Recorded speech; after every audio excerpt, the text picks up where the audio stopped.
welcome, dear friends. As you settle in for the night, we invite you to cozy up and let our gentle narration take you away to a world of dreams. Let go of your worries and embrace this serene moment with us. We deeply appreciate you choosing to spend your evening here, where relaxation and peaceful dreams are cherished, especially on these tender spring nights. May you find tranquility and have a wonderful start to your day ahead. Story 1. The old house on Willow Lane had always held secrets in its corners, but none so lovely as the one waiting in the attic. It was there, on a rainy afternoon when the world outside was painted in shades of gray, that a quiet boy named Leo discovered something extraordinary. Tap, tap, tap went the rain against the circular attic window as Leo pushed open the creaking door. The air smelled of cedar and forgotten things, with dust motes dancing in the slender beams of light that pierced the gloom. He had come seeking shelter from the storm, but found instead a treasure tucked beneath the eaves.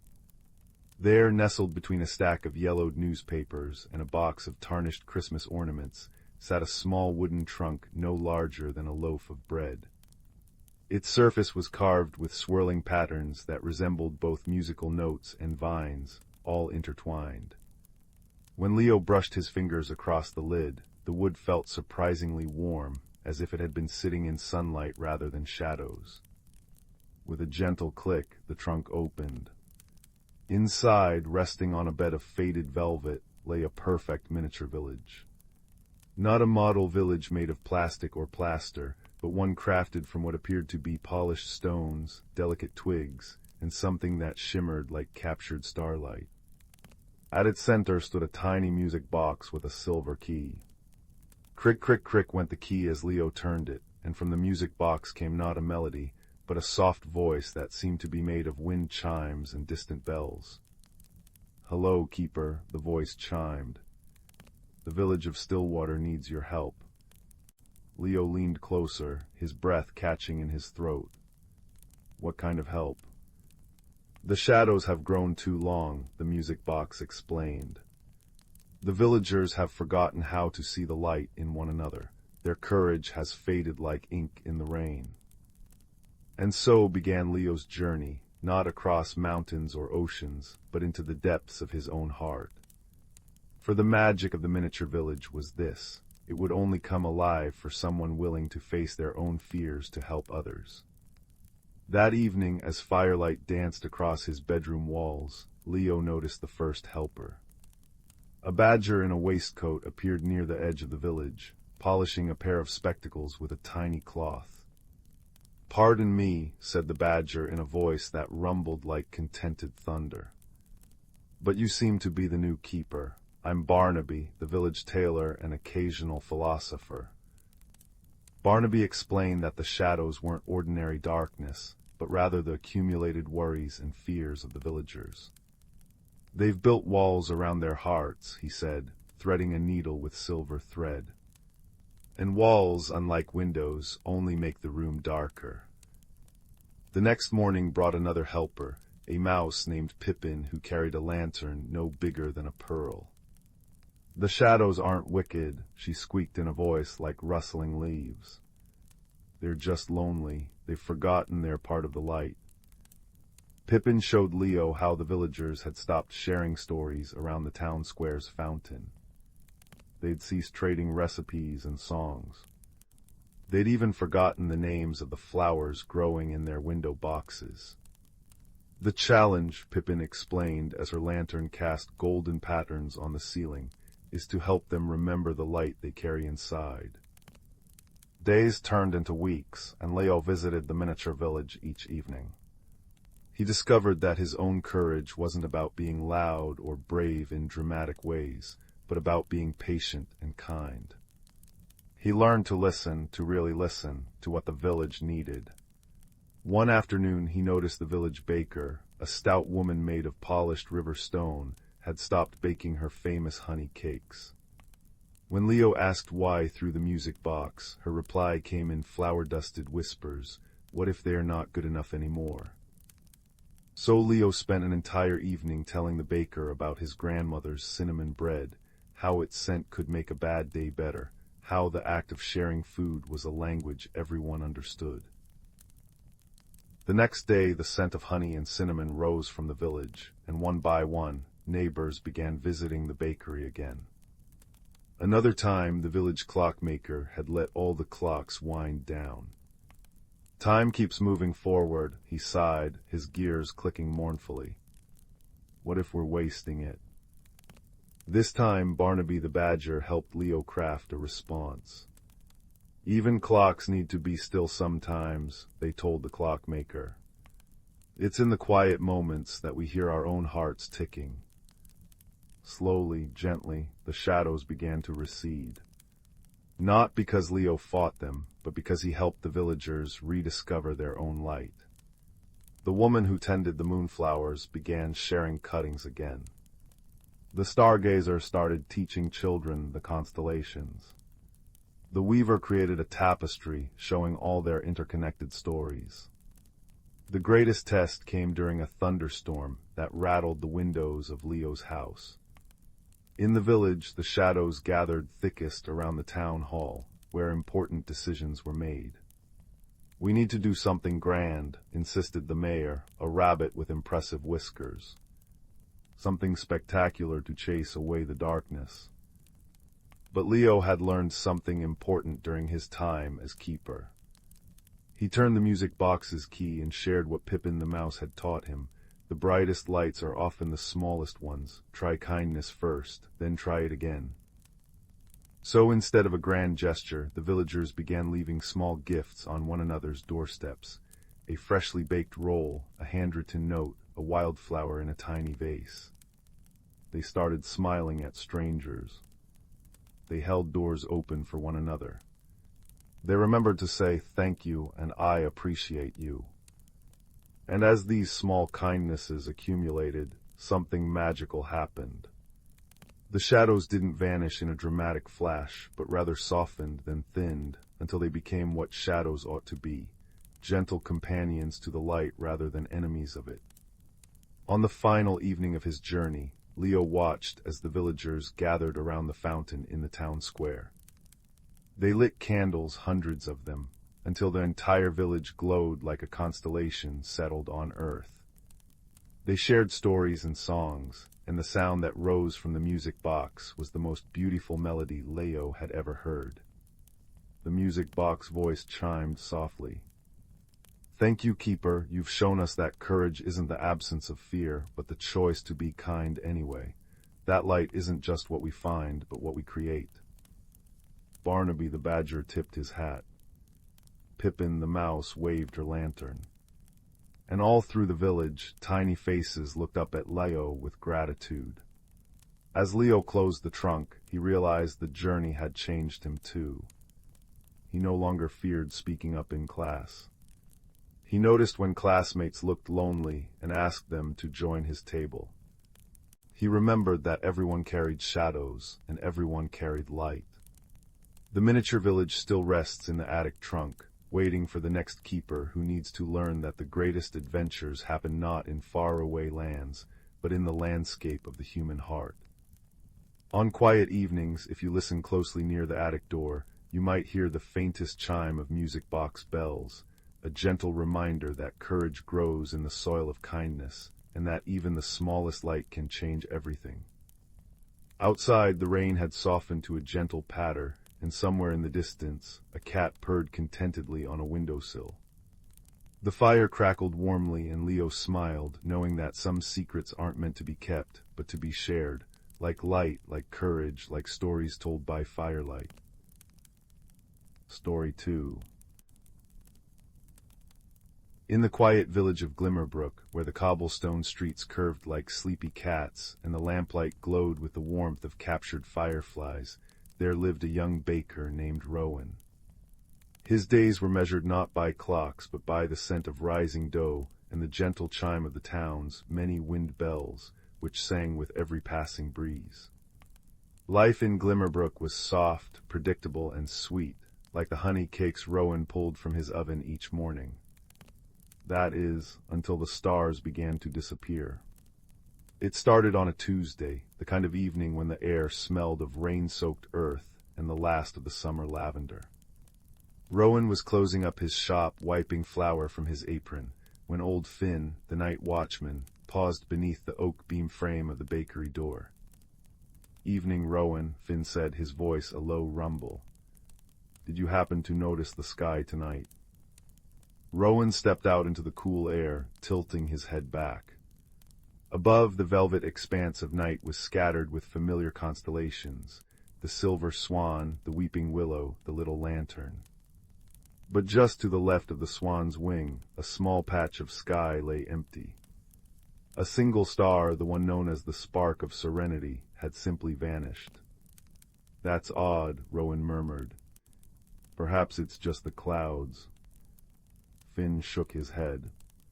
"No clouds there, lad, just nothing." The next evening another star was gone, the tip of the teacup, from the constellation known as the Evening Gathering. And the night after that 2 more winked out, leaving the villagers whispering over their garden fences and peering nervously upward. The disappearances weren't frightening exactly. The sky remained a deep, comforting blue-black, and the moon still cast its gentle glow, but a quiet unease settled over Glimmerbrook like a blanket slightly askew. Rowan, whose nature was to notice things, the way dough rose just so when the air was damp, or how the light fell differently when a storm was brewing, felt a pull to understand. He wasn't a hero or a wizard, just a baker who loved his home. So he began to watch and to listen. His first clue came from the children.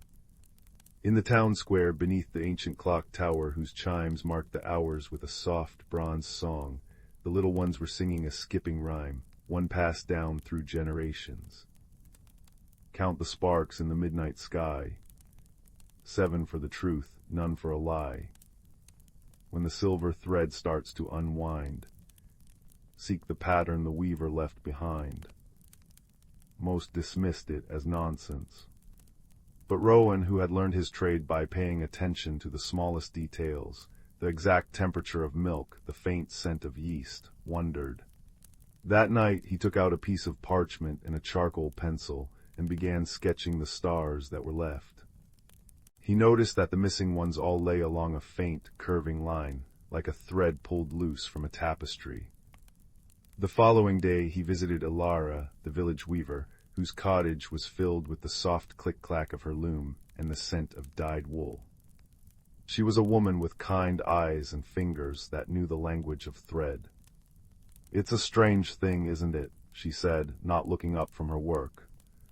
The sky feeling thinner. "The children's rhyme mentions a weaver," Rowan said gently, "and a silver thread." Ilara paused, her hands stilling. "That old song, my grandmother used to sing it. She said it was about the first weaving when the stars were set in the sky, but it's just a story." Rowan thanked her and left, his mind whirring. A silver thread, a pattern left behind, he walked through the village, past houses where wind chimes whispered secrets to the afternoon air. He stopped by the bookbinder's shop, where the scent of old paper and leather hung thick. The bookbinder, a man named Alaric with spectacles perched on his nose, was puzzling over an ancient, hand-drawn map of the Glimmerbrook woods that bordered the village. "Look at this," Alaric said, pointing an ink-stained finger. "This map shows a stream that flows right through the heart of the woods. But the stream hasn't been there in my lifetime. The old tales say it ran with starlight, not water. A red herring. Or another clue." Rowan felt a thrill of curiosity, not fear. A backwards flowing stream, a silver thread, missing stars, they felt connected, like ingredients in a recipe he hadn't yet mastered. That evening, as a gentle rain began to fall, pattering softly on the thatched roofs, Rowan decided to follow the map. He packed a satchel with a honey cake, a flask of spiced tea, and his star chart, and ventured into the Glimmerbrook woods. The woods at dusk were a place of deep magic. Fireflies blinked in the ferns, and the leaves rustled with the passage of unseen, friendly creatures. He followed the path marked on the map, his boots sinking into the moss. After an hour's walk he found it, not a stream of water, but a ribbon of pale, shimmering light that wound between the trees. It didn't flow forward or backward, but seemed to pulse, as if breathing. And along its banks grew flowers that shifted color with each pulse of the light, from sapphire blue to emerald green to violet. Rowan knelt, observing. He saw that the flowers leaned toward the light, as if drinking it in. And he noticed something else. The pattern of the colors shifting matched the pattern of the missing stars on his chart. It was a mirror, a reflection. He sat on a fallen log, the rain a gentle hush around him, and ate his honey cake. He thought not in terms of puzzles to be solved, but of a story to be understood. What was sad? What was missing? He remembered the weaver's words, the sky feeling thinner. Empathy stirred in him. The sky itself felt incomplete. Just then a small fox-like creature with fur the color of twilight and eyes like polished jet emerged from the ferns. It did not startle or run, but sat a few feet away, watching him. "Hello," Rowan said softly. The creature tilted its head. Then, to Rowan's astonishment, it spoke in a voice like the wind through pine needles. "You are the one who notices." "I'm trying to," Rowan said. "The stars, they're gone." "Not gone," the creature said. "They are here."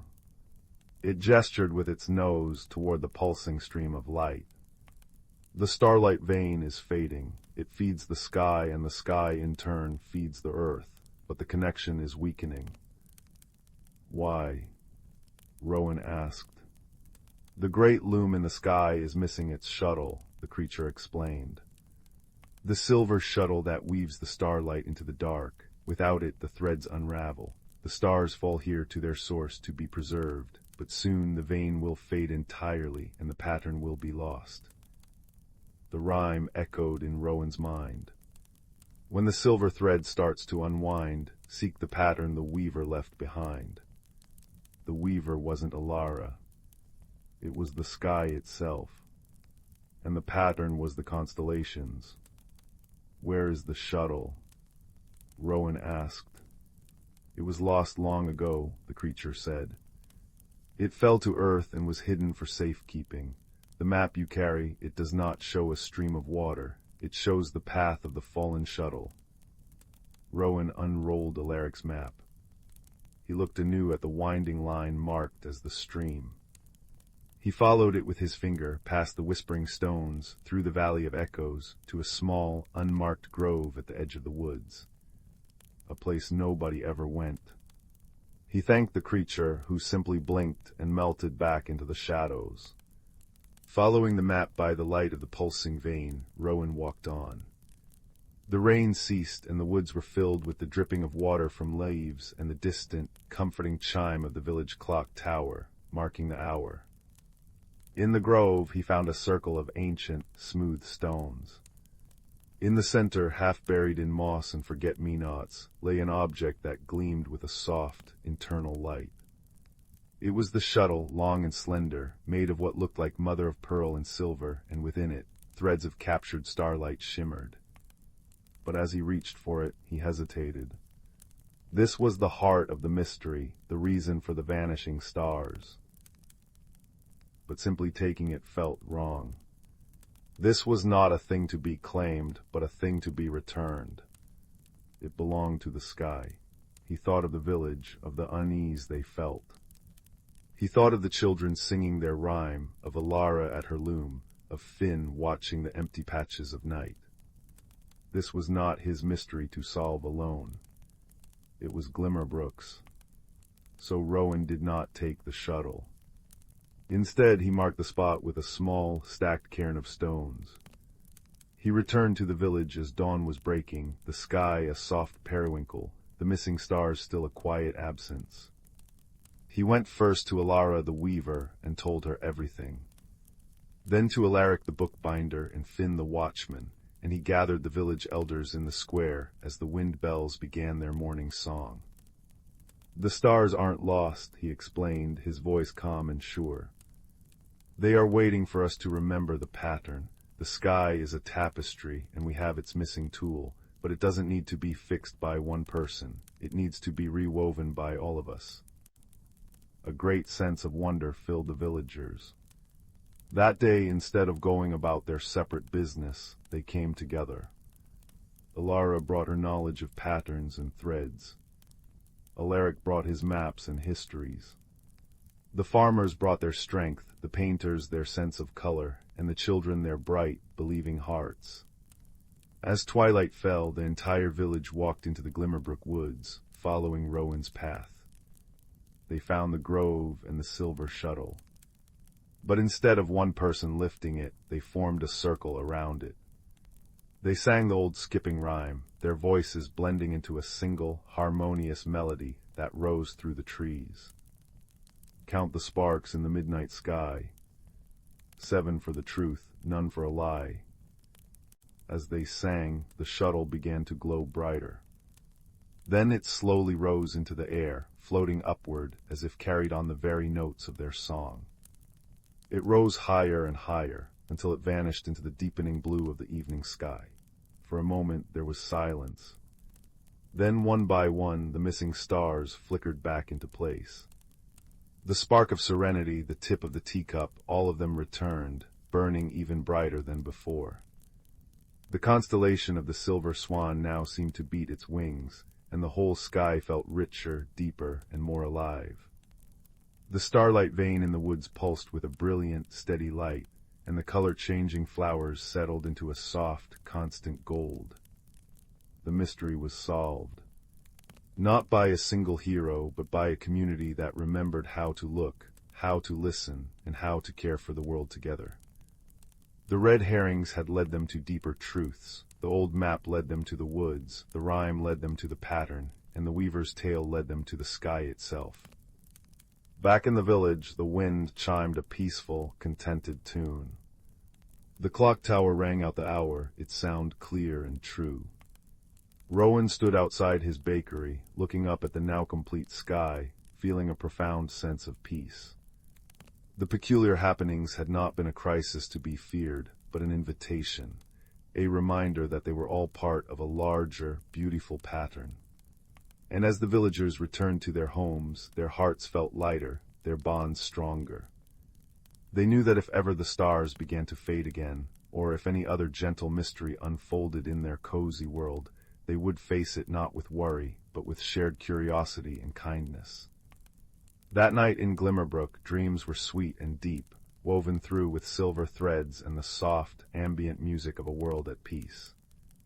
And high above, the stars shone down, each one a promise kept, a friend remembered, a story told beside a crackling fire. Story 3. The fire crackled softly in the hearth, casting dancing shadows upon the walls of the quiet room. Each pop and hiss of the burning wood seemed to whisper secrets only the flames could understand. If you listen closely, my dear, and let your eyelids grow heavy, you might just hear the beginning of a story woven from that very same firelight, a tale not of roaring blazes, but of a gentle, persistent glow that refused to be extinguished. In a valley nestled between ancient, rolling hills, there lived a young girl named Anya. She was a quiet child, with eyes the color of twilight and a heart that often felt too big for her small frame. While other children played boisterous games in the sun-drenched meadows, Anya preferred the company of the old forest that bordered her village. It was there, beneath the canopy of whispering leaves, that she felt most herself. Yet for all her love of the quiet woods, a certain loneliness followed her like a faint shadow. She felt different, set apart, though she could not say why. One evening, as the autumn sun bled orange and purple across the sky, Anya was returning from the forest with a basket of pine cones and interestingly shaped stones. A chill was beginning to bite the air, and she pulled her woven shawl tighter around her shoulders. Her path home took her past the village smithy, where the great forge usually roared with a fierce, hot light. But tonight it was dark and silent. The blacksmith had finished his work for the day. As she passed the darkened doorway, a faint, pulsing light caught her eye. It was not the dying red of embers in the forge, but something else, a soft, living gold, flickering from a pile of discarded cinders and ash near the smithy's outer wall. Curiosity, that quiet but persistent friend, tugged at her. She approached, her footsteps silent on the soft earth. There, half buried in the gray ash, was a small, smooth stone. It was unremarkable to look at, a common river stone, dark gray and oval. But from its very core, a gentle, warm light pulsed, rhythmically, like a tiny, sleeping heart made of captured sunlight. Anya knelt, her breath catching in her throat. She reached out, her fingers hesitating for only a moment before brushing away the cool ash. The stone felt surprisingly warm against her skin, not hot like a coal, but with a deep, soothing heat, like a sun-warmed pebble from a summer riverbed. She picked it up, cradling it in her palm. The light within seemed to brighten at her touch, pulsing a little faster, a little stronger. It cast a soft, golden halo on her skin, pushing back the creeping twilight. A profound sense of calm washed over her, a feeling of rightness she had seldom known. She knew with a certainty that settled deep in her bones that this was no ordinary stone. Without a second thought, she slipped it into the pocket of her apron, where it rested against her hip, a secret, warm comfort. That night, as she lay in her bed, she took the stone out again. In the dark of her room, its glow was more pronounced, painting gentle patterns on her ceiling. She noticed something else, too. As she held it, a strange sensation began to bloom in her mind, not a voice, not words, but a feeling, a gentle pull, like a silken thread tied to her heart, tugging her gently toward the window, toward the dark outline of the sleeping forest. Night after night, the pull continued. It was a gentle mystery, an invitation she felt too strongly to ignore. So one evening when the moon was a sliver of silver in the sky, she wrapped herself in her warmest cloak, tucked the glowing stone safely in her pocket, and followed the silent call into the woods. The forest at night was a different world.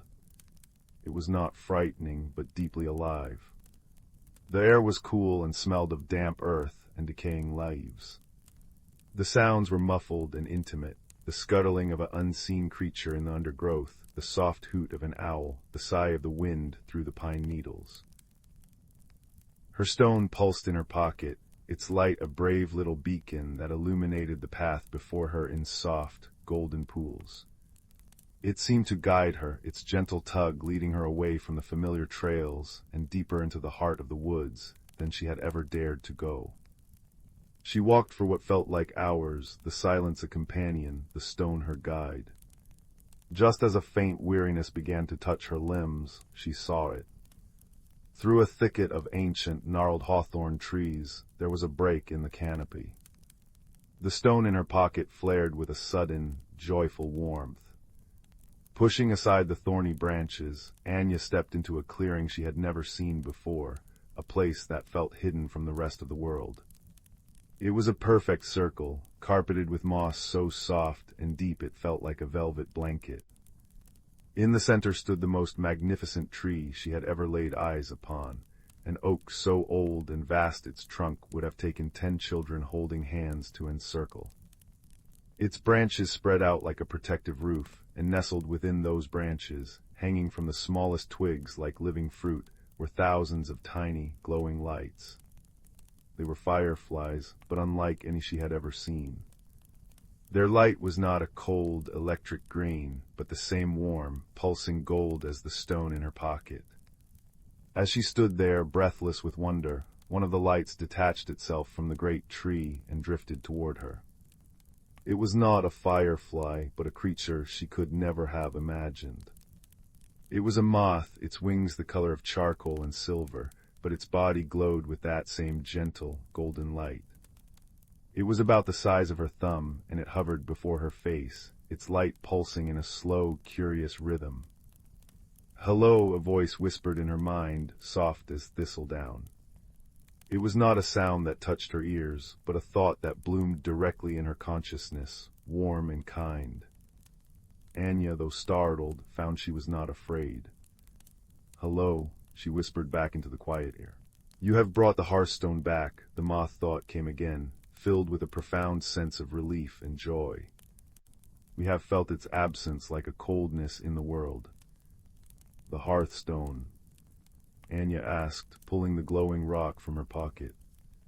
It now shone so brightly it illuminated her entire face. "It is a piece of the first light," the moth explained, its own glow brightening in response. "The light from which all warmth and comfort grew. It was lost from this place many seasons ago. My name is Leor. I am an ember moth, a keeper of the Glimmerwood." Leor led her to the base of the great oak, and as they moved, more ember moths drifted down from the branches, their collective light filling the clearing with a soft, cozy radiance. Anya learned that the Glimmerwood was a hidden heart of the forest, a place where light and life were nurtured. The great tree was the heartwood, and the ember moths were its guardians. The hearthstone was their most sacred treasure, its steady pulse sustaining the hidden light of this place. It had been dislodged during a great storm and carried away by a stream, eventually ending up in the ashes of the smithy, its light dampened but never gone. Anya spent many evenings after that in the Glimmerwood. She would finish her chores, and as dusk fell, the gentle pull of the hearthstone in her pocket would guide her back to the clearing. A deep and unexpected friendship blossomed between the quiet girl and the luminous Leor. She learned their language of light, how a quick, bright pulse meant excitement, a slow, dim rhythm meant contemplation, and a steady, even glow meant contentment. She learned the names of the plants that only grew in the moth's light, the silver-leafed moon petals that chimed softly in the breeze, the velvet-capped mushrooms that released a scent of honey and sleep. Leor, in turn, listened to Anya. He listened to her stories of the village, of her feeling of being out of place, of her love for quiet things and secret paths. He showed her how the light of the Glimmerwood was woven into the very fabric of the forest, how it helped the seeds to sleep warmly through the winter and guided lost creatures home. "You see," Leor pulsed one evening as they sat watching the moths dance in complex patterns overhead, "your light was always there, Anya. You just needed a quiet place and a friend to help you see it." And he was right. As the weeks turned into months, Anya felt the loneliness inside her begin to dissolve, replaced by a warm, steady confidence. She was the keeper of the hearthstone, the friend of the ember moths. She belonged to two worlds now, and that made her special, not strange. But then a subtle change began to creep into the Glimmerwood. It started so faintly that Anya thought she was imagining it. The light of the ember moths seemed thinner. The golden glow that usually bathed the clearing had a pale, washed-out quality. The hearthstone in her pocket still pulsed, but its rhythm felt sluggish, its warmth less profound. Leor confirmed her fears. "The balance is shifting," he thought to her, his own light flickering with worry. "The hearthstone was away from the heartwood for too long. Its connection has weakened. Without it burning strong and true at the heart of our world, our light will fade, and the Glimmerwood will sleep, perhaps forever." A gentle dread settled in the clearing. The mystery of the fading light was a quiet, creeping fear, more unsettling than any loud monster. It was the fear of a beautiful song ending, of a warmth going out forever. "We must rekindle it," Leor said, his thought firm despite his dimming light. "But we do not know how. The old ways, the songs of light, have been forgotten." Anya looked at the hearthstone in her hand, then at the great, ancient heartwood, and finally at her friend, whose light was so precious to her. She felt a determination, warm and solid, bloom in her chest. She would not let this light go out. "Then we will find a new way," she said, her voice quiet but steady. Her first thought was of the village smithy, where she had found the stone. Perhaps the great heat of the forge held a clue.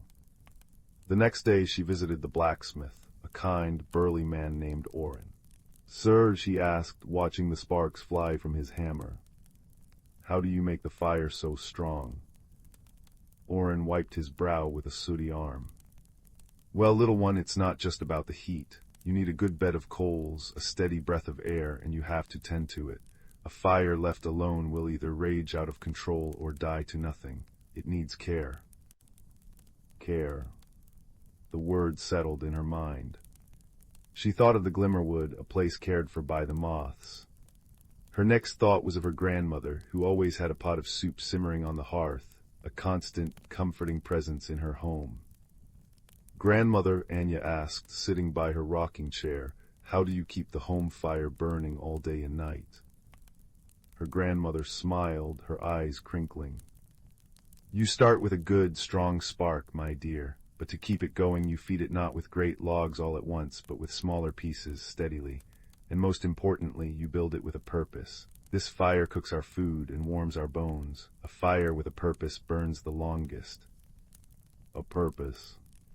The Glimmerwood's light had a purpose, to nurture the hidden heart of the forest. Armed with these small, vital pieces of wisdom, Anya returned to the Glimmerwood. The situation was more dire. The clearing was deep in shadow, the light of the ember moths now mere pinpricks in the overwhelming dark. Lior's glow was so faint she could barely see him. "We have tried everything," his thought was a mere whisper in her mind, tinged with despair. "We have gathered all our light together. It is not enough." Anya stood before the great heartwood, the dim hearthstone clutched in her hands. She thought of Orin's care and her grandmother's purpose. She thought of the warmth of friendship, of the joy of discovery, of the quiet peace of this place. These were not grand, blazing emotions, but small, authentic ones. They were the steady, gentle fuel that had warmed her own heart and transformed her own life. She didn't try to shout or force her will upon the stone. Instead, she closed her eyes and let the feelings flow through her. She remembered the first time she saw Lior, the wonder of that moment. She remembered the sound of the chiming moon petals, the scent of the honey mushrooms, the softness of the moss beneath her feet. She poured all her love for this hidden world, all her gratitude for her friendship with Lior, into the stone she held. She fed it not with rage or desperate power, but with gentle, steadfast care. She gave it the purpose of her love. A warmth began to spread from her hands into the stone. It started as a faint tingle, then grew into a profound, pulsing heat. She opened her eyes. The hearthstone was no longer just glowing, it was blazing, a miniature sun in her palms, its light pure and white-hot at the core, softening to brilliant gold at the edges. She knelt and placed the stone gently against the roots of the great heartwood. The effect was instantaneous. A wave of golden light erupted from the point of contact, rushing up the vast trunk and flowing out along every branch. It was like watching liquid sunlight pour through the tree. The light touched each of the dim ember moths, and one by one they flared back to life, their light brighter and more joyful than ever before. The entire clearing was flooded with a warm, brilliant, comforting radiance that banished every shadow. Lior hovered before her, his wings shimmering, his body glowing with a light so vibrant it brought happy tears to Anya's eyes. "You did it," his thoughts sang in her mind, full of awe and gratitude. "You did not force it, you reminded it of what it was. You rekindled it with the oldest magic of all." Anya smiled, the warmth of the stone and the clearing seeping into her very soul. She had not just saved the Glimmerwood, she had completed her own transformation. The lonely girl was gone, replaced by a young woman who understood that her quiet strength, her capacity for friendship, and her gentle heart were powers greater than any roaring flame. From that day on, Anya was the bridge between the village and the Glimmerwood. She never revealed the secret of the hidden clearing, but she carried its light within her. She was kinder, more patient, her own inner light burning steady and true.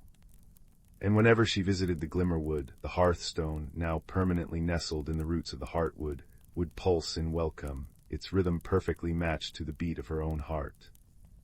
The fire in the hearth has burned low now, my dear listener. The logs have collapsed into a bed of glowing embers that pulse gently in the dark, much like the hearthstone in its hidden clearing. The story is told, the mystery solved, the light preserved. The warmth of the tale of friendship found and inner strength discovered wraps around you like a soft blanket. Let the rhythm of the fading firelight soothe you. Let the image of that golden, peaceful clearing be the last thing you see behind your closed eyelids. The world is full of gentle lights and quiet magics, and you, like Anya, carry your own unique glow within you. Now rest. Let your dreams be as soft and comforting as the moss in the glimmerwood, and may you wake with the warmth of a new day. Sleep well. Story 4. The fire crackled softly in the great stone hearth, its warm, dancing light painting shifting patterns on the walls of the cozy room. Shadows waltzed with the golden glow, and the air itself seemed to hum with a quiet, sleepy contentment. It is in such a place, wrapped in the gentle arms of the evening, that the best stories are found. They are not shouted from mountain tops, but whispered on the tendrils of wood smoke, waiting for a listening heart. Our story begins with a boy named Leo, who carried a quiet loneliness inside him, a hollow space that even the love of his family could not quite fill. He was a thoughtful child, with eyes the color of a twilight sky, and a habit of listening to the world more than he spoke to it. His home was nestled at the very edge of a vast, ancient forest known as the Whisperwood, a place where the pines stood so tall they seemed to hold up the sky, and the air was always thick with the scent of damp earth and old secrets. One afternoon, as autumn was painting the world in fiery shades of copper and gold, Leo was walking along a familiar path, kicking up drifts of crisp leaves.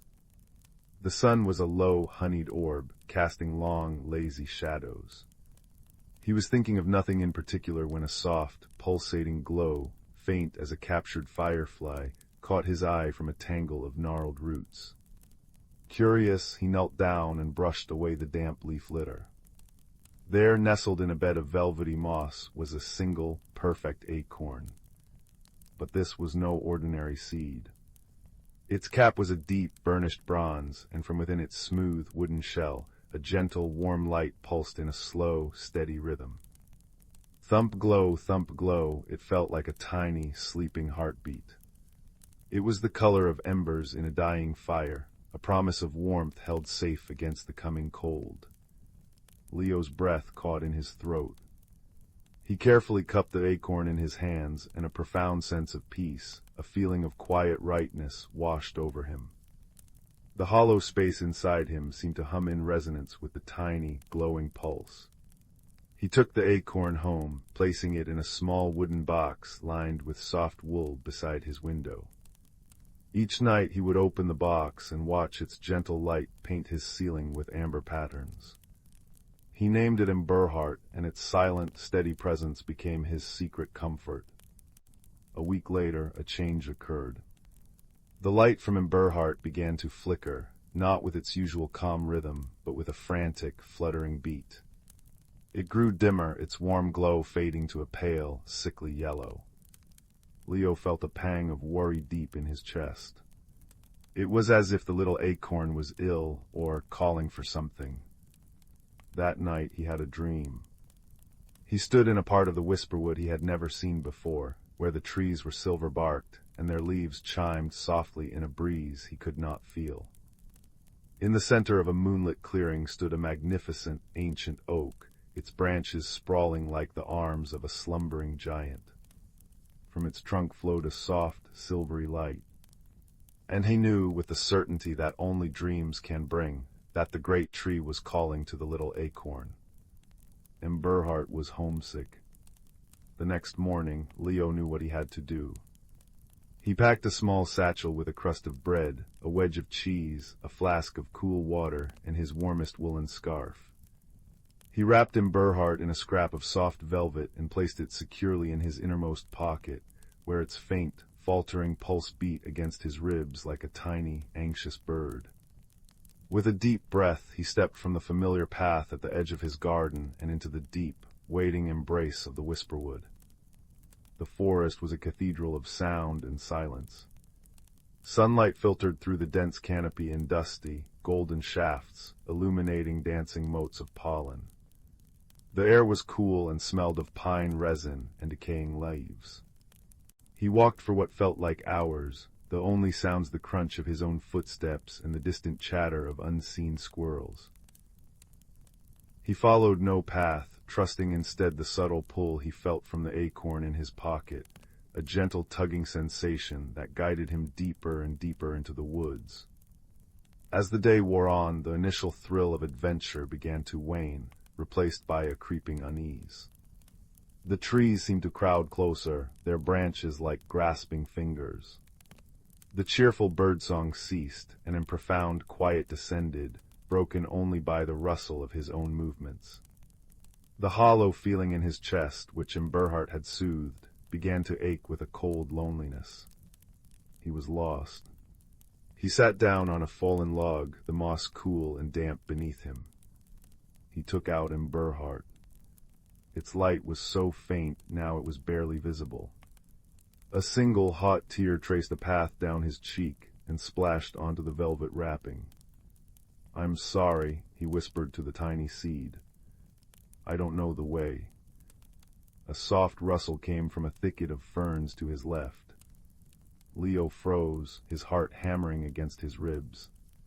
He expected a wolf, a bear, some fearsome creature of the deep wood. But instead a small, pointed face with bright, intelligent eyes and a dusting of silver fur around its muzzle emerged. It was a fox, but unlike any he had ever seen. Its coat was the color of cinnamon and twilight, and it moved with a graceful, silent poise that spoke of ancient knowledge. The fox did not run. It simply sat, its bushy tail curled neatly around its paws, and regarded Leo with a calm, unblinking gaze. Then it did the most extraordinary thing. It tilted its head and spoke, its voice a dry, rustling sound, like leaves skittering across stone. "The forest knows a heavy heart," the fox said, "and a heart carrying a lost light is heaviest of all." Leo was too astonished to be afraid. You can talk." "All things in the whisperwood can talk," the fox replied, a hint of amusement in its rustling voice. "Most humans have simply forgotten how to listen. My name is Rowan. You are carrying a piece of the heartwood. I can feel its song, though it grows weak." Leo opened his hand to show the fox the dimly glowing acorn. "It's called Emberheart. It's sick. I'm trying to take it home to a great silver oak tree, but I'm lost." Rowan leaned forward, sniffing delicately at the acorn. "The great mother oak, her children are scattered, seeds of memory and light. When one is found by a worthy heart, it must be returned, or its light will fade forever, and a little of the forest's magic will die with it. Your journey is an important one, little sapling, but you do not have to make it alone." And so an unexpected friendship was forged there, in the quiet gloom of the forest. Rowan became Leo's guide. The fox knew the secret ways of the wood, the paths hidden by illusion, and the streams that sang with forgotten songs.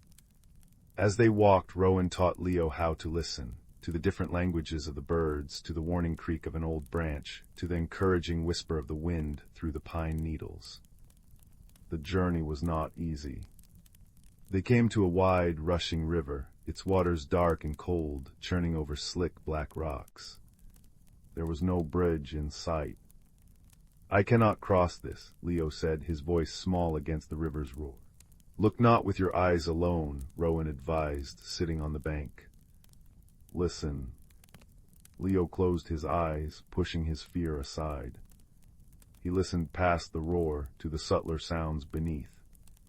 And he heard it, a low, melodic humming, like a giant cello string being gently plucked. He opened his eyes and saw it, a series of large, flat stones just beneath the surface of the water. They were not arranged randomly. They formed a path, and each stone hummed with a different, soft note as the water flowed over it. Follow the song, Rowan said. The stones of melody will not bear your weight if you step in fear. You must step in time with the tune you hear in your heart. Taking a deep breath, Leo stepped onto the first stone. It hummed a deep, resonant C. He focused, finding a simple, steady rhythm in his mind, a lullaby his mother used to sing. He stepped to the next stone and the next, matching his pace to the internal music. The stones held firm. Rowan followed, light as a shadow, his paws making no sound. When they reached the other side, Leo felt a surge of triumph, not loud and boastful, but quiet and deep. He had faced a challenge not with strength, but with listening and trust. Days blended into one another, marked only by the rising and setting of the sun. They slept in clearings carpeted with soft moss, the emberheart's faint glow their nightlight, and ate wild berries and nuts that Rowan showed him were safe. Leo found his loneliness melting away, replaced by a growing connection to the living world around him. He learned the patience of watching a spider spin its web, the joy of discovering a patch of sun-warmed wild strawberries, the comfort of sharing silence with a friend. One evening, as they rested by a small, clear pond, Leo noticed that Emberheart's light was growing steadily brighter, its pulse stronger. "We're getting closer," he said, his voice filled with awe. Rowan nodded, his silver-tipped ears twitching. The Great Mother feels her child's return. The forest is rejoicing. The very air began to change. The ordinary trees of oak and birch gradually gave way to the silver-barked trees from Leo's dream. Their leaves were not green, but a shimmering, metallic silver, and they chimed together in a haunting, beautiful music that filled the air. The ground underfoot became soft and springy, covered in a moss that glowed with a faint blue light. Fireflies, not of insect kind, but tiny, drifting sparks of pure light, floated through the air, weaving intricate patterns in the twilight. They had entered the hidden heart of the Whisperwood. Finally, they stepped into the clearing from Leo's dream. And there she stood. The Great Mother Oak was more magnificent than any tree he could have imagined. Her trunk was wider than his house, and her bark was like sculpted moonlight, flowing with veins of soft, silver radiance. Her branches, laden with the chiming leaves, reached up to the stars, as if in quiet conversation with them. The entire clearing was bathed in her serene, gentle light. Leo approached the great tree, his heart swelling with a mixture of reverence and relief. He could feel a powerful, loving presence emanating from the ancient wood, a warmth that felt like a welcoming embrace.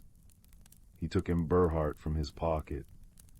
The acorn was now glowing as brightly as a small star, its pulse strong and joyful.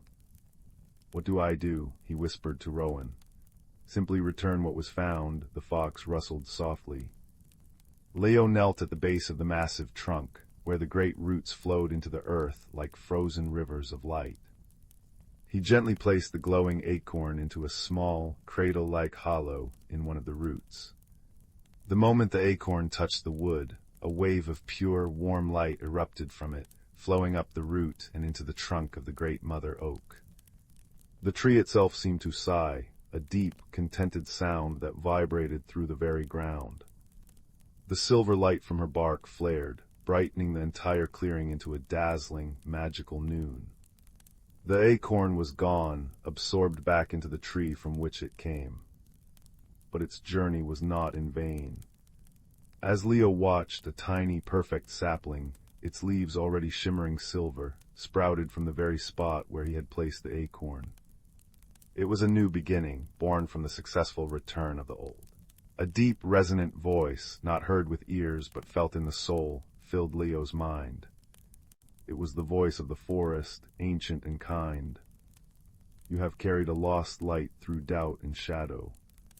You have listened to the wisdom of a friend and found the music in the silence. You have not simply returned a seed, you have returned hope. The hollow space you carried is now filled with the forest's song. Carry it with you always." Leo understood. His loneliness had been his own unlit ember. The journey, the challenges, the friendship with Rowan, they had been the kindling and the air it needed to burst into flame. He had not found the forest's magic, he had discovered his own. He turned to Rowan, his eyes shining. "Thank you," he said, his voice thick with emotion. Rowan nudged his hand with a cool, damp nose. "The thanks are mine, little sapling. It is a rare and precious thing to witness a heart learn to glow. Your path home will be clear now. The forest will guide your steps." As Leo turned to leave the clearing, he saw that a path of glowing moss had appeared, winding its way back through the silver trees. He walked it, his steps light, the chiming of the leaves a sweet farewell melody. The journey back was swift and effortless, the woods now feeling not vast and intimidating, but friendly and familiar. He stepped out of the whisperwood just as the first stars were pricking the deep violet sky. The lights from the windows of his home shone like a cluster of friendly earthbound stars. He walked inside to the warm, familiar scent of baking bread and the crackle of the hearth fire. He never spoke of his adventure to anyone. Some truths are too deep for words. But he was changed. The quiet, lonely boy was gone, replaced by a child who smiled more easily, who found wonder in the dewdrops on a spiderweb and friendship in the chatter of squirrels. He would often sit by his window at night, looking out at the dark line of the whisperwood, and feel a warm, steady glow in his chest, the enduring ember of a magic he had helped to preserve. And sometimes, on the very edge of sleep, he would hear it, the faint, rustling whisper of a fox's voice on the wind, or the distant, silver chime of leaves from a hidden world, a gentle reminder that he was never truly alone, and that the greatest transformations often begin with a single, small, glowing light in the darkness. The fire in the hearth has burned low now, its embers glowing with the same deep, red warmth as a certain magical acorn. The story is told, the journey is complete, and a heart has found its song. Let the warmth of this tale wrap around you like a soft blanket. Let the gentle rhythm of its words lull you into a peaceful rest, where your dreams may be as deep and quiet and magical as the whisperwood itself. Sleep well. Story 5. In a quiet corner of the spiraling galaxy, where stardust gathered in soft, luminous clouds and nebulae bloomed like watercolor flowers across the velvet darkness, there drifted a small, forgotten observatory. It had been built eons ago by star watchers whose names were lost to time, a delicate structure of crystalline arches and gently humming energy fields that orbited a tranquil blue star. The observatory's original purpose had faded, but its peace remained, a sanctuary suspended between worlds. Here, a young human named Leo had made his home. He was a tender-hearted star-seeker, with kind eyes that held the same wonder as the constellations he studied. Leo had come to the observatory to listen to the music of the spheres, to chart the gentle pulse of distant suns, and to feel a little less alone in the vastness. Each day he would tend to the observatory's gardens, a collection of bioluminescent plants from Earth that glowed with soft golds and greens in the observatory's tranquil light. One evening, as Leo sat watching a meteor shower paint silver streaks across the viewport, a soft, chiming sound echoed through the halls, a sound like crystal bells and wind chimes woven together. Curious, he followed the melody to the observatory's main chamber. There, hovering near the star map console, was a being unlike any he had ever seen. She was slender and graceful, with skin that shimmered like mother-of-pearl and large, luminous eyes the color of twilight. Where a human might have hair, delicate tendrils of light cascaded from her head, shifting in hue with her emotions. She communicated not with words, but with soft, bell-like tones and a ripple of colors that flowed across her form. Leo learned her name not by sound, but by feeling, a gentle warmth that settled in his heart, a sense of Saren. Saren was from a world where language was sung, felt, and seen.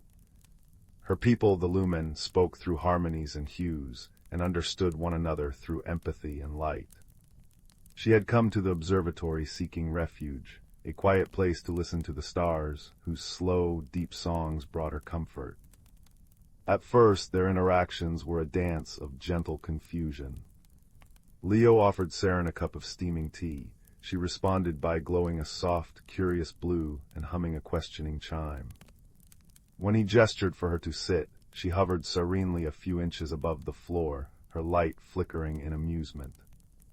But there was no fear between them, only a shared desire for companionship beneath the quiet stars. Slowly, they began to build a friendship. Leo showed Saren his garden, and she responded by causing the flowers to brighten and pulse in time with her gentle humming. In turn, Saren taught Leo to listen not with his ears but with his heart, to feel the soft vibrations of the observatory's energy fields, to sense the slow, steady song of the blue star around which they orbited. They decided to create a shared sanctuary, a place that would be a blend of both their worlds. In a dome-shaped chamber with a crystal-clear ceiling, they began to weave together a garden of wonder. Leo brought soil and seeds from earth, lavender that released calming fragrance, and silver-leafed herbs that shimmered under starlight. Saren, using the gentle power of her light, coaxed crystalline flowers from her home world to grow, blooms that changed color with the time of day and chimed softly when touched. They called it the Starlight Haven, and it became their sacred space. Here they would spend hours in comfortable silence, Leo tending to his plants while Saren wove harmonies into the air, her light casting soft, shifting patterns across the walls. In these moments they needed no words. They shared stories through feeling, Leo's nostalgia for Earth's oceans translated into Saren's soft, wave-like hues. Her longing for her planet's singing forests became, in Leo's mind, a gentle, rustling melody. But not every moment was seamless. One afternoon, Leo noticed Saren had grown unusually quiet, her light dimmed to a somber gray. Concerned, he brought her a bowl of warm soup, a gesture of comfort from his world. But as he approached, Saren recoiled, her light flashing a startled orange. A soft, discordant tone filled the air. Leo stepped back, puzzled. Had he offended her? He watched as Saren gently extended a slender hand, not toward the soup, but toward a cluster of luminous fungi growing in a corner of their garden. She glowed a soft, inviting gold, and Leo understood. On her world, warmth was shared not through food, but through light. He sat beside her, and as their shoulders nearly touched, her light brightened, casting a gentle warmth that seeped into his very bones. They had stumbled upon a beautiful truth. Their ways of showing care were different, but the intention behind them was the same. On another occasion, Saren tried to share a memory with Leo by projecting a complex pattern of light and sound. To her, it was a vivid recollection of swimming through rings of liquid crystal under twin moons. To Leo, it was an overwhelming cascade of color and noise that left him dizzy. He had to gently explain that humans experienced memories more slowly, in pictures and feelings. Saren glowed with understanding, and from then on she shared her stories in smaller, softer pieces, like handing him pearls of light, one by one. Their friendship deepened with each shared misunderstanding, each moment of learning. They discovered that laughter, too, was universal, not in sound, but in the way it made them feel. When Leo tried to mimic Saren's floating posture and tumbled gently into a cushion of moss, her light shimmered in ripples of rose and gold, and he felt her delight as if it were his own.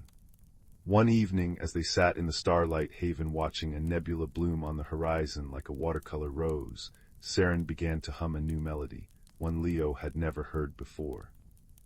It was a song of meeting, of two souls from different worlds finding a home in one another's presence. As she hummed, she wove threads of soft light in the air, creating a tapestry that told the story of their friendship. Leo, in turn, shared his own version of the story, not in light or song, but in the gentle arrangement of starflowers and glowing crystals, a map of their shared moments in the garden. It was in these quiet, star-dusted hours that they understood the true language of the cosmos, not one of words or complex codes, but of kindness.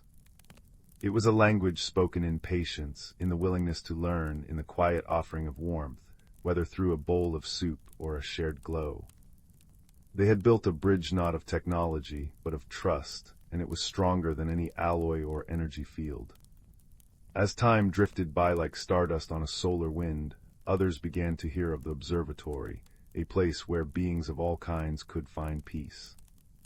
A hulking, gentle creature from a planet of whispering stones arrived one day, communicating through the slow, resonant vibration of the floor.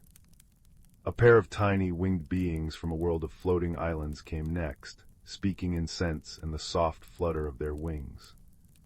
Each newcomer was welcomed, and each added their own unique texture to the starlight haven.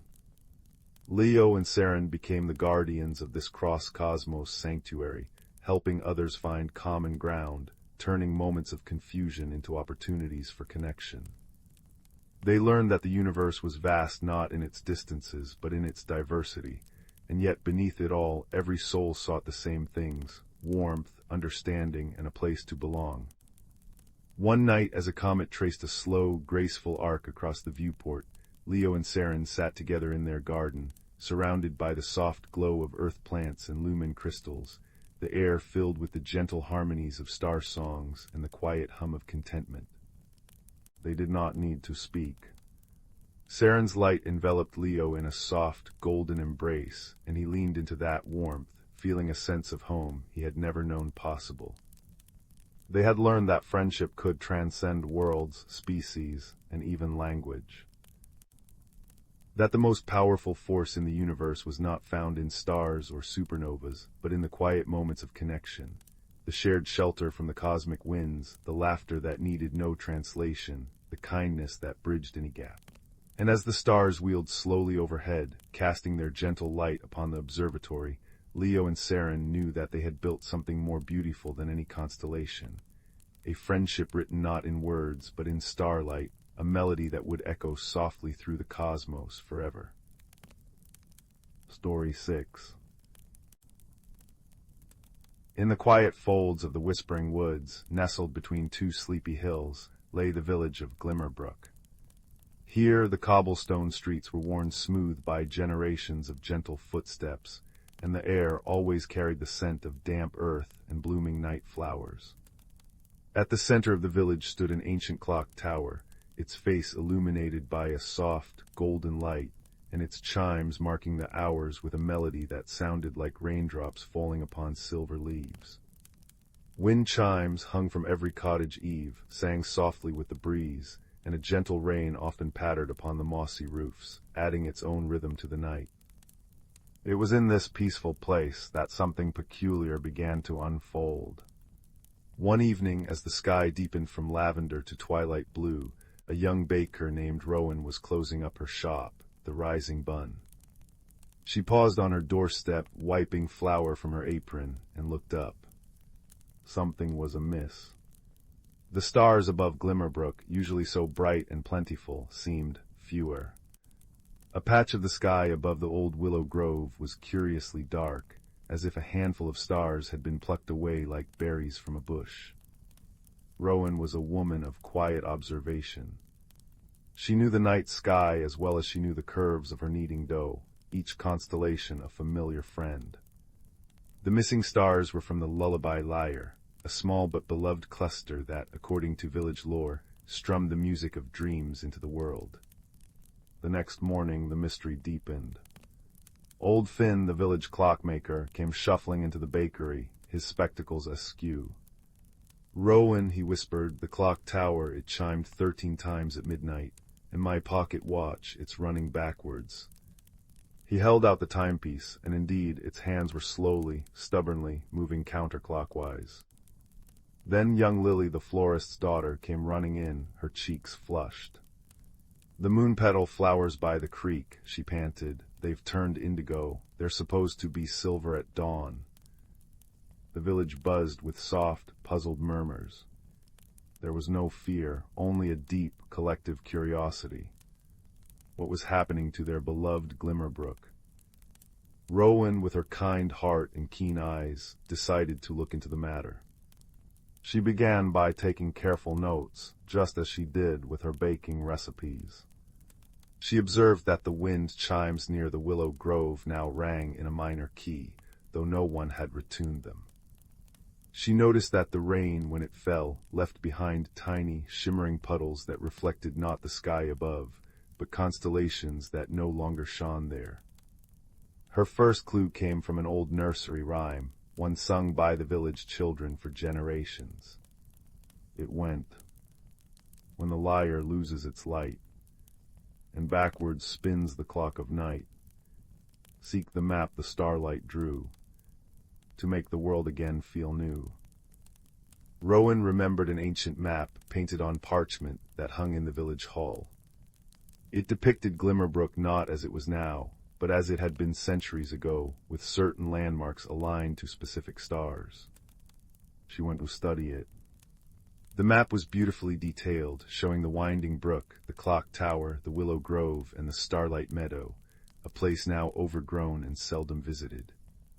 But what caught Rowan's eye was a series of tiny, almost invisible holes pricked through the parchment at the locations of the missing stars. When she held the map up to the window, the sunlight streamed through these pinpricks, casting a pattern of dots on the floor, a new constellation. Her friend, a gentle woodcarver named Kale, joined her. "Perhaps it's a message," he suggested, his voice as calm as the woods he loved. "Or a key." They decided to follow the map's hidden clue. It led them to the starlight meadow, a place where the grass grew tall and soft, and fireflies danced like earthly stars.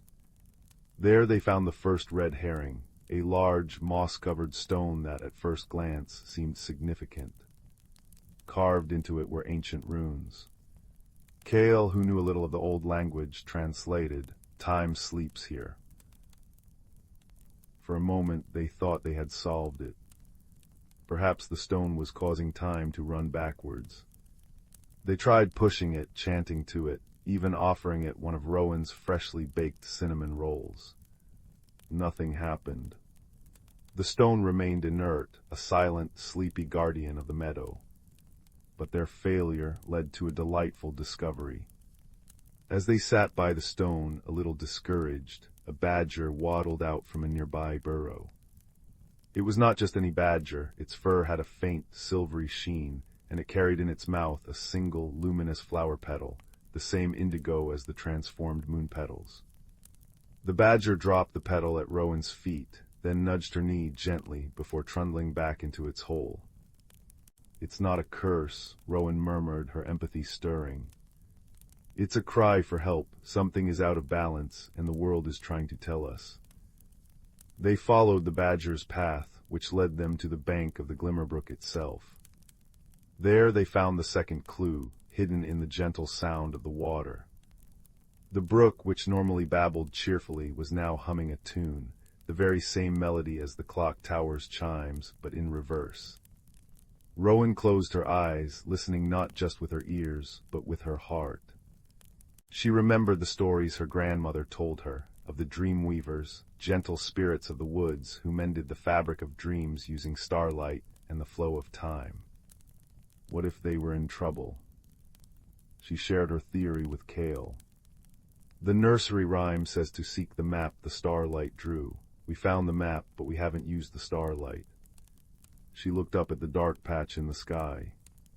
"What if we need to restore the light ourselves?" That night the entire village gathered in the starlight meadow, heeding Rowan's call. They brought with them lanterns, candles, and the beautiful, color-changing moon-petal flowers. They formed a circle, holding their lights aloft, and stood in the exact positions of the missing stars of the lullaby lyre, as shown on the ancient map. As the clock tower began to chime midnight, a soft, collective gasp rippled through the crowd. The lights from their lanterns and the glowing flowers began to rise, not as smoke, but as orbs of pure, gentle light. They floated upwards, weaving through the air like fireflies on a determined path, until they settled into the dark patch of the sky. One by one they clicked into place, and the lullaby lyre was whole once more. A profound silence fell, broken only by the gentle rain beginning to fall and the wind-chime singing a sweet major chord. Then, from the willow grove, a figure emerged. It was a dream weaver, a being of woven moonlight and shadow, with kind, starry eyes. It spoke not in words, but in feelings that settled in their hearts like a warm blanket. The village learned that the dream weaver had been injured, its connection to the stars weakened. The backwards time, the missing stars, the changing flowers, they were all symptoms of its distress, a silent call that the balance of dreams was faltering. The red herring runestone did mark where time slept. It was a place of potential power, but it required the active, collective heart of the community to wake it. By coming together, by observing with empathy and acting with unity, the people of Glimmerbrook had not only solved a gentle mystery, they had healed an ancient guardian. As the dreamweaver faded back into the woods, the clock tower chimed once perfectly. The moonpetal flowers slowly shifted back to their silvery hue. And the world felt right again, but somehow more magical, more connected. The villagers returned to their cottages, their hearts full.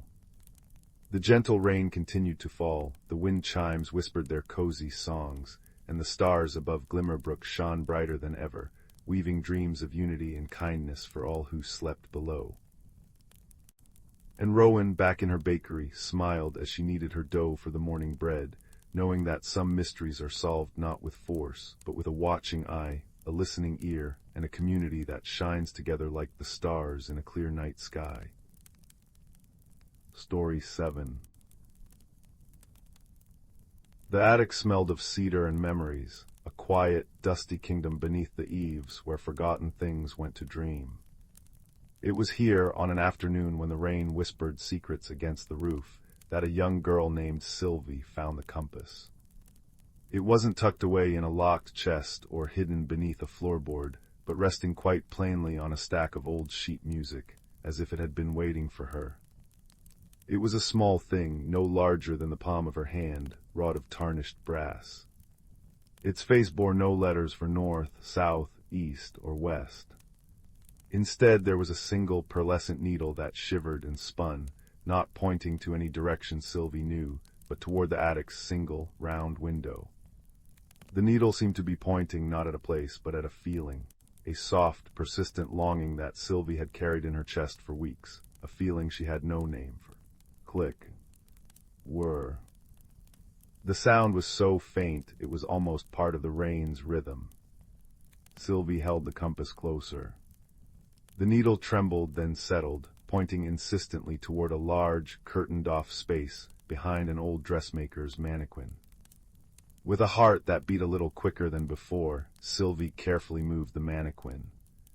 The curtain, made of heavy velvet the color of dried roses, fell away to reveal not a wall, but a small, arched door she had never seen before. It was just her height, carved with images of winding vines and sleeping owls. The brass doorknob was cool beneath her fingers. She turned it and the door opened with a soft, sighing creak, not onto the outside roof, but onto a path. The path was made of mossy, well-worn stones that curled away into a twilight wood. The air that drifted in was cool and sweet, smelling of damp earth and night-blooming jasmine.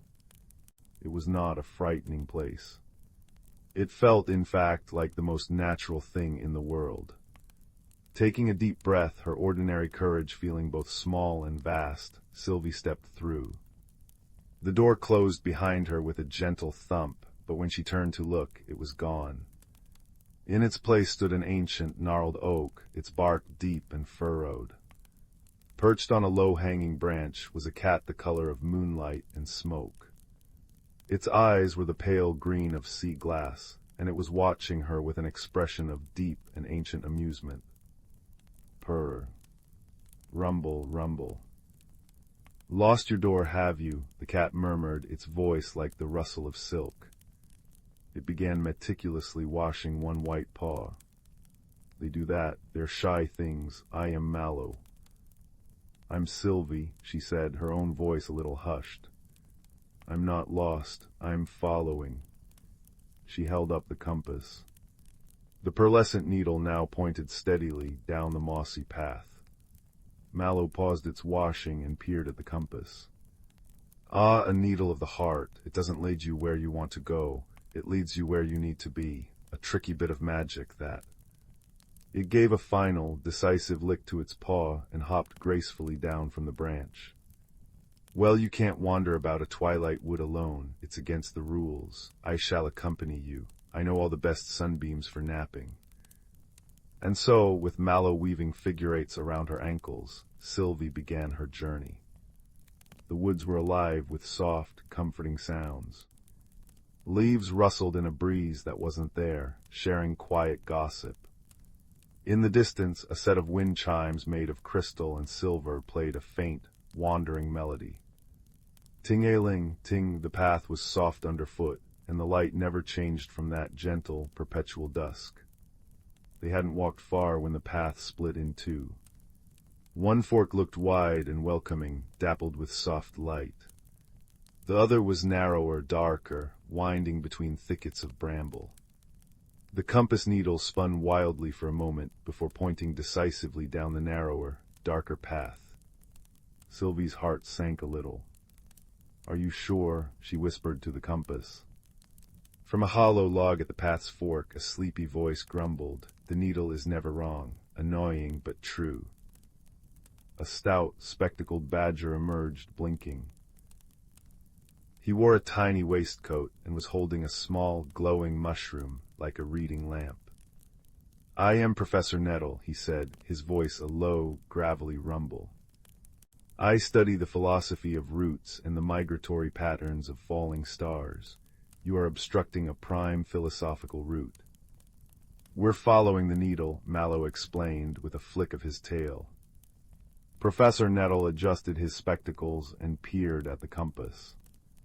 The thorny thicket, a challenge of patience, that one. The brambles there are not merely sharp, they are sensitive. They react to haste and frustration. The more you struggle, the tighter they cling. He sighed, a sound like dry leaves skittering. "I suppose my treatise on starlight can wait. Impatience is a fascinating subject to observe. I shall join your expedition." The thorny thicket was exactly as described. A wall of dark, twisted vines, studded with thorns that gleamed like obsidian, blocked the path completely. As Sylvie approached, the vines shifted and tightened with a dry, rustling hiss. Remembering the professor's words, Sylvie did not try to push through. She simply stood before the thicket, her breath a soft cloud in the cool air. She thought of the feeling that had brought her here, that nameless longing. It wasn't a sharp, painful feeling, but a quiet, empty space inside her, like a room waiting for a friend. She took a step forward.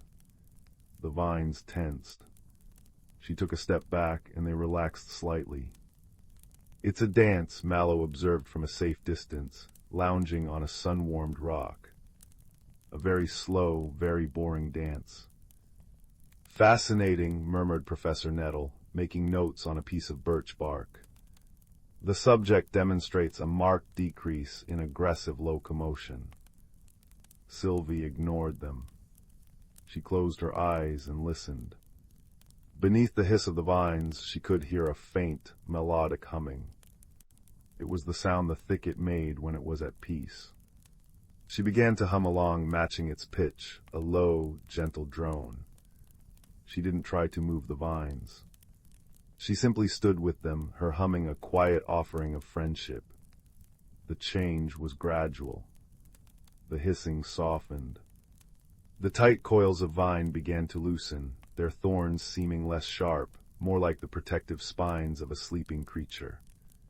One long tendril uncurled, then another, slowly creating a narrow, arched passageway through the heart of the thicket. It had not been conquered by force, but gently persuaded by patience and a shared song. Swish. Creak. The path on the other side led to a clearing dominated by a still, black pond. In the center of the pond was a small island, and on that island grew a tree made entirely of silver, its leaves tinkling softly like 1,000 tiny bells. And there, nestled in the tree's roots, was a soft, pulsing light, the source, Sylvie knew with a certainty that shook her, of the longing in her heart.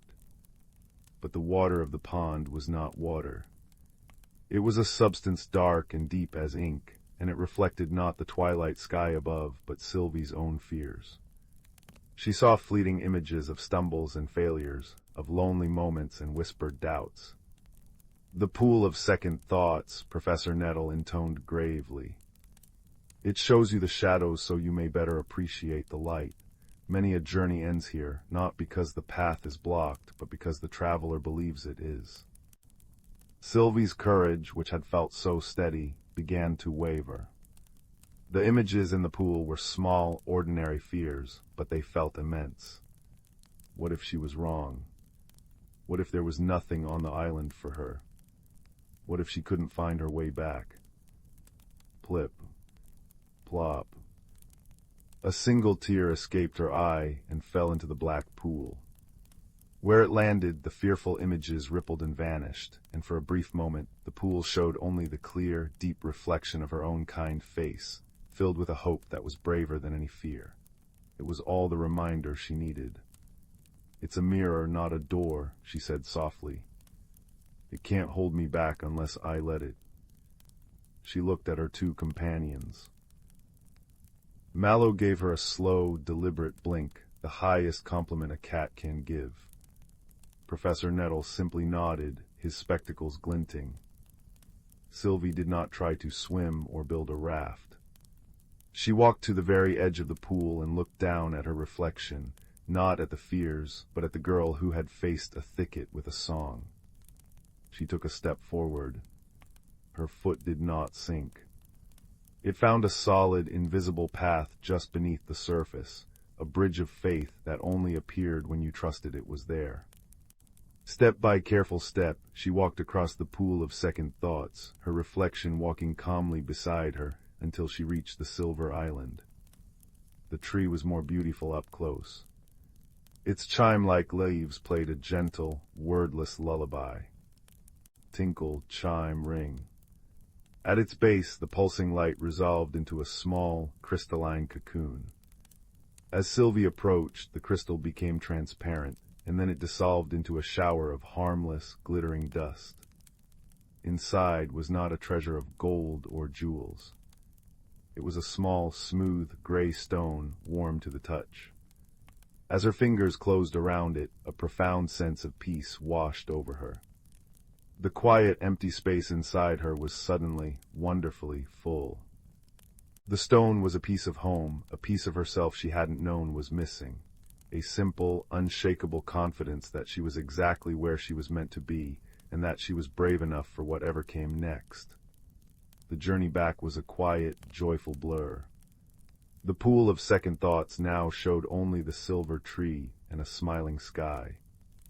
The thorny thicket had blossomed with night-blooming flowers, their petals open wide, filling the air with a sweet, sleepy fragrance.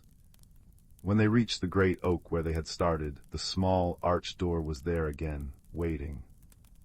"It seems your need has been met," Mallow purred, rubbing against her leg. "The needle will sleep now." Sylvie looked down. The compass was still and dark, its pearlescent needle dormant. Professor Nettle gave a formal little bow. "A most successful field study. The application of patience and self-trust proved remarkably effective. I shall write a paper on it." And with that, he trundled back to his hollow log. Sylvie stepped through the door and found herself back in the attic. The rain had stopped. The last rays of the setting sun streamed through the round window, painting the dust motes gold. The compass was just a tarnished brass trinket on the sheet music once more. But in her pocket, the smooth, gray stone was still warm. She went downstairs and sat by the fireplace, the stone held tightly in her hand. The flames crackled and popped, their light dancing across the familiar room. The nameless longing was gone, replaced by a deep, cozy contentment. She had not traveled far in miles, but she had journeyed a great distance within herself, and she had returned not with a trophy, but with a quiet truth. that the greatest adventures are often the ones that happen just on the other side of a familiar door, and that the most powerful magic is the courage and kindness we already carry in our hearts. And as the fire settled into embers with a soft, sighing hiss, Sylvie knew, with absolute certainty, that all was well. Story 8. Deep within the heart of the world, cradled between the shoulders of sleeping mountains, lay the ancient forest of Lumenwood. It was a place where time moved not in hours, but in breaths, not in days, but in the slow, graceful turning of seasons. The moon was its sun, and silver moonbeams were its daylight, filtering through a canopy of ancient oak and whispering pine to dapple the forest floor in patterns of liquid mercury. The air itself was a living thing, thick with the scent of damp earth, decaying leaves, and the sweet, almost honeyed perfume of night-blooming jasmine. Moss, soft as velvet and deep emerald green, clothed every stone and curled up the gnarled trunks of trees so old they remembered when the stars were first set in the sky. This was a realm of quiet magic, a symphony of subtle sounds that played only for those who knew how to listen. On this particular night, when the moon was a perfect, luminous pearl in a sky of crushed sapphire, a little bat named Pip found himself wide awake and unusually restless. Pip, whose wings were like finely tooled leather and whose ears were large enough to catch the faintest whisper of the world, usually spent his nights in joyful, swooping flight, chasing moths that glittered like flying embers. But tonight, a strange silence had fallen over his usual hunting grounds near the chittering cricket hollows. The familiar, comforting hum of the forest's nightlife was muted, replaced by a curious, waiting hush. Feeling a prickle of unease, Pip fluttered from his upside-down perch in a hollow cedar and decided to seek counsel. He knew of only one being in Lumenwood who understood the deep, old rhythms of the forest, the great sentinel, an oak tree so vast and ancient that its roots were rumored to drink from the same underground streams that fed the mountain's heart. His flight was a quiet rustle of membrane and air. He navigated not by sight alone, but by the gentle, pulsing glow of the forest's bioluminescent wonders. Ghost mushrooms clustered at the base of trees, casting a soft, blue-green light that illuminated his path. Will-o'-the-wisps, those playful, floating sprites of light, bobbed and weaved between ferns, their glow a warm, golden yellow. The very lichen on the north sides of the trees emitted a faint, star-like shimmer. It was as if the forest had swallowed a piece of the starry sky and let it grow from the ground up. After a time, he arrived in a wide, starlit clearing. At its center stood the great sentinel. It was more a small mountain of wood and life than a tree. Its bark was deeply furrowed, like the wise, lined face of a very old guardian, and its branches spread out like benevolent arms, holding up the sky. Moonlight silvered its last remaining autumn leaves, which clung on with a tenacious, rustling grip. Pip alighted softly on a low-hanging branch, his tiny claws finding a secure purchase. He did not need to speak. In Lumenwood, communication was often a matter of presence and intention. He simply waited, his small body trembling slightly. A deep, resonant hum, felt more in the bones than heard by the ears, began to emanate from the tree. It was the sound of sap moving with glacial slowness, of roots stretching deep into the earth, of countless seasons held in memory. Little one of the air, a voice murmured, not in words, but in a wave of pure understanding that washed over Pip. It was a voice like the sound of wind through a vast, empty canyon, peaceful and immense. You carry a question in your quiet heart. The stream has been whispering of it. The stones have been dreaming it. What troubles your flight? Pip, gathering his courage, sent his own thought out, a fluttering, worried impulse. The music is gone, great one. The cricket songs, the frog choirs, the night is too quiet. It feels empty. The great sentinel was silent for a long moment, a silence filled only with the gentle shhhhh of the wind combing through its leaves, a natural, soothing ASMR that usually calmed every creature. but tonight, even that sound seemed tinged with sorrow. "The music is not gone," the tree finally responded, its meaning unfolding in Pip's mind like a slow-blooming flower. "It has only changed its tune. The forest is preparing for the great slumber. The season of long nights and short days is upon us. The magic is turning inward, as it always does." Pip cocked his head, confused. But why must it be so quiet? Why must the magic hide? "Come," the sentinel's thought was an invitation. "Listen more closely. There is a secret language being spoken all around you. You have only forgotten how to hear it." Guided by the ancient tree's presence, Pip closed his eyes and stilled his busy mind. He focused not on the absence of sound, but on the presence of what was there. First he heard the stream. It was not babbling joyously as it did in the summer. Now its voice was a lower, more thoughtful murmur, the water flowing over smooth, mossy stones with a sound like a deeply contented sigh. "Rest, renew," it seemed to say with every lap against the bank. The stones themselves, still warm from the vanished sun, added a soft, percussive click and clack as the water shifted them minutely, a language of deep earth and patient time. Then he heard the trees. It wasn't just the wind. Each species had its own voice. The pines released a low, sustained whistle, a hymn of eternal green. The bare branches of the ash trees clicked together like gently tapping bones, speaking of letting go and trusting in the return. The great sentinel itself hummed its foundational note, a bass tone that held the entire symphony together. "The forest does not fall silent," the sentinel explained. "It simply speaks a different dialect. The language of preparation. The poetry of rest. The creatures you miss are not gone.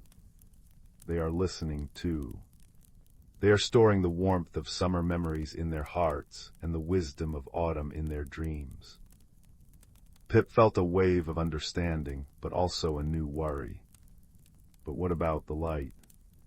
The little glowing lights, will they sleep too? "Follow the path of the fallen star," the tree murmured cryptically, and then its conscious presence seemed to recede, becoming one again with the deep, humming earth. Pip knew the audience was over. He took to the wing again, his heart a little lighter, but his mission changed. He was no longer seeking an answer to silence. He was on a quest to understand the new language of the forest. He flew towards the Whispering Glen, a place where the bioluminescent fungi were most dense. As he flew, a soft, misting rain began to fall. It was not a storm, but a gentle benediction. The sound of countless tiny droplets kissing the broad leaves of ferns and the needles of pines created a layered, rustling whisper, a natural ASMR tapestry that was incredibly soothing. Each drop that hit a still pool in the stream created a perfect, expanding ring of silver in the moonlight, accompanied by a soft plink. In the Whispering Glen, he found his friend, a fox named Rowan. Rowan's coat was the color of autumn itself, and her eyes held the keen, gentle wisdom of one who knew every hidden path and secret of the wood. She was sitting patiently, watching the rain-washed ghost mushrooms glow even brighter, their light reflecting in her intelligent eyes. "The sentinel sent you," she said, her voice a soft rustle of dry leaves. It wasn't a question. Pip fluttered down to land on a stone beside her. "It said to follow the path of the fallen star. What does that mean?" Rowan gave a slow, knowing blink. "It means we have a journey to make before the deep snows come. The starlight nectar is fading. It is what gives the will-o'-the-wisps their joy and the deep moss its constant shimmer. If it fades too much, the long night of winter will be truly dark, and the forest's heart might forget how to wake in the spring." A shiver that had nothing to do with the cool air ran through Pip. He understood now. The quiet wasn't just about sound. It was about the fading of the forest's inner light, its magical vitality. The seasonal cycle was in danger of becoming an endless winter of the spirit. "What can we do?" Pip asked, his voice small. "We must go to the Heartstone," Rowan said, rising gracefully. "It lies in the crystal cavern at the source of the silver thread stream. It is the wellspring of the forest's luminescence, but its light dims if it is not reminded of the world above. It needs to hear the stories of the season, to feel the connection to the sleeping life. We must be its messengers." And so their journey began. Pip flew low, a silent scout, while Rowan moved with a fluid grace through the undergrowth.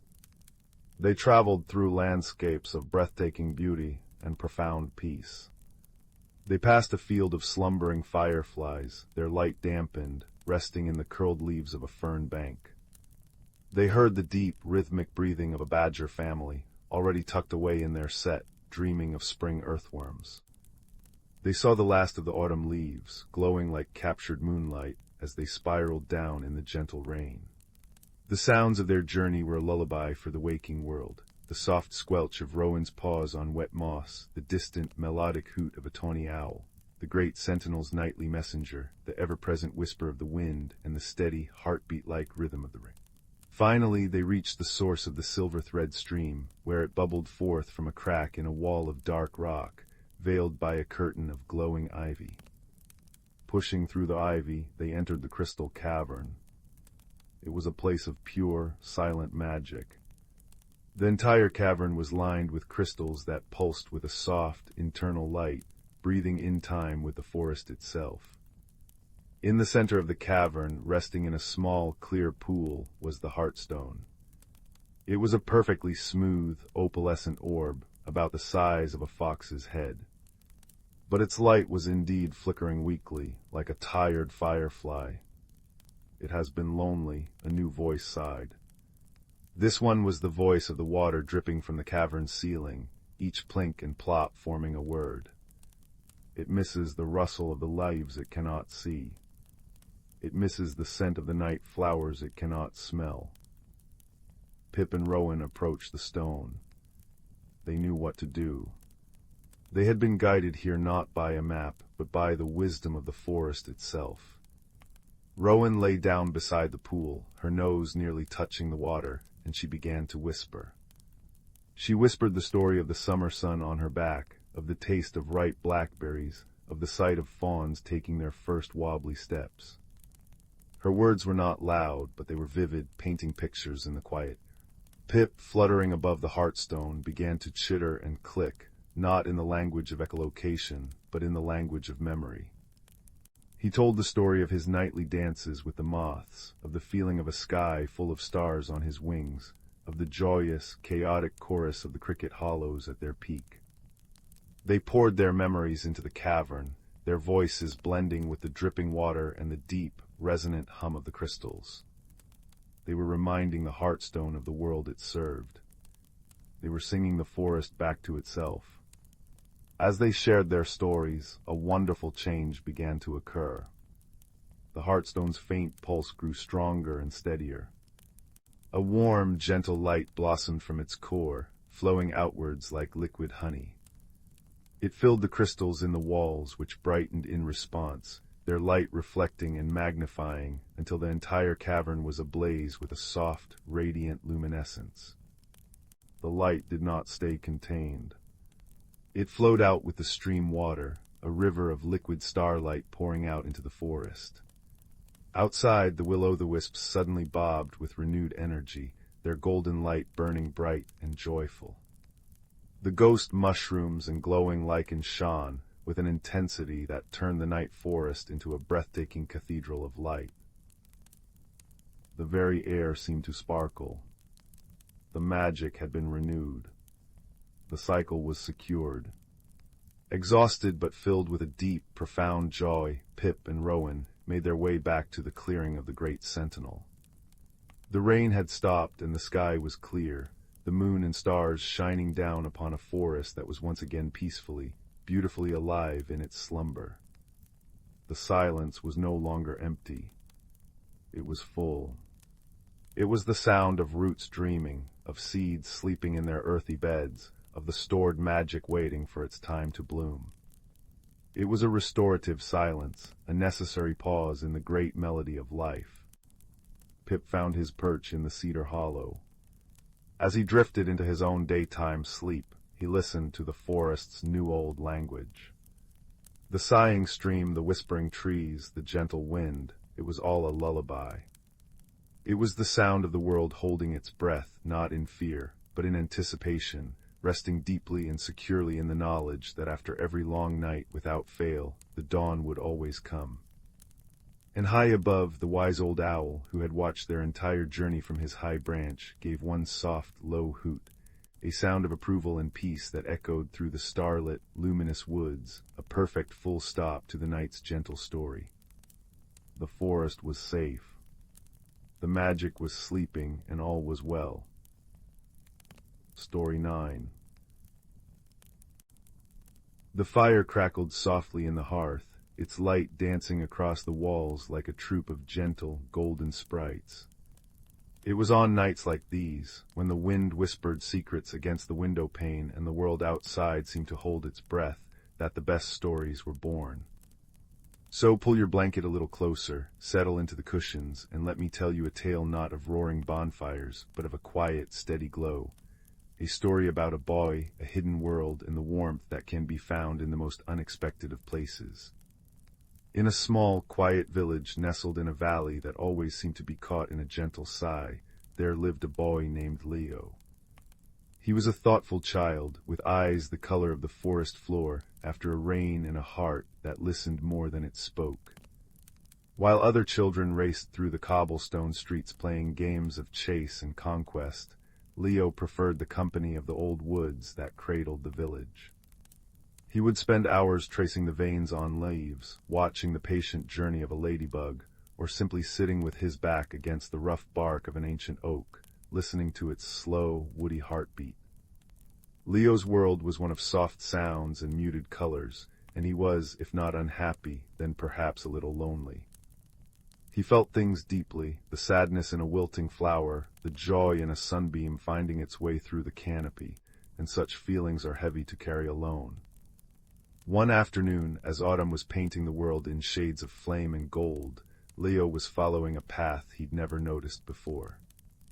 It was a shy little trail, barely more than a suggestion woven between the ferns and tree roots.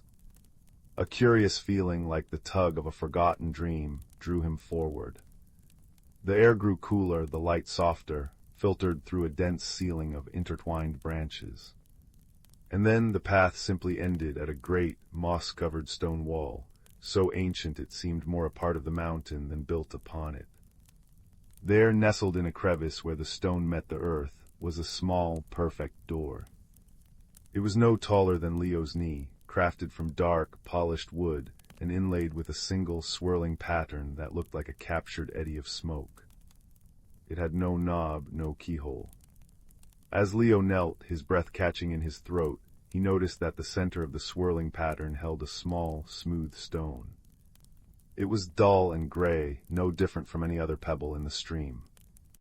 But then, as the last of the day's light began to fade, something miraculous happened. The stone began to glow. It was not a bright, flashy light, but a deep, pulsing warmth, like the heart of a banked fire, or an ember holding its secret heat in the darkness. It cast a soft, orange-red radiance onto the tiny door, making the wood grain seem to swim and shift. Hesitantly, Leo reached out and touched the glowing stone. It was wonderfully warm, a comfort that seeped right into his bones. The moment his fingers made contact, the tiny door swung inwards without a sound, revealing not a dark space behind the stone, but a tunnel filled with the same gentle, ember-like light. Without a second thought, for his quiet heart told him this was a thing of wonder, not of fear, Leo crawled inside. The tunnel was short, and on the other side, he emerged into a world that stole his breath away. He was in a vast, hidden grove, entirely enclosed by the towering stone walls of the mountain. The air was thick with the scent of damp earth, night-blooming jasmine, and something else, something like cinnamon and old parchment. Above, the sky was not the darkening blue of evening, but a perpetual soft twilight, lit by thousands of tiny, floating lights that drifted like lazy fireflies. But these were not insects. They were living embers, each one pulsing with that same deep, warm glow as the stone in the door. They floated amidst leaves that shimmered with a silvery sheen, and settled on flowers that looked as though they were woven from moonlight and shadow. This was the Ember Glade.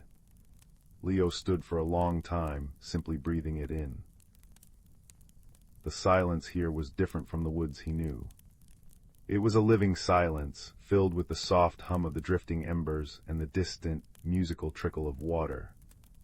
His wonder was interrupted by a small, frantic sound. A series of tiny, distressed chirps came from a cluster of bell-shaped flowers nearby. Crouching down, Leo saw a most extraordinary creature. It was a small, furry animal, about the size of a squirrel, with velvety, smoke-gray fur and ears too large for its head. Its most remarkable feature was its tail, which ended in a tuft that glowed with a soft, steady, golden light. But the little creature was in trouble. Its glowing tail was tangled in the sticky, thread-like vines of the bell flowers, and it was tugging and chirping in clear alarm. "Shhh, it's all right," Leo whispered, his voice barely disturbing the tranquil air. "I'll help you." His fingers, accustomed to the delicate work of untangling knotted string and carefully arranging his collections of feathers and stones, were perfect for the task. He worked slowly, gently loosening the sticky threads one by one, speaking to the creature in a low, soothing murmur. The creature stopped struggling and watched him with wide, intelligent eyes that reflected the floating embers like tiny, star-filled pools. Finally, with one last careful pull, the little creature was free. It shook itself and its tail tuft flared brightly for a moment, casting a warm circle of light around them both. It then scurried up Leo's arm and nuzzled its soft face against his cheek, its chirping now a happy, purring trill. "You're welcome," Leo said, a real, unburdened smile spreading across his face for the first time in a long while. A soft, rustling sound made them both turn. From behind a tree with bark that looked like layered silver emerged another figure. This one was taller, about Leo's height, and walked on two legs. He had the same large, luminous eyes and velvety skin, but his form was more human-like. He wore simple clothes woven from what looked like moss and spider silk, and in his hand he carried a staff topped with a crystal that held a captive, pulsing ember. He regarded Leo not with fear, but with a calm, deep curiosity. "You have helped a Glimmerwing," the boy said, his voice as soft and smooth as the flow of a deep underground river. "They are the keepers of light in our grove. We are in your debt." "I'm Leo," he said, finding his voice. "I am Finn," the boy replied with a slight bow of his head. "You are the first of your kind to find the Ember Glade in many, many turnings of the seasons." Finn explained that this hidden world was a sanctuary, a place where gentle, nocturnal beings lived in harmony, their lives governed by the soft light of the embers. The Glimmerwings, like the one Leo had rescued, tended to the floating lights, ensuring they never dimmed. There were others, too, the whisperers who spoke to the roots of the trees, the stream singers whose voices made the water chime like crystal bells. "But something is wrong," Finn said, his large eyes clouding with worry. He led Leo to the center of the grove, where the largest tree Leo had ever seen stood sentinel. Its trunk was as wide as a cottage, and its branches, laden with leaves that shimmered like beaten copper, stretched up to form the very ceiling of their twilight world. Nestled in the great fork of the tree was a single, enormous ember, as large as Leo's head. But its light was faint, flickering weakly like a candle guttering in the wind. "This is the heart ember," Finn explained. "It is the source of all light and warmth in our grove. From it all the smaller embers are born, but for many moons now its glow has been fading.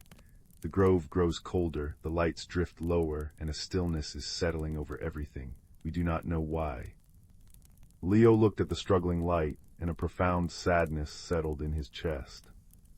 He understood this feeling, the fear of a light going out, of warmth leaving, of a beautiful, quiet world growing dim. He knew what it was to feel a chill that wasn't just of the air. "Maybe I can help," Leo said, his voice quiet but firm. And so began Leo's true journey. His days in the village became a secret double life. By day, he was the quiet boy who walked in the woods. By night, he would slip through the tiny door and enter the ember glade, where Finn became his guide and fast friend. Their investigation was not a grand, heroic quest with clashing swords and roared challenges. It was a gentle mystery, unfolding like the slow, intricate patterns of smoke rising from a calm fire. They walked the grove together, their path illuminated by the Glimmerwing, who Leo had named Spark for the cheerful way his tail flared, riding happily on his shoulder. Leo, with his patient, observant nature, noticed things the grove folk, who had lived there for eternity, had come to take for granted. He noticed how the silvery leaves of the trees seemed duller at their tips. He heard a strain in the chiming of the streams, a note of weariness. He felt a subtle, persistent coldness seeping up from the ground, a chill that the fading light of the heart ember could no longer keep at bay. He spent hours sitting with the oldest of the whisperers, a being so ancient its form was more like gnarled wood than flesh, learning that the stories of the grove were stored in the roots of the great trees. He learned that the heart ember did not just give light. It was tied to the vitality of the grove itself, fed by the joy, the peace, and the harmony of all who lived there. "The chill you feel," the old whisperer rasped, its voice like the rubbing of two branches together, "is not of this season. It is the chill of forgetting, of silence where there should be song, of stories left untold." One evening, as Leo and Finn were resting by one of the singing streams, sharing a piece of sweet, nutty bread Finn's mother had baked, Leo spoke of his own world. He talked about the village, about the other children whose games were too loud and fast for him, about the loneliness that sometimes felt like a cold stone in his pocket. Finn listened, his large eyes full of understanding. "Your world has a chill, too," Finn said softly. "It does," Leo admitted. "But it's different. It's inside me." Perhaps, Finn mused, the chills are related. A forgotten story here, a lonely heart there, maybe they feed each other. Sorrow has a way of seeping through the cracks in the world. It was this conversation that sparked the idea in Leo's mind. The problem wasn't something that could be fixed with a magic spell or a physical tool. The heart ember was fading because the connection between the beings of the grove was weakening. The stories were being forgotten. The songs were being left unsung. His own loneliness was a mirror of the grove's growing stillness. He had an idea. It was a small idea, a quiet idea, but it felt true. The next night he asked Finn to gather everyone in the grove, all the Glimmerwings, the Whisperers, the Stream Singers, at the foot of the great tree.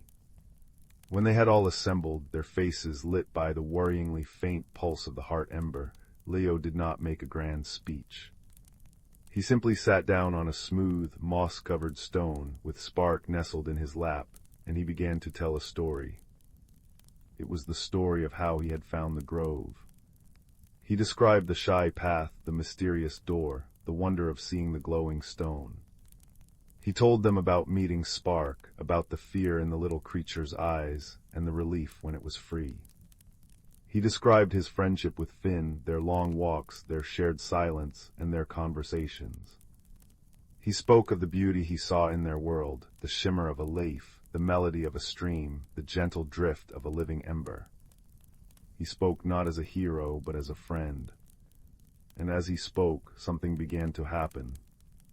A Glimmerwing, inspired, fluttered up to a low-hanging branch and began to trace patterns in the air with its glowing tail, illustrating the tale. A stream singer, hearing its home described with such affection, began to hum a soft, new melody, one of discovery and friendship. One of the older whisperers, its memory stirred, began to recount an ancient tale of the grove's founding, a story no one had heard in generations. One by one, others joined in. Stories were shared. Songs were sung. Laughter, a sound that had become rare in the grove, chimed through the air like another stream. They shared memories of bright days and comforted each other about the colder times. They reforged the connections that had grown thin. Leo watched, his heart feeling fuller and warmer than it ever had. He was no longer just an observer, he was a part of this. He was weaving his own thread into the tapestry of the grove. And as the stories flowed and the songs rose, the great heart ember above them began to change. Its faint, guttering flicker steadied. Then it swelled. A wave of pure, golden warmth pulsed out from it, washing over the entire grove. The light grew brighter and brighter, not harshly, but with a deep, resonant power that felt like a collective sigh of relief. The floating embers throughout the grove brightened in response, rising higher, their hum becoming a joyful chorus. The chill that had plagued the grove melted away, replaced by a profound, comforting warmth. The silvery leaves on the trees seemed to polish themselves, and the stream's song regained its clear, crystalline tone. The grove was healed. Not by a mighty deed, but by remembrance, by shared stories, and by the simple, powerful warmth of friendship. Finn looked at Leo, his luminous eyes shining with unshed tears of joy. "You didn't bring a new light, Leo," he said. "You helped us remember how to kindle our own." The time came for Leo to return to his own world. The journey through the Ember Glade had transformed him, as surely as fire transforms wood. He had gone in a lonely boy and was emerging with a heart that had learned to connect, to share, and to find warmth by giving it away. At the tiny door, Spark nuzzled his hand one last time, his tail glowing with fierce affection. Finn placed a hand on his shoulder. "The door will always be here for you, my friend," he said. "You are a part of this grove now, and it is a part of you." Leo crawled back through the tunnel and emerged into the crisp night air of his own woods. The door closed silently behind him, the stone in its center once again a dull, gray pebble. But as he touched it, he felt a residual warmth, a secret promise held within. He walked back to his village under a sky filled with cold, distant stars, but he did not feel the chill. A new warmth glowed within him, steady and true, the ember of a friendship that crossed the boundaries of worlds. He knew now that his quiet nature was not a flaw, but a gift. He was a listener, a storyteller, a keeper of small, important warmth. Back in his small room, as he lay in bed, he no longer felt the ache of loneliness. He could almost hear the faint, chiming song of the streams from the Ember Glade, a lullaby carried on the edges of his memory. He closed his eyes, and in his mind he saw the great heart ember, burning bright and steady, its light a promise that even in the deepest darkness, warmth and friendship could always be found, if only one knew how to look. And with that comforting thought, the gentle glow of a hidden world nestled in his heart, Leo drifted into a deep and peaceful sleep, his dreams filled with floating lights, whispering trees, and the enduring warmth of a friendship that had saved a world. Sleep well, little listener. May your own heart be a hidden grove, filled with its own gentle, enduring light. Story 10. Deep within the heart of the world, cradled between the shoulders of sleeping mountains, lay the Elderglen, an ancient forest where time moved to the rhythm of the moon and the secret, sighing breath of the earth. It was a place where the night did not bring darkness, but a different kind of light. Moonbeams, soft and silver, filtered through the canopy of ancient oaks and whispering pines, painting the forest floor in patterns of liquid mercury. The air itself hummed with a gentle, magical energy, a melody only the heart could truly hear. It was in this forest that a young hedgehog named Pip made his home. Pip was a creature of diligent routine, his days spent in cozy slumber beneath the roots of a grandfather beech tree, his nights devoted to the important work of foraging for beetles and sweet, dewy clover. But lately a strange restlessness had taken root in his heart. While the other nocturnal creatures, the badgers with their stoic wisdom, the bats with their silent, swooping dances, seemed perfectly in tune with the forest's deep, eternal song, Pip felt out of step. He watched the seasons begin their slow turn from the lush abundance of late summer toward the crisp introspection of autumn, and a quiet worry nestled in his chest. The world was preparing to rest, and he did not know how. One evening, as a soft, misting rain began to fall, each drop a tiny drumbeat on the broad leaves of the guardian ferns, Pip decided he would seek counsel.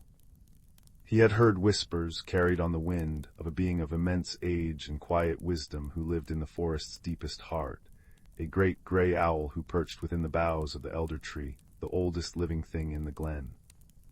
They said she understood the language of all things, the slow, deep thoughts of the stones, the chattering songs of the streams, and the rustling secrets of the trees. His journey began at the mossy bank of the murmuring brook. The water did not simply flow, it spoke. Over smooth, time-worn stones, it bubbled and giggled, telling tales of the high mountain snows from whence it came. As Pip approached, he dipped a cautious foot into the water. "Chill and welcome, little one," the brook seemed to whisper against his toes. "Your heart is heavy for one so small. Carry my clarity with you." Encouraged, Pip followed the brook's winding path. The forest grew denser, the trees older. Here the language of the trees was not in words, but in feeling. A grove of ancient willows wept not with sadness, but with a profound, gentle knowing, their long, trailing branches brushing the earth with a soft, sighing sound. Shhhhh, all is well. A stand of proud, straight pines creaked and groaned, their voices the deep timbre of old wood, sharing stories of centuries of sun and storm. Pip pressed his nose against the rough bark of a particularly grand pine, and a sense of immense patience washed over him, a feeling of standing firm through all seasons. Soon the misty rain ceased, and the clouds parted to reveal a sky dusted with diamond-bright stars. It was then that the forest began to truly glow. From the damp earth sprang clusters of foxfire mushrooms, emitting a soft, greenish light that pulsed gently, like a sleeping heartbeat. Hanging from the branches of a hawthorn were strands of ghost orchids, their pale petals radiating a cool, blue-white luminescence. The very air twinkled with fireflies, their golden lights blinking in a silent, complex conversation. Pip walked through this starlit, bioluminescent cathedral, his small heart filled with awe. The world was not sleeping, it was dreaming with its eyes wide open. After what felt like both a moment and an age, the murmuring brook widened into a still, dark pool. And there, in the center of a great clearing, stood the elder tree. It was so vast that Pip could not see where its branches ended and the sky began. Its bark was gnarled and seamed with lines of wisdom, and silvery moss clung to its northern face. High in its branches, nearly invisible against the dark wood, sat the great gray owl. She was immense and serene, her feathers the color of wood smoke and moonlight. Her eyes, large and deep as twin pools of dark water, were open and aware, holding the light of the stars within them. She did not speak, not at first. She simply watched Pip as he approached, her presence a calming weight in the clearing. Pip gathered his courage, his small voice a squeak in the vast, quiet space. "Wise one," he began, "I am called Pip. I feel a change coming. The air grows colder, the days shorter. The forest speaks of resting, but my heart is restless. I do not know how to be still." The owl blinked slowly, a gesture of profound understanding. When she finally spoke, her voice was not a hoot, but a low, resonant vibration that seemed to come from the earth itself, a sound that was less heard and more felt, like the deepest note of a cello. "Little keeper of the undergrowth," she hummed, "you listen, but you have not yet learned to hear. Come, sit, and listen not with your ears, but with your bones." Pip settled at the base of the great tree, the moss a soft, cool cushion beneath him. The owl fell silent again. For a long time, the only sounds were the gentle, natural symphony of the glen. The patter-patter of leftover rain dripping from leaf to leaf. The sigh of the night wind moving through the elder tree's highest branches, a sound like a mother soothing a child. The distant chatter-giggle of the murmuring brook as it spilled into the pool. Then Pip began to hear more. He heard the deep humming patience of the stones that lined the pool, their song one of immense age and unshakable peace. He heard the soft, secret whispers of the moss, telling tales of tiny, hidden worlds. He felt the elder tree itself, a slow, thrumming presence of life that reached deep into the earth and high into the heavens. The forest does not fear the turning, the owl's voice wove through the sounds, gentle and seamless. It trusts it, the stream does not mourn the water that flows to the sea, for it knows the clouds will bring it home again. The tree does not grieve the leaf that falls, for it knows that leaf will become the soil that feeds its roots. This is not an ending, little Pip. It is a conversation, a cycle of speaking and listening, of giving and receiving. As she spoke, a gentle wind stirred, rustling the leaves of the elder tree. A single golden-brown leaf detached from a high branch and began its slow, spiraling descent. It did not fall, it danced. It twirled and floated on the air currents, a final, beautiful performance before it came to rest, without a sound, upon the surface of the dark pool. The water rippled outward in perfect, expanding circles, each one catching a sliver of starlight. "See," hummed the owl. "The leaf speaks its last secret to the water. The water carries that secret onward. There is no loss, only transformation." Pip watched the ripples until they faded into the stillness. The restless knot in his chest began to loosen. He understood. The coming quiet of autumn and the deep sleep of winter were not a void to be feared, but a different kind of magic.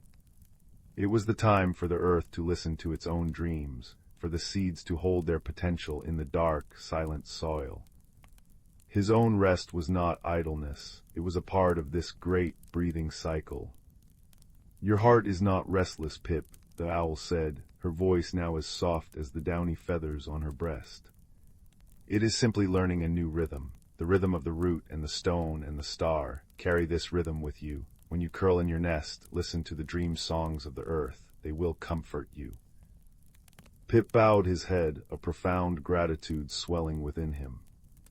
He had his answer. It was not a command or a lesson, but a truth that had been waiting for him to hear it, whispered in the language of the falling leaf and the patient stone. The journey back was different. Pip did not hurry. He walked with a new awareness, his small paws pressing into the cool, damp earth. He paused by the murmuring brook and listened to its laughing flow, now hearing not just its journey, but its joy in that journey. He passed the glowing ghost orchids and saw not just their light, but their quiet, steady offering to the night. He felt the supportive silence of the pines and the gentle empathy of the willows. When he finally reached his own little burrow beneath the grandfather beech, the first hints of dawn were painting the eastern sky with shades of lavender and rose. He was tired, but it was a good, deep tiredness. He curled into his nest of dried leaves and soft moss, tucking his nose under his paw. Outside, a soft wind rustled the beech leaves, a gentle, shushing lullaby. The last of the night's rain dripped from the branches, plink, plink, plink, a soothing, rhythmic beat. He could feel the deep, slow dream of the tree above him, and the patient hum of the earth below. Pip closed his eyes. He was no longer restless. He was listening. He was part of the conversation. And as he drifted into a peaceful, dream-filled sleep, he knew, with every fiber of his small being, that he was exactly where he was meant to be, held safe in the ancient, breathing, starlit heart of the Elderglen. Story 11. The fire crackles softly in the hearth, my dear listeners, casting dancing shadows upon the walls and painting the room in hues of amber and gold. Settle in now, pull your blankets close, and let the warmth seep into your bones as I tell you a tale not of roaring bonfires, but of a gentle, stubborn glow, the kind that persists in the deepest dark, waiting to be seen by the right eyes. Our story begins in a quiet valley, nestled between the shoulders of two sleepy mountains. In this valley lay the village of Oakhaven, a place of cobbled streets and cozy cottages, where the scent of baking bread and wood smoke always hung pleasantly in the air. And in the smallest cottage, at the very edge of the village, where the gardens gave way to wild meadows, lived a boy named Caelan. Caelan was a quiet child, with a heart that felt things a little too deeply, and eyes the color of a twilight sky. He was often found not with the other children at their boisterous games, but sitting by the stream, listening to its water music, or lying in the tall grass, watching the clouds make their slow, patient journey. He felt a kinship with the quiet things of the world, but this often left him feeling lonely. He was like a single ember separated from the fire, still warm but dimmed by the separation. One autumn evening, when the air was crisp and carried the spicy scent of fallen leaves, Caelan was walking home later than usual. The sun had dipped below the mountains, and the world was washed in deep blues and purples. A hush had fallen over the land, broken only by the rustle of a creature in the underbrush and the distant, mournful call of an owl. As he crossed the meadow, a flicker of light caught his eye. It was not the steady silver of a star, nor the fleeting spark of a firefly. It was a low, pulsing glow, the color of a dying ember, coming from the base of the great, gnarled willow tree that stood sentinel in the meadow's heart. Curiosity, a gentle but insistent tug in his chest, drew him forward. He pushed aside the willow's trailing curtain of leaves and stepped into the hidden room beneath its boughs. The air inside was still and cool, and there, nestled among the tree's thick roots, was a stone. It was no larger than his palm, smooth and dark as polished slate, but from within its depths it pulsed with that soft, warm, ember-like light. It seemed to be breathing, its glow brightening and fading in a slow, steady rhythm that felt oddly like a heartbeat. Caelan knelt and, with a reverence he did not understand, picked it up. The stone was warm to the touch, not with the heat of a fire, but with a deep, comforting warmth, like a loaf of bread fresh from the oven, or a cherished memory. The moment his fingers closed around it, a profound sense of calm settled over him. The loneliness that so often gnawed at him quieted, soothed by the stone's gentle, rhythmic pulse. He knew, with a certainty that came from a place deeper than thought, that this was no ordinary stone. He slipped it into his pocket, feeling its warmth seep through the fabric and into his skin, a secret companion for the walk home. That night, for the first time in a long time, Caelan slept without dreams of being lost or overlooked. He slept as if cradled, then burstone, as he had come to think of it, resting safely under his pillow. The next day and the days that followed, he carried the stone with him. He noticed strange things began to happen, small things.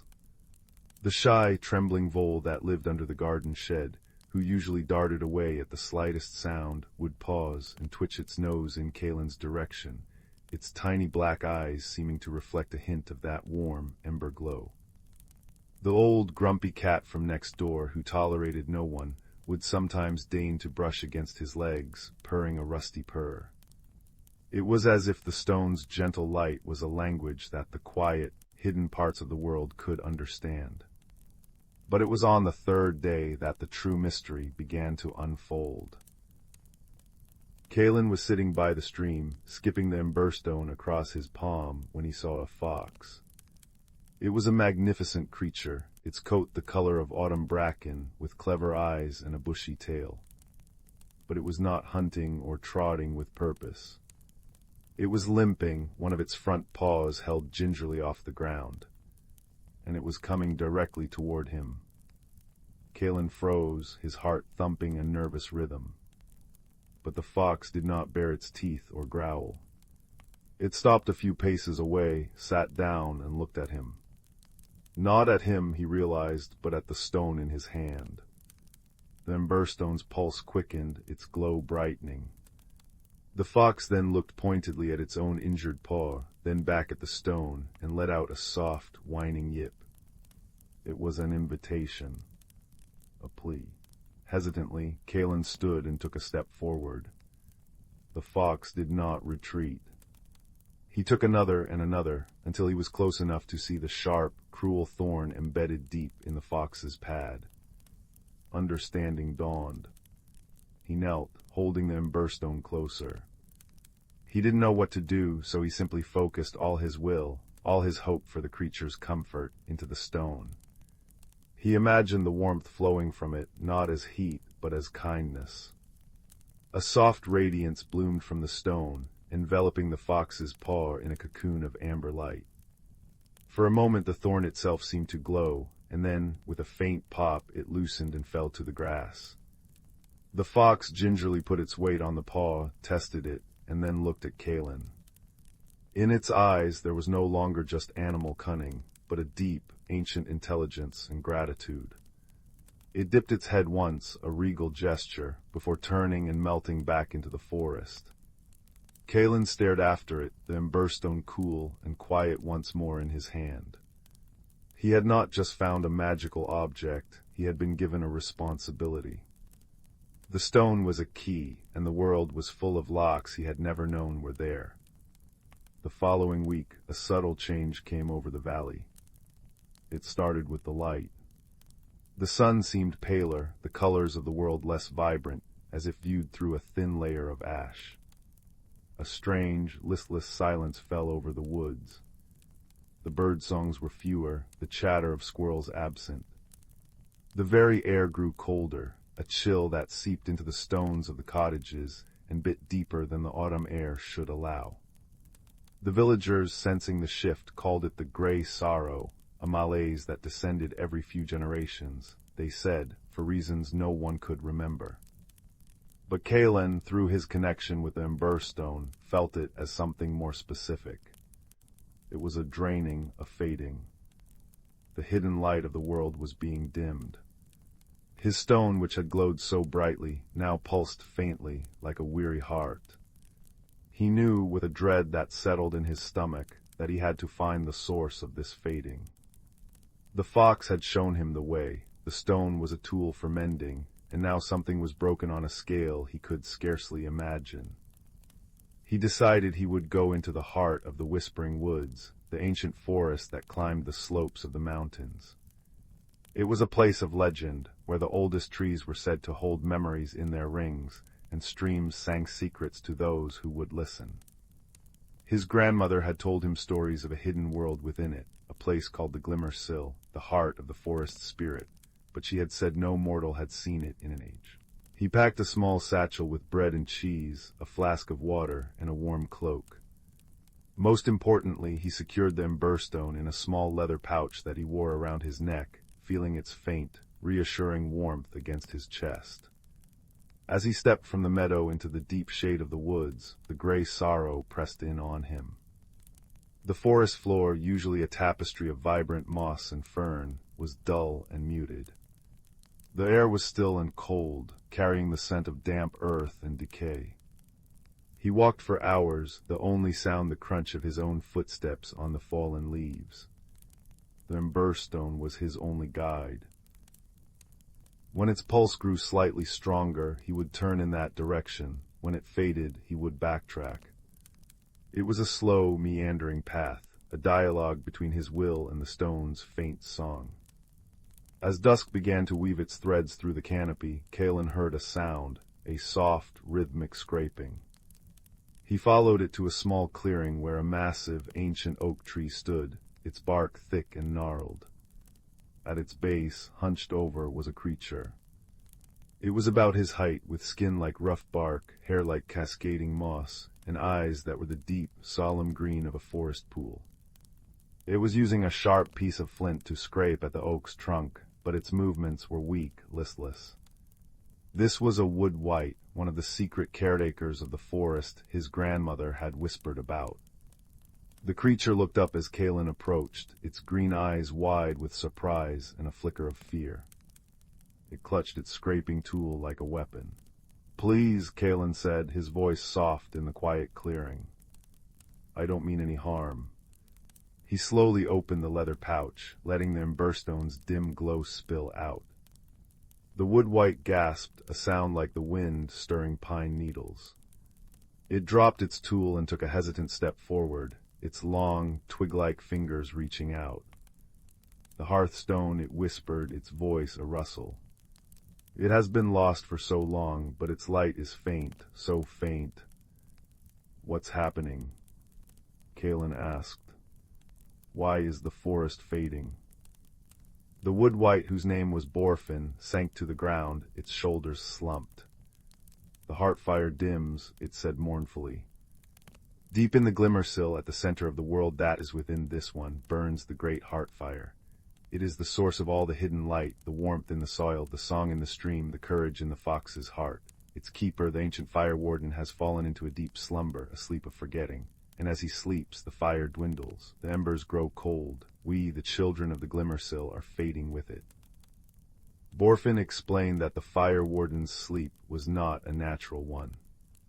A creeping shadow, a cold forgetfulness born of the world above neglecting the secret, quiet magic had settled over him. The only thing that could rekindle the heart fire was a spark of pure, selfless kindness from the outside world, carried on a vessel of inherent light, the lost hearthstone. You have brought the vessel, Borfin said, looking at the emberstone with desperate hope. But the journey to the glimmer-sill is perilous now. The paths are confused, the bridges of root and mist have grown weak, and the shadow of forgetting will try to turn you aside, to make you lose your purpose. Kaelin felt a tremor of fear, but the stone against his chest gave a small, determined pulse. He thought of the lonely vole, the grateful fox, the fading colors of his own home. He could not turn back. I will try, he said, his voice firmer than he felt. And so an unexpected friendship was forged there, in the cold, darkening clearing. Borfin, with his knowledge of the hidden paths, would be Kaelin's guide. Kaelin, with the emberstone, would be their hope. Their journey was a long and subtle trial. They did not battle monsters with claws and teeth, but with despair and confusion. The shadow of forgetting did not roar, it whispered. It made the path behind them look more inviting than the one ahead.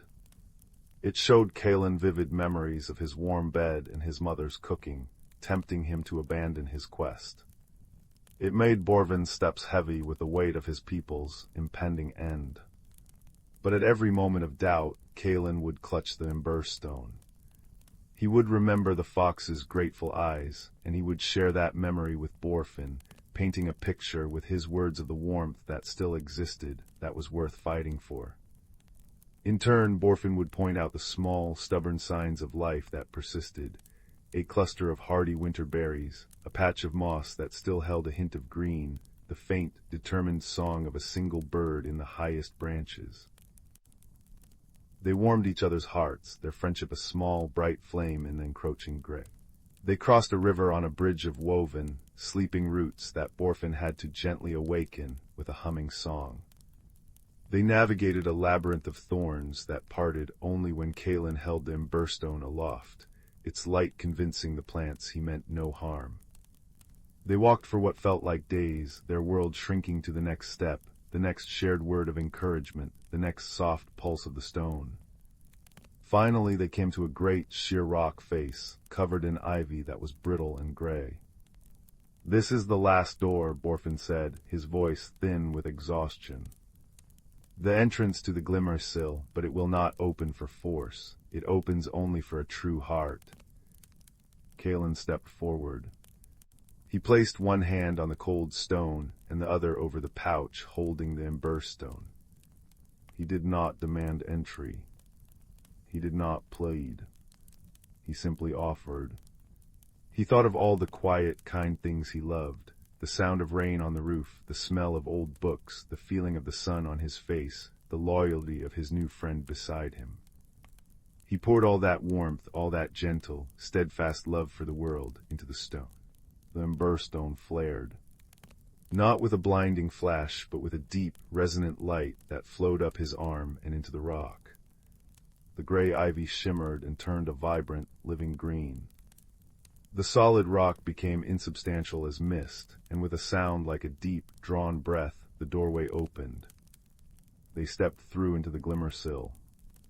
It was a cavern of impossible beauty, so vast the ceiling was lost in a soft, luminous mist. The air was warm and hummed with a silent, musical energy. Giant crystalline trees grew from the floor, their leaves shimmering with their own inner light. Streams of liquid silver meandered through fields of glowing flowers. But at the center of it all was a great, circular dais. And upon it the great heart fire was barely more than a pile of gray ash, from which only a few desperate embers gleamed. Beside it, on a throne of intertwined roots, sat an immense, majestic figure. He had a long, flowing beard of what looked like spun moonlight and robes of deep forest green, but his head was bowed in sleep, and his form was translucent, fading. This was the Fire Warden. Kalen and Borfin approached the dais. The air grew colder with every step. The shadow of forgetting was thickest here, a palpable chill that sought to freeze their hope. "You must wake him," Borfin whispered, his own form beginning to flicker. The stone used its spark. Kalen walked to the sleeping giant. He felt small and insignificant. How could his small kindness rekindle such a vast fire? The shadow whispered its doubts into his mind. "You are just a boy. Your kindness is a tiny thing. It is not enough." He looked at the few remaining embers in the vast hearth. They were like his own lonely heart before he found the stone. Separate, dim, but not out. He took the ember stone from its pouch. It was warm in his hand, its pulse strong and steady, a mirror of his own heart. He did not thrust it at the fire. He did not command the warden to wake. Instead, he knelt beside the great, sleeping form, much as he had knelt beside the injured fox. He thought of Borfin's steadfast guidance. He thought of the villagers of Oakhaven, who, in their simple way, loved their valley. He thought of every small act of care he had ever witnessed or done. He focused all of it, every warm memory, every gentle thought, into a single, silent offering. He held the ember stone out, not as a tool, but as a gift. "Remember," he whispered to the sleeping warden. "Remember the warmth." The ember stone blazed. A single perfect spark, brighter than a star and warmer than a summer noon, leaped from its surface. It flew through the air, a tiny, brave messenger, and landed squarely in the center of the ash-covered heart fire. For a terrifying moment, nothing happened. Then a wisp of smoke curled upwards. A faint, orange glow appeared deep within the ashes. A soft crackle broke the profound silence. One ember, then another, then a third, began to glow with a fierce, joyful light. The flames, tiny at first, began to dance, feeding on the kindling of Kalen's offered kindness. They grew, spreading across the dais, their light flooding the cavern. The light touched the Fire Warden. He drew a sudden, deep breath. His translucent form solidified, filling with color and life. His eyes, the color of molten gold, fluttered open. He looked at the blazing fire, then down at the small boy kneeling before him, holding the glowing hearthstone. A smile, warm and deep as the earth itself, spread across his face. "The world above remembers," the warden boomed, his voice like the stirring of a million leaves. It sent a keeper of the small hearths to rekindle the great one. He placed a hand, large and gentle, on Kalen's head. "Thank you, child. You have saved more than you know." As the heart fire roared back to life, the change was instantaneous. The crystalline trees shone with renewed brilliance, the silver streams sang more brightly, and the flowers glowed like captured starlight. Borfin, standing nearby, let out a joyful laugh, his form now solid and vibrant, the moss of his hair a dazzling green. The warden explained that the hearthstone was a fragment of the great heart fire itself, meant to travel the world and gather the small, everyday kindnesses that were the true fuel for all magic. In being lost, it had been forgotten, and the fire had begun to die. Kaelin, by finding it and using it with a pure heart, had restored the balance. Their journey back was a celebration. The forest was transformed. The gray sorrow had lifted. Colors were deeper, sounds were richer, and a gentle, life-giving warmth emanated from the very soil. When Kaelin and Borfin emerged from the Whispering Woods, the valley of Oakhaven was bathed in the golden light of a perfect autumn afternoon. The chill was gone, and the world felt right again. At the edge of the meadow, Kaelin and his friend said their farewells. "The stone belongs with you now," Borfin said. "You are its keeper, the bridge between our world and yours." With a final, mossy smile, the wood-wight slipped back into the woods, now a guardian of a secret that was no longer a burden, but a joy. Kaelin returned to his cottage, the emberstone resting peacefully against his chest. He was no longer the quiet, lonely boy. He was still quiet, but his quiet was now a deep pool of contentment, not loneliness. He had been transformed as surely as fire transforms wood, not by being consumed, but by finding his purpose, his place in the great, glowing web of life. He had learned that the smallest spark of kindness, nurtured by friendship, could light the darkest of places. And so, my dear listeners, as the fire in our own hearth burns down to a bed of glowing, peaceful embers, remember Kaelin's story. Remember that within you, too, there is a hidden light, a gentle glow that can warm a heart, mend a hurt, and guide a friend through the dark. It is a light that burns steady and true, waiting for its moment to shine. Now, close your eyes. Feel the warmth of your blankets, the steady rhythm of your breath. Let the memory of the emberstone's gentle pulse lull you into dreams of whispering woods, kind-hearted creatures, and friendships that warm the world. The story is over, but the warmth remains. Sleep well. Story 12.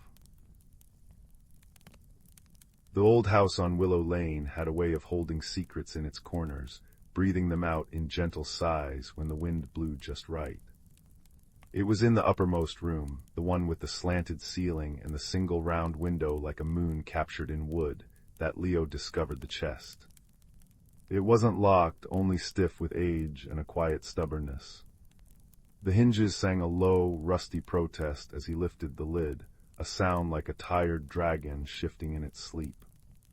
Inside, nestled in a bed of yellowed tissue paper that whispered secrets as he moved it, lay a quilt.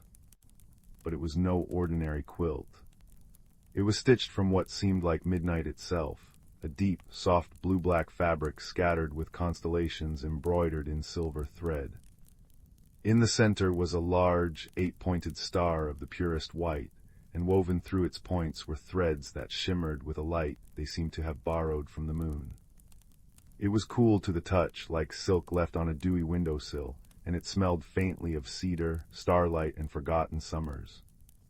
Leo, a boy with a quiet heart and a mind full of questions, wrapped the quilt around his shoulders. The moment it settled, the world outside the round window seemed to sharpen. The stars twinkled a little brighter, and a soft, melodious chime, like a distant bell tower, drifted on the night air. He knew with a certainty that settled deep in his bones that this quilt was a map to a different kind of journey.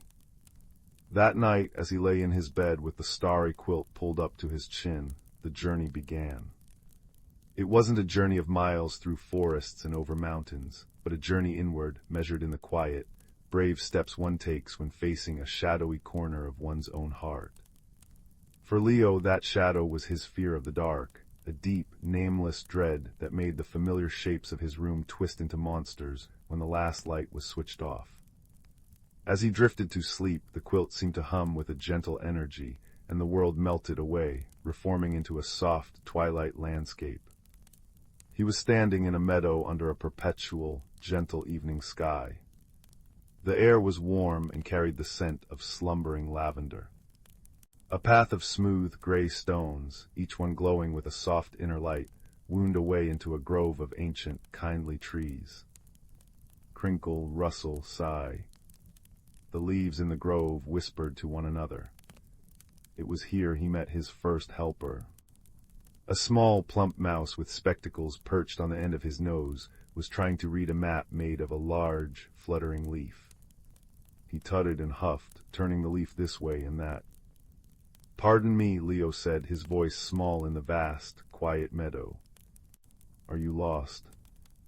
The mouse jumped, his spectacles slipping. "Lost? No, not lost. Temporarily, cartographically challenged. The landmarks you see, they keep shifting. The Whispering Grove is particularly uncooperative today."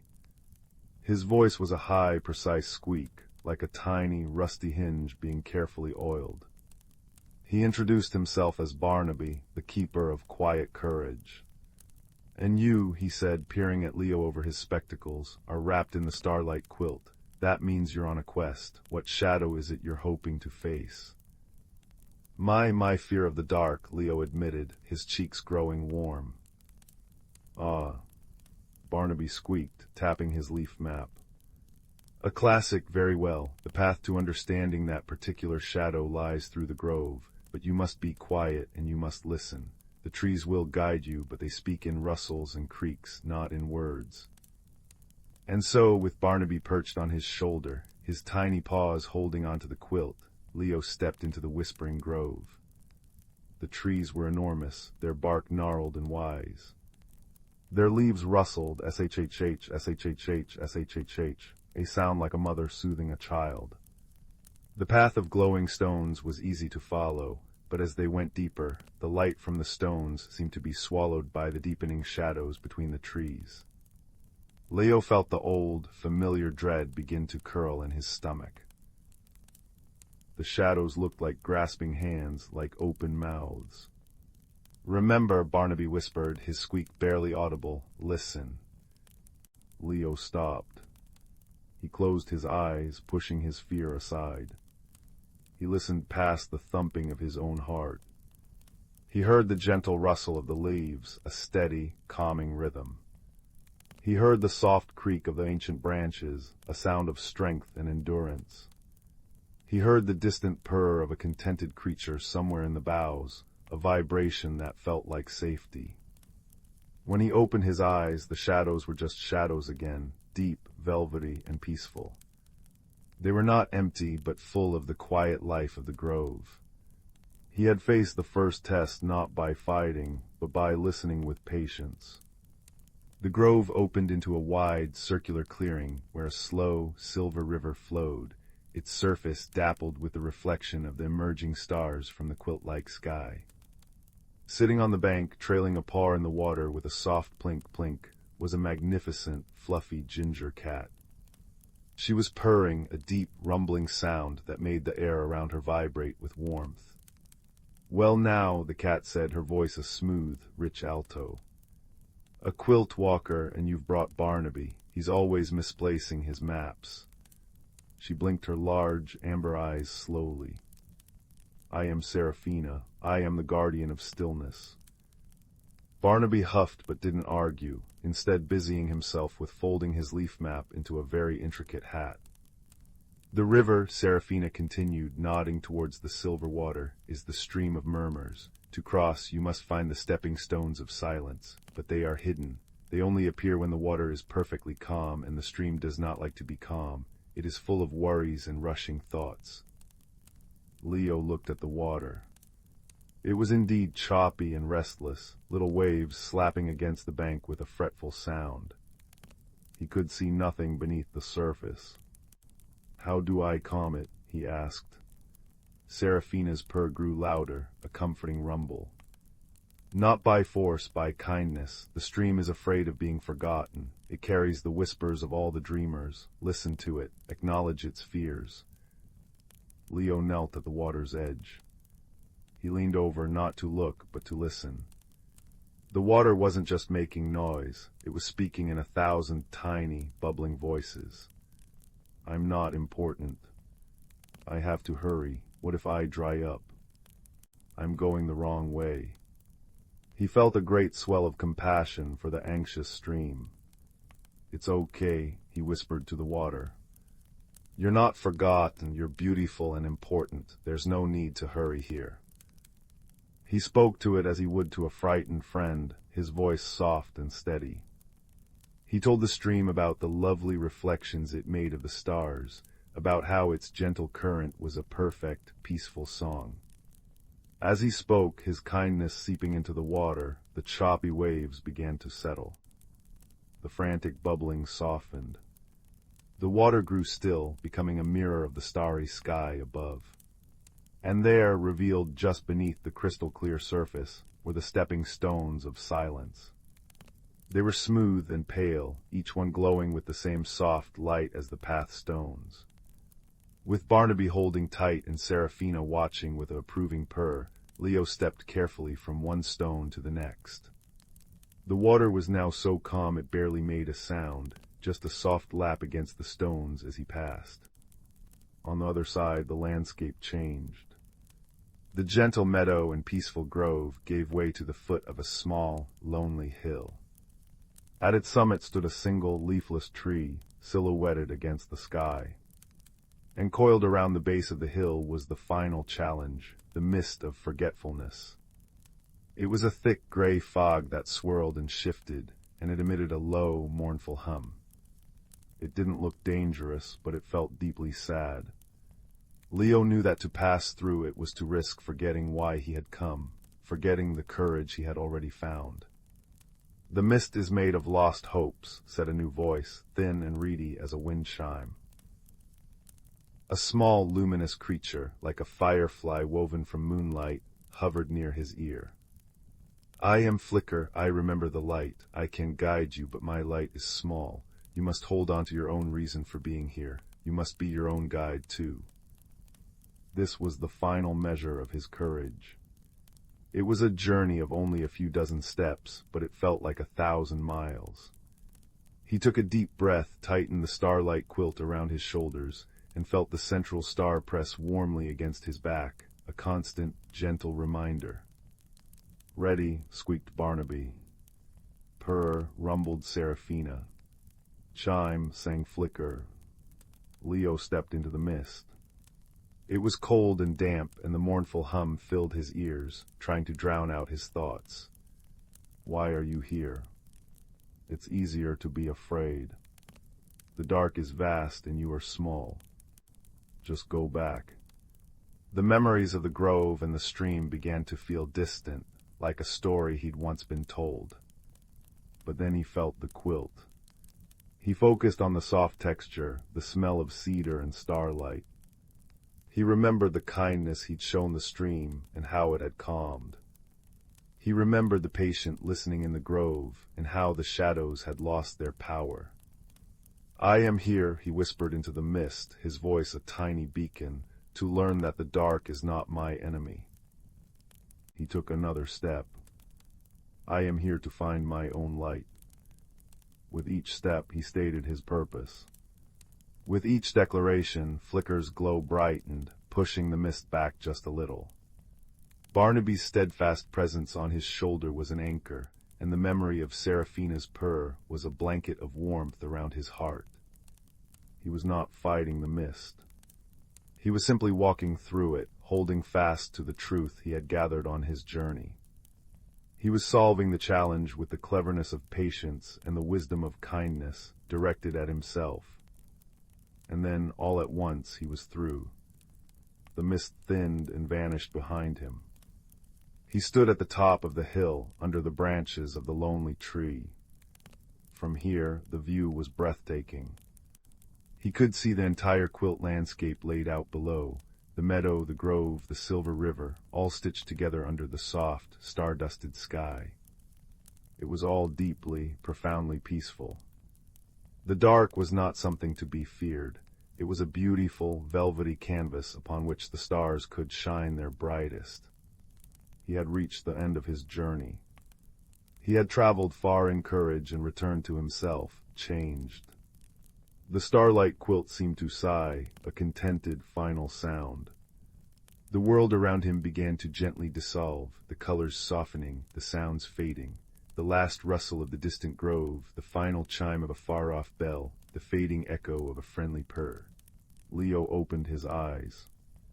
He was in his own bed, in his own room. The first pale light of dawn was brushing the round window. The starlight quilt was still wrapped around him, warm and soft. But the central star no longer shimmered with borrowed light. It seemed to glow with a quiet, steady warmth that came from within, a light he now knew was his own. The shadows in the corners of his room were just soft, gray shapes, holding no monsters, only the promise of rest.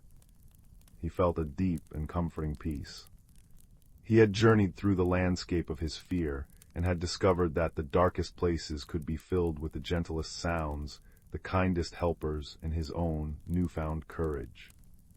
He snuggled deeper under the quilt, listening to the soft rhythm of his own breathing, and drifted back into a dreamless, perfectly peaceful sleep. Story 13. The last golden sparks from the campfire drifted upward, joining the tapestry of stars above. Young Leo watched them ascend, a tiny ember landing on the wool of his cloak, a cloak his grandmother had woven for him from the wool of their own gentle sheep, smelling faintly of wood smoke and dried lavender. It was his constant companion, his piece of home, no matter how far he wandered. Tonight his thoughts drifted further than usual, to a place he'd only ever visited in dreams, the Aetherium, a realm of floating islands where the sky was not empty, but filled with pathways of soft, glowing mist. It began with a whisper on the wind, a melody woven from starlight and silence. It was a call for help, a plea from the starlings of the celestial spire. Their song, the very music that painted the night sky with constellations, was fading. The great, singing crystals at the heart of their spire were falling silent, and with them, the stories of the stars were being forgotten. Leo, with his quiet heart and his keen ears, was one of the few who could hear their dimming chorus. He knew he had to go. Taking a deep breath of the cool night air, Leo stepped onto a faintly shimmering path of mist that materialized before him. It felt like walking on warm, solid cloud, the texture soft and resilient beneath his boots. The air changed, carrying the scent of night-blooming jasmine and ozone, like the air after a summer rain. He was ascending, the world below shrinking into a map of twinkling lights, while the world above unfolded in breathtaking splendor. The first landmark he reached was the Bridge of Sighs, a delicate arch of intertwined living crystal that hummed a low, comforting note as he crossed. It connected the mortal edge of the world to the first of the Aetherium's cloud isles. Below the bridge, the underground aurora churned. It was not a skyborne phenomenon, but a river of light flowing through a colossal cavern far beneath the clouds.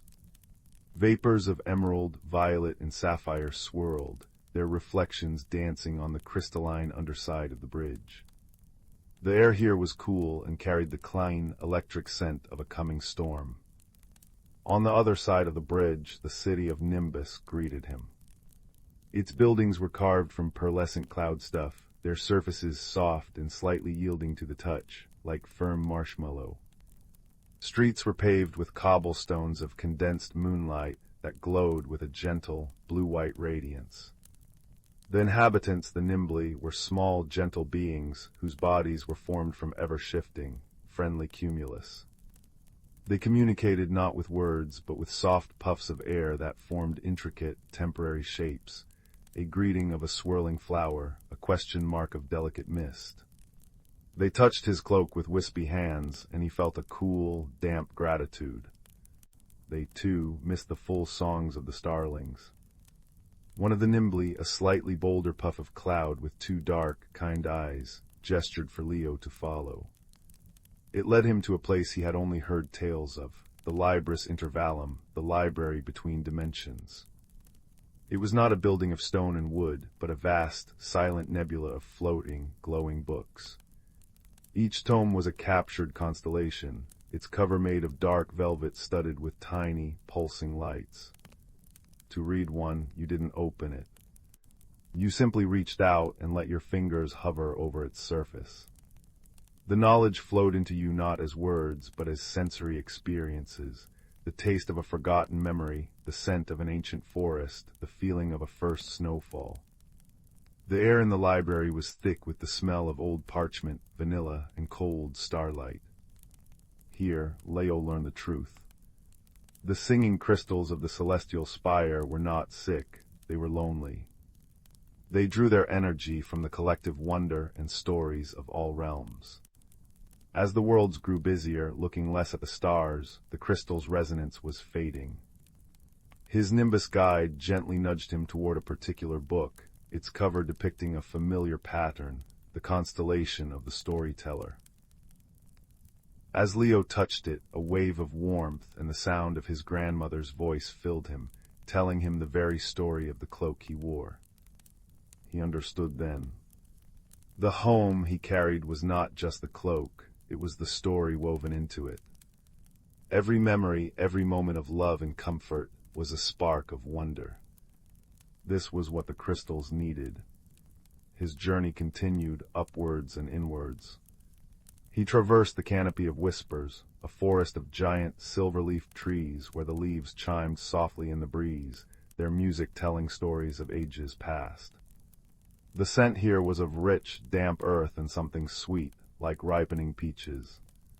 He met the fauna of Lumina, creatures of pure, gentle light that took the shapes of foxes and deer. They communicated by brushing against him, each touch imparting a feeling, a flash of encouragement, a spark of direction, a warm glow of friendship that seeped into his bones. Finally, he stood at the base of the celestial spire.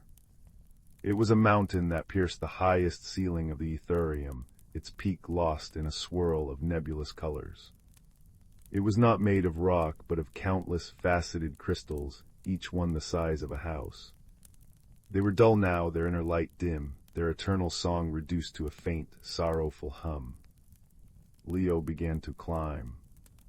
The surface of the spire was smooth and cool, like polished glass, but with a strange, warm energy thrumming deep within. As he climbed, he didn't try to sing or shout.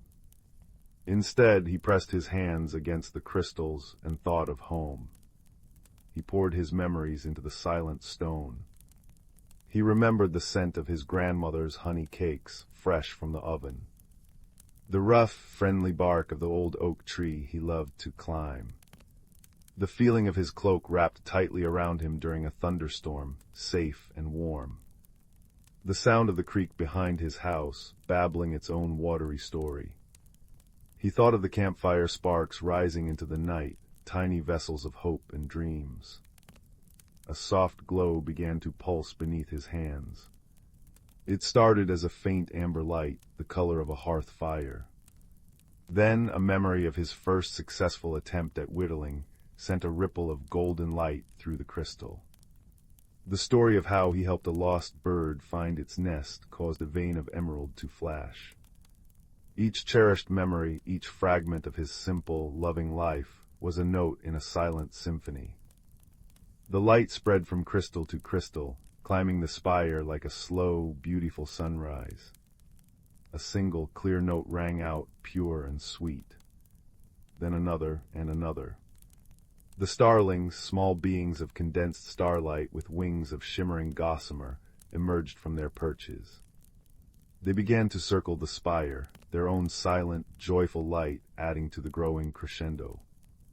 The crystals were not just being refueled, they were learning new stories. They were weaving Leo's memories of home, the warmth, the kindness, the simple wonders, into their eternal song. The sky above the Aetherium, which had been growing dim, suddenly erupted in a new constellation. It was the shape of a boy in a cloak, one hand outstretched, with a spiral of campfire sparks swirling around him. The music that now flowed from the celestial spire was the same ancient melody, but it was richer, deeper. It now contained the whisper of wind through wheat fields, the crackle of a friendly fire, the comforting weight of a handmade cloak. It was a song of the cosmos, yes, but also a song of home. Leo's nimbus friend found him, its cloudy form now sparkling with reflected starlight. It shaped a perfect, glowing heart of mist in the air between them. His journey was over.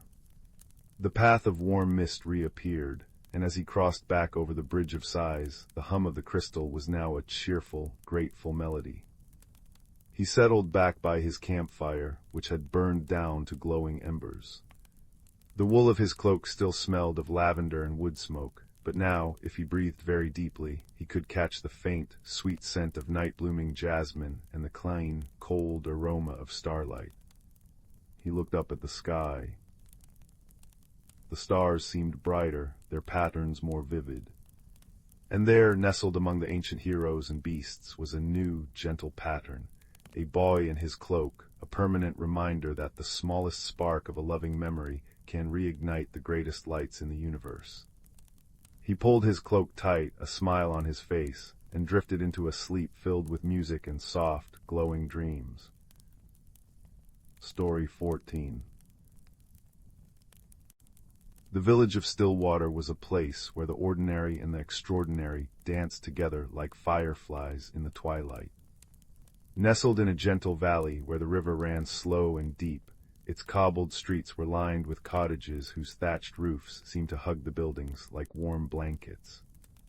Every evening, as the sun dipped behind the whispering woods, the villagers would light their lanterns, creating a second constellation upon the earth to mirror the one blossoming overhead.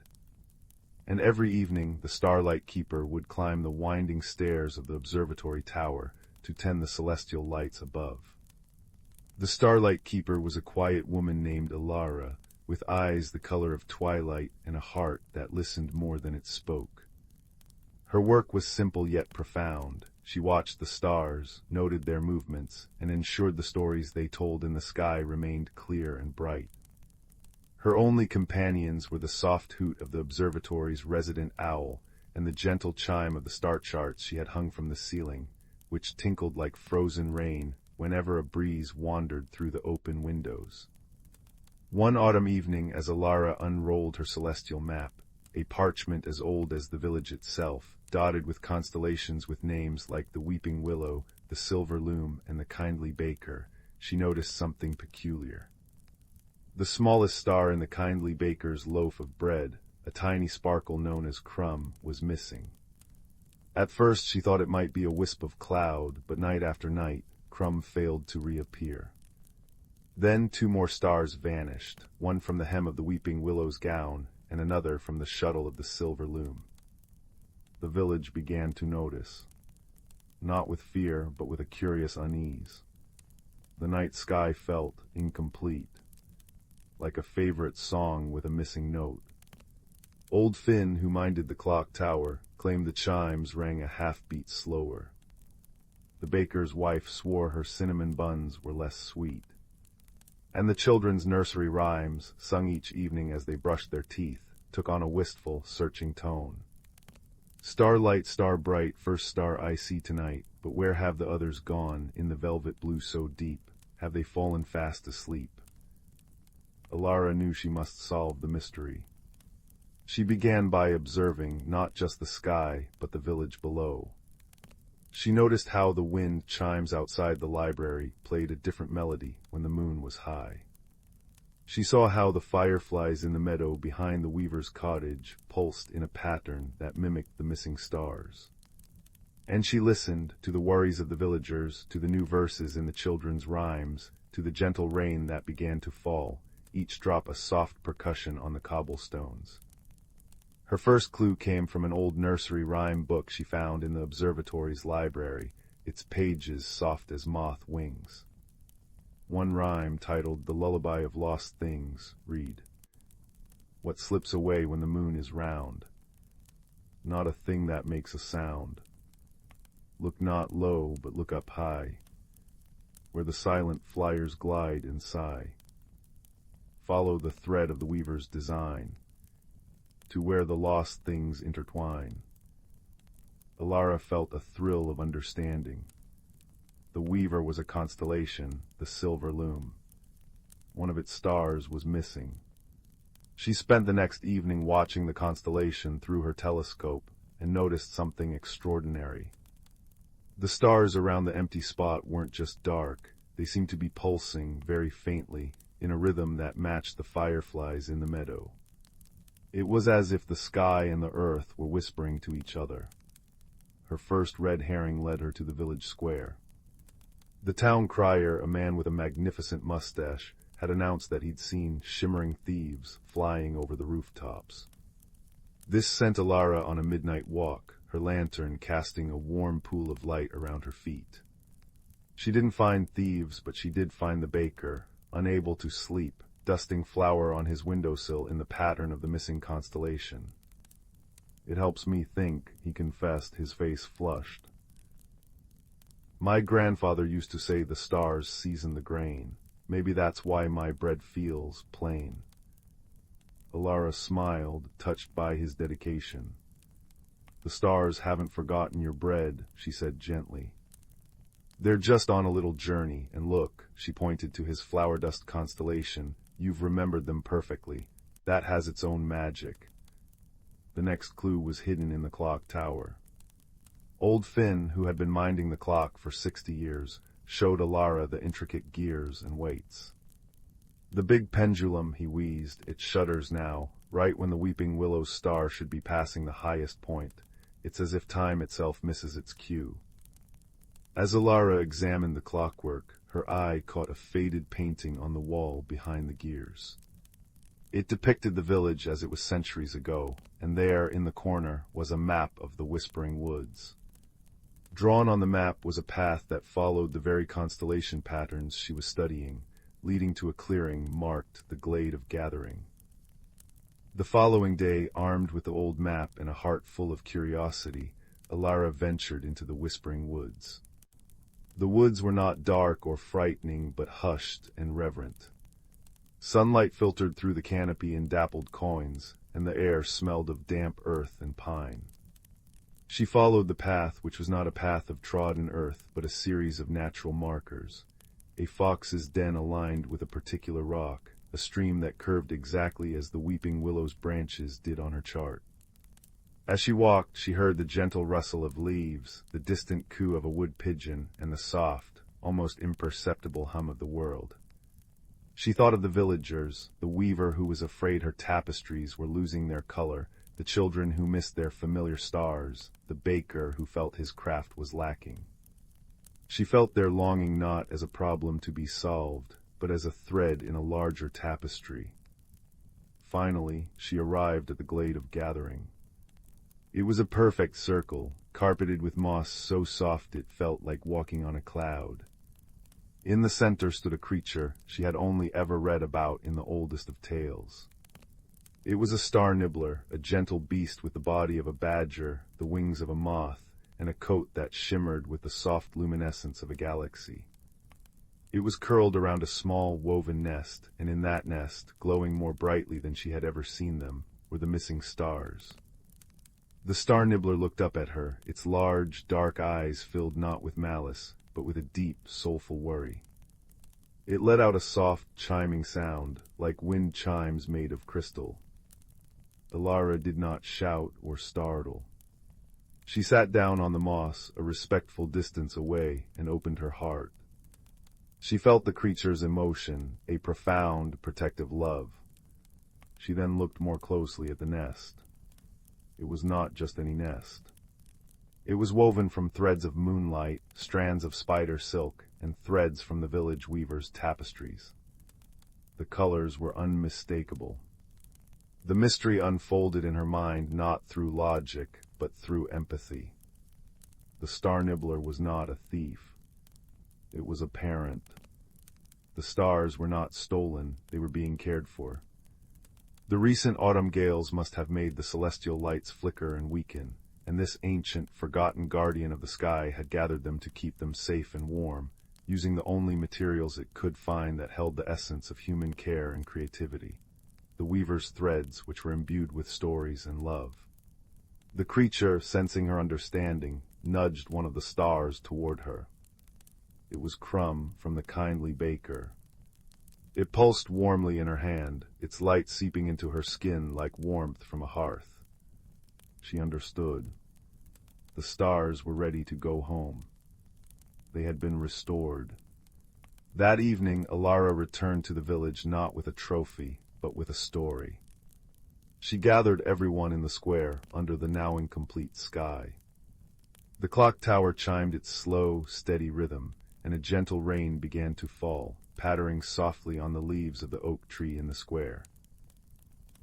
She told them of the gentle star nibbler, the guardian they never knew they had. She told them how their own creativity, the weaver's threads, the baker's dedication, the children's songs, had helped to heal the heavens. She explained that the stars had not abandoned them, but had gone to a place of safety, and that their temporary absence had made the village realize how deeply they were all connected, not just to each other, but to the cosmos itself. As she finished her tale, a collective sigh, soft as a breeze, went through the crowd. Then, one by one, the stars began to return to their places in the sky. First crumb glowing brighter than ever, making the baker's loaf look freshly baked. Then the star from the weeping willow, causing the constellation to seem to sway in a grateful dance. Finally, the star from the silver loom, and the weaver gasped with joy as her own hands, which had woven that very color into her latest tapestry, seemed to glow with a reflected light. The sky was whole again, but it was more than that. It was a testament to their invisible threads that bound them all. The villagers felt it. The baker's bread tasted sweeter that night, the weaver's colors seemed more vibrant, and the children's nursery rhymes returned to their cheerful, familiar tunes.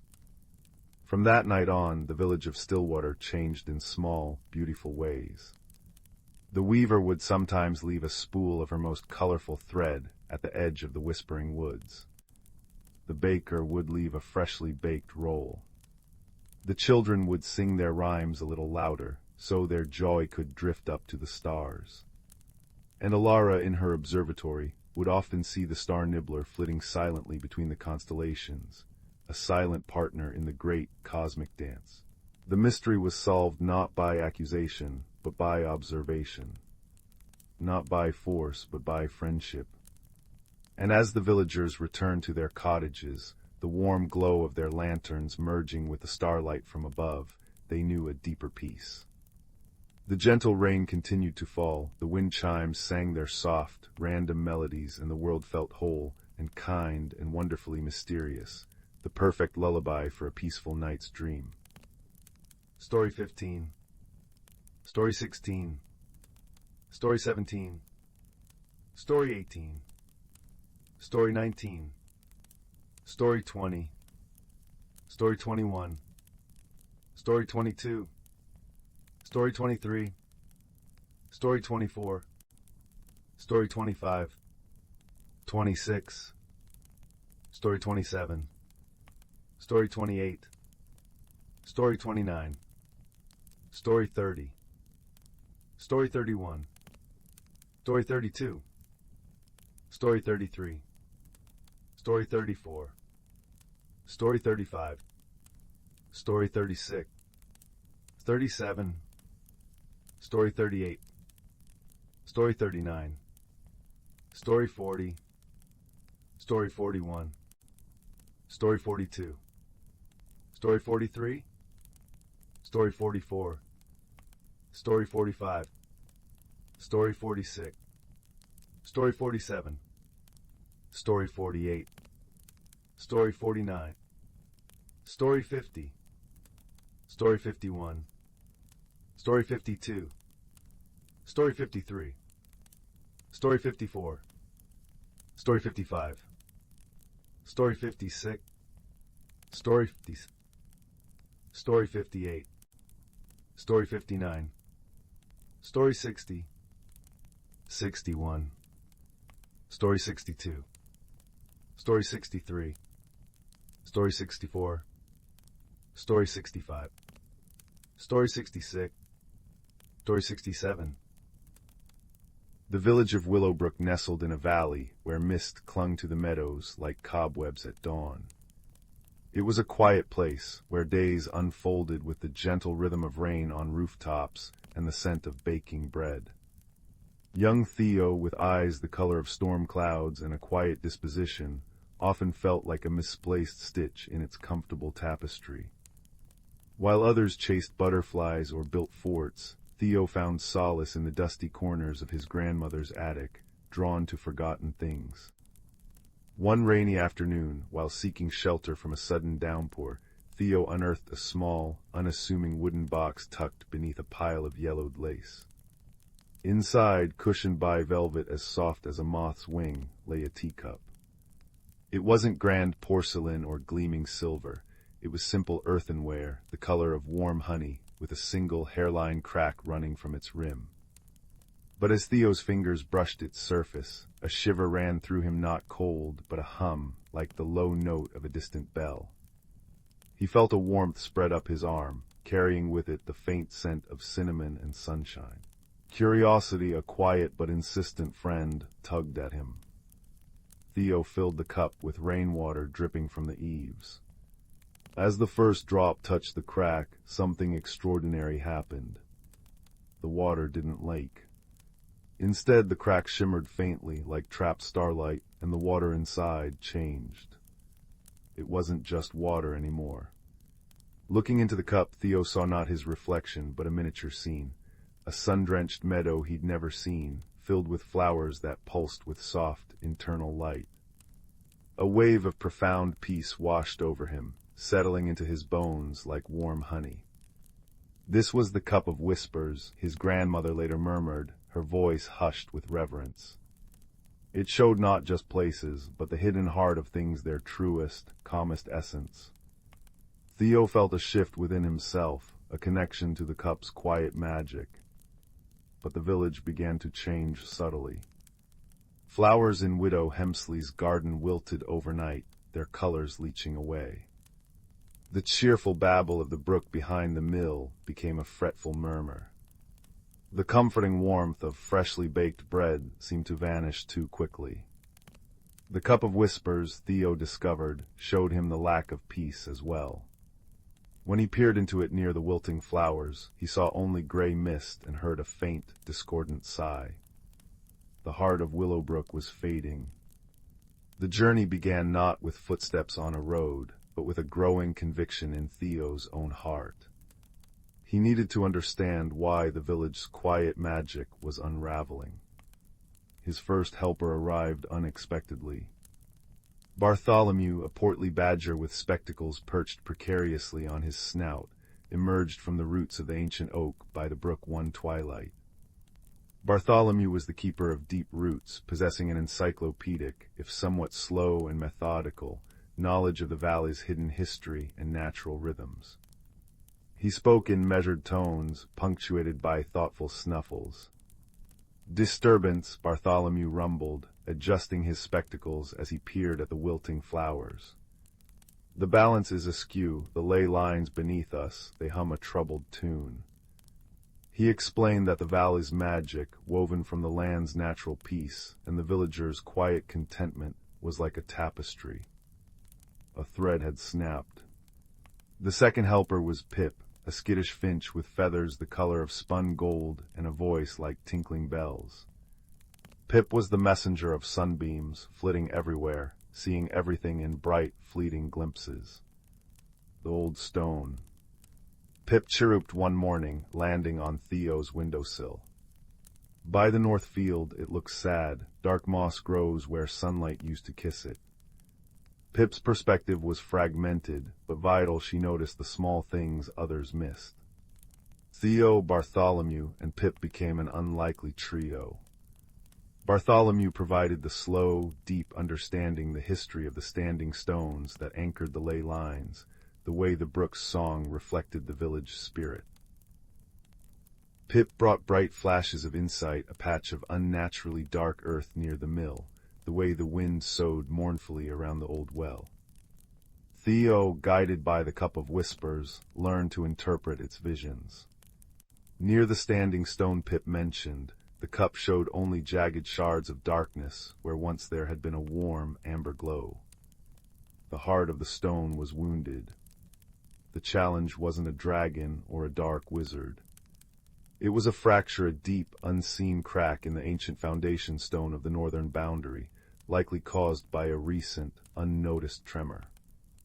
This fracture was draining the valley's inherent peace. its quiet magic seeping away like water from a broken vessel. Force was useless. Trying to mend the stone physically would be like trying to glue back a shattered dream. Wisdom was needed. Theo gathered his friends under the gnarled branches of the oak. Bartholomew snuffled thoughtfully. The magic is the land's breath, the village's calm heart. The fracture is a wound in that calm. Pip flitted nervously. Can we sing to it, make it happy again? Theo looked into the cup of whispers. He saw the valley not as it was, but as it could be, vibrant, peaceful, whole. He saw the fracture not as a jagged scar, but as a line waiting to be filled with light. Not force, Theo murmured, understanding dawning. Connection, we need to remind the valley of its own peace, its own wholeness. We need to weave the calm back together. It wasn't about fixing the stone. It was about healing the feeling the stone represented. Bartholomew nodded slowly, a deep rumble of approval in his chest. Pip chirped excitedly. Their plan was gentle, woven from the very essence of Willowbrook. On the night of the full moon, when the hidden currents of the world flowed strongest, they gathered at the fractured stone. Theo placed the cup of whispers carefully on the ground before it. Bartholomew, connecting his paws to the earth, began a low, resonant hum, a sound like roots growing deep into bedrock, steady and grounding. Pip, fluttering above, sang a melody pure and bright as sunlight on dew, weaving threads of joy and hope into the air. Theo closed his eyes, holding the image of the valley's heart from the cup, the peaceful meadows, the singing brook, the warm kitchens. He poured his own quiet wish for wholeness into the cup. As he focused, the hairline crack on the cup of whispers began to glow, not with the trapped starlight of before, but with a soft, golden radiance. This light spilled out not as a beam, but as a gentle mist, flowing towards the fracture in the standing stone. It wasn't an explosion, but a sigh of relief.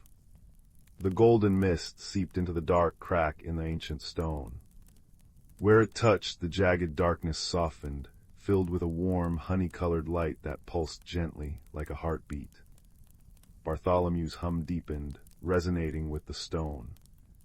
Pip's song soared, clear and sweet. Theo felt the cup of whispers grow warm in his hands, a conduit for their combined intention not to force, but to remind, to reconnect. Slowly, steadily, the light filled the fracture completely. It didn't vanish, it became a luminous seam, a beautiful scar of mended magic. As the last tendril of mist settled, a wave of profound peace washed outwards, silent but immense. It flowed through the grass, rustled the leaves, and settled over Willowbrook like a warm blanket. Theo opened his eyes. The standing stone stood whole, the luminous seam fading to a soft, warm glow that matched the earthenware cup. In the cup of whispers, the water now showed the meadow bathed in moonlight, flowers glowing softly, utterly serene. The heart of the valley was whole again. The next morning, Widow Hemsley's flowers bloomed with impossible brilliance. The brook sang its cheerful song.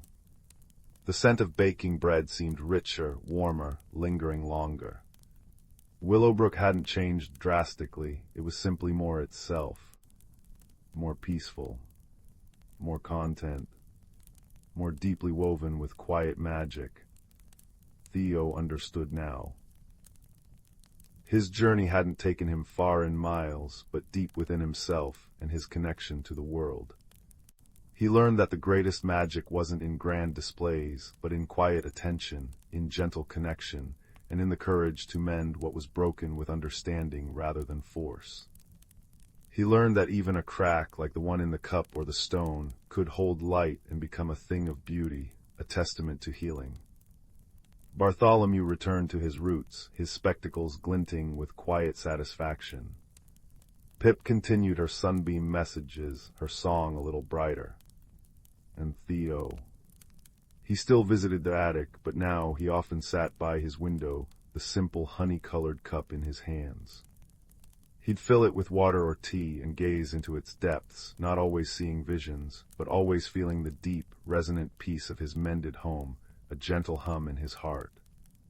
The cup of whispers rested beside his bed, a quiet guardian, its hairline crack a luminous thread in the moonlight, a reminder that even the smallest things and the quietest hearts can hold extraordinary secrets and the power to heal.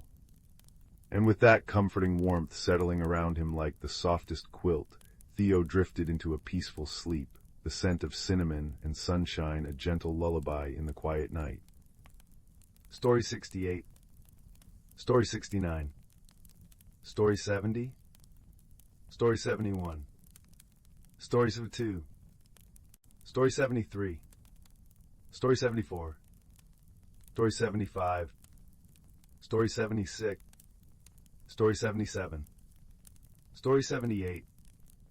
Story 79. Story 80. Story 81. Story 82. Story 83. Story 84. Story 85. Story 86. Story 87. Story 88. Story 89. Story 90. Story 91. Story 92. Story 93. In the heart of the ancient woods, nestled between rolling hills and babbling brooks, lay a place known as Whispering Glen. Here the air always carried the gentle scent of pine and wildflowers, and the trees stood like wise old guardians, their leaves rustling secrets to anyone who cared to listen. At the edge of the glen, a small village named Hearthwood hummed with quiet activity, its cobblestone paths winding past cottages with smoke curling from chimneys. But it was in the glen itself where magic seemed to breathe, especially at twilight, when the fireflies emerged like scattered embers and the wind chimes, hung from low branches by kind hands, tinkled softly in the breeze. Sometimes a gentle rain would fall, pattering on leaves like a lullaby, and from the village square, the deep, comforting chime of the old clock tower would echo, marking the hours with a steady, reassuring rhythm. In a cozy cottage at the edge of the glen lived a young girl named Layla, with eyes as bright as the stars she adored, and a heart that listened more than it spoke. Leela spent her evenings wrapped in a woolen blanket on her porch, charting the constellations with a well-loved telescope her grandfather had left her. She knew the sky like the back of her hand, the bold sweep of the Great Bear, the delicate curve of the Swan, and the shy twinkle of the Lost Lamb constellation, which her grandmother had said held stories of kindness and home. But one evening, as the sun dipped below the horizon and the first stars blinked awake, Layla noticed something peculiar. The Lost Lamb constellation, usually a cluster of 7 bright stars, had one missing, a gap where a star named Pip should have been. At first she thought it a trick of the clouds, but night after night, more stars vanished from the sky. Not in a dramatic flash, but quietly, as if they were being gently plucked away. Alongside this, the glen itself began to change.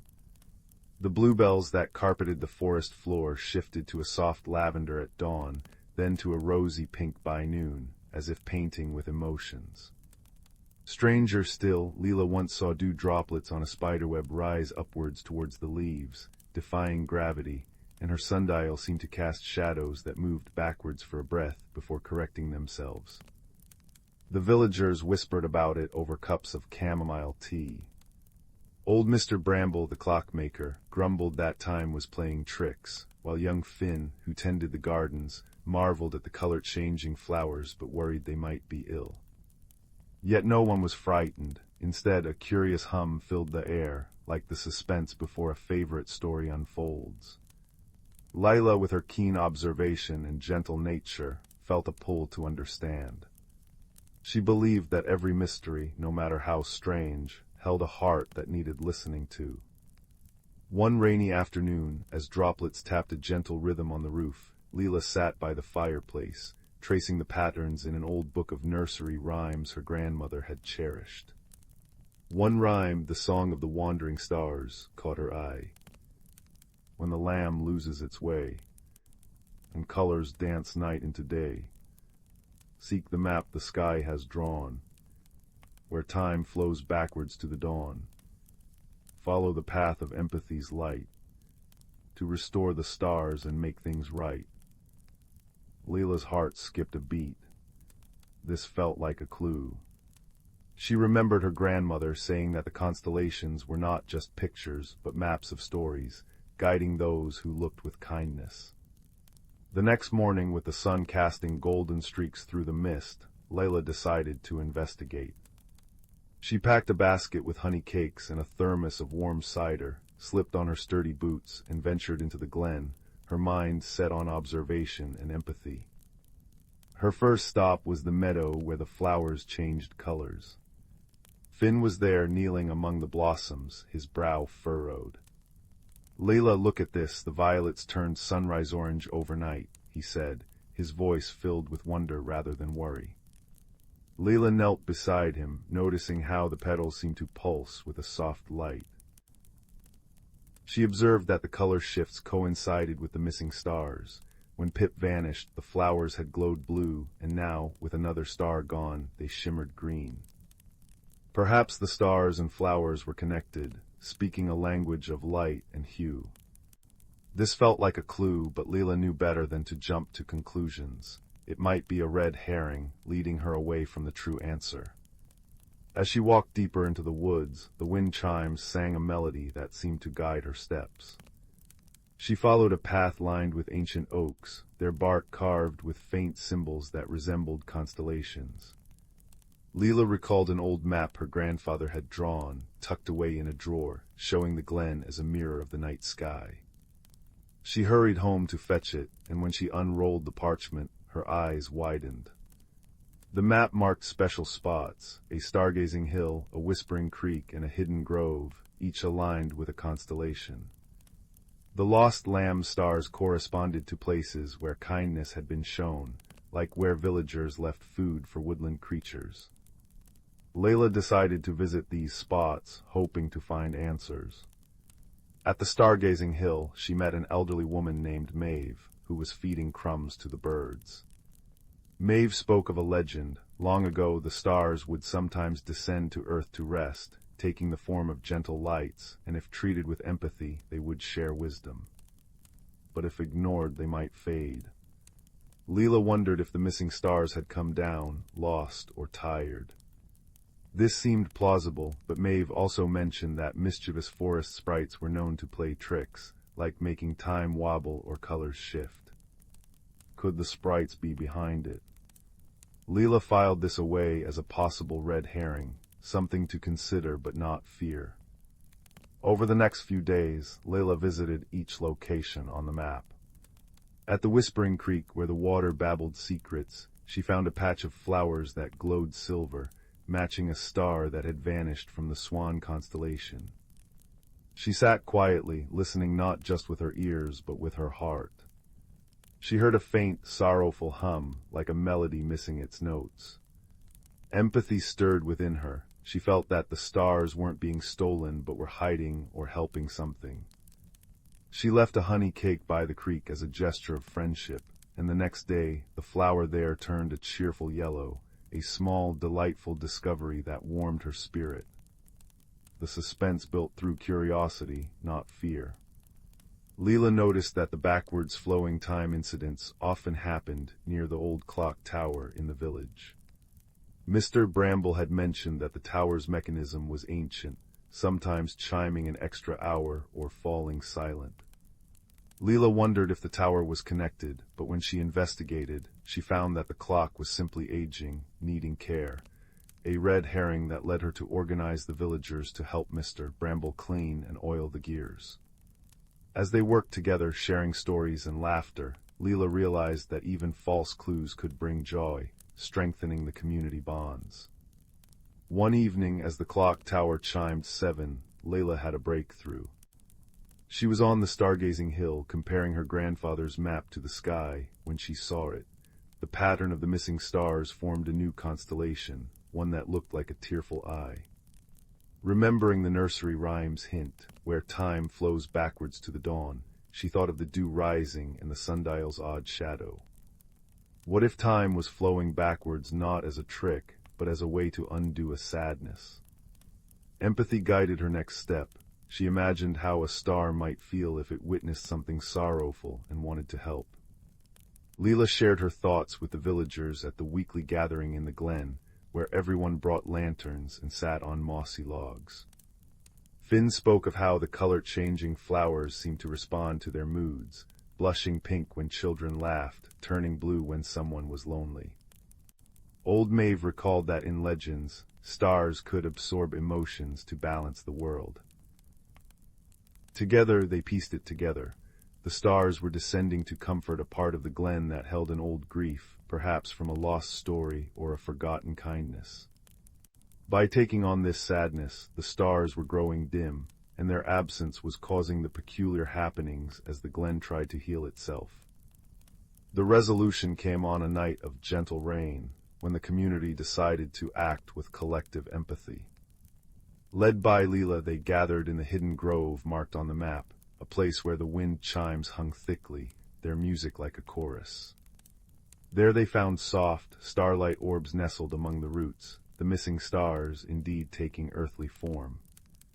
Each orb pulsed with a color that matched the flowers, and when Leela approached with kindness, she felt a whisper of sadness from them. The stars had come to soothe the grove, where long ago, a village elder had passed away without a proper farewell, leaving a void. With understanding hearts, the villagers held a quiet ceremony, sharing stories of gratitude and lighting lanterns to guide the stars back home.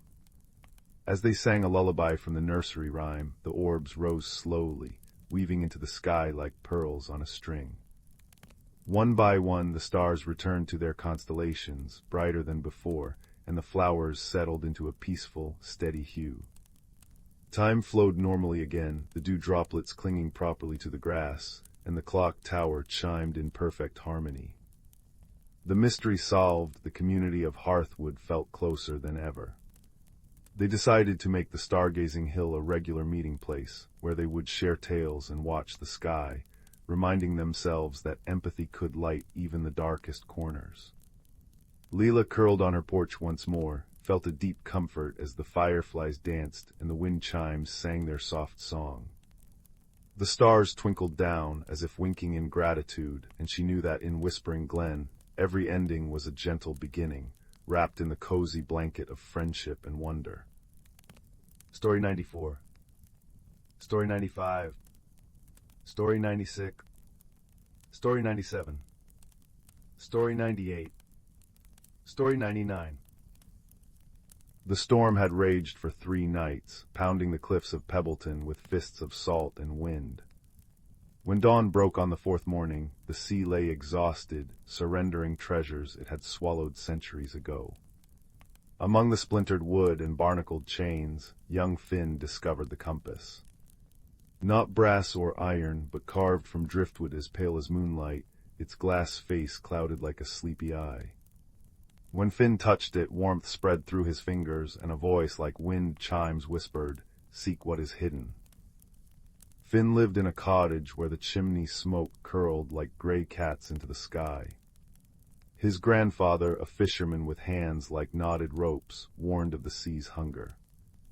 "It swallows dreams," he'd rumble, mending nets by firelight.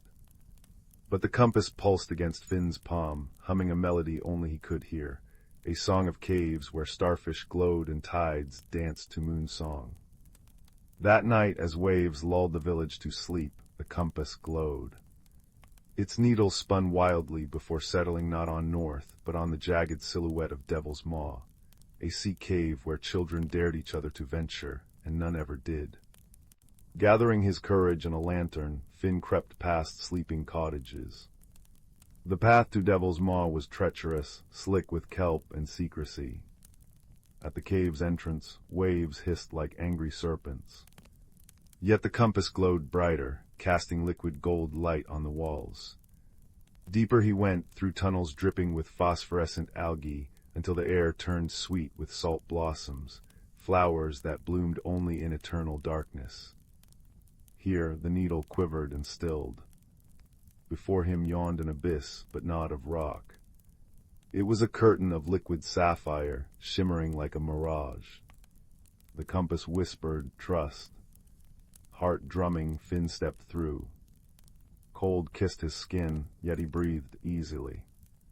He stood in an underwater cathedral. Coral spires rose in candied pinks and blues. Schools of fish like living jewels darted through kelp forests, and lantern jellies bobbed, casting soft bioluminescent blooms.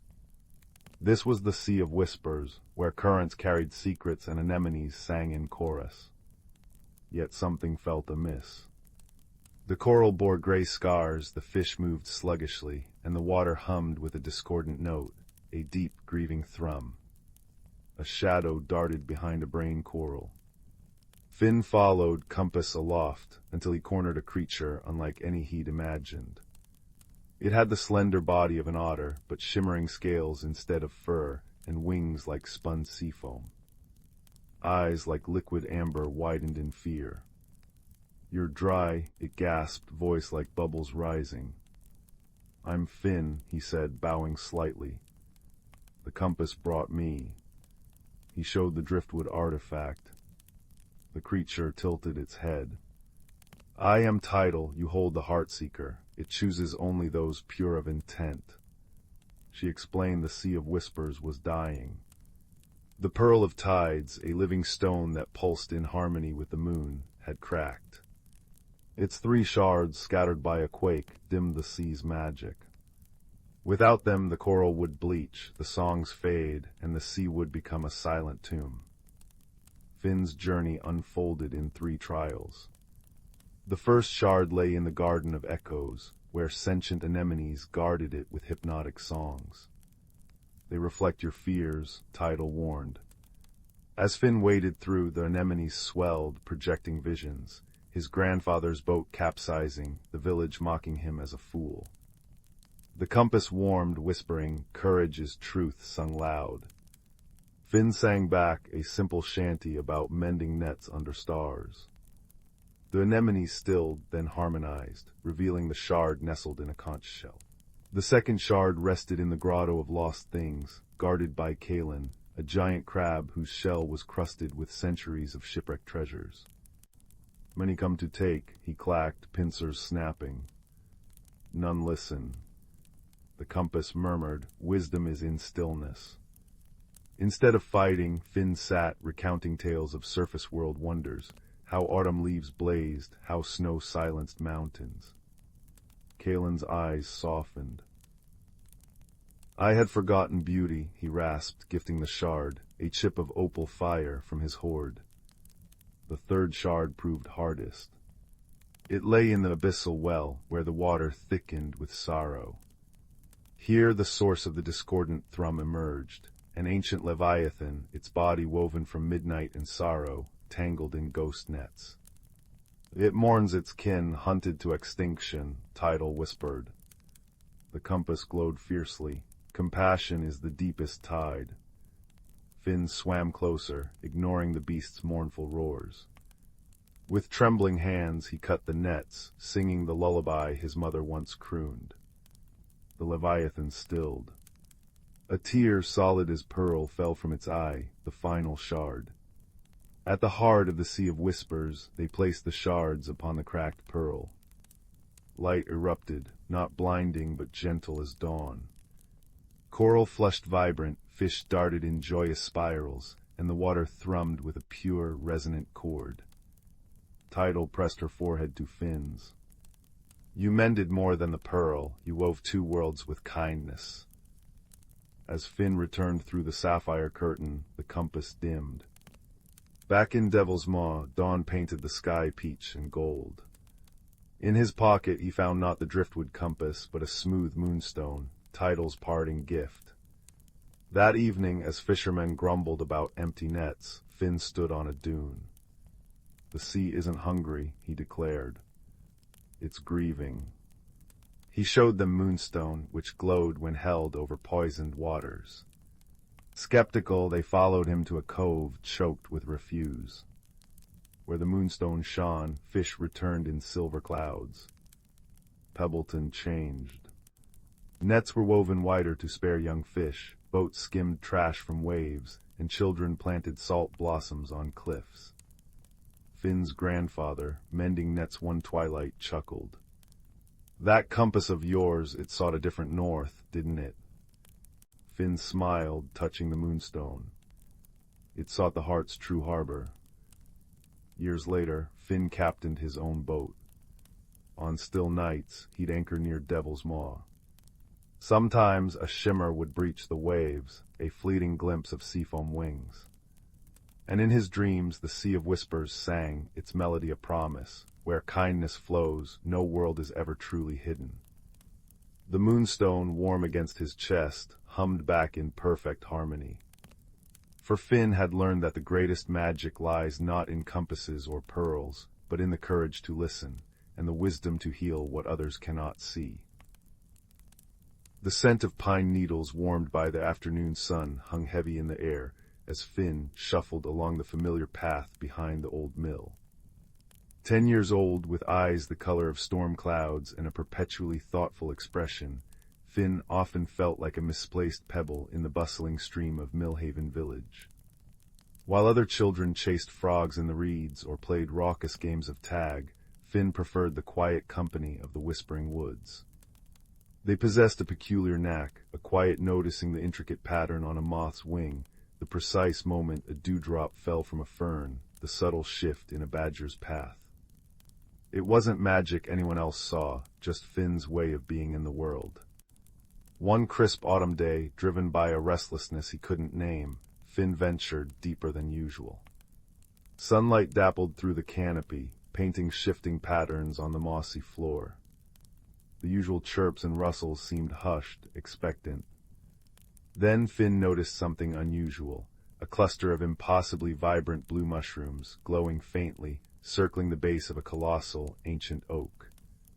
Its bark was deeply furrowed, like the wise face of a slumbering giant. Drawn by an inexplicable pull, Finn placed a small hand against the cool, rough bark.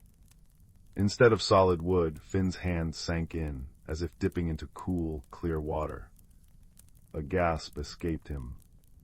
He pulled back, heart pounding, but the bark remained solid. He touched it again, pressing gently. The same yielding sensation. Taking a deep breath, filled with the scent of damp earth and decaying leaves, Finn pushed forward. He stumbled not into darkness, but into a breathtaking twilight glade. The air shimmered with a soft, golden light that seemed to emanate from the very plants. Giant luminous flowers pulsed gently like slow hearts. Trees with silver bark and leaves like spun moonlight swayed soundlessly. A carpet of velvety moss, softer than any blanket, cushioned Finn's feet. Butterflies with wings like stained glass drifted on unseen currents. This was Whisperwood, Finn realized with a surge of wonder, a world folded within the world, hidden from ordinary sight. In the center of the glade, near a pool of water reflecting the luminous canopy above, sat something. Finn froze. It wasn't frightening, but utterly unexpected. Roughly Finn's height, it appeared sculpted from moss, lichen, and smooth river stones. Twigs formed its limbs, capped with acorns for knuckles. Bright green moss covered its torso, dotted with tiny white star-like flowers. Its face was a smooth, polished gray stone, featureless except for two deep, calm pools of darkness where eyes should be. It radiated a profound sense of stillness and ancient patience. "Hello," Finn whispered, voice barely audible in the profound quiet. The moss being turned its stone face slowly towards Finn. A low, resonant hum filled the air, vibrating deep in Finn's chest. It wasn't speech, but a feeling curiosity, a gentle welcome. An image bloomed in Finn's mind, sunlight filtering through green leaves, the slow drip of water onto stone. "Peace. I'm Finn," he offered, stepping closer. I touch the tree." The being hummed again, a warmer tone this time. An image of Finn's hand touching the ancient oak filled his mind, followed by a sense of recognition, like finding a familiar path. It gestured slowly with a mossy limb towards the pool. Finn peered in. The water wasn't just reflecting the luminous plants. It seemed to hold shifting scenes within its depths, a glimpse of Millhaven's bridge, a flash of the sun on the river, a close-up of a dragonfly's iridescent wing. It was like looking into the forest's own memory. Over the next few days, Finn returned whenever he could, drawn by the quiet magic and the strange companionship. He learned the being's name wasn't a sound, but a feeling thrum. Thrum communicated through resonant hums and vivid, wordless images projected directly into Finn's mind. Finn would talk, sharing stories of the village, his quiet observations, his feeling of being different. Thrum would respond with images of interconnected roots beneath the forest floor, the slow turning of seasons, the vital dance of sunlight and rain. Thrum embodied the deep, patient wisdom of the earth itself. Their unlikely friendship blossomed. Finn showed Thrum the smooth, skipping stones he collected by the riverbank. Thrum, in turn, guided Finn to hidden springs where the water tasted sweeter than honey, and groves where luminous berries grew, filling Finn with a gentle warmth. Thrum taught Finn to listen differently, not just with ears, but with his whole being. Finn learned to feel the faint tremor in the ground signaling a distant deer, to sense the subtle shift in the wind before rain, to understand the silent language of the plants. His quiet noticing deepened into a profound connection. One afternoon, as Finn sat beside the memory pool, sharing a story about Old Man Hemlock's grumpy cat, the water rippled violently. The serene images shattered, replaced by swirling darkness. A foul, acrid smell, utterly alien to the glade's sweetness, momentarily filled Finn's nostrils. Then the water cleared, showing a distressing scene. The Millhaven River, the village's lifeblood, looked sickly. Its usual clear, sparkling flow was sluggish, murky, and tinged with an unnatural, oily green. Dead fish floated belly up near the banks. The vibrant reeds were wilting, turning brown at the edges. Thrum emitted a low, distressed hum that vibrated through the mossy floor. Images flooded Finn's mind, tangled roots choked with thick sludge, fish gasping for clean water, flowers drooping with poison petals. A wave of profound sorrow emanated from Thrum, mixed with a deep, rumbling anger that felt like the earth groaning.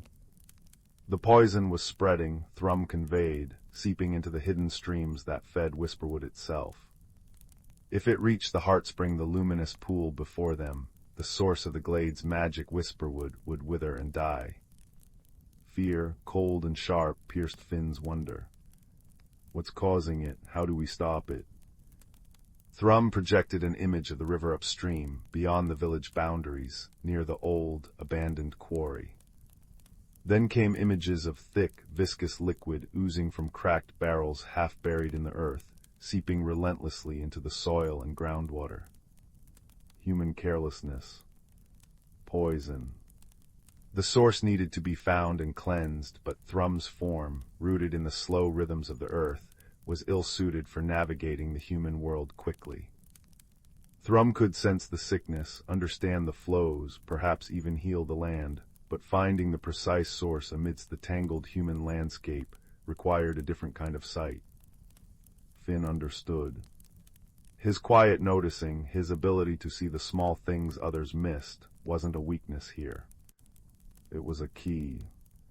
I can find it, he said, determination hardening his voice. I know the woods around the quarry. I can find where the poison is coming from. Thrum hummed, a complex sound carrying both worry and immense trust. It reached out a mossy hand. In its palm rested a single, perfect acorn. But this acorn shimmered with an inner light, swirling with colors like captured sunlight and deep earth. Take this, the image came. It holds a piece of Whisperwood's heart. When you find the source, hold it to the earth. It will show me the way to mend. Finn carefully took the glowing acorn. It felt warm and alive in his hand, humming faintly against his palm, a tangible link to Thrum and the glade. He tucked it safely into his deepest pocket. I'll find it, he promised. The the journey back through the oak felt different. The vibrant magic of Whisperwood clung to him like cobwebs, but the weight of the task settled heavily on his small shoulders. The familiar woods now seemed charged with urgency. He noticed things he might have overlooked before: a patch of unusually wilted ferns near a deer trail, a faint, unpleasant tang beneath the usual forest scents carried by a breeze from the quarry direction. His quiet noticing became a focused search. Reaching the outskirts of the quarry was jarring. The lush forest gave way to scarred earth, steep gravel slopes, and the skeletal remains of old machinery. The river here was a narrow stream choked with debris, its banks stained with unnatural colors. The acorn in Finn's pocket pulsed warmly. He followed its subtle pull, scrambling over loose rocks, his eyes scanning the ground, the waterline, the crumbling quarry walls. He noticed a cluster of flies buzzing persistently near a crevice at the base of the quarry wall, ignoring the decaying rubbish nearby. Focusing, he saw a faint, dark stain on the rocks below the crevice, almost hidden by loose gravel. Kneeling, he brushed the gravel aside. Beneath it, the earth was dark and slick, smelling sharply of chemicals. Peering into the crevice, he saw the glint of corroded metal, the corner of a rusted barrel, wedged deep within the rock. Thick, greenish-black sludge oozed slowly from a split seam, dripping relentlessly onto the poisoned ground and trickling towards the stream. "This is it," Finn whispered, his heart pounding. He pulled the glowing acorn from his pocket. Its light intensified, casting warm, dancing patterns on the grim surroundings. Remembering Thrum's instruction, Finn pressed the acorn firmly against the poisoned earth right where the sludge dripped. The effect was immediate. The acorn pulsed like a tiny star, its light pouring into the ground. The dark stain seemed to recoil from the radiance. Finn felt a powerful vibration travel up his arm, not from the acorn but through it, deep into the earth itself. It was Thrum's presence, vast and ancient, reaching across the hidden pathways of the world, guided by the acorn's beacon. He saw in his mind's eye Thrum in the glade, mossy hands plunged deep into the soil beside the heartspring, channeling Whisperwood's pure, life-giving energy along the invisible root lines and water veins straight to this poisoned source. Above Finn, the earth rumbled softly. Tiny cracks appeared in the quarry wall around the crevice. Not destructive cracks, but like the earth stretching. Roots thick and strong and glowing faintly with the same light as the acorn, snaked out from the surrounding soil. They moved with deliberate purpose, not like plants, but like intelligent tendrils. They pushed into the crevice, wrapping around the leaking barrel with surprising gentleness but immense strength. Finn watched, awestruck, as the roots seemed to absorb the oozing sludge, drawing the poison into themselves. The thick, toxic flow slowed, then stopped entirely. The dark stain on the ground beneath the acorn began to lighten, the foul smell dissipating, replaced by the clean scent of damp earth. The roots retracted, pulling the crushed, now inert barrel remnants deeper into the earth, burying the evidence of the poison far below. The cracks in the rock sealed seamlessly, leaving no trace. The acorn's light dimmed, returning to its gentle pulse. Finn felt the deep vibration fade, replaced by a wave of profound exhaustion, but also a surge of pure, clean energy washing over him from the cleansed ground. It was done. Exhausted but triumphant, Finn made his way back to the ancient oak. He touched the bark, felt the familiar yielding coolness, and stepped back into Whisperwood. Thrum was waiting by the heartspring, which now shimmered with renewed vigor. The distress in the glade had lifted, the air hummed with pure, vibrant life. Thrum's stone face seemed to radiate warmth. A deep, resonant hum of pure gratitude and joy filled the glade, shaking the luminous petals of the giant flowers. Images flooded Finn's mind, clear water rushing through the Millhaven River, fish darting silver flashes through the reeds, wildflowers blooming brightly on the banks. The village saved. Whisperwood safe. the connection between their worlds strengthened. "Thank you, Seeker," the feeling resonated. "Your seeing eyes found the wound. Your courage brought the cure." Finn sat beside Thrum, the glowing acorn resting in his palm. He didn't feel like a misplaced pebble anymore. He felt like a bridge, a vital connection between the bustling world above and this hidden, whispering world below. He had used his quiet gift not just to observe, but to act, to heal.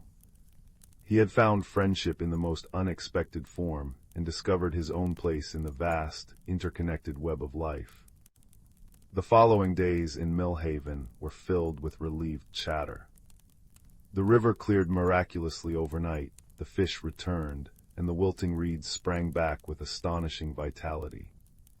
Old Man Hemlock declared it a blessing, while the village elders scratched their heads, mystified. Finn listened, a small, secret smile playing on his lips. He noticed the cleaner scent of the water, the brighter song of the birds, the renewed vigor in the plants along the bank. He noticed the way the ancient oak by the mill path seemed to stand just a little taller, its leaves a deeper green. He visited Thrum often, sharing stories of the village's recovery. Thrum shared the deeper healing, how the poison streams beneath the earth were slowly clearing, how the heart spring pulsed with strong, clean energy. Their friendship deepened, a silent understanding passing between the boy who saw the small things and the ancient spirit who understood the vast flow of life. One crisp evening, as the first stars began to prick the twilight sky above Millhaven, Finn stood on the bridge, watching the river flow clear and strong beneath him. He felt a familiar warmth in his pocket. He pulled out the glowing acorn. Its light was soft, steady, a tiny piece of Whisperwood's heart beating in rhythm with his own. He closed his fingers around it, feeling the deep, quiet hum of connection. He wasn't just Finn anymore. He was the seeker, the bridge, the quiet guardian of the hidden glade.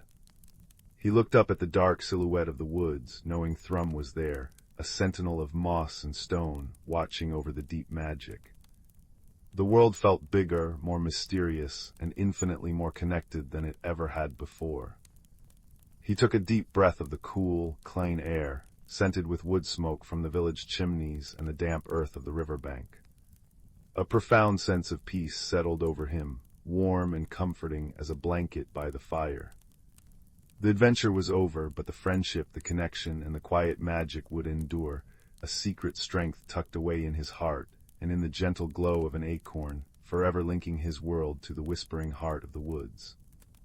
The river murmured its constant song below, a lullaby of renewal as Finn turned for home, the path lit by the first silver rays of the moon and the quiet, enduring light within. In the quiet heart of the whispering woods, nestled in a gentle valley where the moonlight pooled like liquid silver, lay the village of Starlight Hollow.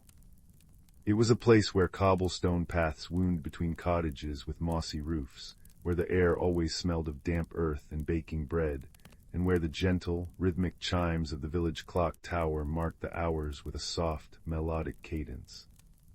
Every evening as dusk settled, the villagers would light their firefly lanterns, casting a warm, golden glow that danced in harmony with the shadows. It was a peaceful place, a haven of harmony, until the peculiar happenings began. It started subtly, as such things often do. An elderly weaver named Rowan was the first to notice. Each night she would sit by her open window to stitch by the light of the North Star, her constant and faithful companion. But one evening, as she threaded her needle, she found the sky above her cottage emptier. The North Star, her steadfast guide, had vanished. Not a cloud obscured it, it was simply gone. She mentioned it the next morning at the village bakery, where the baker, a young woman named Hazel with kind eyes and a curious mind, listened intently while kneading dough infused with cinnamon and honey. Then other oddities surfaced.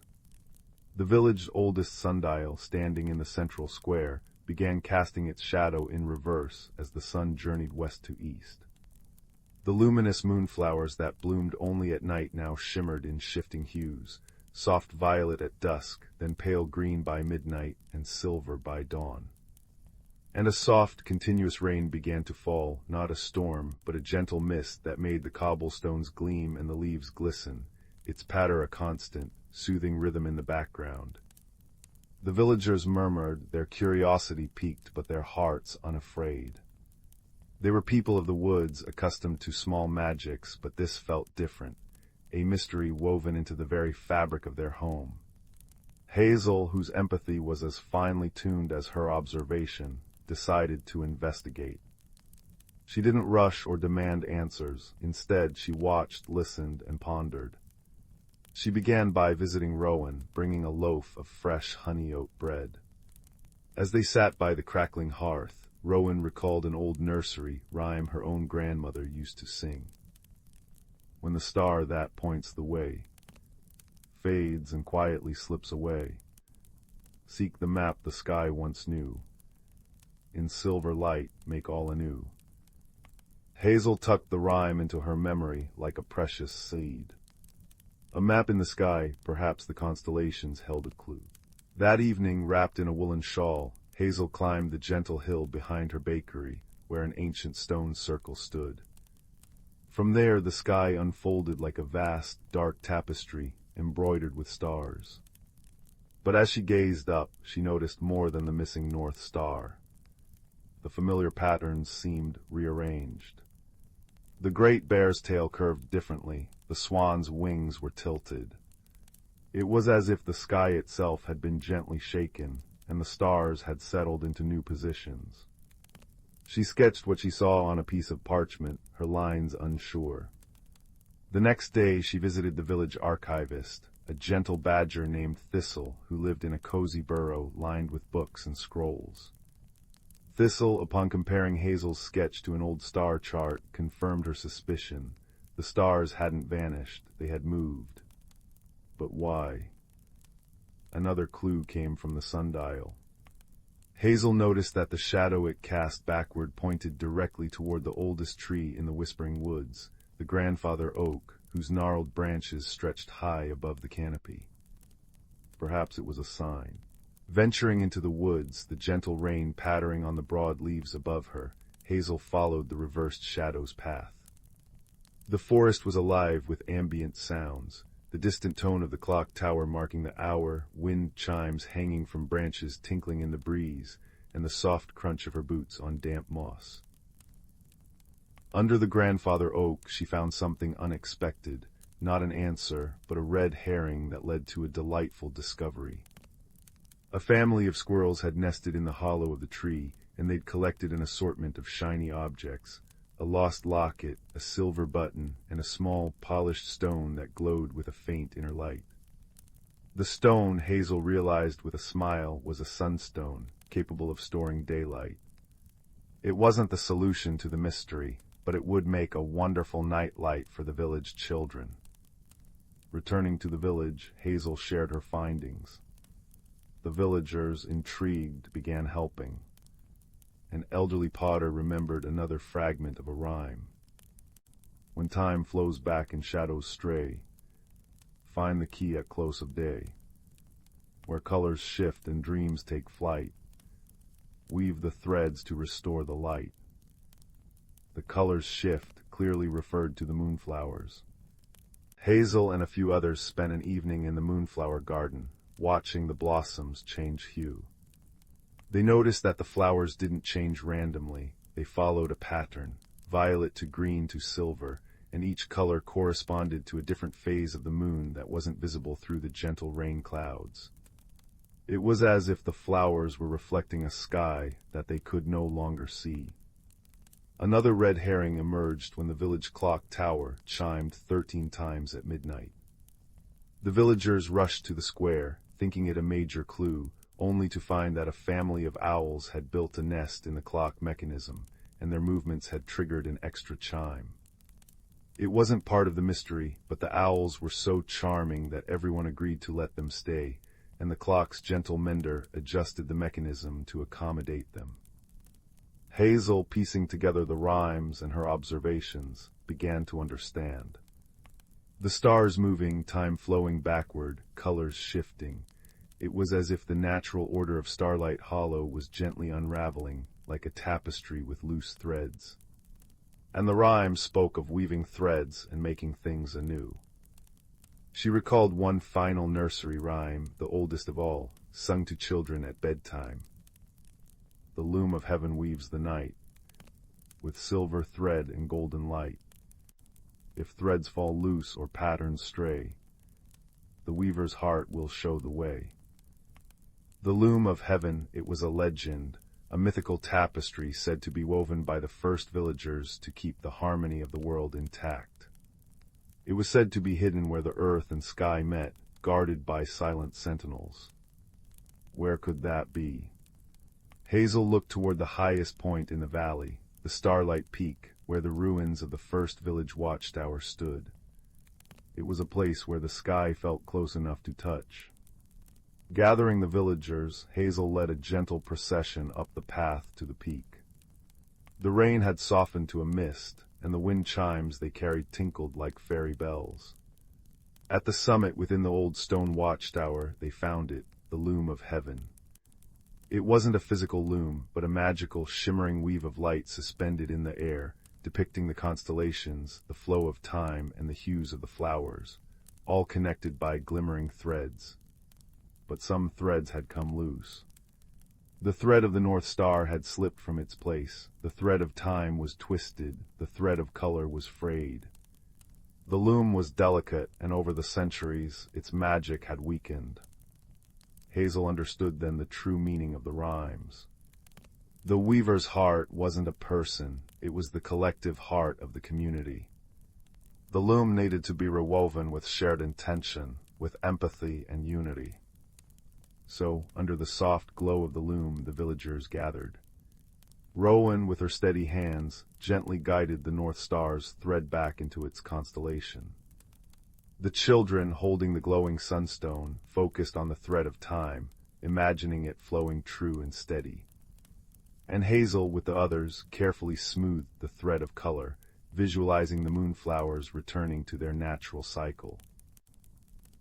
As they worked together, their combined warmth and goodwill flowing into the loom, the threads brightened and tightened. High above, the stars slowly shifted back to their rightful places, the North Star gleaming once more over Rowan's cottage. The sundial's shadow returned to its proper path. The moonflowers settled into their soft, luminous white. And the gentle rain faded, leaving the air clean and fresh, with the clock tower chiming softly in the distance, marking the hour in perfect rhythm. The mystery was solved not by magic alone, but by observation, empathy, and the strength of community. The villagers descended the peak, their hearts light, their bonds deepened. They decided then to make tending the loom an annual tradition, a time to reaffirm their connections to each other and their home. And as the firefly lanterns were lit once more in Starlight Hollow, casting a cozy, golden light, Hazel sat by her bakery window, watching the now familiar stars twinkle in the clear night sky. The gentle sounds of the village, the clock tower, the wind chimes, the distant owl, wove together into a lullaby of peace. All was well, and the night held only sweet dreams and the quiet comfort of a mystery lovingly solved. Once upon a time, nestled in a grove where the forest whispered secrets to the wind, there stood a small, ivy-covered cottage with a roof that sloped as if in a perpetual nod of welcome. Inside lived a gentle soul named Clara, known far and wide for her skillful weaving. Her tapestries, vibrant with colors that seemed to shimmer like the surface of a river under the moonlight, were admired by all who saw them. Yet Clara herself felt like a loose thread in the fabric of her own life. Clara loved the predictability of her days, the rhythmic clatter of loom and shuttle providing a comforting cadence. But lately she sensed a quiet discontent weaving its way through her heart, like a shadow threading through sunlight. She yearned for something more, a change she couldn't quite articulate. One autumn afternoon, as the leaves blushed with gold and russet, Clara stepped outside, her fingers wrapped around a mug of warm cider. The air was crisp and full of the earthy scent of fallen leaves.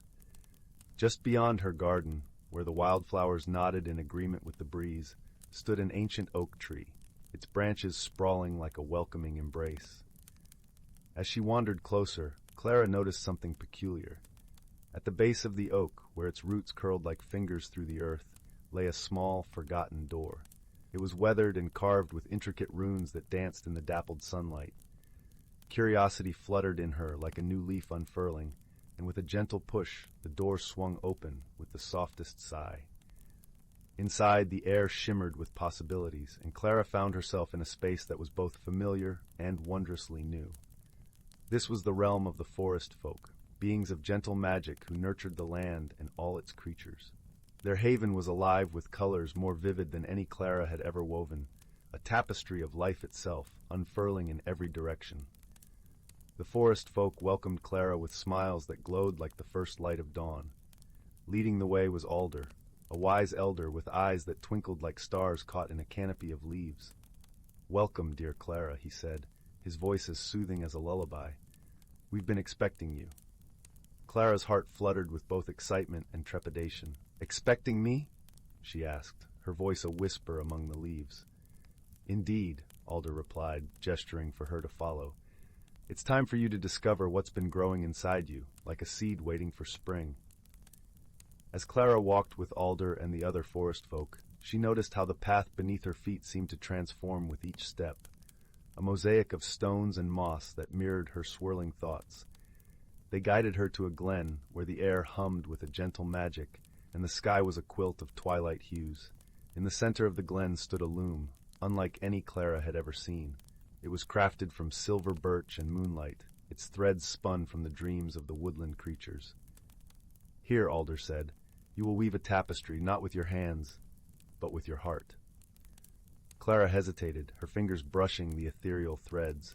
She closed her eyes, inhaling deeply, the scent of pine and possibility filling her senses. As she began to weave, the threads responded to her emotions, each strand a reflection of her inner world. At first, the tapestry was a chaotic jumble of colors, a storm of uncertainty and fear of the unknown. But as Clara continued, she felt the presence of the forest folk surrounding her, their warmth and encouragement flowing into her very being. Slowly, she began to see patterns emerge, shapes that spoke of growth and transformation. With each pass of her hands, Clara wove her fears and doubts into something beautiful, a landscape of change filled with small, shimmering stars of hope. She realized that change, though daunting, was a natural part of life, much like the turning of seasons or the growth of a tree from a tiny acorn. The forest folk watched as Clara's tapestry grew, their gentle smiles reflecting her blossoming confidence. "You're doing wonderfully," Alder murmured, his voice carrying the same warmth as the sunlit glen. As the final thread slipped into place, Clara opened her eyes to behold her creation, a tapestry of her journey, vibrant and alive. It was a piece of art that mirrored her own transformation, capturing the beauty of embracing change and the strength found in vulnerability. With a newfound sense of peace, Clara thanked the forest folk for their guidance. "You've shown me that change is not something to fear, but something to welcome," she said, her voice filled with gratitude. As she stepped back through the door into her own world, Clara felt the autumn breeze brush her skin, carrying with it a whisper of the magic she had discovered within herself. The forest, once a backdrop to her life, now seemed a living tapestry of its own, vibrant and welcoming. Back in her cozy cottage, Clara returned to her loom with a heart full of inspiration. Her tapestries now carried the essence of her journey, each piece a reminder of the beauty that could be found in embracing the unknown. And so, as the days turned to weeks and the forest donned its winter cloak, Clara's heart remained open, her spirit woven into the very fabric of the world around her. She had found her place within the tapestry of life, where change was not an ending, but a beginning, a magical transformation that would continue to unfold with each new day. And so under the gentle watch of the stars and the whispering leaves, Clara's story of personal growth and magical transformation became a lullaby sung by the forest itself, a testament to the power of embracing one's true self. In a lush, whispering forest where sunbeams threaded through the canopy like golden threads, the air was perfumed with the sweet scent of blooming wildflowers and the earthy aroma of damp moss. Here, Amid the rustling leaves and gentle babbling of a brook lay a world both ancient and alive, where every creature understood its role in the grand tapestry of nature. In a cozy nook beneath the roots of a towering oak tree lived a wise old tortoise named Tullius. His shell was a mosaic of green and brown, polished smooth by the passage of time. Tullius was known far and wide for his deep understanding of the forest's mysteries, and many sought his counsel when the balance of nature seemed to waver. One crisp autumn morning, as the forest was adorned in a brilliant cloak of amber and crimson, a young squirrel named Pippin scampered up to Tullius's doorstep. Pippin's eyes were wide with worry, reflecting the dappled sunlight like polished hazelnuts. "Tullius," he chattered, his voice a blend of youthful eagerness and concern, "the acorns are not falling as they should. The trees are whispering of a change, and the wind carries a chill that speaks of something amiss." Tullius nodded, his eyes twinkling with ancient wisdom. "Ah, young Pippin," he said, his voice as warm as a sunlit glade, "the forest speaks to those who listen. Let us venture to the heart of the woods, where the oldest tree, the grandfather oak, may offer guidance." Together they embarked on their journey, their path cushioned by a carpet of fallen leaves that crunched softly underfoot. The air was alive with the chatter of birds and the distant call of a doe, creating a symphony that sang of the forest's rich life. As they traveled, the gentle rustle of the wind seemed to echo the harmony of nature, a reminder of the delicate balance that sustained the forest. Tullius and Pippin soon reached the grandfather oak, its gnarled branches reaching skyward like ancient arms embracing the heavens. The tree's bark was etched with the stories of countless seasons, and its leaves whispered secrets only the wise could hear. With a deep, resonant voice that seemed to rise from the very earth, the grandfather oak spoke. "Tullius, keeper of wisdom, and Pippin, seeker of truth, the forest is indeed in need of balance. The seasons have shifted, and the rhythm of nature's dance has faltered." Tullius listened intently, his heart attuned to the subtle language of the forest. "What must we do to restore harmony, Grandfather Oak?" he inquired, his voice carrying the weight of generations. The grandfather oak sighed, a sound like the softest breeze through a meadow. "Seek the guardian of the seasons, the elusive spirit of the zephyr. Only through her guidance can the balance be restored, and the acorns fall once more." With this knowledge, Tullius and Pippin set off once again, their journey bathed in the golden light of the setting sun. As they ventured deeper into the heart of the forest, the air became cooler, carrying the crisp scent of pine and the faintest hint of snow. They soon arrived at a hidden glade, where the spirit of the zephyr danced among the swirling leaves. She was a vision of grace, her form ever-changing like the seasons themselves, with eyes that mirrored the sky. "Welcome, travelers," she greeted them, her voice as soft as a breeze through willow branches. "I sense the forest's plea for balance. To restore it, we must rekindle the harmony between all creatures and the land." Tullius bowed his head in respect. "We seek your wisdom, spirit of the zephyr. How can we aid in this renewal?" The spirit smiled, her presence calming as a lullaby. "Gather the creatures of the forest and remind them of their place in this wondrous world.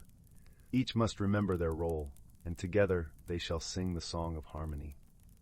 With purpose renewed, Tullius and Pippin returned to the forest, their hearts filled with hope. They called upon the animals, each bird, each fox, each tiny beetle, sharing the spirit of the zephyr's message. Under the soft glow of the moon, they all gathered in a circle, united in their shared purpose.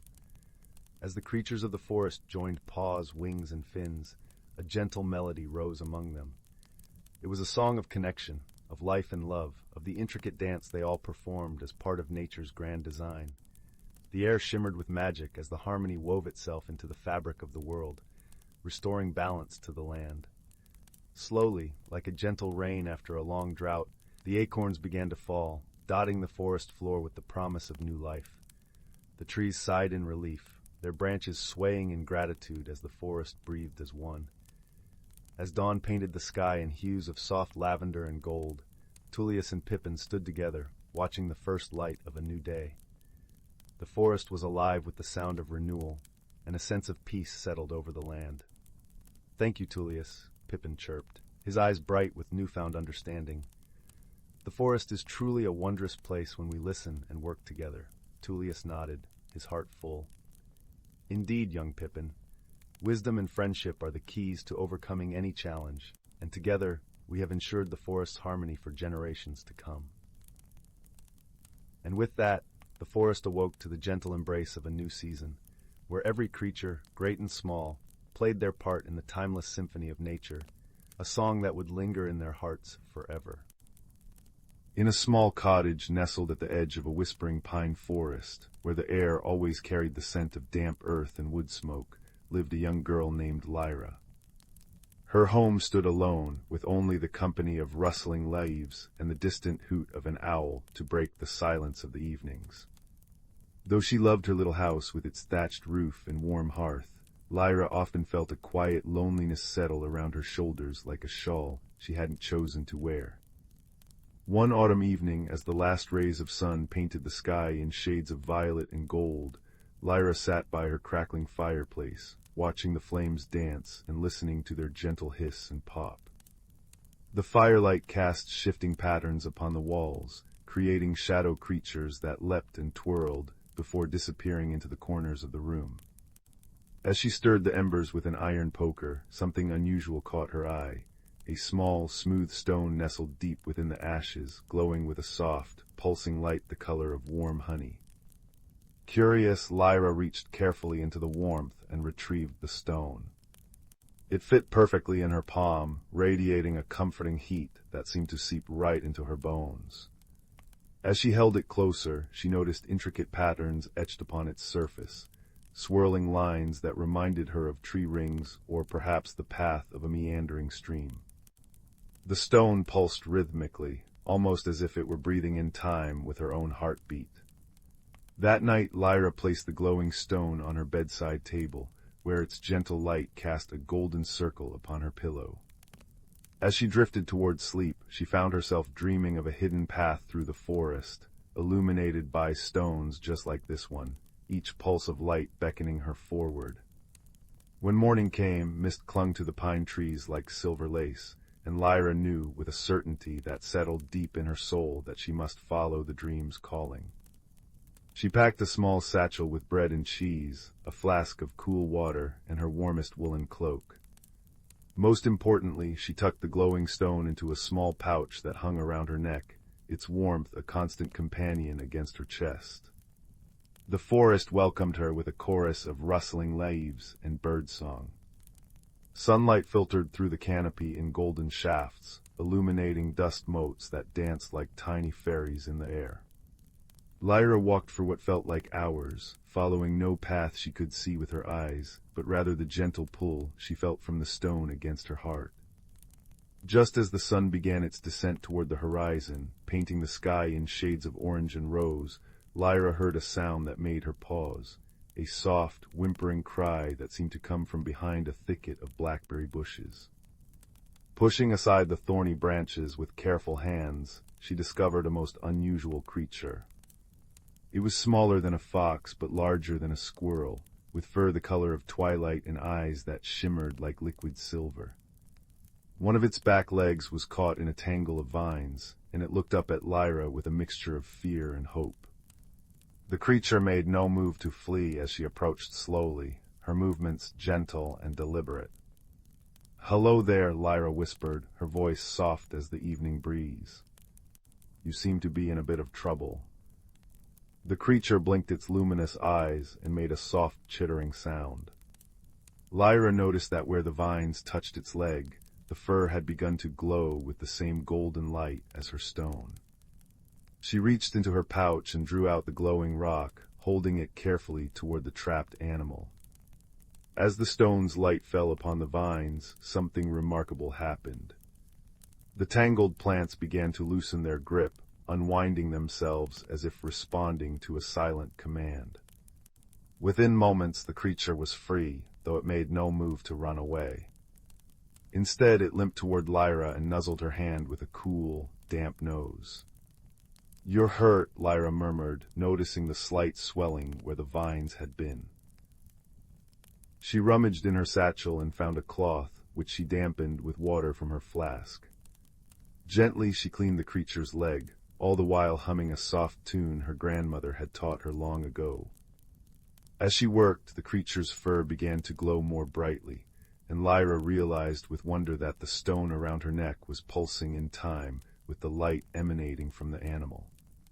When she finished tending to the injury, the creature stood and tested its weight on the leg, finding it strong once more.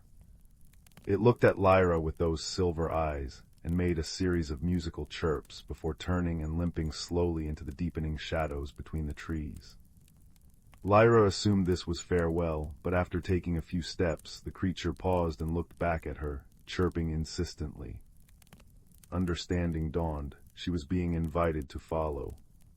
The twilight creature led her along a path so hidden that Lyra would never have found it on her own.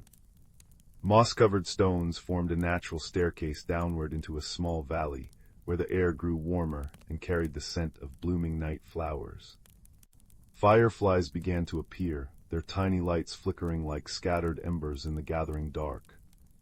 Just as the last light faded from the sky, they arrived at the entrance to what appeared to be a vast, ancient tree. Its trunk was wide enough that 5 people holding hands might not have been able to circle it, and its branches stretched toward the stars like arms raised in celebration. Light spilled from an opening in the trunk, a warm, golden glow that pulsed in the same rhythm as Lyra's stone. The creature chirped encouragingly and slipped through the opening. Taking a deep breath, Lyra followed. Inside, she found herself in a space that seemed far larger than the tree should have been able to contain. The walls curved upward into a dome, and the entire chamber glowed with the same golden light that came from her stone. Dozens of creatures similar to the one she had rescued moved about the space, their twilight-colored fur glowing softly as they went about their tasks. Some tended to crystalline plants that grew from the walls, while others gathered around what appeared to be a central hearth, though no fire burned there. Only a large, gently pulsing stone similar to Lyra's, but as large as her head. An older creature with silver streaks in its fur and eyes that held the wisdom of countless seasons approached Lyra. It chirped a greeting, and though Lyra couldn't understand the words, she felt the meaning in her heart: welcome, gratitude, and curiosity. The creature she had rescued came forward and nuzzled her hand again before turning to the elder and chirping what sounded like an explanation. The elder listened intently, then looked at Lyra with newfound respect in its shimmering eyes. It gestured for her to follow toward the central hearth. As they approached the large glowing stone, Lyra felt the stone around her neck grow warmer, pulsing faster as if in recognition. The elder creature placed a paw upon the large stone and looked expectantly at Lyra. Understanding, she removed her own stone from its pouch and held it toward the larger one. As the 2 stones drew near each other, a beautiful thing happened. Beams of light connected them, weaving patterns in the air like golden thread. Images began to form within the light, Lyra finding the stone in her fireplace, her journey through the forest, her helping the injured creature. The elder creature chirped softly, and Lyra suddenly understood that these stones were connected to the heart of the forest itself. They were given only to those with kind hearts, those who could help maintain the balance between the human world and this hidden realm. The creature she had rescued had been a guardian sent to find her, to test her worthiness. Lyra spent what felt like days in that magical tree, though time seemed to move differently there. The twilight creatures taught her their ways, how to listen to the whispers of the trees, how to understand the language of the wind, how to use the glowing stones to heal small injuries in the forest. She learned that the stones drew their power from acts of kindness and connection, growing brighter with each good deed. She discovered that her loneliness had faded, replaced by a sense of belonging she had never known before. The creatures became her friends, their musical chirps and soft nuzzles speaking more clearly than words ever could. They showed her secret clearings where mushrooms glowed with soft blue light, and hidden streams where the water sparkled with starlight even during the day. But as all journeys must, this one eventually reached its turning point. Lyra knew she couldn't stay forever in this hidden world, much as she might wish to. The elder creature approached her one evening as she sat watching the fireflies' dance patterns in the air outside the great tree. It chirped softly, and Lyra understood that it was time for her to return home. Her stone had absorbed enough of the forest's wisdom to continue glowing, and she now carried within her the knowledge of this hidden world. The elder pressed its forehead to hers, and in that moment Lyra felt a wave of gratitude and love that brought tears to her eyes. The creature she had first rescued, whose name in their language translated roughly to evening song, would accompany her back to the edge of the forest. As they prepared to leave, the elder brought Lyra a small sapling with leaves that shimmered with the same golden light as the stones. This, she understood, was to be planted near her home, a connection between her world and theirs. The journey back seemed shorter, perhaps because Lyra now knew the way, or perhaps because her heart felt lighter than it ever had before. Evening Song walked beside her, occasionally chirping a melody that sounded like the forest itself breathing. When they reached the edge of the woods, where Lyra's cottage stood waiting with warm light in its windows, the creature nuzzled her hand one last time, before turning and disappearing back into the shadows between the trees. Lyra stood for a moment, breathing in the familiar air of home, before moving to plant the shimmering sapling near her front door. As she placed it in the earth, she felt her stone pulse warmly against her chest, and she knew the tree would grow strong and true. Inside her cottage, the fireplace had burned down to embers, yet the room felt warmer than she remembered. Lyra placed her stone on the mantelpiece, where it cast its gentle golden light throughout the room. She realized then that the loneliness she had carried for so long had been transformed during her journey, not vanished entirely, but changed into something new. She now carried within her the memory of friendship, the warmth of connection, and the knowledge that magic existed just beyond sight, waiting for those with kind hearts to discover it. That night, as Lyra lay in bed watching the stone's light pulse softly on her ceiling, she understood that her journey had been about more than finding a hidden world. It had been about finding a part of herself she hadn't known was missing, the part that could see magic in ordinary things, that could be a friend to those in need, that could carry light into darkness. Outside her window, the newly planted tree began to grow at an impossible rate, its branches stretching toward the sky, and its leaves shimmering with golden light that mingled with the silver of the moonbeams. The forest seemed to sigh contentedly, and in the distance, if one listened very carefully, they might have heard the faintest musical chirping carried on the night breeze. Lyra closed her eyes, a small smile gracing her lips as she drifted into dreams of glowing stones and twilight creatures, of friendship found and loneliness transformed. And in her cottage at the edge of the whispering forest, with the fire reduced to embers and a magical stone pulsing gently on the mantel, she slept more peacefully than she ever had before, knowing that she was never truly alone, and that the world held more wonder than she had ever imagined. The salt-kissed wind whispered secrets through Finn's unruly brown hair as he shuffled along the damp sand. Dusk painted the sky in bruised purples and fiery oranges, reflecting on the retreating tide that left behind a glistening tapestry of treasures. Finn, a quiet boy with eyes the color of storm clouds, preferred the company of the sea's leavings to the boisterous games of the other village children.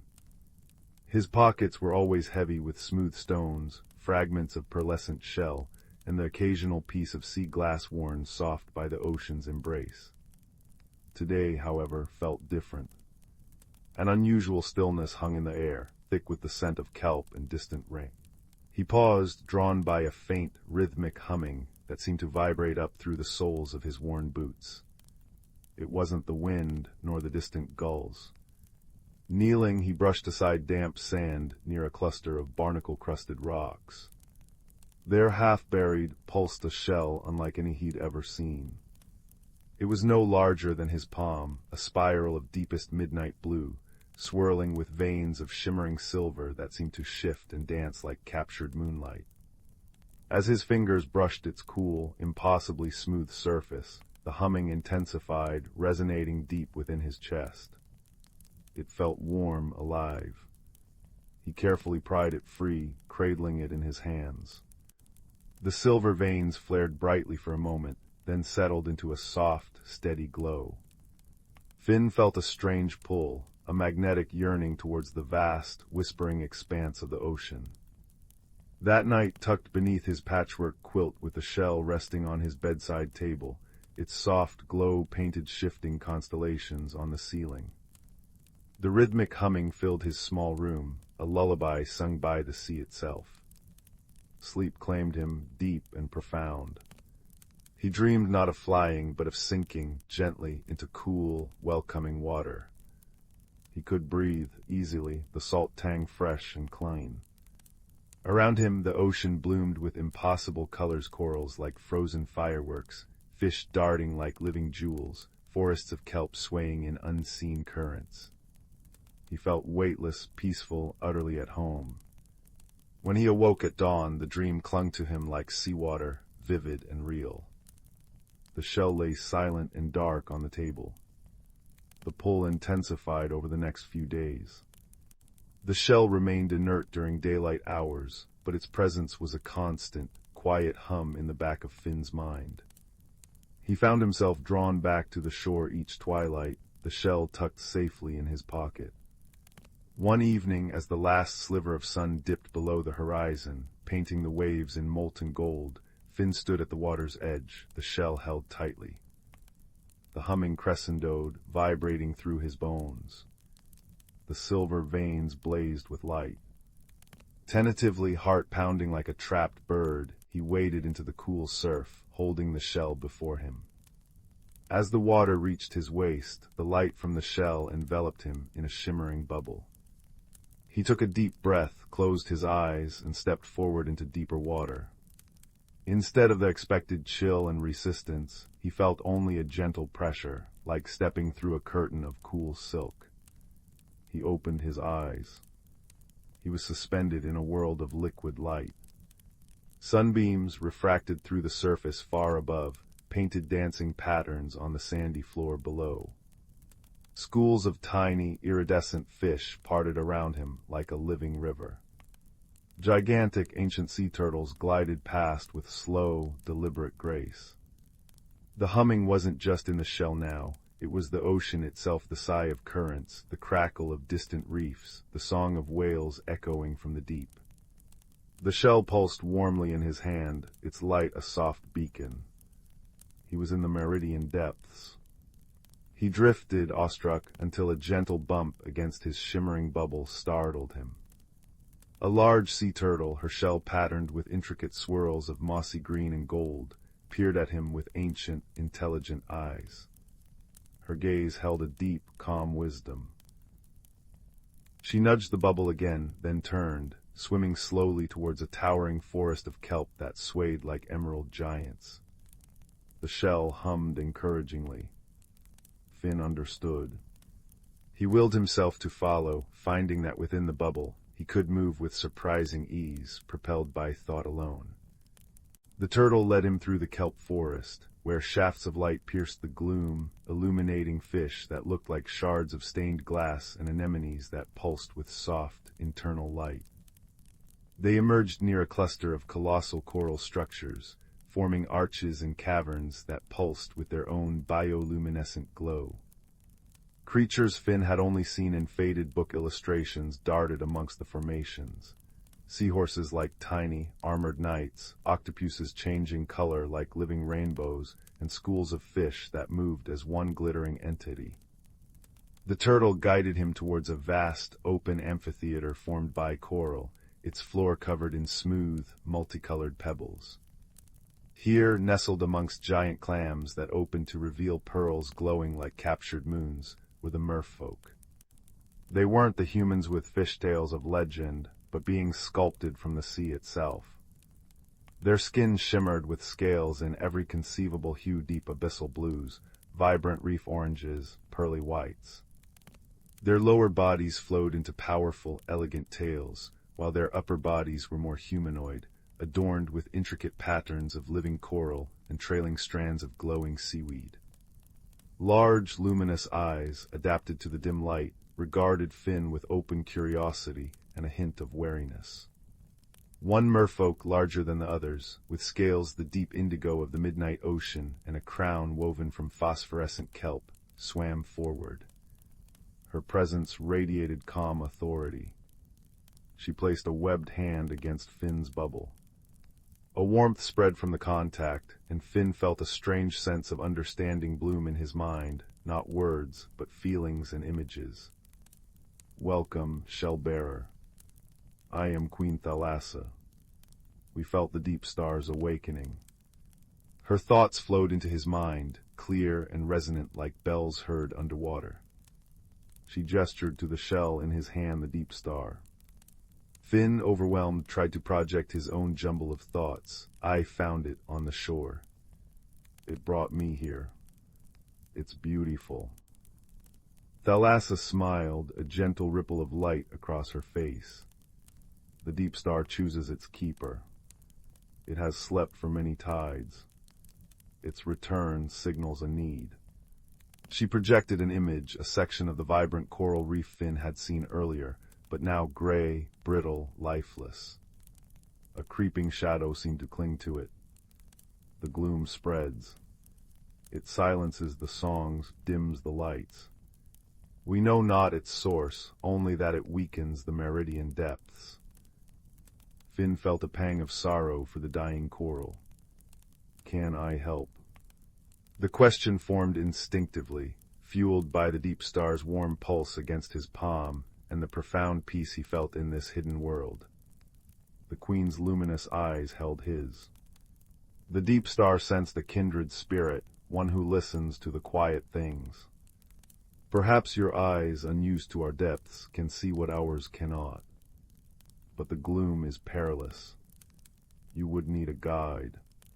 She turned her gaze towards the large sea turtle who had brought Finn. Cora has watched over these reefs longer than memory. She will swim with you. Cora nudged Finn's bubble gently with her beak, her ancient eyes conveying steadfastness. Finn felt a surge of determination mixed with trepidation. He was just a quiet boy who collected shells. How could he help save an entire hidden world? But the image of the dying coral, the fading light, and the deep star's unwavering warmth in his hand steeled his resolve. He nodded. I'll try. Their journey began the next tide cycle. Guided by Cora's steady presence and the deep star's soft light, Finn ventured deeper into the meridian depths towards the afflicted area. The vibrancy gradually faded. The water grew colder, the light dimmer. Fish were scarce, and those they saw moved sluggishly. The coral structures, once bursting with color and life, stood like skeletal ghosts, coated in a slimy, dark gray film that seemed to absorb light the gloom. The constant, soothing hum of the ocean was replaced by an unsettling silence, broken only by the mournful creak of dying coral. Cora swam close, projecting images of the reef as it once was, teeming with life. Finn concentrated, trying to see beyond the decay. He noticed things the merfolk, accustomed to the reef's normal rhythms, might overlook. Strange, faintly glowing tendrils, almost invisible against the gray slime, snaked from the dying coral towards cracks in the seabed below. They pulsed with a sickly, greenish light. He pointed them out to Cora, projecting the image. The turtle's eyes widened slightly. She nudged him towards a particularly large fissure, hidden beneath an overhang of dead coral. The fissure exhaled a plume of unnaturally cold water. The gloom seemed thickest here, clinging like tar. As Finn peered closer, the deep star in his hand flared brighter, its silver veins blazing. The light cut through the murk, revealing the source of the tendrils. Nestled deep within the fissure was a cluster of dark, spiny urchins, unlike any Finn had ever seen. They were the size of his head, their spines oozing the viscous gray slime. The sickly green light pulsed from within their bodies. They weren't feeding on the coral, they were poisoning it, draining its life and light, spreading the gloom. The stone-sick urchins, Cora projected, a deep sorrow in her mental voice. Thought lost to the deep trenches. Their poison brings silence and cold. Finn felt a chill that wasn't from the water. How do we stop them? He remembered something his grandmother, a healer in the village, once said about ailments. Sometimes the strongest poison needs the gentlest cure. Cora projected an image of a specific luminous plant, a kelp with fronds that glowed a soft, healing blue. Moonlace. Its light purifies. But it grows only in the sunken gardens, guarded by the razorback clams. They snap shut at the slightest tremor. The sunken gardens lay on the far side of the gloom-ridden reef. Getting there meant navigating treacherous currents and the suffocating silence. Cora led the way, her powerful flippers moving with silent grace. Finn concentrated, using the deep star's light to illuminate safe paths through fields of sharp, dead coral and around hidden crevices where more stone-sick urchins lurked. The silence pressed in, heavy and unnerving. Once a massive razorback clam, disturbed by their passage, snapped its jagged shell shut with a sound like thunder, mere inches from Finn's bubble. He gasped, heart hammering, but Cora nudged him onwards, her calm presence a steady anchor. Reaching the sunken gardens was like stepping into a forgotten dream. Here, untouched by the gloom, giant anemones bloomed like underwater flowers in neon hues. Fish shimmered like scattered gems, and growing in sheltered grottos were clusters of moonlace. Its long, ribbon-like fronds emitted a soft, ethereal blue light that seemed to hum with gentle energy. But true to Cora's warning, each cluster grew within the reach of enormous razorback clams, their shells partially open like hungry jaws, revealing pearlescent interiors and sensitive, frilled edges. They feel vibrations, Cora cautioned. One wrong move. Finn watched the clams. He noticed tiny, glowing shrimp cleaning their shells, moving with exquisite slowness and care. The clams remained open for them. Gentleness, Finn thought, remembering his grandmother's words. Not force. He projected the image of the cleaning shrimp to Cora, then an idea formed. He needed to move like the shrimp, slowly, deliberately, radiating calm. Holding the deep star close, he focused all his will on projecting a feeling of peace, of harmless intent, just as the shell seemed to radiate warmth and safety. He imagined himself not as an intruder, but as part of the gentle rhythm of the garden. Slowly, inch by painstaking inch, he drifted towards a cluster of moonlace, keeping his movements fluid and minimal. He felt the deep star amplify his intent, its light softening, becoming less a beacon and more like the dappled sunlight filtering through the surface. Cora watched utterly still, her ancient eyes filled with hope. A large razorback clam loomed beside the moonlace. Its frilled mantle rippled, sensing his presence. Finn held his breath, pouring every ounce of calm he possessed through the deep star. The clam's shell tensed slightly, then relaxed. It remained open. Heart pounding with quiet triumph, Finn carefully reached out and gently harvested several fronds of the glowing moonlace. They felt cool and resilient in his hand, pulsing with soft blue light. He retreated as slowly as he had approached. Back at the poisoned fissure, the task was even more delicate. They had to get close enough to the stone-sick urchins without triggering a defensive spray of their toxic slime. Finn again relied on the deep star, projecting feelings of calm and harmlessness, while Cora used her immense patience and knowledge of currents to position them. Finn held a frond of moonlace towards one of the urchins. As the soft blue light touched the oozing gray spines, a remarkable thing happened. The sickly green glow within the urchin flickered. The gray slime seemed to recoil, sizzling faintly as the moonlace's light washed over it. Slowly, agonizingly slowly, the darkness receded from the spines, replaced by their natural, dull purple. The urchin stopped pulsing its toxic light and became still and dormant. Working with painstaking care, Finn and Cora treated each stone-sick urchin in the cluster.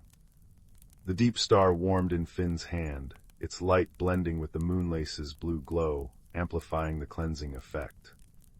They worked until the fissure was clear, the cold plume ceased, and the last traces of the sickly green light vanished.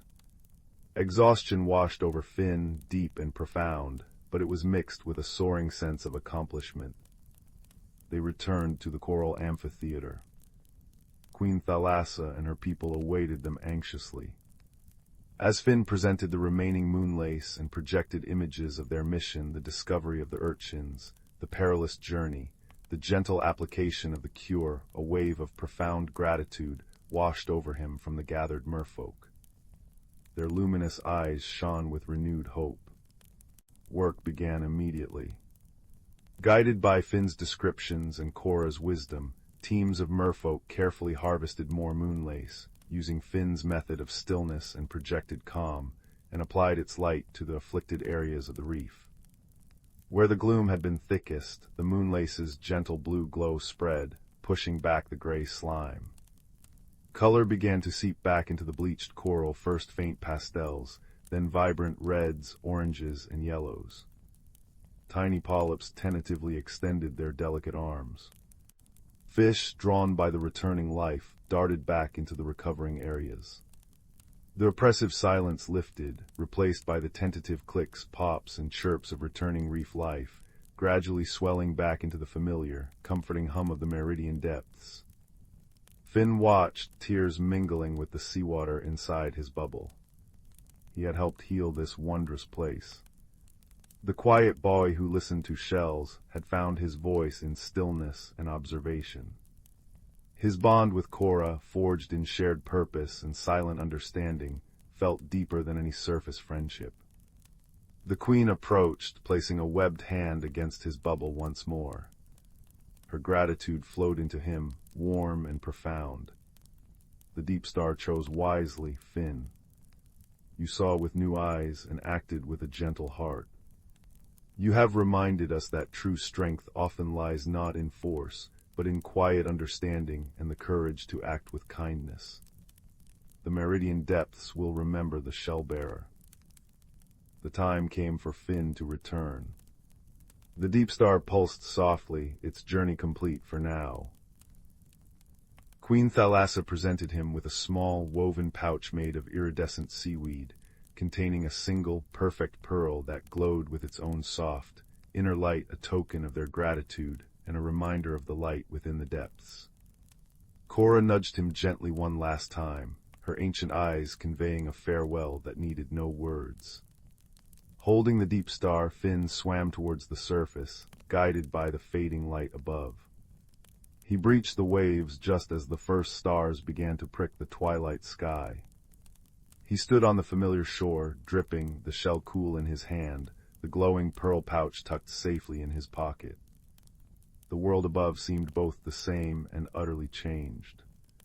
The rustle of the wind in the dune grass, the cry of a distant gull, the sigh of the waves, they all held a deeper resonance, a secret melody he now understood. Back in his small room, the deep star sat on his bedside table, dark and silent once more. But Finn knew its secret. He held the glowing pearl, its soft light, a comforting echo of the meridian depths. He was no longer just the quiet boy who collected shells. He was the shell-bearer, the boy who had befriended an ancient turtle, helped heal a hidden world, and learned that the greatest magic often lies in listening, observing, and acting with gentle courage. He knew the deep star would sleep, but its connection, like his bond with Cora and the memory of the shimmering depths, would remain, a warm, secret light within him. As he drifted off to sleep, the rhythmic sigh of the ocean outside his window sounded like a lullaby sung just for him, a promise of hidden wonders and the enduring strength found in quiet friendship and a kind heart. The world was vast, filled with mysteries both above and below, and Finn, holding the glowing pearl, felt a profound sense of peace and belonging, cradled in the gentle embrace of the known and the wonderfully unknown. Once upon a time, in the heart of the whispering woods, where the trees hummed gentle lullabies and the streams giggled with joy, there was a quaint little village called Chuckleborough. The village was known far and wide for its peculiar inhabitants and their delightful quirks, each more charming than the last. In a cozy cottage with a roof made entirely of sunflower petals lived a sprightly gnome named Gimble. Gimble was known for his sparkling blue spectacles, which he wore even during moonlit nights, claiming they helped him see dreams better. He was a tinker of sorts, creating odd gadgets that made the villagers chuckle.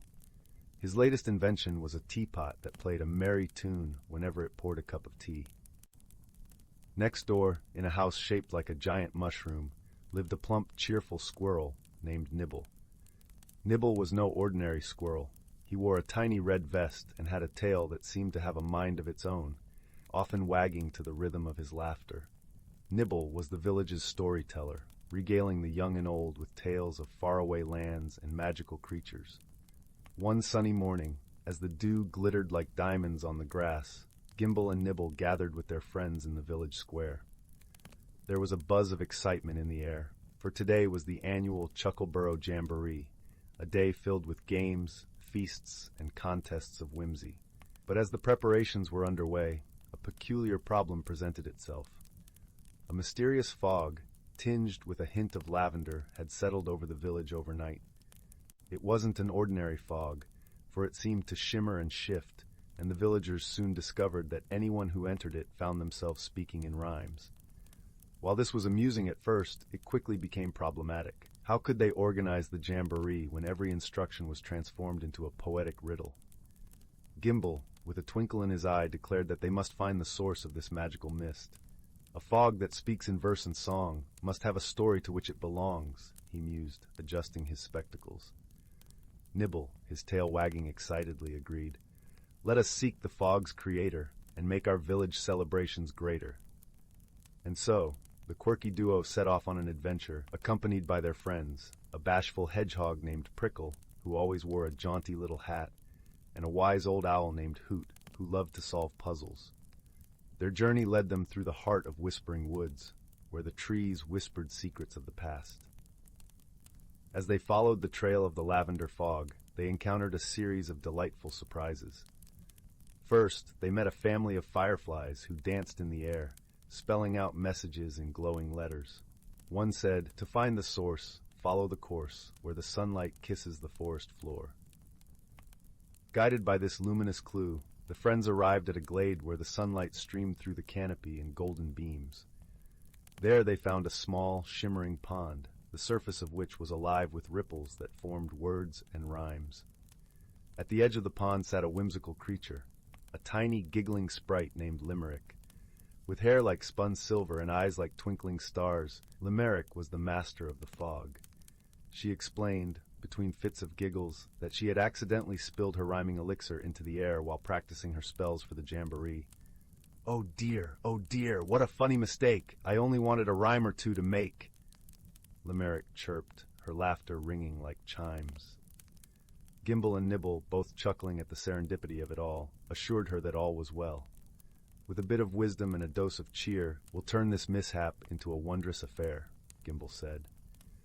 Together, the friends and Limerick devised a plan. Using Gimble's clever tinkering skills, they crafted a series of rhyming games and contests for the jamboree, turning the fog into a feature rather than a flaw. The villagers embraced the challenge with laughter and song, weaving verses into their daily chatter with ease. As the day of the jamboree dawned, the village square was alive with color and sound. The lavender fog, no longer a puzzle, danced around the villagers, carrying their rhymes on the breeze. Gimble's musical teapot played a merry tune, while Nibble spun tales that rhymed and delighted all. The highlight of the day was the grand rhyme-off, where villagers competed to create the most whimsical verses. Even Prickle, usually shy, joined in the fun, his rhymes earning him a hatful of applause. And Hoot, delighted by the linguistic creativity, judged the contest with wise and humorous comments. As the sun dipped below the horizon, casting a warm glow over Chuckleborough, the villagers gathered around the fire for the closing ceremony. Limerick, grateful for the friends who had turned her mistake into magic, gifted each of them a vial of her rhyming elixir, with a wink and a promise of future fun. And so, with hearts full of joy and laughter, the villagers of Chuckleborough drifted into dreams, cradled by the gentle rhymes of the whispering woods. Gimble adjusted his blue spectacles one last time, content with the day's adventures, while Nibble's tail wagged happily in his sleep. For in Chuckleborough, even the quirkiest of problems could be solved with friendship, creativity, and a touch of whimsical magic. And they all lived happily ever after, in a world where rhymes danced on the breeze, and joy was found in the most unexpected places. The cobblestone streets of Willowbrook always smelled of rain and possibility, especially in the quiet hour just after twilight. Young Finn, who preferred the company of dusty library books to boisterous games, was returning home from Mrs. Thistle's bookshop, clutching a worn volume on cloud formations. His path took him past the ancient, leaning oak tree that guarded the town square. Tonight, something glinted amongst its gnarled roots. Curiosity, that quiet friend Finn trusted above all others, nudged him closer. Nestled in the moss, half-buried like a forgotten secret, lay a key. Not a grand, ornate key fit for a castle, but a small, humble thing made of warm, tarnished brass. It felt strangely comforting in his palm, humming with a faint warmth like a sleepy kitten. Engraved on its bow was a single, tiny feather. Finn slipped the key into his pocket, its gentle warmth a constant, reassuring companion. That night, as he traced the feather engraving by candlelight, the key pulsed softly. A soft whisper like wind through dry reeds filled his mind. Seek the unseen path, find what the sky has forgotten. The whisper wasn't frightening, it felt like an invitation.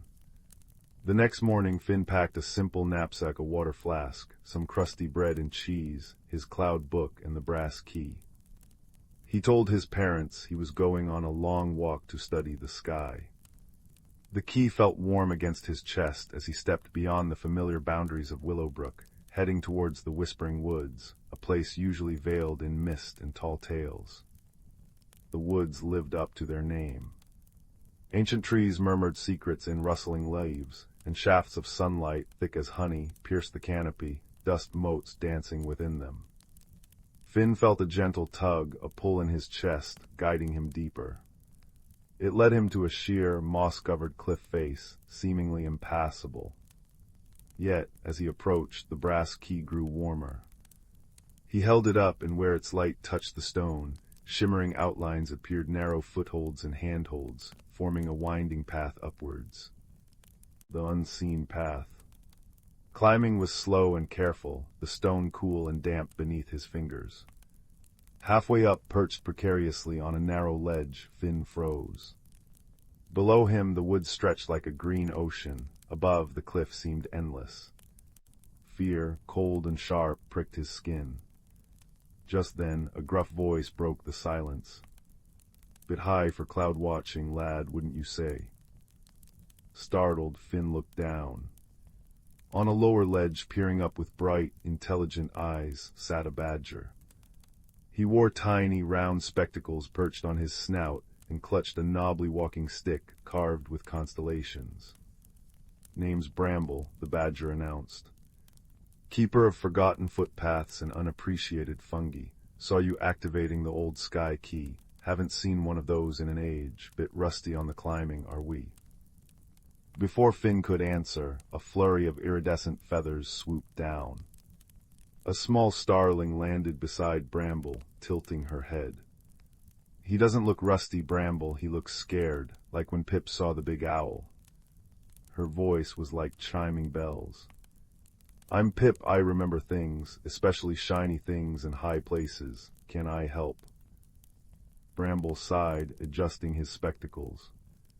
"Wisdom and wings, lad, you'll need both where you're going. That key doesn't light the way for just anyone. What's it telling you to seek?" Finn, heart still pounding but comforted by their presence, explained the whisper. "Find what the sky has forgotten." "Ah," Bramble nodded sagely, tapping his stick. "The sky forgets nothing lightly. but sometimes things fall, get lost in the cracks between clouds and earth. He pointed his stick upwards. The summit glade. That's where the sky touches the land most gently. But the path gets tricky near the top. Needs a different kind of seeing.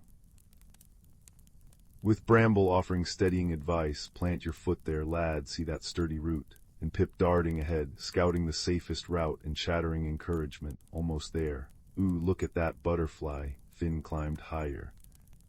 The air grew thinner, cooler, smelling of pine resin and distant rain. Finally, they pushed through a curtain of hanging vines into the summit glade. It was a place of breathtaking serenity. Soft, silver-green grass carpeted a natural amphitheater, surrounded by ancient, wind-sculpted pines. In the very center, bathed in pure, liquid sunlight, stood a pedestal of smooth, milky quartz. But instead of a forgotten treasure, the pedestal held only a small, perfectly round hole, about the size of Finn's fist. The air above it shimmered faintly, like heat haze. The sky's memory well, Bramble whispered reverently. But it's empty, that can't be right. Pip fluttered nervously. It feels sad, like a nest without eggs. Finn felt the brass key grow hot in his hand. He approached the well. The shimmering air above the hole wasn't empty. It felt thick, resistant, like trying to push through heavy velvet. He reached out, but his hands simply stopped, meeting an invisible, yielding barrier. He pushed harder, but it only gave slightly before pushing back. Force won't work here, lad, Bramble murmured, studying the barrier. This isn't a lock to be broken, it's a sorrow to be understood. Finn sat cross-legged before the well, the key resting warm in his lap. He closed his eyes, not to see with them, but to feel. He remembered the whisper, find what the sky has forgotten. Forgotten implied it was once remembered. Lost. He thought of his cloud book, how clouds changed form but never truly vanished. He thought of the warmth of the key, like captured sunlight. He thought of Pip's sadness. The sky hasn't forgotten something out there, Finn murmured, opening his eyes, a dawning understanding warming him.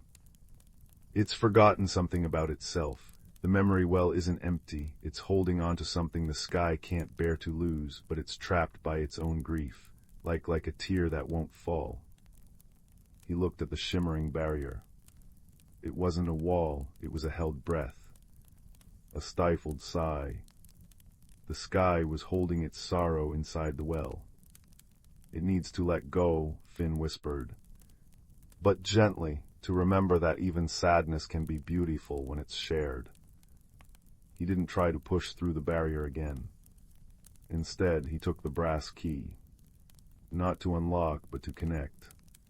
He held it up not towards the barrier, but towards the open sky above the glade. The tiny feather engraving caught the sunlight. Finn focused on the feeling of the key warm, comforting, a small, solid thing holding a promise. He thought of gentle rain after a drought, of mist clearing to reveal the sun, of the quiet comfort of sharing a burden. It's okay, he said softly, his voice barely a whisper yet echoing in the glade's stillness. It's okay to remember, it's okay to let it go. The sadness isn't lost, it becomes the rain that feeds the earth, the mist that paints the dawn. It becomes part of everything beautiful again. He poured his understanding, his quiet empathy, through the key. It wasn't magic words, but magic feeling the wisdom of accepting loss as part of the cycle. A single radiant tear, like liquid starlight, fell from the clear blue sky above.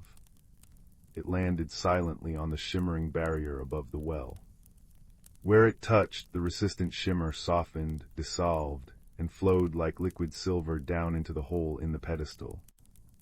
The instant the last drop vanished, the summit glade bloomed. Flowers Finn hadn't seen before unfurled in a burst of impossible colors, their scent like moonlight and dew. The air hummed with pure, resonant joy, a sound felt more than heard. Light, brighter and softer than before, filled the glade, painting everything in hues of gold and pearl. Above the memory well where the barrier had been, a small, perfect image shimmered into being, a fledgling starling taking its very first, wobbly flight towards a radiant sunset. It was a moment of pure, fragile joy preserved forever. The sky hadn't forgotten the beauty, it had only forgotten how to release the pain of its passing. Finn had helped it remember. Bramble removed his spectacles, wiping his eyes. Wisdom, lad, true wisdom. You didn't force the lock, you understood the heart that held it closed. Pip danced in the air, singing a sweet, wordless song. It's remembering, the sky is remembering the happy things too. The journey back down the unseen path felt lighter. Finn carried no physical treasure, but his heart felt full, expanded. He understood now that the greatest magic wasn't in grand gestures, but in quiet understanding, in helping something lost find its way home, even if that home was simply acceptance. The brass key had cooled in his pocket, feeling like an ordinary, slightly tarnished piece of brass once more. Yet when he touched it, he felt the echo of the sky's gratitude, a soft warmth like the first ray of dawn. Back in Willowbrook, under a sky now streaked with the gentle pinks and oranges of sunset, Finn stopped beneath the old oak tree. He placed the brass key back amongst the roots where he'd found it. It belonged to the secrets, to the next seeker who listened with their heart. As he walked home, the scent of rain and possibility hung in the air, richer than ever. He looked up at the clouds, no longer just shapes in a book, but part of a vast, feeling sky that remembered, that let go, and that held countless quiet wonders in its embrace. And Finn, the quiet boy who loved books, now carried a different kind of story within him, a story of a key, a journey, and the gentle, enduring magic of understanding. The world felt softer, kinder, and infinitely more full of unseen paths, waiting for a kind heart to find them. The comforting warmth of that knowledge settled over him like a well-loved blanket as the first stars began to twinkle, silent promises in the darkening blue. In a village hugged by hills that turned violet at dusk, there lived a girl named Leela with a map drawn in starlight ink on her palms. Not the kind you could see, mind you, the kind that tingled when the wind carried secrets from the east. It was this invisible compass that led her one twilight to the edge of the Crystal Vale woods, where trees grew in spirals and the air smelled of burnt sugar and forgotten lullabies. The rules here were simple, whispered the rustling leaves. Wonder softly, listen deeply, and never hurry the shadows. Layla's first step sank into moss so plush it seemed to sigh beneath her boots. Above, branches wove a canopy of living stained glass, leaves of amber and tourmaline filtering the moonlight into pools of liquid gold. She paused when a flicker of movement caught her eye. A fox with fur the color of autumn's last flame sat primly on a root, tail curled around a tiny lantern made of dandelion fluff. "Lost little wanderer," it asked, its voice like the creak of a rocking chair. When Leela shook her head, the fox chuckled, a sound like falling acorns. "Ah, found then, follow the lichens' laughter. It's having a particularly giggly night." The lichen, it turned out, did indeed giggle, a sound like chimes submerged in honey. It glowed faintly along a path strewn with petals that dissolved into mist when touched. Deeper into the woods, Leela encountered a brook where the water flowed upward, defying gravity with the enthusiasm of a child's soap bubble. Its surface rippled with half-formed shapes, a crown of feathers here, a dancing teapot there. Kneeling to drink, she found the water tasted of questions she'd never thought to ask. "What's north of north?" it burbled. Before she could answer, a hedgehog made of moss and twigs trundled up, balancing 3 starberries on its spiky back. "Trade you," it squeaked, nodding at the hair ribbon Leela had tied around her wrist. She hesitated, the ribbon was her last gift from Gran, but placed it in the hedgehog's twig claw. The starberries burst on her tongue, each a different flavor, courage, curiosity, and the exact warmth of a hug held too long. The woods thickened, trees now arching like the ribs of some slumbering giant. Here, the challenges grew gentler but stranger. A bridge of spider silk demanded she whisper a secret before crossing. "I still sleep with my socks on," she confessed. The bridge purred. A glade of clockwork butterflies tested her patience, landing on her nose until she stood statue still for 7 full minutes. "Time isn't a river here," chimed the largest butterfly, its wings ticking. "It's a puddle, splashable." Leela's laughter startled a cloud of bioluminescent moths into swirling around her, their wings painting temporary constellations on the dark. It was near the heart of the woods that she met the only creature taller than a sapling, a willow tree with bark like crumpled parchment, its branches heavy with glowing blue fruit. At its base sat a round door no bigger than a teapot. "Ah," crooned the tree, though its mouth, if it had one, remained hidden. The map-handed child, "We've been waiting." The door swung open to reveal not a space, but a sound, the low, resonant hum of a cello played underwater. "To pass," murmured the willow, "you must give what the woods already gave you." Leela knelt, mind circling the riddle. The starberries. The moth light. Then she noticed her hands. The star map was gone from her palms. In its place shimmered 3 symbols: a fox's lantern, a hedgehog's starberry, a butterfly's wing. She pressed her palms to the tree's roots. The symbols sank into the bark, and the willow shuddered with delight. "Clever seedling, you didn't keep the gifts, you let them change you." The tree split down the middle, revealing a chamber where the air itself seemed to sparkle with possibility.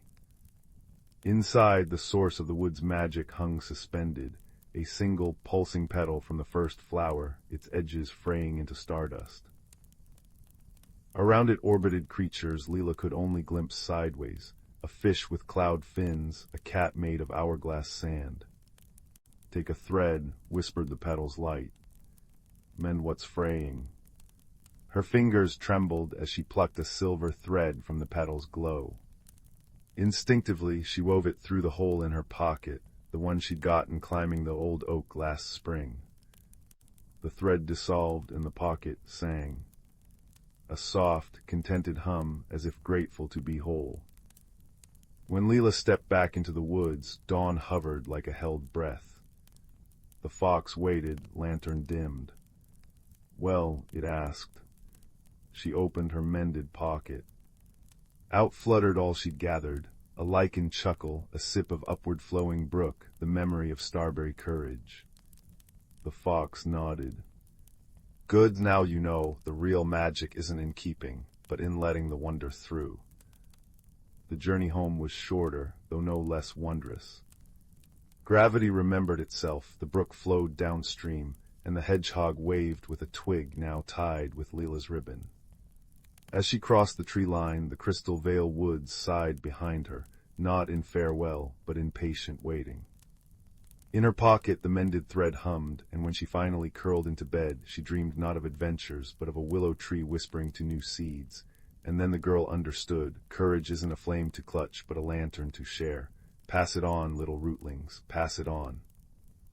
Years later, villagers would swear they sometimes saw a grown woman with starlight in her braid, leaving starberries on windowsills, or mending torn kite strings with invisible thread.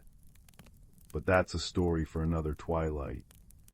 For now, dear listener, imagine Leela asleep, her palm resting open on the quilt, and in its center, a single crystal petal glowing softly, a nightlight for dreams yet to come.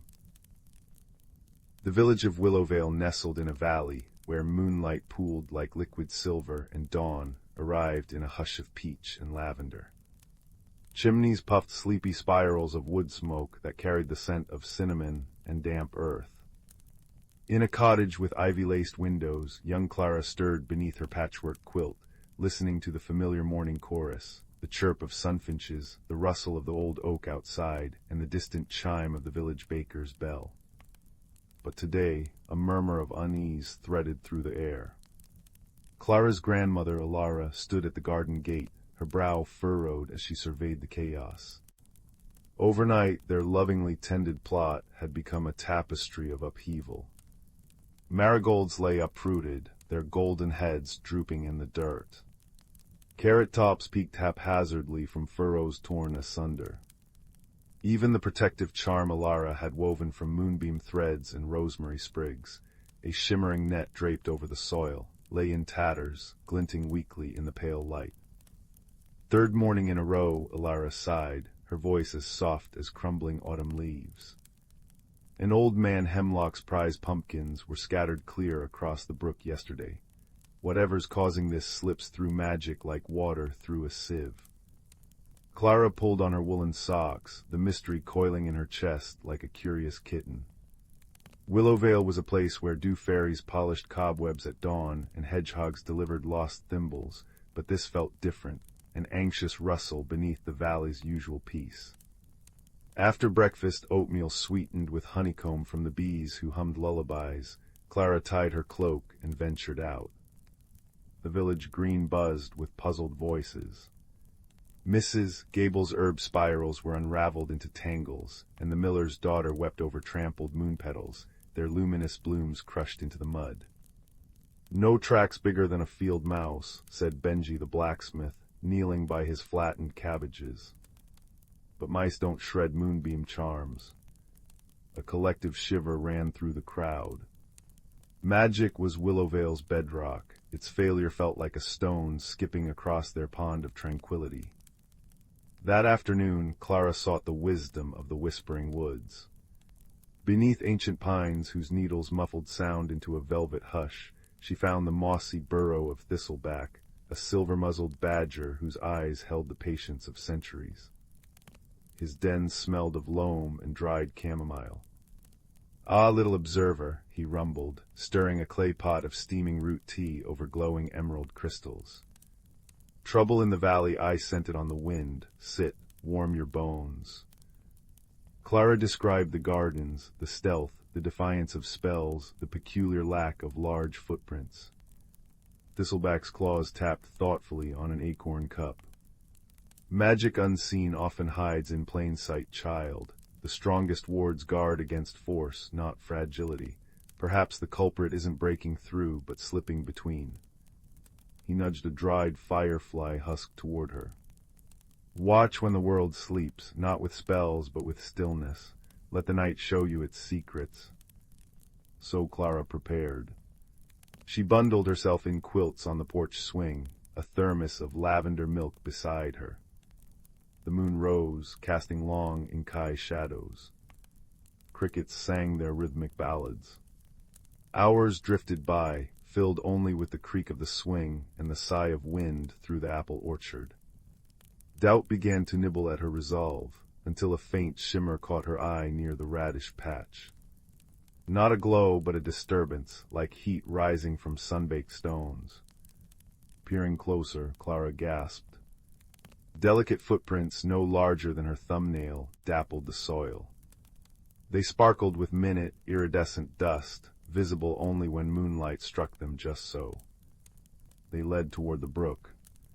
Silent as a shadow, Clara followed. The prints wove through ferns heavy with dew, across moss-slicked stones, and into a thicket of weeping willows. There beneath a gnarled tree whose bark peeled like parchment, she heard tiny, frantic voices, a chorus of chitters and squeaks laced with despair. Peering through a curtain of leaves, she saw them, 6 creatures no taller than her hand, with fur like spun starlight and wings like crumpled holly leaves. Their eyes, wide and anxious, reflected the moon. They scurried around the willow's roots, digging frantically with shimmering claws, scattering soil and uprooting bluebells. One clutched a withered acorn, weeping silvery tears that hissed where they struck the ground. "Too deep, always too deep," whimpered one, its wings drooping. "The heart nut must find soil before the roots turn to dust." Another tugged at a root, sending a clod of earth flying. But the digging wakes the big ones, their glowing nets sting. Clara's heart softened. These weren't vandals, they were terrified, grieving. She stepped forward slowly, hands open. "Please," she whispered. I won't hurt you." The creatures froze, then huddled together, trembling. The bravest, with a tuft of cobalt fur on its brow, fluttered forward. You see us. The big ones never see." "I see you," Clara said gently. "Why are you digging?" The creature, Bramble, as she introduced himself, explained. They were pixie squirrels, guardians of the heartnut tree, a sacred willow that anchored magic to the valley's pulse. But their tree was dying, poisoned by creeping blight, only a new heartnut seed could cure. They'd found one miraculously preserved, but needed fertile, enchanted soil to plant it, soil like Willowvale's gardens.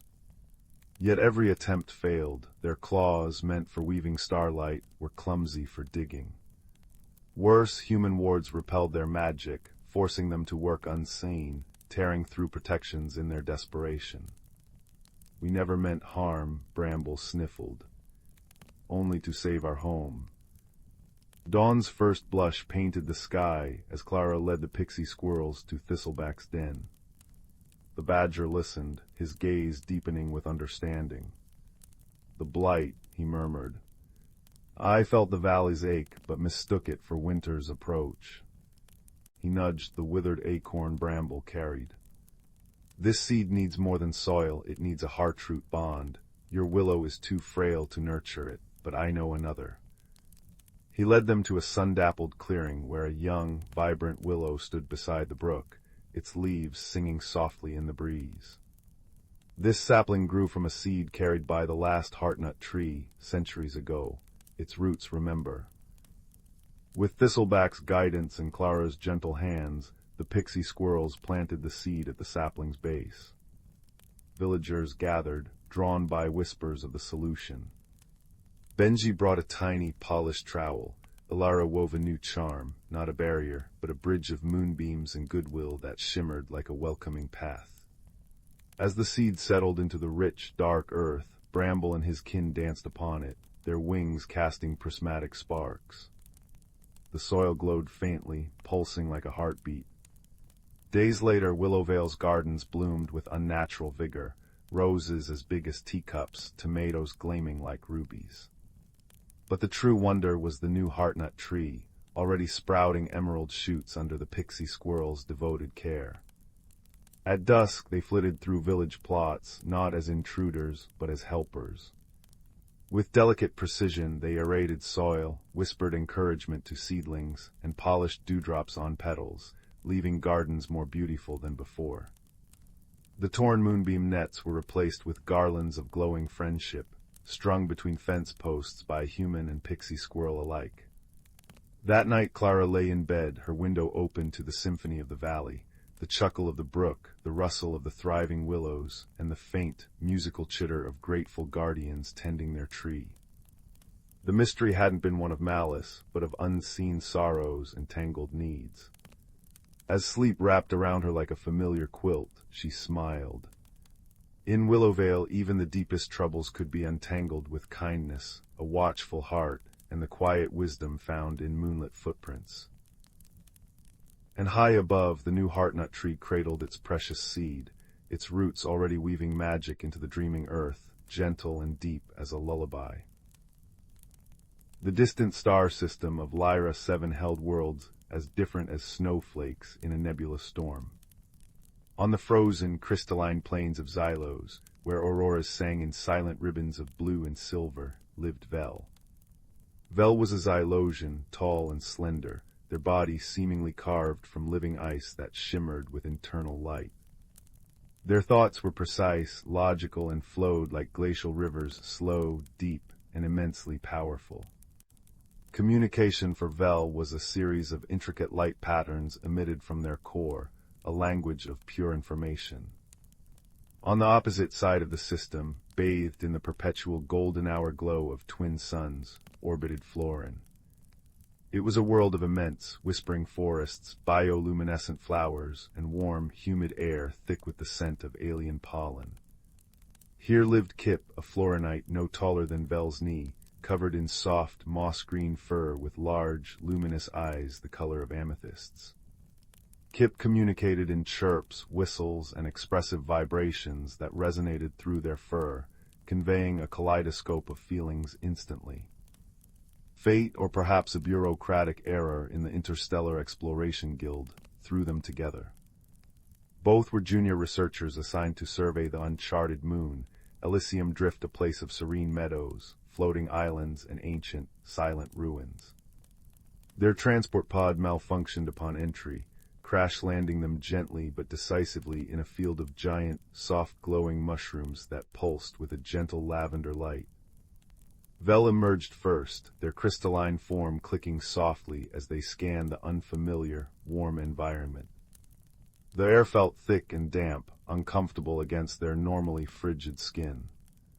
Kip tumbled out next, chirping excitedly, immediately captivated by the glowing fungi and the sweet, honey-like scent on the breeze. Kip vibrated with pure delight, a low hum filling the air. Vel emitted a sharp, staccato burst of light, equals query, status. Damage assessment protocol initiated. Kip, mistaking the bright flashes for a friendly greeting, bounced closer, emitting a cheerful series of high-pitched whistles, equals friend. New place. Beautiful. Safe. Vel took a step back, their internal light flickering with confusion. The Florinite's proximity radiated uncomfortable warmth, and their chaotic sounds lacked any discernible data structure. Equals alert, unidentified organism, exhibiting erratic behavior. Maintain distance. Kip, sensing the retreat, tilted their head, their large eyes dimming slightly. Their vibrations shifted to a questioning, hesitant thrum. Equals cold one, scared. Sad. They cautiously held out a tiny, three-fingered hand, offering a piece of glowing blue lichen they'd scooped from a mushroom stalk. Vel analyzed the offering. Organic matter. Non-toxic. Illogical gesture. Equals negative, offering unnecessary. Priority, repair communication array. They turned their back, focusing on the damaged pod, emitting frustrated pulses of orange light as their delicate tools sparked against unfamiliar components. The silence felt heavy, punctuated only by the soft hum of the mushrooms and Kip's quiet, confused chirps. The misunderstanding deepened as they tried to work. Kip, eager to help, tried to hand Vel tools based on what felt right: a smooth, warm stone when Vel needed a cold conductor, a fragrant flower when they needed insulation. Vel's light patterns grew sharper, colder. Equals inefficiency. Disruption. Cease interference. Kip retreated to a large mushroom cap, their fur drooping, emitting soft, mournful vibrations like the sigh of a distant wind. They didn't understand the cold one's anger. They only wanted to be friends in this strange, beautiful place. Night fell on Elysium Drift, bringing not darkness, but a breathtaking transformation. The floating islands above began to glow with soft internal light, casting shifting patterns on the meadow below. The air cooled slightly, carrying the scent of night-blooming crystal vines. Then, a low rumble echoed through the valley. Not thunder, but something deeper, more resonant. The ground vibrated. Vel's sensors spiked. Equals warning, seismic activity detected. Origin, subterranean geothermal vent instability. Probability of surface rupture, 87.4%. As if on cue, the ground nearby cracked open with a sound like shattering glass. Steam hissed out, superheated and dangerous. Glowing orange fissures snaked across the meadow towards their pod. Panic, a cold, sharp sensation Vel rarely experienced, flared within them. Their logical mind calculated escape routes, all too slow. A frantic chirping erupted. Kip. The small Florinite was dashing towards the largest cluster of glowing mushrooms near the encroaching fissure. Equals foolishness. Vel pulsed, believing Kip was panicking blindly. Equals evade. Evade. But Kip wasn't fleeing. They skidded to a halt beside a particularly large, pulsing mushroom with thick, fibrous roots sunk deep into the soil. With surprising strength, Kip began to push against the massive stalk, vibrating intensely. Equals help. Push. Strong roots hold. Safe ground. Understanding dawned on Vel, cutting through the panic like a laser. Kip wasn't acting erratically. They were sensing the stability of the ground through the interconnected root systems of the giant fungi, something Vel's sensors couldn't perceive. The Florinite wasn't offering random gifts. They were trying to communicate comfort and help in their own way. The lichen, it had been a peace offering. Shame, warm and unfamiliar, washed over Vel. They abandoned the pod and surged forward, their crystalline body surprisingly strong. Together, Vel pushing with glacial strength and Kip vibrating with focused energy, they shifted the massive mushroom just enough to reveal a solid shelf of bedrock beneath its roots, untouched by the fissures snaking around it. They scrambled onto the safe ground just as the area where the pod sat cracked open, swallowing it with a hiss of steam. Safe but stranded, they huddled on the small rocky island, surrounded by glowing steam vents and pulsing lavender light. Their initial silence was heavy. Vel's internal light flickered erratically, processing the near disaster and their own misjudgment. Kip shivered slightly, the adrenaline fading, leaving exhaustion and residual fear vibrating through their small frame. Slowly, hesitantly, Vel extended one crystalline hand. Not a tool, not a demand. Just an open gesture. They emitted a soft, steady pulse of pale blue light. Equals gratitude. Assistance acknowledged. Error, misinterpretation. Kip looked up, their large amethyst eyes wide. They cautiously reached out a small, furry hand and placed it gently on Vel's cool, smooth surface. A wave of warmth, not physical, but emotional relief, forgiveness, and tentative understanding flowed through Kip's vibrations into Vel's perception. Equals friend. Kip chirped softly. Equals affirmative, equals Vel pulsed, the light warming to a gentle gold. Equals friend.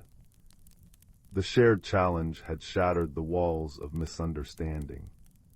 In the days that followed, working to salvage what they could and signal for rescue, their communication transformed. Vel learned to interpret the subtle shifts in Kip's vibrations, the quick trill of discovery, the low hum of concentration, the soft purr of contentment. Kip learned to recognize the meaning in Vel's light patterns, the steady blue of focus, the soft green of approval, the warm gold of reassurance. Vel used their logical mind to devise solutions. Kip used their innate connection to the moon's vibrant life to find edible glowing berries that replenished energy and soothing sap from the crystal vines that healed minor scrapes from salvaging.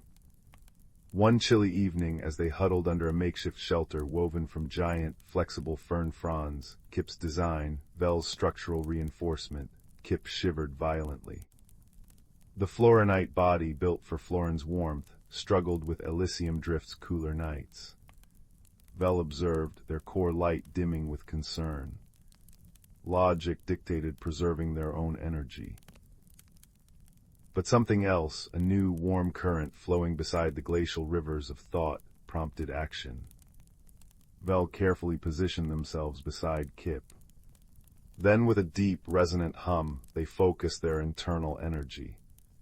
Slowly the air immediately around Vel warmed, radiating gentle, dry heat like sun-warmed stone. Kip's shivering subsided. They looked up, their eyes glowing softly, and emitted a deep, resonant vibration of pure, profound gratitude and comfort. Equals warm, safe, a thank you, friend. They leaned gently against Vel's side. Vel pulsed a soft, steady gold. Equals preservation of vital unit, friend. Priority. When the rescue ship finally descended, drawn by the homing beacon they'd painstakingly repaired together, the guild officers found them sitting side by side on a sun-warmed rock.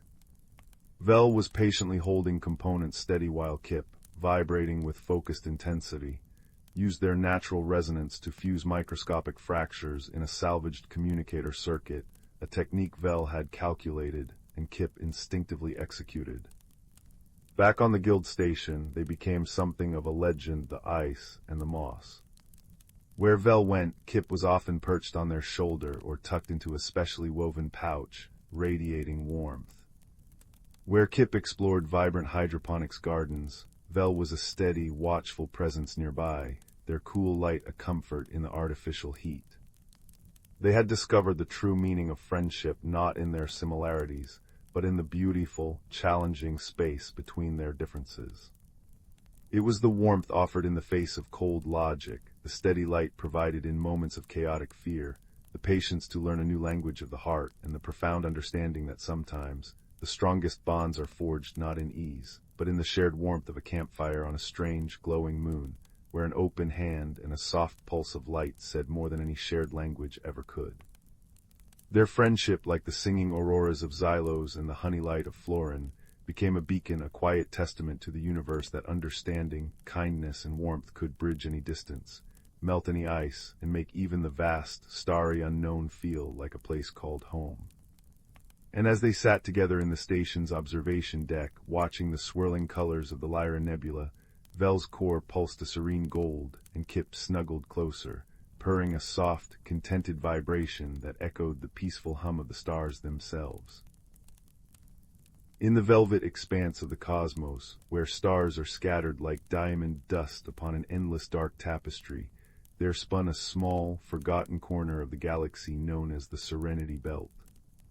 It was here, within a drifting cluster of luminous asteroids and gentle, swirling nebula gases, that two very different souls found one another.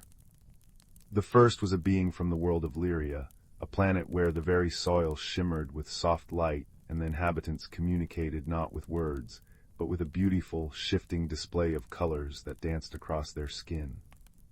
His name was Kalen, and he was a botanist of sorts, a tender of living light. He had delicate, leaf-like ears that twitched at the faintest harmonic vibrations and fingers that could make dormant seeds glow with just a touch. His heart was as gentle as the pastel hues that often bloomed across his cheeks. The second was a creature from the deep resonance caves of Corallis, a world of humming crystals and echoing caverns. Her name was Myrle, and she was a song weaver. She had no mouth to speak with, but an array of delicate, flute-like spines along her back that caught the air and transformed her emotions into soft, melodic harmonies. Her large, luminous eyes, the color of twilight, saw not just shapes, but the emotional auras of living things. Their meeting was one of cosmic chance. Kalen's small, pod-like vessel, grown from polished seedwood and glowing moss, had suffered a tear from a micrometeor shower. Drifting helplessly, he was drawn by a strange, sorrowful melody to a large, crystalline asteroid. There, within a vast geode cave that sparkled with embedded minerals, he found Myrle. Her own resonant shell ship had been damaged, its harmonic engine silenced. She was weaving a lonely, wistful tune that spoke of isolation and fear. At first, their differences were a canyon of misunderstanding. When Kalen approached, his skin flaring a warm, friendly yellow, Myrle flinched, her spines producing a sharp, discordant note of alarm. He, in turn, was startled by the sudden sound, his colors flickering to a confused, mottled gray-blue. He held up his hands, trying to project a calming, sunbeam yellow, but she only saw the rapid movement and let out a higher-pitched warble of anxiety. For days they orbited each other in the vastness of the cave, two solitary creatures separated by the very essence of their being. Kalen tried to share food, a luminous, sweet fruit from his home, by rolling it toward her. Myrle, misunderstanding, thought it was an attack and responded with a defensive, low hum that made the crystals around them vibrate unpleasantly. The fruit rolled away, its light dimming. Kalen's shoulders slumped, his skin fading to a dejected lavender. The breakthrough came not from a grand gesture, but from quiet observation. Kaelin noticed that Myra would often sit for hours, her spines emitting a soft, flowing melody as she watched the nebula outside the cave entrance swirl in hues of magenta and cerulean. He realized she was not making noise, but speaking. He began to sit at a respectful distance, simply watching the colors of the nebula with her. He let his own skin slowly, gently mimic the colors they both saw, the deep purples, the fiery oranges, the calm blues. Myra noticed. One evening, as Kaelin's skin shimmered with the exact silvery green of a passing comet's tail, her spines answered with a chord of gentle curiosity. It was a question. He turned to her and his skin pulsed a soft, acknowledging gold. A conversation, slow and beautiful, had begun. They decided to make the crystalline cave their shared shelter, their safe space. Kaelin, with his light touch, encouraged glowing mosses and gentle, star-shaped fungi to grow in the crevices, providing a soft, bioluminescent light. Myra, with her resonant hums, found she could tune the natural frequencies of the crystals, making them glow brighter and even change color in harmony with her songs. Together they transformed the cave into a symphony garden, a place where light and sound were one and the same. Their collaboration was not without its humorous learning curves. Kaelin once spent a whole cycle tending to a patch of particularly vibrant blue moss, his skin radiating a proud, brilliant azure. Myra, wanting to share in his joy, approached and let out a celebratory, triumphant fanfare from her spines. The sudden, powerful sound waves were too much for the delicate moss, which instantly retracted its light and shriveled slightly. Kaelin's azure flickered into a startled, spotted pattern of surprise and disappointment. Myra's music cut off abruptly, replaced by a single, wavering note of remorse. But instead of frustration, Kaelin let his skin soften to a forgiving, warm peach. He gently touched the moss, and it slowly began to re-glow. Then he turned to Myra and projected a series of slow, pulsing colors. First the blue of the moss, then a question mark-shaped swirl of green, followed by the image of a sound wave, gently rising and falling. He was asking, was it the loud sound? Myra, understanding the visual story, responded with a sad, dipping melody and nodded her head. Then she experimented. She produced the faintest, most whisper-like hum. The crystals around them tingled, and the moss seemed to lean into the vibration, its light pulsing in time. Kaelin's skin erupted in joyful, dancing golds and pinks. They had learned her music could nurture, too, if it was gentle. From then on, they developed a quiet garden hour, where only the softest colors and the most whispery harmonies were allowed. Their deepest connection was forged in the quiet moments, sitting at the mouth of their cave, watching the universe turn. They would point out constellations to each other in their own languages. Kaelin would trace the shape of the singing swan with a trail of light from his fingertip, its form shimmering in the air for a moment before fading. Myra would then play the constellation's song, a melody her people had passed down for generations, a tune that sounded like wind through cosmic reeds. One night a rare celestial event occurred, the slow, graceful dance of two twin moons from a nearby system, weaving around each other in a silent, eternal waltz. They sat together, wrapped in the comfortable silence of their friendship. Kaelin's skin glowed with a soft, contented silver, mirroring the moon's. Myra's spines produced a low, continuous harmony, a sound of profound peace and belonging. No words were needed.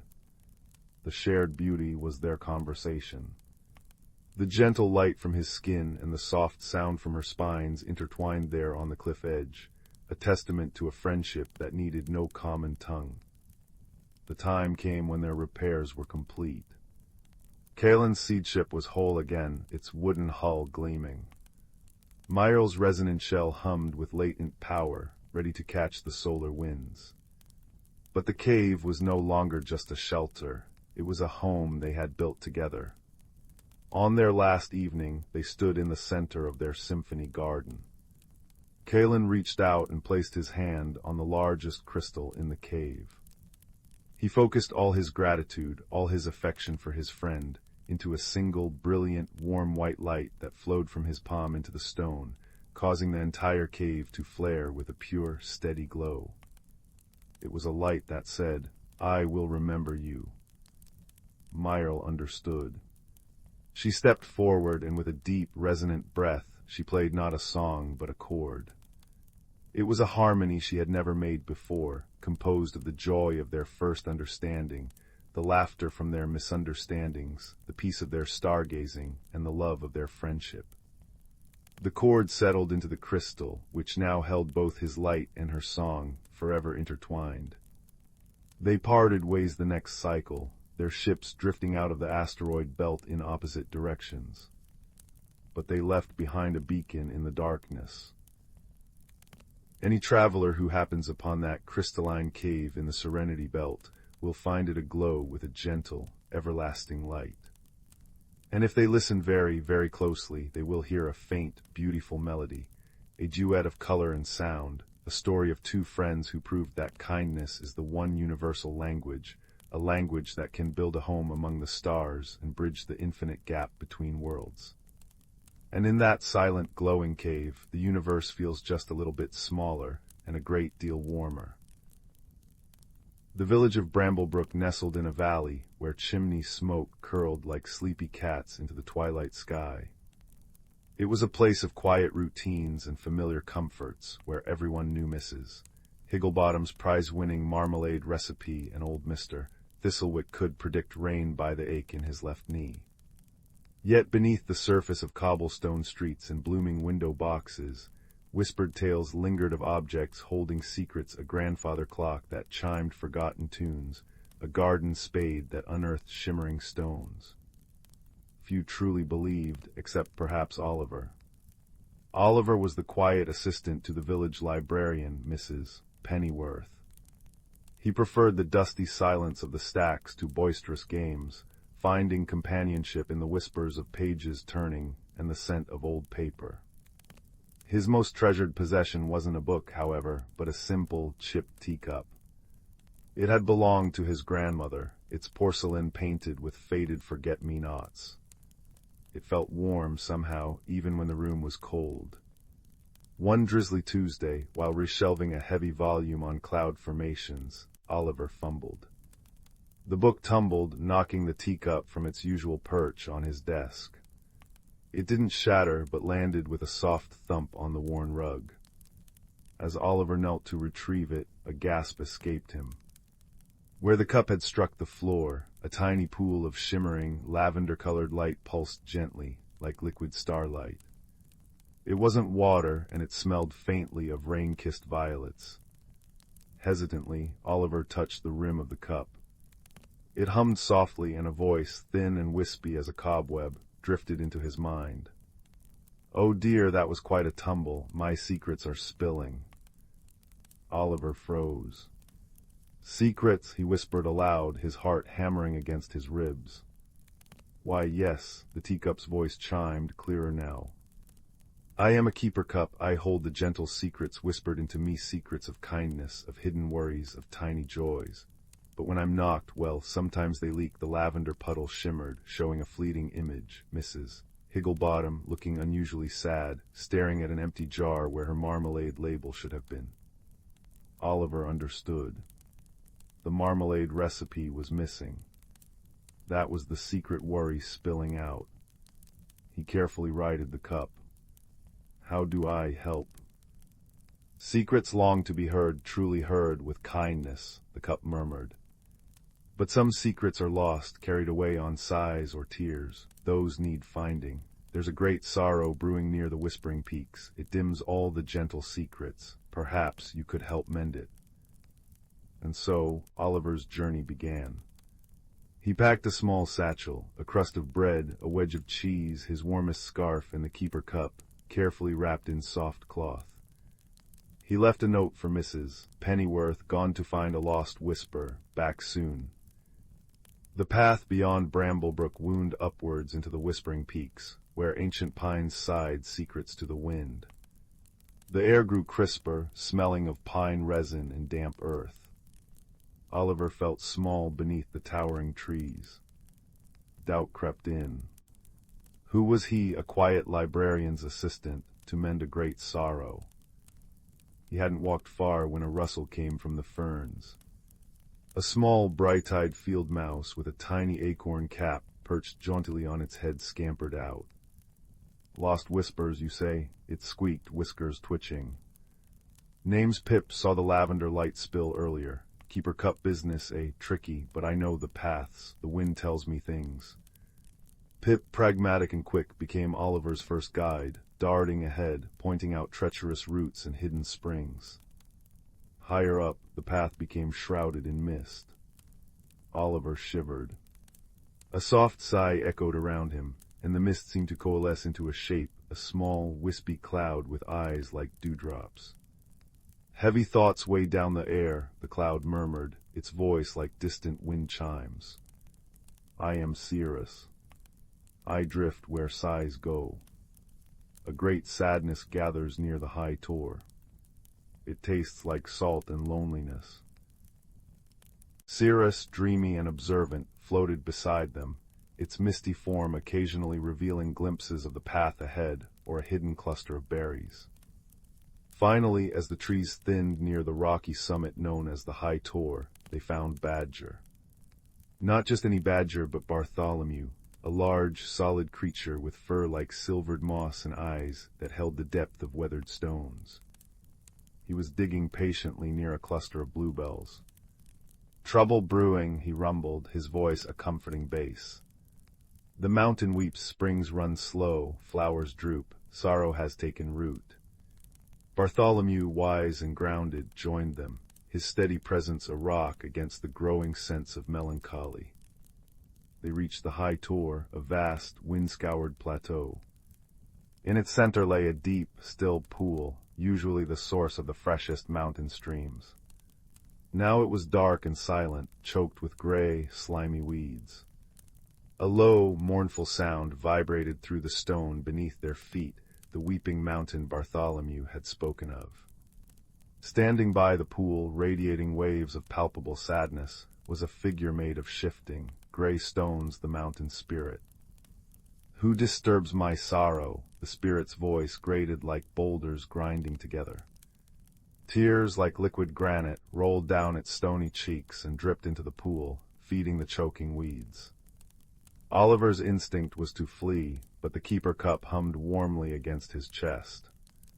Pip nudged his ankle. Cirrus sighed softly. Bartholomew placed a steadying paw near him. Taking a deep breath, Oliver stepped forward, carefully unwrapping the cup. He held it out, not as a weapon, but as an offering. We came because we felt your sadness. We want to listen. The spirit's grinding voice faltered. Listen, no one listens. They take the water, the stone, the beauty. They forget the mountain has a heart. My dearest friend is gone. More stony tears fell. Ask about the friend, the keeper cup whispered gently in Oliver's mind. Your friend. Oliver asked softly. What happened? A tremor shook the spirit. The silver brook, it sang to me for centuries, sparkled in my crags, then silence, gone dry, stolen away or forgotten. Without its song, I am only stone. Oliver looked at his companions. Pip scampered to the pool's edge, sniffing. Dry, underground maybe, pipelines. Bartholomew studied the rock formations. The source shifted, see the crack, earth groaned, changed the path. Cirrus drifted over the desolate pool. I taste old metal and dust far below, not natural. Wisdom, not force. The problem wasn't malice, but neglect and change. The silver brook hadn't been stolen. Its path had been blocked, perhaps by an old, forgotten mine tunnel that collapsed during a tremor. The village below, unknowingly, had diverted its source years ago for a new well, silencing the mountain's song. Oliver spoke gently to the spirit, explaining what they'd pieced together. The brook isn't gone, it's lost, trapped underground. Its silence isn't forgetting you, it's imprisoned. The spirit's stony features shifted, the grinding sorrow easing into confusion, then a flicker of fragile hope. Imprisoned, not forgotten. No, Oliver said firmly. We can't help find its voice again. Bartholomew knew the old mine entrances. Pip, small and quick, could scout the collapsed tunnels. Cirrus could drift through crevices, sensing moisture and the faintest echo of flowing water. Oliver, guided by the keeper cup's gentle hum, which grew stronger near the hidden water, listened for the brook's trapped song, a faint, desperate trickle beneath the rock. It took days.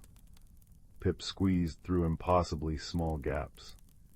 Bartholomew used his powerful claws to carefully shift debris where safe. Cirrus flowed through fissures, reporting back. Oliver, his hands scraped but his spirit alight, pressed his ear to cold stone, the keeper cup amplifying the brook's faint, silvery murmur. Finally they found it, a strong flow of pure water, trapped behind a thick wall of fallen rock and an old, rusted sluice gate jammed shut. The challenge wasn't breaking the rock that might cause a flood or another collapse. It was the gate.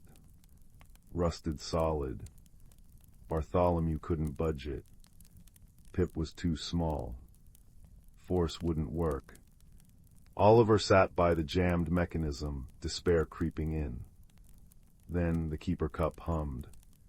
Secrets of metal, long sleep, needs waking, Oliver remembered Mrs. Pennyworth's old book on mountain springs. There was a page about iron sickness, needing oil and patience. He had a small flask of lamp oil in his satchel. Patiently, drop by drop, he applied it to the rusted hinges and the stiff lever of the sluice gate. He talked to it absurdly as he worked. Come on now, old fellow, time to wake up. The brook misses its mountain. The spirit misses its song. He poured kindness into the task, as if coaxing a shy creature. Pip brought tiny pebbles to wedge under the lever for better purchase. Bartholomew applied slow, steady pressure where Oliver directed. Cirrus whispered cool encouragement. With a groan that echoed through the tunnel, then a triumphant screech, the ancient lever moved. The sluice gate creaked open, inch by stubborn inch. A gush of clear, cold, singing water burst forth, smelling of snowmelt and deep earth.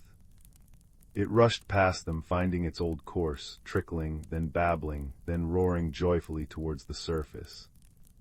Back on the high tor, the transformation was magical.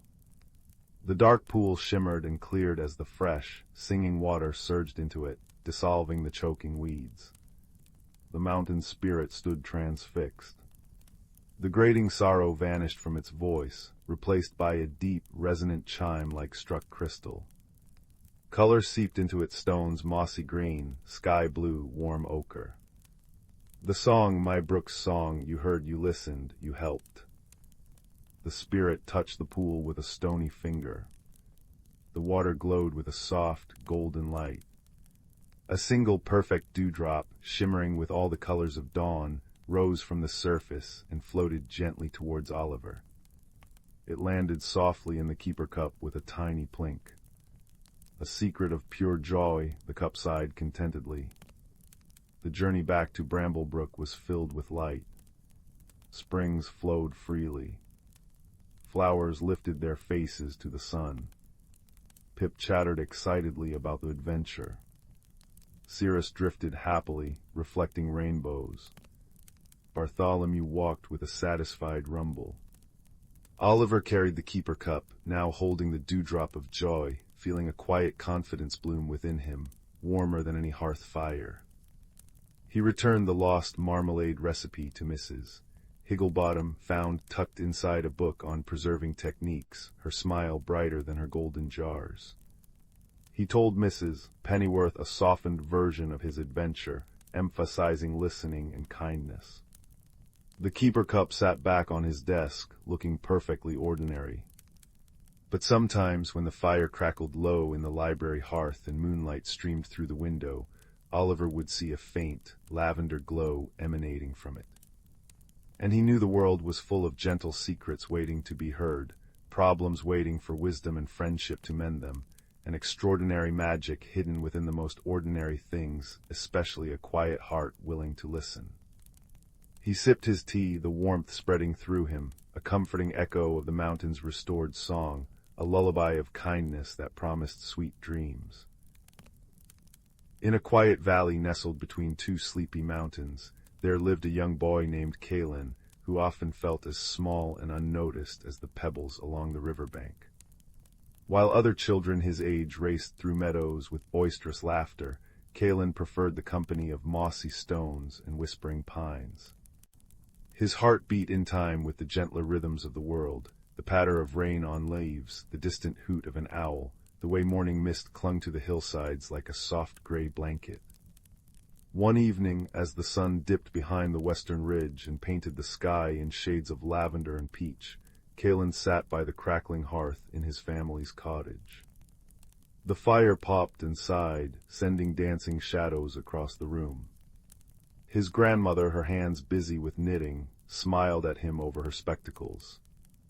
"You look thoughtful tonight, little one," she said, her voice like the rustle of dry leaves. "I was wondering," Calin began, tracing the grain of the wooden floor with his finger, "if there are places in this world where quiet things become important." His grandmother's needle stilled. "Oh, there are, but one must know how to look."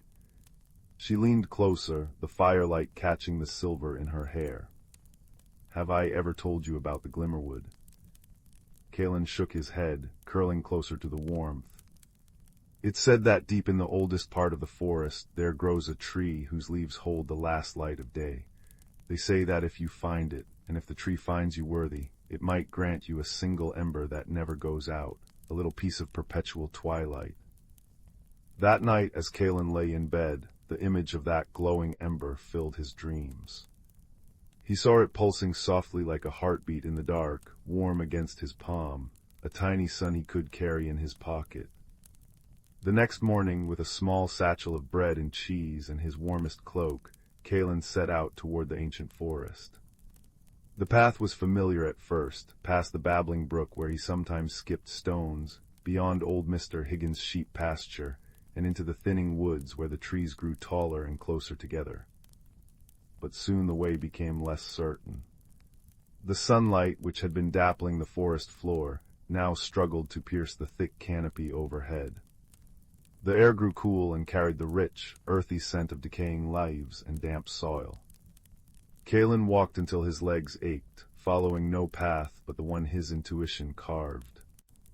Just as doubt began to creep into his thoughts like evening chill, he noticed something peculiar, a faint, golden glow emanating from behind a curtain of hanging moss. Pushing it aside, he discovered not the legendary tree, but something equally marvelous, a small fox with fur the color of autumn leaves, and upon its forehead a mark that shimmered with a soft, internal light. The fox regarded him with intelligent amber eyes, unafraid. "You're far from the beaten path," it said, its voice like the stirring of dry grass. Calin, too surprised to be startled, simply nodded. "I'm looking for the tree that holds the daylight." The fox sat, wrapping its bushy tail around its paws. "Many seek it, few understand what they're truly looking for. I am Ember," it said, the glow on its forehead pulsing gently as it spoke. "I was once like you, a seeker. The tree granted my wish to become a guardian of these woods. Can you help me find it?" Calin asked, his voice barely above a whisper. Ember tilted its head. "I can guide you, but the journey will change you, as all true journeys do. The path to understanding is never the same path one walks in." And so began an unexpected friendship between a quiet boy and a mystical fox. They traveled deeper into the forest, where the trees grew so close their branches intertwined like clasped hands. Ember taught Calin to listen, not just with his ears, but with his entire being. Hear how the birch leaves tremble in a different rhythm than the oak, Ember would say. Notice how the light changes quality near the willow grove. Every living thing has its own song. Kaelin learned to distinguish the subtle music of the forest, the low hum of ancient stones, the whispering chorus of roots beneath the soil, the delicate chime of spiderwebs beaded with morning dew. He began to see patterns in the lichen on north-facing rocks, to understand which mushrooms indicated underground springs, to feel the history in the gnarled bark of elder trees. Days blended into one another, marked only by the gradual deepening of their journey. Kaelin shared his bread and cheese with Ember, who in turn showed him which berries were safe to eat and where the clearest water flowed. They slept beneath the stars, huddled together for warmth, with Ember's glowing mark providing comfort in the darkness. One evening, as they rested beside a stream that chuckled over smooth stones, Kaelin confessed, "I used to feel invisible, like I didn't matter much." Ember's light pulsed softly. The quietest things often hold the deepest magic. The seed that grows unseen, the root that strengthens in darkness, the heart that loves without demanding attention. These are the forces that truly shape the world. The next day they arrived at a circular clearing where the air hummed with energy. In the center stood the most magnificent tree Kaelin had ever seen, its bark silver white, its leaves holding the colors of sunset even though the actual sun was high overhead. This was undoubtedly the tree from his grandmother's story. As they approached, the tree's branches swayed, although there was no wind. A voice, deep and resonant like earth after rain, spoke without words, communicating directly to their hearts.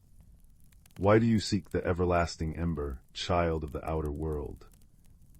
Kaelin, who had practiced answering difficult questions during his journey, responded honestly. "I thought it would make me feel important, but now I understand that importance isn't about being noticed, it's about noticing." The tree's leaves shimmered approvingly. "You have learned well. But the ember is not a prize to be won. It is a responsibility to be carried. It must be earned through service." "What service?" Kaelin asked. "The forest suffers," the tree communicated, its branches drooping slightly. "A darkness has taken root in the heart of the Glimmerwood, not evil but forgetfulness. The creatures have stopped listening to each other's songs. They no longer remember how their lives are intertwined. You must help them remember." Ember nuzzled Kaelin's hand. "This is the true test. The darkness manifests as a mist that dulls the senses and separates beings from one another." For 3 days and nights, Kaelin and Ember traveled to the affected areas. The forgetfulness mist was indeed spreading.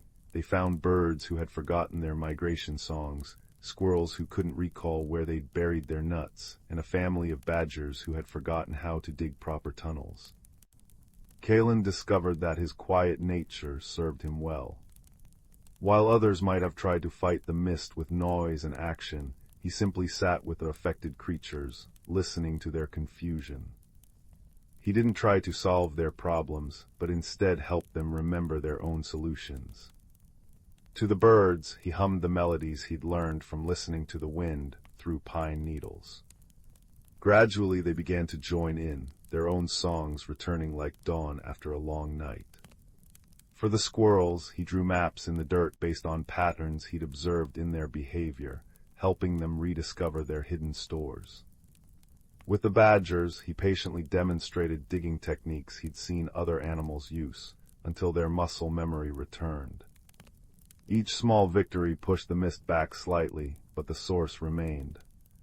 Following Ember's guidance, they traced the forgetfulness to a cave, where a lonely mountain spirit had been weeping for centuries, its tears creating the confusion mist. "Everyone has forgotten me," the spirit mourned, its form shifting like smoke. "Once the forest creatures would bring me stories and songs. Now I am alone." Kaelin approached without fear. "I will remember you," he said simply. and I will tell others to remember." He sat at the cave entrance and began to sing, a simple song about the interconnectedness of the forest, about how every creature, every plant, every stone had value and was remembered by the world. Ember joined in, its glowing mark brightening the cave. One by one the creatures they had helped arrived, adding their voices to the chorus.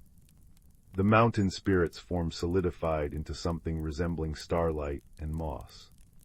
Its weeping ceased and the mist began to dissolve, replaced by a gentle, golden light that spread through the forest. When they returned to the twilight tree, it greeted them with branches outstretched. "You have done what many could not. You healed with listening rather than force, with remembrance rather than conquest." From its highest branch, a single leaf detached and floated down, transforming as it fell into a softly pulsing ember that glowed with the warmth of a hearth fire and the colors of sunset. It settled into Kaelin's open palm, warm but not hot, light as a feather. "This is now yours to safeguard," the tree communicated. "It will light your way, but its true purpose is to remind you, and those you share it with, that even the smallest light can hold back the darkness, and that remembering one another is among the most powerful magics." The journey back felt both the same and entirely different.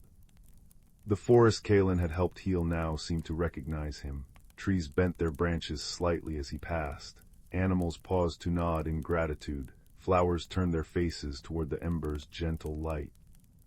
When he finally emerged from the forest edge near his home, the first stars were peppering the twilight sky.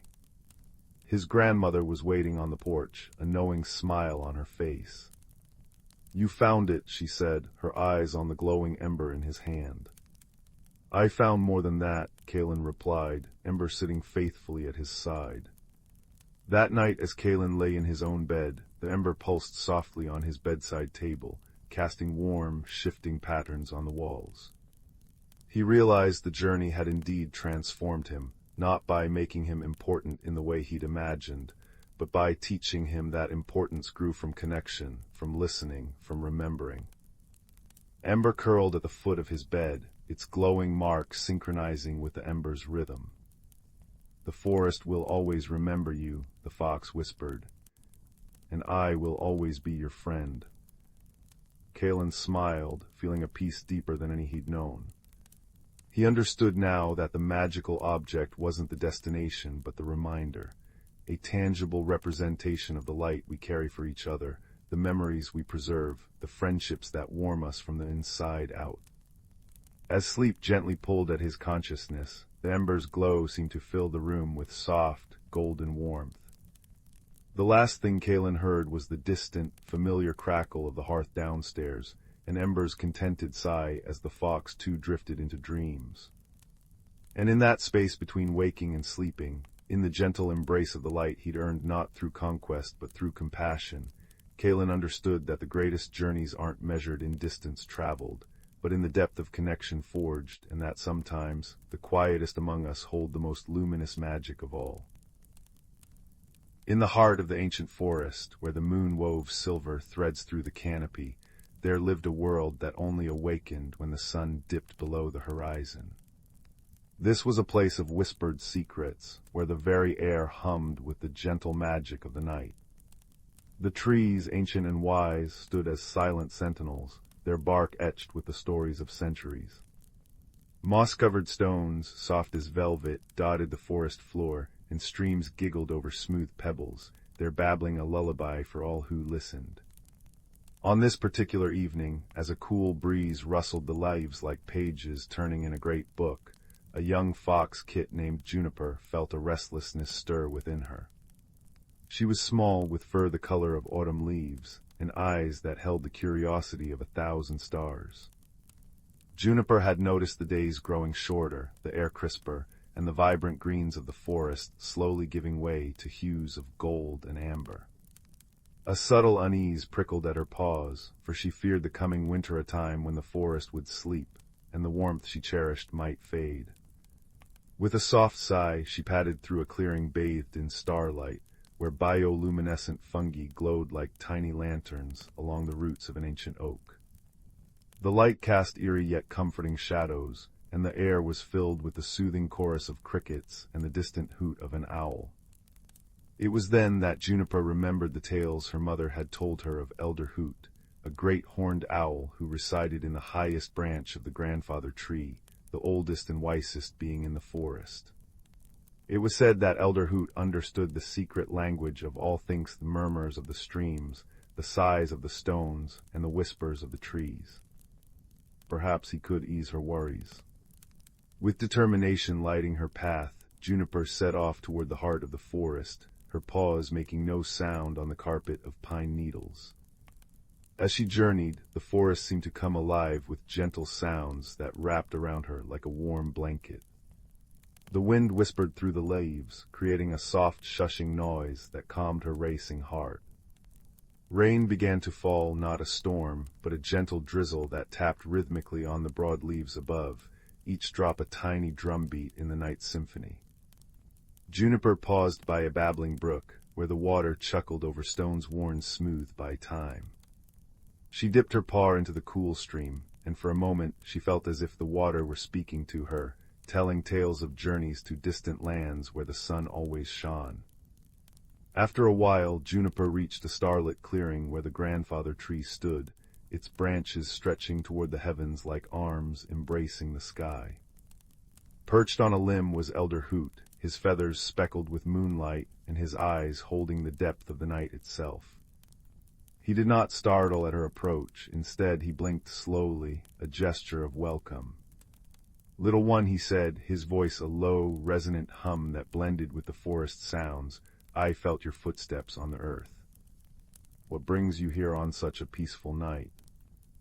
Juniper sat at the base of the tree, her tail wrapped around her paws. "Elder Hoot, I am troubled," she began, her voice barely above a whisper.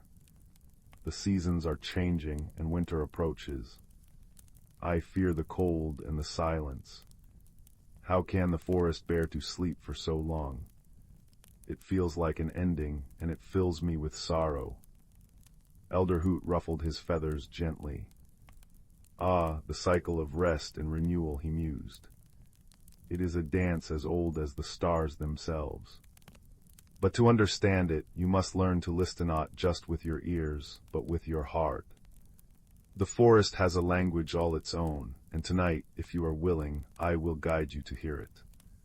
He spread his wings slightly, not to fly, but to gesture toward the path ahead. "Let us walk together, and I will show you how the trees, the streams, and the stones speak of the seasons." And so Juniper followed Elder Hoot as he led her deeper into the woods. Their first stop was a grove of silver birches, their bark gleaming like polished bone in the moonlight. Elder Hoot paused and placed a wing against the trunk of the largest tree. "Listen," he urged.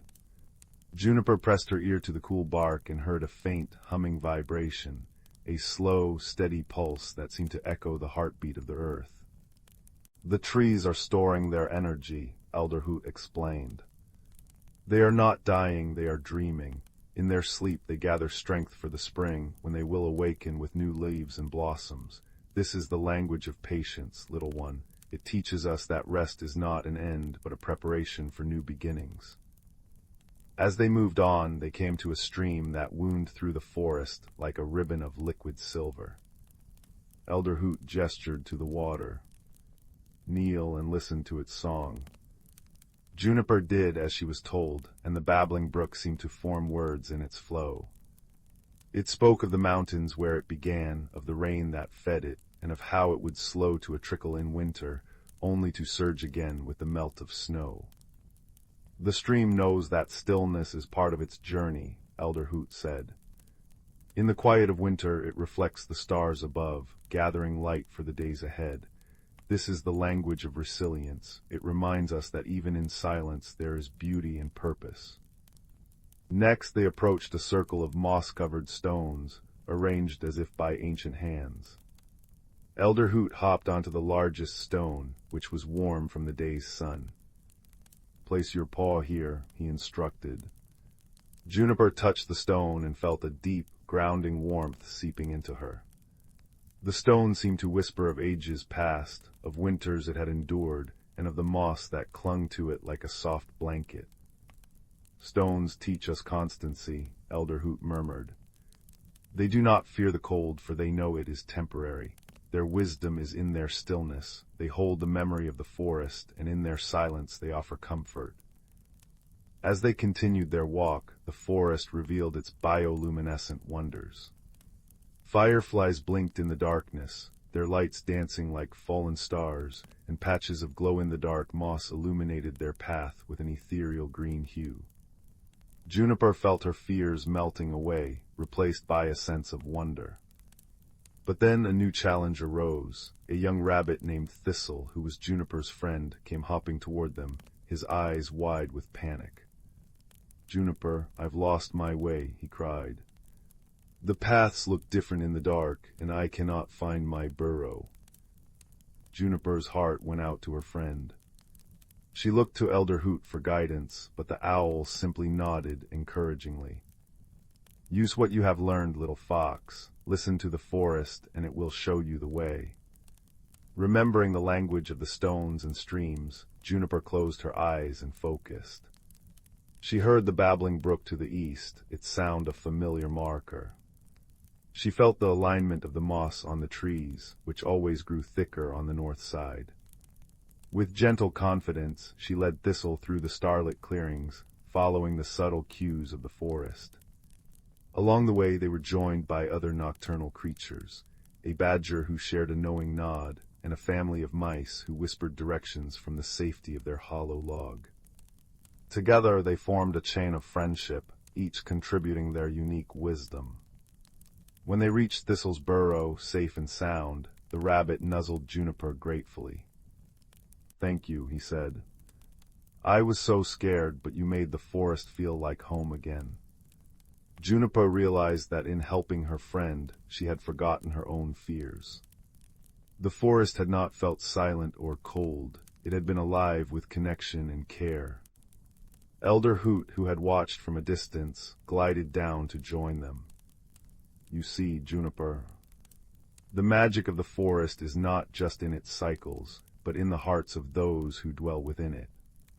Winter is not a time of loneliness. It is a season of gathering, of stories shared by firelight, of roots deepening in the earth, and of friendships that warm the coldest nights." As he spoke, the first snowflakes of the season began to fall, drifting down like feathers from the sky. They landed softly on Juniper's fur, each one a tiny crystal of peace. The forest transformed around them. The bioluminescent fungi glowed brighter against the white snow, and the trees stood in serene silence, their branches adorned with icy lace. The babbling brook slowed its song to a gentle hum, and the wind whispered promises of spring. Juniper felt a deep contentment settle over her. She understood now that the cycles of rest and renewal were not something to fear, but a natural rhythm that held its own kind of magic. Elder Hoot led them back to the grandfather tree, where they huddled together at its base, sheltered by its mighty roots. The owls shared tales of winters long past, of how the animals would gather in harmony, and how the snow blanketed the forest in a hush that allowed for dreams to grow. Juniper listened, her eyes growing heavy as the sounds of the night, the soft crunch of snow under paws, the distant hoot of other owls, and the steady breath of the wind, lulled her into a state of tranquil peace. When the first light of dawn tinged the horizon with pale pink, Juniper awoke to find the forest blanketed in white, sparkling under the rising sun. Elder Hoot was gone, but his wisdom lingered in the air like the scent of pine. Juniper knew that winter had arrived, but instead of dread, she felt a quiet excitement for the days ahead, a time to rest, to reflect, and to cherish the warmth of community. As she made her way home, the forest seemed to whisper its gratitude. The stones felt warmer beneath her paws, the streams hummed a gentle farewell, and the trees swayed in a dance of approval. Juniper carried with her the understanding that every ending is a beginning in disguise, and that even in the deepest silence, the heart of the forest beats on, full of magic and hope. And so, under the watchful eyes of the moon and stars, the ancient forest settled into its winter slumber, cradling all its creatures in a cocoon of peace, waiting patiently for the renewal that spring would bring. The village of Bramble Hollow nestled in a valley where twilight lingered like a contented sigh. Every chimney puffed cinnamon-scented smoke, and lanterns shaped like dandelion seeds cast buttery light on cobblestone paths. Young Milo, with eyes like polished acorns and a patchwork satchel always at his side, first noticed the strangeness one dewy morning. Overnight, every front gate in the village had sprouted identical clusters of moon-pale mushrooms, not harmful, but perfectly circular, glowing faintly as if storing starlight. Like tiny fairy tables. Mrs. Gable whispered, brushing flour from her apron as villagers gathered, murmuring in puzzlement. 2 nights later, the mystery deepened. All the copper wind chimes hanging from porches played the same 3-note lullaby at dawn, though no breeze stirred. Old Man Hemlock's prize-winning sunflowers now faced west instead of east, their golden heads bowed as if sharing a secret. A gentle unease settled over Bramble Hollow. "It's not mischief," declared Milo, tracing a glowing mushroom cap with his fingertip. "It feels thoughtful, like someone's trying to say hello but forgot how." Milo decided to solve the riddle. That evening he packed his satchel with a honey cake wrapped in wax paper, a woolen blanket, and his most important tool, grandfather's magnifying glass, its brass rim warm with memory. He nestled beneath the ancient whispering willow by the duck pond, its leaves sighing advice only patient ears could hear. As moonlight silvered the pond, ripples formed without wind, swirling into intricate spirals. Suddenly, a small creature emerged no taller than Milo's hand, with skin like river-smooth pebbles and hair of woven reeds. It carried a hollowed acorn cup, dipping it delicately into the water. Milo held his breath. A water nymph. Grandfather's stories were true. The nymph froze, eyes wide as dewdrops. Milo slowly unwrapped the honey cake, breaking off a crumb and placing it on a lily pad. The nymph tilted its head, then skated across the water to claim it. With gestures as fluid as the current, it pointed toward the northern woods, then mimed, dropping tiny seeds. "You're planting the mushrooms," Milo whispered. The nymph nodded, then vanished beneath the surface, leaving only a shimmer. The next clue came from Orla, the moss-bearded tortoise who napped by the library's warmth vents. "Saw shimmer dust near the wind chimes," she rumbled, blinking slowly. "Not pixies, too quiet." Following her advice, Milo sprinkled fine oat flour around Widow Peony's porch that night. At dawn, delicate, webbed footprints glowed in the flour, leading straight to the hollow oak near the sunflower patch. Inside the oak's knotted trunk, Milo found his mentor, Thistle, an ancient hedgehog whose spines held fragments of quartz that caught the light. "Ah, young observer," Thistle rasped, brewing pine needle tea over a glowworm lamp. "You seek the pattern weaver. She's shy, that one. Came from the crystal caves after the great rumbling shifted her home." Thistle explained the nymph was only helping a lonely friend who adored Bramble Hollow's cozy order, but didn't understand human ways. She rearranges things to make them more beautiful, by her lights. Armed with understanding, Milo prepared. He left gifts where the footprints appeared, a smooth blue marble by the wind chimes, a spool of silver thread near the sunflowers. That night, under a plum-colored sky, he saw her. Perched on a sunflower, a tiny figure with moth-wing sleeves hummed softly. As her fingers brushed a wind chime, it chimed the same 3 notes, a melody Milo suddenly recognized as the village's bedtime bell. She was copying what she loved. "Hello," Milo whispered, holding out a mushroom-capped plate with a single blueberry. The sprite, her skin like opal, eyes like liquid amber, gasped but didn't flee. "Your patterns are lovely," Milo said gently. "But our gardens, they're like stories we've written ourselves." He sketched Bramble Hollow's map in the soil, showing how each garden was cherished just as it was. The sprite, whom he learned was named Lumina, trembled. "I only wanted to help the pretty sounds and colors stay," she chimed in a voice like tinkling ice. The solution came at dawn's first blush. Milo gathered the villagers. "Lumina needs a place to weave her patterns," he announced. In the communal meadow, children offered smooth stones, gardeners donated seeds, and Mrs. Gable baked seed cakes. Together they built Lumina a glittering mosaic courtyard, stones arranged in spiraling constellations, wind chimes tuned to her lullaby, and soil where moon mushrooms could glow freely. Lumina wept shimmering tears that sprouted into tiny, glowing flowers. "You made me a story," she whispered to Milo. "Now, Bramble Hollow's twilight hums with new magic." Lumina's mosaics shift daily, telling tales of starlight and deep earth. The wind chimes sometimes play her lullaby just for sweet dreams, and sunflowers turn to watch children's laughter dance across the meadow. And every night, as Milo drifts to sleep, he sees a tiny opal hand placing a perfect, glowing mushroom cap on his windowsill, a silent thank you glowing in the dark, a secret shared between friends under the watchful, kind stars. All is calm, all is understood, and Bramble Hollow dreams on, cozier than ever before. In the quiet village of Meadowshire, where cobblestone lanes wound like sleepy serpents between thatched cottages, lived a boy named Silas. His world was one of ordinary wonders, the scent of baking bread drifting from Mrs. Bramble's oven, the way sunlight turned the mill pond into liquid gold each dawn. Yet Silas often felt a quiet longing, as if the world held secrets just beyond his reach.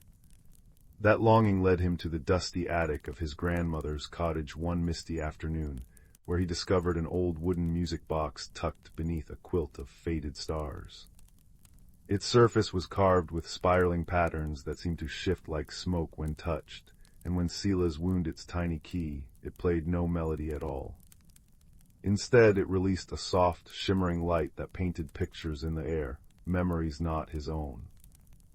The first vision showed a locket shaped like a teardrop, lost deep within the whispering woods on the edge of the village. Silas recognized it at once. It belonged to his grandmother, who'd spoken of it with wistful sighs, calling it her heart's compass. The music box hummed, and Silas understood this was no ordinary trinket. It could reveal the hidden stories of lost things, but only if he followed where it led. With the box cradled in his hands, its light pulsing like a gentle heartbeat, Silas stepped into the woods. Shadows draped the path like velvet curtains, and the air smelled of damp moss and secrets. His journey began with uncertainty, but soon helpers emerged from the greenery. First came Thistle, a badger with fur like twilight and eyes that held the patience of ancient stones. He moved with a slow, deliberate grace, teaching Silas to read the language of roots and rivulets. "Every bend in the path has a tale," Thistle rumbled, his voice a soothing rasp. "Listen with your feet, not just your ears." Next fluttered Pip, a sparrow with feathers the color of storm clouds, and a habit of reciting rhymes. Left at the crooked oak, right where the ferns sigh low, she'd chirp, her wings tracing maps in the dappled light. Last was Bramble, a hedgehog whose quills glittered with dewdrops and whose laughter was a soft, rustling sound.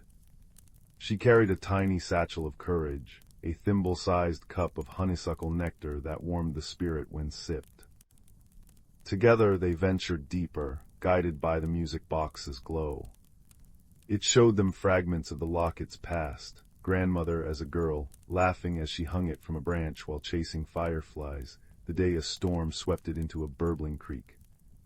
The woods grew stranger, trees whispered in riddles, and streams flowed uphill. Silas's heart ached with every step, not from weariness, but from the weight of the stories he carried. He realized this was no mere quest for an object. It was a journey into the tender, tangled heart of memory itself. The challenge arose when they reached the Grove of Echoes, a clearing where the air shimmered like heat haze. There the locket lay cradled in the roots of an ancient willow, but guarding it was the keeper of whispers, a being woven from starlight and sorrow, with eyes like frozen ponds. She had no form, only a voice that echoed with 1,000 lost sighs. "Take this locket," she murmured, "and you steal a piece of someone's soul. Memories are not trinkets to be reclaimed." Silas felt fear tighten his throat. Thistle nudged his hand. "Wisdom, little traveler," the badger whispered. "Not force." Pip landed on Silas's shoulder, humming a rhyme about letting go. Bramble pressed the honeysuckle cup into his palm, its sweetness a balm. Silas closed his eyes, recalling the music box's visions, not just the locket's loss, but the joy it once held. He understood then what the keeper truly guarded, not the object, but the right of memories to breathe, to change, to be more than frozen moments. "Memories aren't meant to be kept locked away," Silas said softly, his voice steady as a stream. "They're like seeds. If you hold them too tight, they never grow. My grandmother's sorrow isn't in losing this locket, it's in forgetting how it felt to laugh when it swung from that branch." He held up the music box. Its light swirled, showing the keeper her own memories, of being a sapling kissed by rain, of sheltering fledglings, of seasons turning without regret. "Sometimes," Silas added, "letting go is how we keep things alive." The keeper's form softened, melting into a shower of silver mist that rained down like tears. Where it touched the earth, forget-me-nots bloomed in a blue circle around the willow. "You carry old wisdom in young bones," the keeper sighed, her voice now warm as hearth smoke. "Take the locket, but leave a memory in its place." Silas placed his hand on the willow's bark. He thought of this journey, Thistle's steady presence, Pip's guiding rhymes, Bramble's brave giggle. The tree absorbed it, its leaves shivering with contentment. The locket slipped into Silas's palm, cool and light. The return to Meadowshire was lit by a buttery sunset. Grandmother's eyes welled when Silas pressed the locket into her hands, but he quickly opened the music box. Its light wove a new vision, not the past, but the present, the four friends walking home, the willow grove blooming behind them, the village glowing ahead like a promise. "The memory isn't in the locket, Grandma," Silas whispered.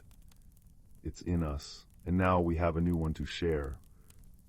That night, as crickets sang outside and the cottage breathed with the scent of chamomile tea, Silas wound the music box one last time. Its light danced across the ceiling, painting not just lost things but found joys, the gleam in grandmother's eyes, the badger's wise nod from the garden fence, the sparrow's evening song. And as Silas drifted to sleep, he knew the greatest magic wasn't in objects or visions. It was in the quiet courage to listen, the warmth of companions, and the gentle truth that some journeys don't end, they bloom inside you forever. The attic above young Ben's house smelled of dust and forgotten summers.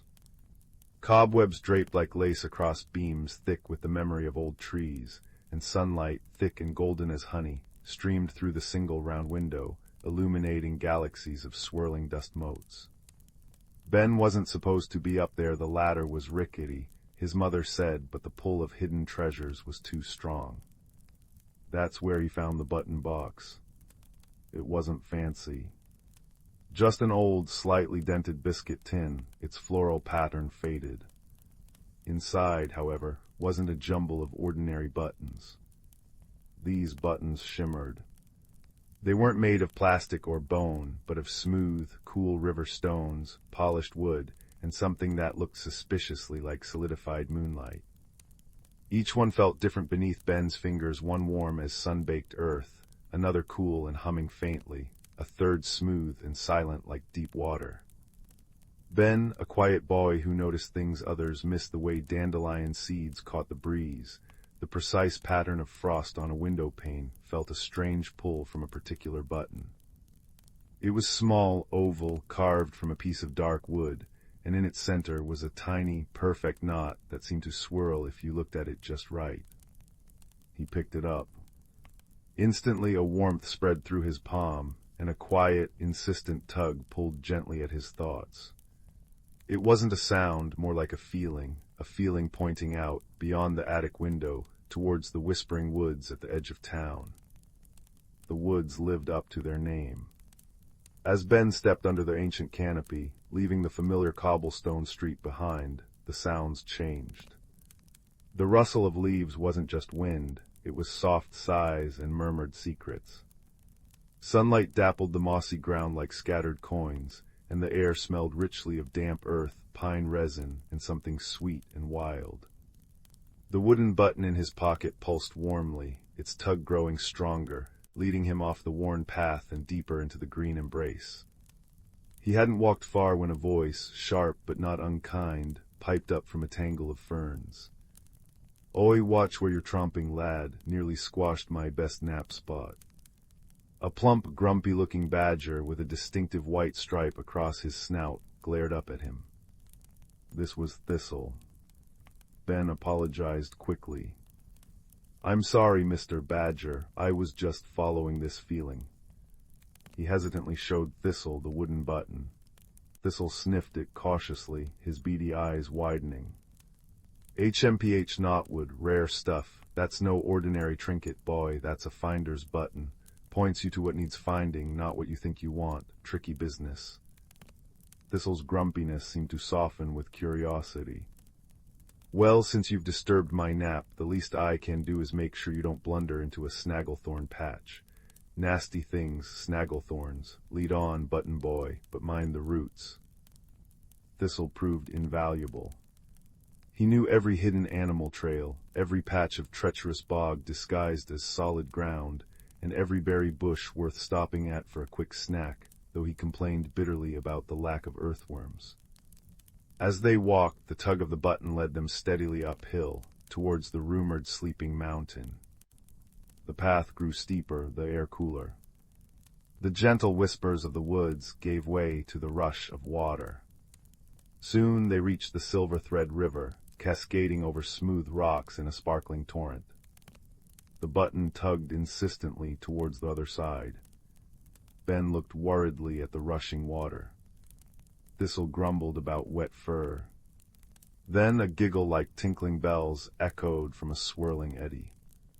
A head crowned with water lilies and hair the color of river foam popped up. "Lost your way, landwalkers?" asked the river spirit, her eyes shifting like sunlight on water. Her name was Rill, and she was perpetually forgetful. "We need to cross, Lady Rill," Ben said politely, holding up the button. "The finder's button leads us across." Rill drifted closer, peering at the knotwood. "Ooh, shiny and warm. Makes me think of something important." Oh dear, what was it? She tapped her chin, sending ripples across the water. "Something lost, something cold," she sighed dramatically. "Crossing. Yes. Hop on the stepping stones, but only where the water laughs. Step on the grumpy stones and splash." She pointed to stones barely visible beneath the churning surface.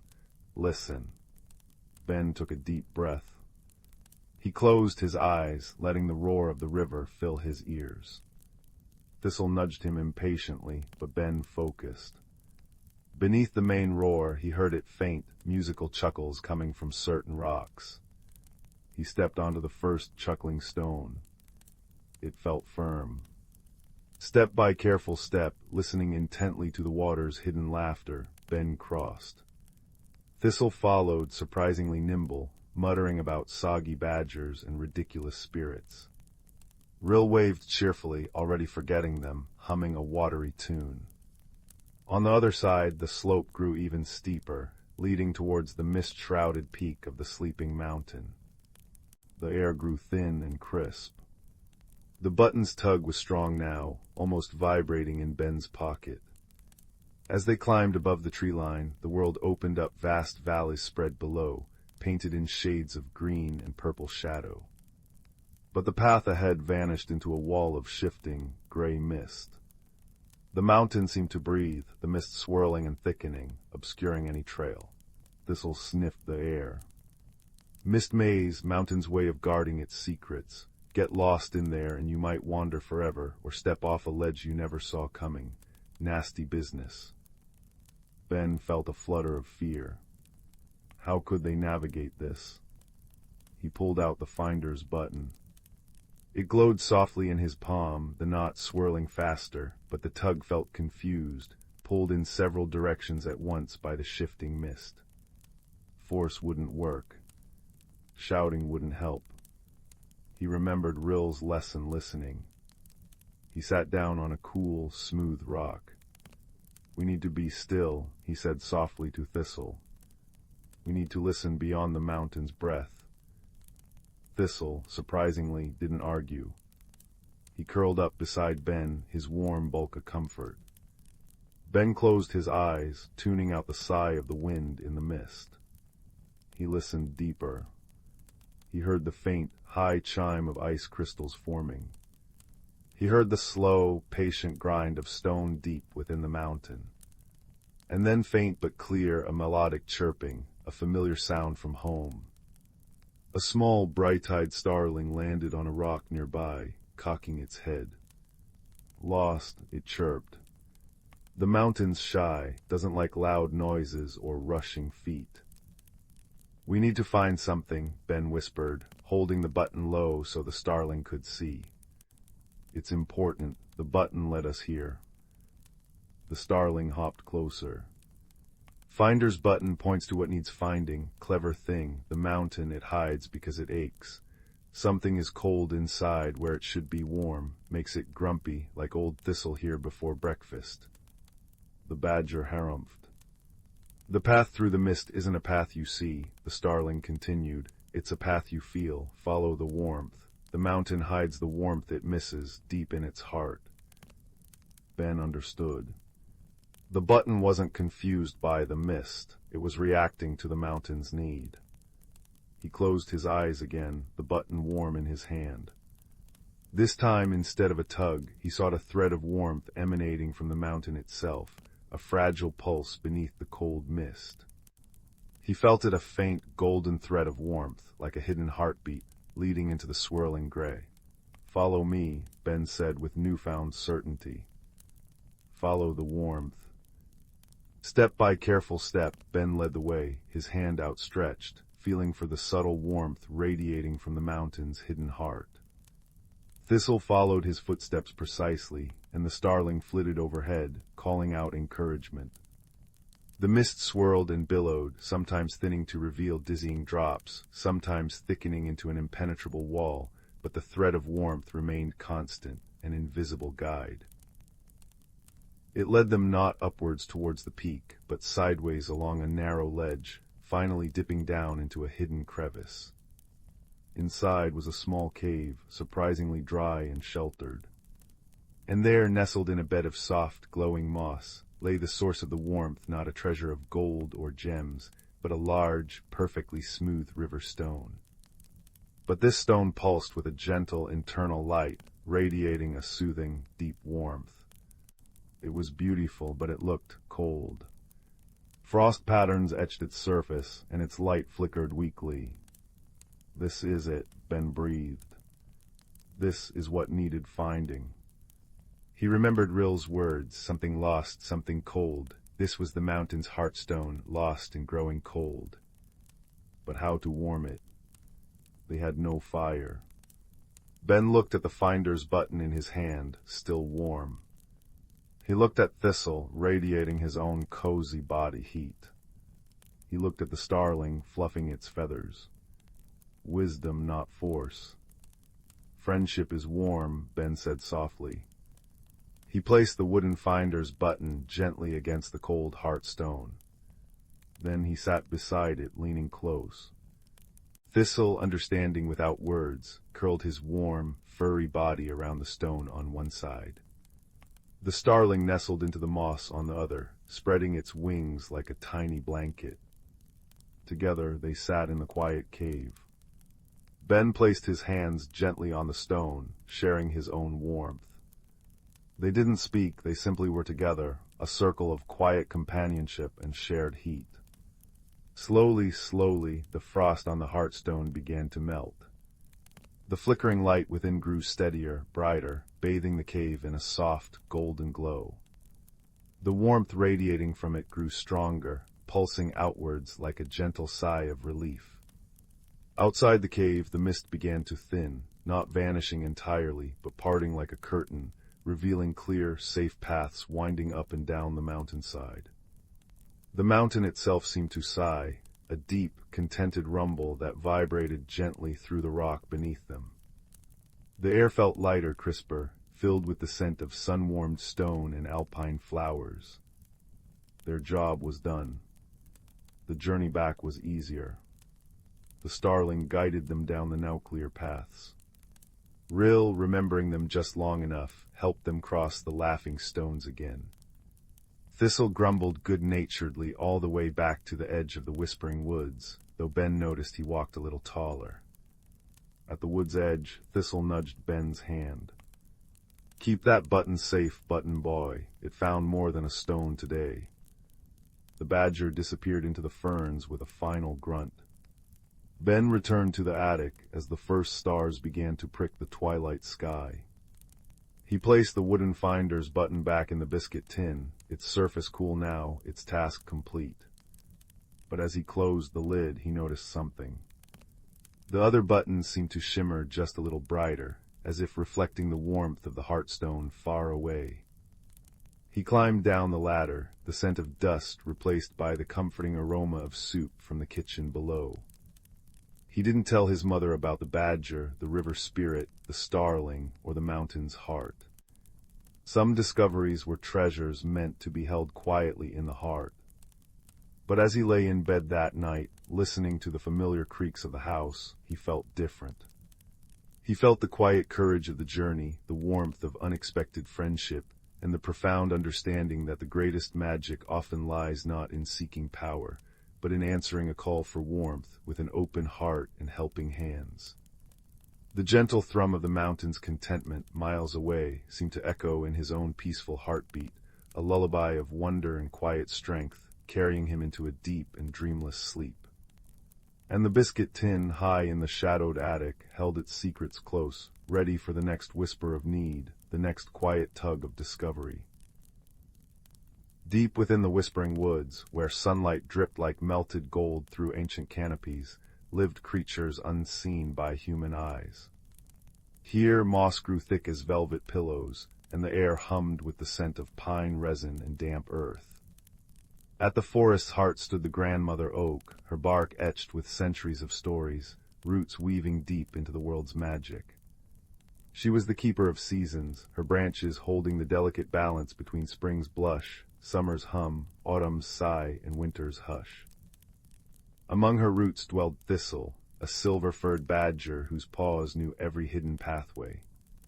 His den smelled of dried lavender and warm soil, where fireflies nested in jars like living constellations. High in the oak's branches lived Pip, a quick-pawed squirrel with fur the color of autumn acorns. Her nest was lined with thistle down and moonbeam silk, and she spent dawns watching dew transform spiderwebs into necklaces of light. Nearby, in a burrow fringed with bluebells, lived the hedgehog family, Bramble, Moss, and their 3 prickly youngsters, who tended the glow-cap mushrooms that pulsed softly at twilight, recycling fallen leaves into starlight. The forest thrived on rituals. Every first frost, Thistle would lead the creatures to the crystal stream, where they'd place river-smoothed stones in spirals to thank the water for its songs. In spring, Pip organized the blossom dance, where butterflies scattered pollen that made the air taste like honey. The hedgehogs sang nightly lullabies to the grandmother oak, their voices harmonizing with the wind, so her roots drank melodies instead of rain. All things breathed together. Elder Fern, the oldest turtle, would murmur from her sun-warmed rock. Upset one thread, and the whole tapestry trembles. But one sultry summer evening, as fireflies painted the dusk, an unnatural chill crept in. Frost feathered over ferns that should have been lush, silencing crickets mid-chirp. Pip shivered on her branch, watching her breath mist in the air. Thistle emerged from his den, whiskers stiff with ice crystals. The seasons are knotted, he rumbled, nose pressed to the trembling earth. The grandmother oak's roots feel cold. They gathered beneath the oak, where moonlight usually pooled like liquid silver.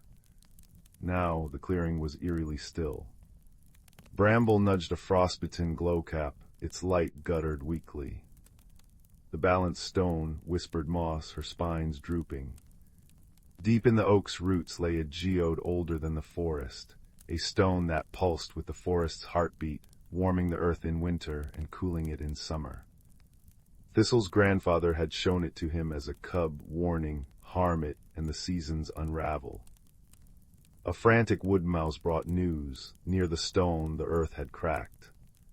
Young foxes, new to the forest, had chased a rabbit into the roots, clawing at the soil where the stone lay hidden. Their playful digging had exposed it to the night air, freezing its magic. Pip scampered down, her tiny paws tracing the fissure. Cold seeped from it, withering nearby flowers. They didn't know, she said softly. The stone's song is fading. Thistle nodded. Ignorance is a wound only wisdom can heal. He sought Elder Fern, who sunned herself on a mossy log, her shell patterned with lichen like ancient maps. Ah, she sighed, her voice a dry rustle. The stone remembers warmth. It needs summer's breath to thaw. She described the sun petals, golden flowers that bloomed only on the highest sunbeam, storing sunlight in their velvet cores. But they wilt by twilight, you must move as one. Hope flickered.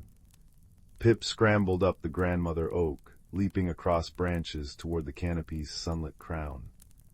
Thistle dug tunnels through frosted soil, creating safe passage.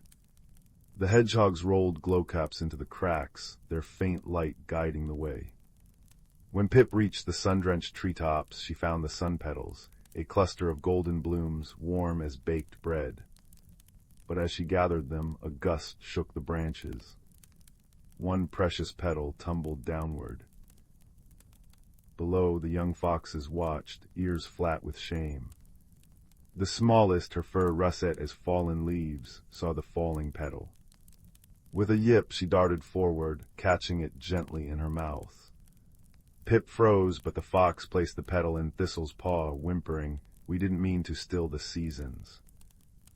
"Come," said Thistle gently. "Help us reweave what was frayed." Together they hurried to the exposed balanced stone, now glazed with ice.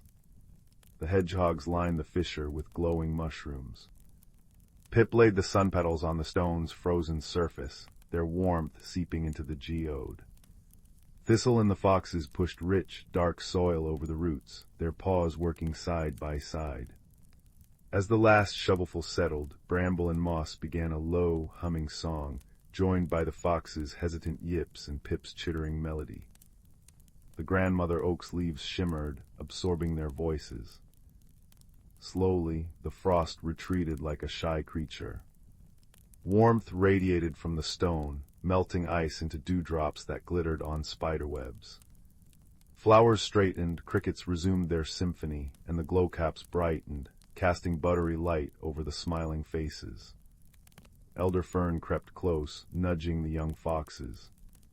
"Remember this night, wisdom isn't knowing everything, it's listening to the world's whispers." The foxes bowed their heads.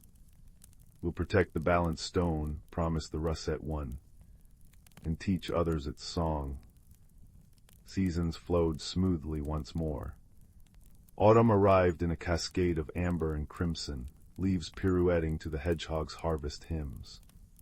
Winter wrapped the forest in snowy silence, the foxes now guarding the oak's roots while Thistle told tales of stars by the hearth. When spring returned, painting the woods in wildflower confetti, the creatures gathered beneath the grandmother oak. Pip strung dewdrop necklaces for the fox kits, while bramble and moss served nectar-sweetened hazelnuts on birch bark plates.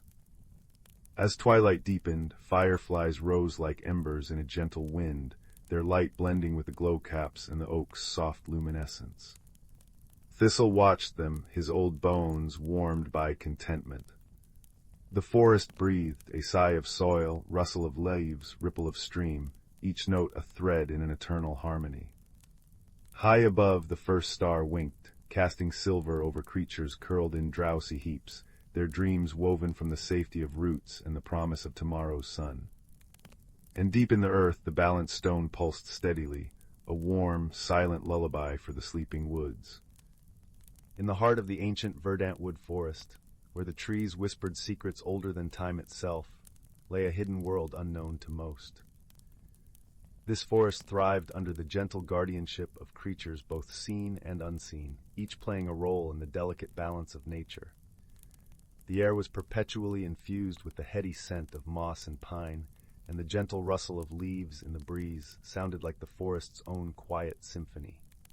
At the center of this lush wilderness was a particularly grand oak, known as the elder tree. Its vast branches stretched towards the sky, and its roots delved deep into the earth, connecting it to all the life surrounding it. This venerable tree was the heart of the forest, a living repository of wisdom and magic. It was said that the elder tree had witnessed the changing of countless seasons, each one leaving its mark in the rings of its trunk. As spring unfurled her emerald banners across the landscape, a gathering began beneath the oak's expansive canopy.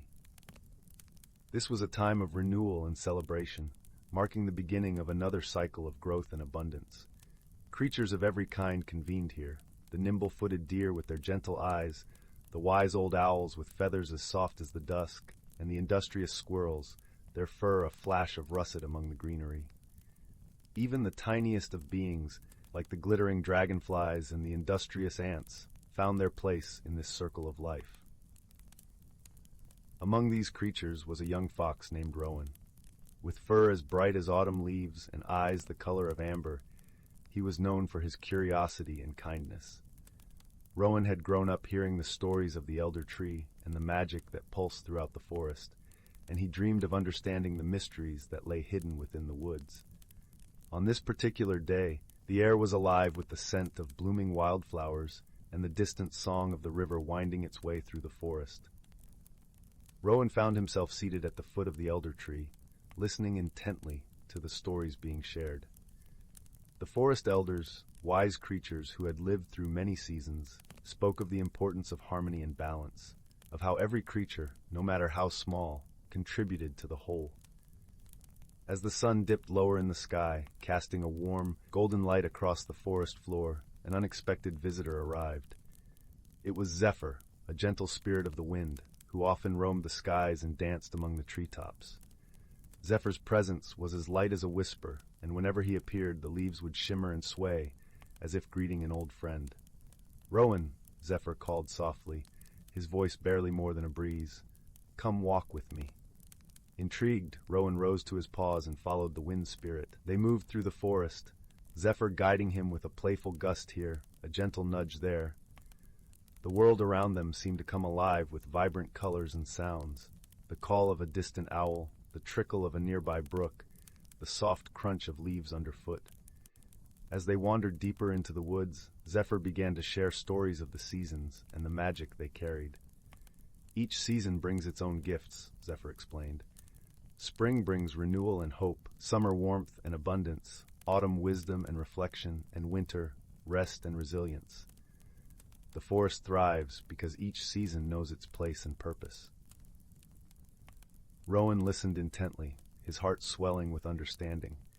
He realized that just as the seasons worked together, so too did the creatures of the forest, each with their own role to play in maintaining the harmony of their home. Their journey led them to a clearing where the ground was carpeted with soft, fragrant moss and the sky above was a canvas of twinkling stars. Here Zephyr paused, allowing Rowan to take in the beauty of the world around him. "Remember this, young Rowan," Zephyr continued, his voice gentle and wise. "True strength lies not in power or force, but in understanding and cooperation. The forest flourishes because its inhabitants work together, respecting the balance of nature." Rowan nodded, feeling the truth of Zephyr's words resonate deep within him.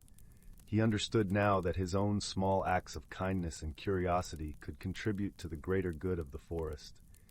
He felt a renewed sense of purpose, ready to play his part in this intricate dance of life. As Zephyr prepared to depart, he left Rowan with one final message. Cherish the stories of the elders, for they are the threads that weave the tapestry of our world. Pass them on, and you will keep the magic of the forest alive for generations to come. With that, Zephyr took to the skies once more, a gentle breeze rustling through the treetops. Rowan watched him go, feeling a serene sense of peace settle over him. He knew that he was part of something much larger than himself, a timeless cycle of life and magic. Returning to the elder tree, Rowan rejoined the gathering of creatures, his heart full of newfound wisdom. As the stars twinkled above and the night wrapped the forest in its tranquil embrace, the stories continued to be shared, each one a testament to the enduring harmony of the natural world. And so, under the watchful gaze of the elder tree, the forest thrived, a sanctuary of life and wonder, where creatures great and small lived in balance with the seasons and with one another. Rowan, with his bright eyes and gentle heart, became a guardian of the forest's secrets, ensuring that the wisdom of the past would light the path for all who followed. In the quiet of the night, as the last embers of the day faded into darkness, a sense of comfort and resolution settled over the forest. It was a place where magic and reality entwined, a haven of peace and possibility, forever cradled in the arms of nature. Once, in a small village cradled between emerald hills and a golden sea of daisies, there lived a curious young girl named Lila. Her eyes, sparkling like the morning dew on a spider's web, often wandered far beyond the horizon, where she imagined lands of untold wonders. Her favorite place was the edge of the whispering woods, where trees stood so tall and thick that their tops seemed to tickle the heavens. One crisp autumn morning, when the air was filled with the scent of ripe apples and the sky was painted in hues of orange and pink, Lila felt a gentle tug at her heart. It was as if the woods themselves were calling out to her, whispering secrets through the rustling leaves. With a deep breath of courage and a heart full of wonder, she decided to venture into the unknown. As she stepped past the familiar boundary of the village, the forest enveloped her in a cool embrace. The path was lined with moss that felt like the softest velvet beneath her feet. Sunlight streamed through the branches in playful patterns, and Lila felt as though she was walking through a living cathedral of nature. The air was alive with the symphony of chirping birds and the gentle babble of a hidden brook nearby. A little way into her journey, Lila stumbled upon a clearing where the ground was carpeted with mushrooms of all shapes and colors. Sitting atop one of the largest mushrooms was a peculiar creature with fur the color of twilight and eyes that sparkled with the light of 1,000 stars. It was a wisp fox, a creature as rare as it was wise, known for guiding lost travelers. "Welcome, dear Lila," the wisp fox greeted, its voice as soft as a lullaby. "I see you have a heart full of questions. Would you like some answers?" Lila, though surprised that the creature knew her name, nodded eagerly. "Yes, please. I wish to learn about the wonders of these woods." The wisp fox flicked its bushy tail and smiled. "Then follow me, for this forest holds more magic than you can imagine." As they ventured deeper, the forest unfolded like a storybook. They passed trees with bark that shimmered like silver and leaves that sang gentle tunes when the wind caressed them. They walked alongside streams that flowed with water as clear as crystal, reflecting the sky's ever-changing moods. At one point, they came across a glen where luminous butterflies danced in the air, their wings casting rainbows with every flutter. Lila reached out, and one alighted on her finger, its tiny heart beating in rhythm with her own.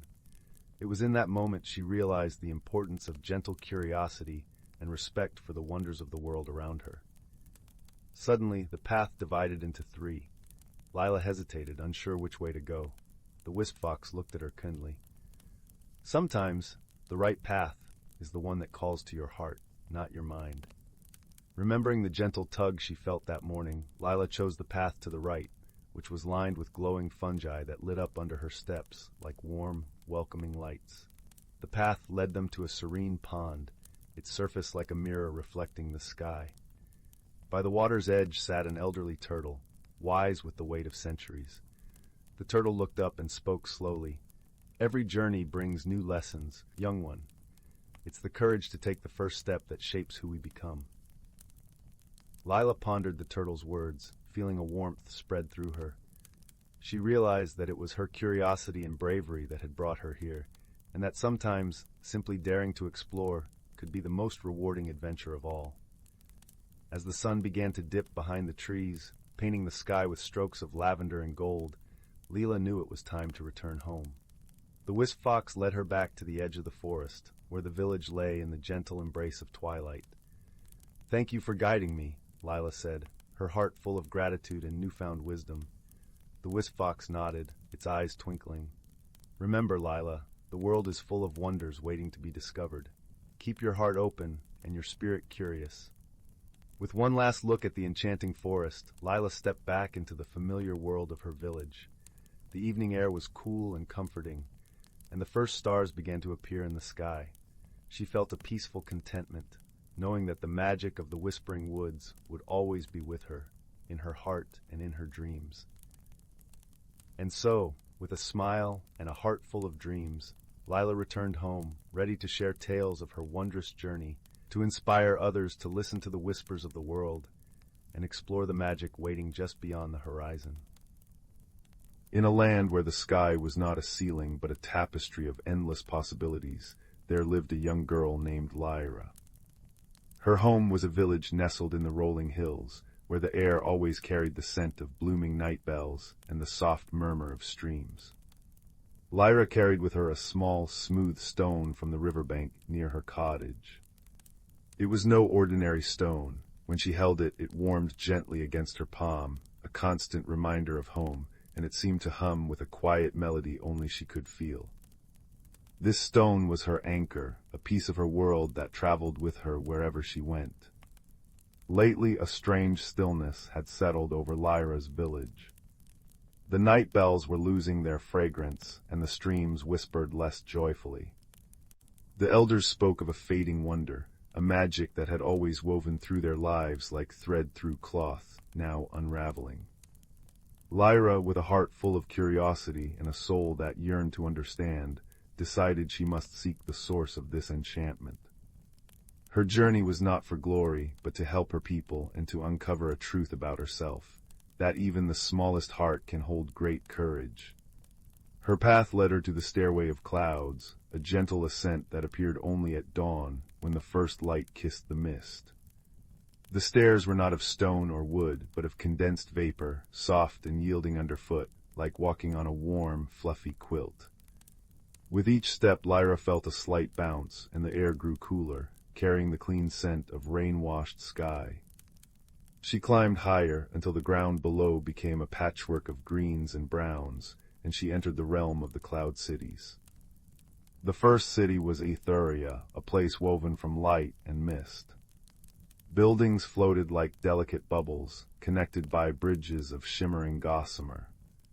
The inhabitants were the luminals, creatures of pure light who communicated through gentle pulses and glows. They had no voices, but their movements created a symphony of colors that danced in the air. Lyra watched as a luminal approached her, its form shifting from gold to silver. It extended a tendril of light that brushed her hand, and in that touch she felt a question: "Why have you come?" Lyra held up her warm stone, and the luminal glowed brighter, understanding her purpose. It led her to the heart of Aetherium, a great, swirling vortex of clouds that hummed with energy. Here the luminals gathered to share stories through light, and Lyra learned that their city was a waypoint for lost wonders, a place where memories of joy were stored. But lately the light had dimmed, and the stories were fading. The luminals showed her that the magic was connected to a deeper realm, one where the roots of wonder grew. Guided by the luminals, Lyra descended through a soft tunnel of clouds that felt like sliding down a blanket of velvet. It led her to the underground Aurora Caverns, a world beneath the earth where the walls were not dark, but alive with swirling colors. The air here was thick with the scent of ancient minerals and cool, damp earth, and the ground was smooth, polished by time, like walking on glass. Strange, glowing plants grew in clusters, their leaves emitting a soft, melodic chime when touched. The creatures of this realm were the sonorous, beings made of sound and vibration. They communicated through music, each movement creating notes that wove into harmonies. Lyra met a sonorist named Melody, who had a form like a swirling ribbon of air. Melody played a tune on the crystalline flowers, and the music told Lyra of a great library where all knowledge was kept, but its doors were sealed because the key, a song of unity, had been forgotten. Lyra's stone warmed in her hand, and she hummed the little melody it seemed to hold. To her surprise, the sonorist gathered around, their music blending with hers. Together they created a bridge of sound that arched over a glowing river, leading to the next landmark, the library between dimensions. This library was not a building of wood and paper, but a living entity where books floated like leaves on a breeze, and the shelves were made of intertwined light and shadow. The scent here was of old parchment and fresh ink, mixed with a hint of starlight. The librarian was a gentle giant called the Keeper, a being who communicated through touch, its hands like soft moss that could impart wisdom with a caress. The Keeper explained that the magic of the world was fed by stories of kindness, and that a shadow of forgetfulness had crept in, causing the wonder to fade. To restore it, Lyra needed to find the echoing heart, a place where all good deeds resonated. With the Keeper's guidance, Lyra traveled through the library's corridors, which shifted and changed like dreams. She passed the Hall of Whispers, where voices of the past murmured secrets, and the Garden of Scents, where each flower held the fragrance of a different emotion. Her stone glowed brighter now, and she realized it was not just a reminder of home, but a key to understanding. It held the essence of her own kindness. Finally, she reached the echoing heart, a cavern where the walls were made of crystal that reflected every act of friendship.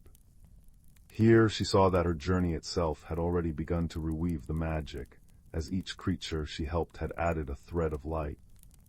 Lyra stood before the heart and shared her story, not with words but with the warmth of her stone and the memory of her village.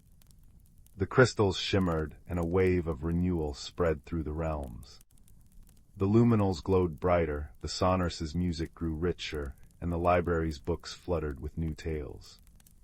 Lyra understood then that the magic was not something to be found, but something to be nurtured through connection and care. She returned home, her stone now humming with a joyful tune, and found her village revived, the night bells fragrant once more. As she lay in her bed, the stars outside seemed to wink in gratitude, and she drifted to sleep, knowing that wonder was always within reach, carried in the heart like a warm, smooth stone. The air in Oliver's small attic bedroom held the crisp, clean scent of laundered sheets mingled with the faint, comforting aroma of old paper from the books stacked precariously on his shelves. Rain tapped a gentle rhythm against the window pane, blurring the view of the sleepy village below, its lanterns glowing like captured fireflies in the damp twilight. Oliver, a boy with thoughtful eyes the color of storm clouds and hair perpetually escaping its neat combing, traced the raindrops with his finger. He felt a familiar restlessness, a yearning for something beyond the quiet predictability of his days. He turned from the window, his gaze falling upon the forgotten corner of his room, where a dusty wooden chest sat beneath a worn tapestry depicting a swirling nebula. His grandmother, a woman whose laughter had sounded like wind chimes and whose stories had painted galaxies on the ceiling, had left him the chest. "For when your heart seeks a different kind of map, Oliver," she'd whispered on her last visit. He hadn't opened it since her passing, the memory too tender. But tonight the rain's whisper and the quiet ache in his chest nudged him forward. Kneeling, he brushed away the dust. The chest opened with a soft sigh, releasing a scent of cedarwood and dried lavender. Inside, nestled in folds of faded velvet, lay an object that made his breath catch. It was a compass, but unlike any he'd ever seen. Its casing was crafted from a deep, warm wood, polished smooth by time, inlaid with swirling patterns of mother-of-pearl that seemed to shift in the dim light. The glass covering the face was thick, slightly convex, and beneath it lay not a simple north-seeking needle, but a complex arrangement of delicate, interlocking golden rings. At its very center, instead of a pivot, rested a single perfect pearl that glowed with a soft, internal light, like captured moonlight. The cardinal points were marked not with letters, but with tiny, intricate symbols: a budding leaf, a snowflake, a sunburst, and a crescent moon. And around the edge, etched in a flowing script, were the words, "Seek the heartwood, find the light." Oliver's fingers trembled as he lifted it. The compass felt warm, alive almost, humming with a subtle vibration against his palm. As he held it, the central pearl pulsed brighter, and the golden rings began a slow, graceful dance, independent of each other, aligning and realigning in complex patterns. It wasn't pointing north, it seemed to be pointing inward towards the dense, ancient whisperwood forest that bordered the village, a place adults spoke of with hushed tones and warnings.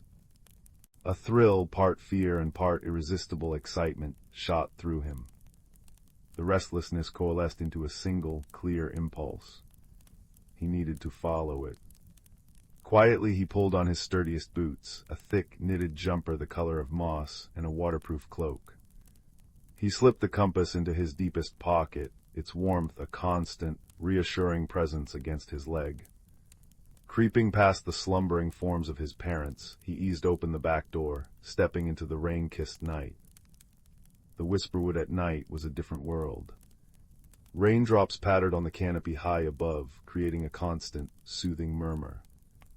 The air was cool and damp, thick with the scent of wet earth, decaying leaves, and the sharp, clean tang of pine. Moonlight, fractured by the dense foliage, painted shifting silver patterns on the forest floor. Guided solely by the warm pulse in his pocket and the soft, guiding glow he saw when he occasionally checked the compass, Oliver moved deeper than he ever had. The golden rings spun and settled, pointing unerringly towards a massive, ancient oak tree, its gnarled roots forming arches like the entrance to a cathedral. The compass pulsed strongly now, the pearl blazing like a tiny star. As Oliver approached the oak, he noticed something strange. Between two enormous roots, where the earth should have been dark, there shimmered a faint, silvery light, like water reflecting moonlight, but it wasn't water. It was an opening, a tear in the very fabric of the forest. The compass hummed, urging him forward. Taking a deep breath, Oliver stepped through the shimmering veil. The sensation was like walking through a curtain of cool silk. On the other side, the world changed utterly. The rain stopped. The air was warm and still, filled with a fragrance that was both floral and deeply earthy, unlike anything Oliver had ever smelled. He stood in a valley bathed in perpetual twilight, but a twilight alive with its own luminescence. Giant mushrooms taller than him glowed with soft blues, greens, and purples. Flowers with petals like spun glass shimmered, casting prismatic light.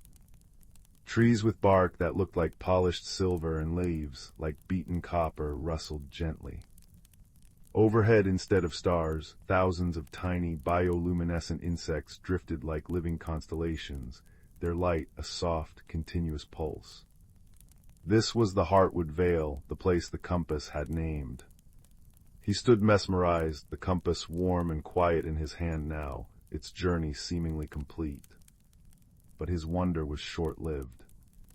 A sharp, irritated voice shattered the serene silence. "Oi, what's this then, trampling my night-blooming moon moss, clumsy great oaf?" Oliver jumped, nearly dropping the compass. From beneath a cluster of luminous blue ferns, a creature emerged.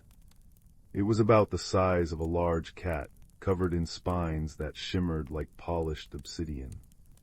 It had bright, intelligent eyes like chips of amber, and walked upright on surprisingly delicate hind legs. Its tiny front paws were planted firmly on its hips in a posture of profound indignation.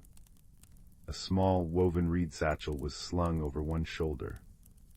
I'm sorry," Oliver stammered, instinctively stepping back. "I didn't see any moss. Didn't see."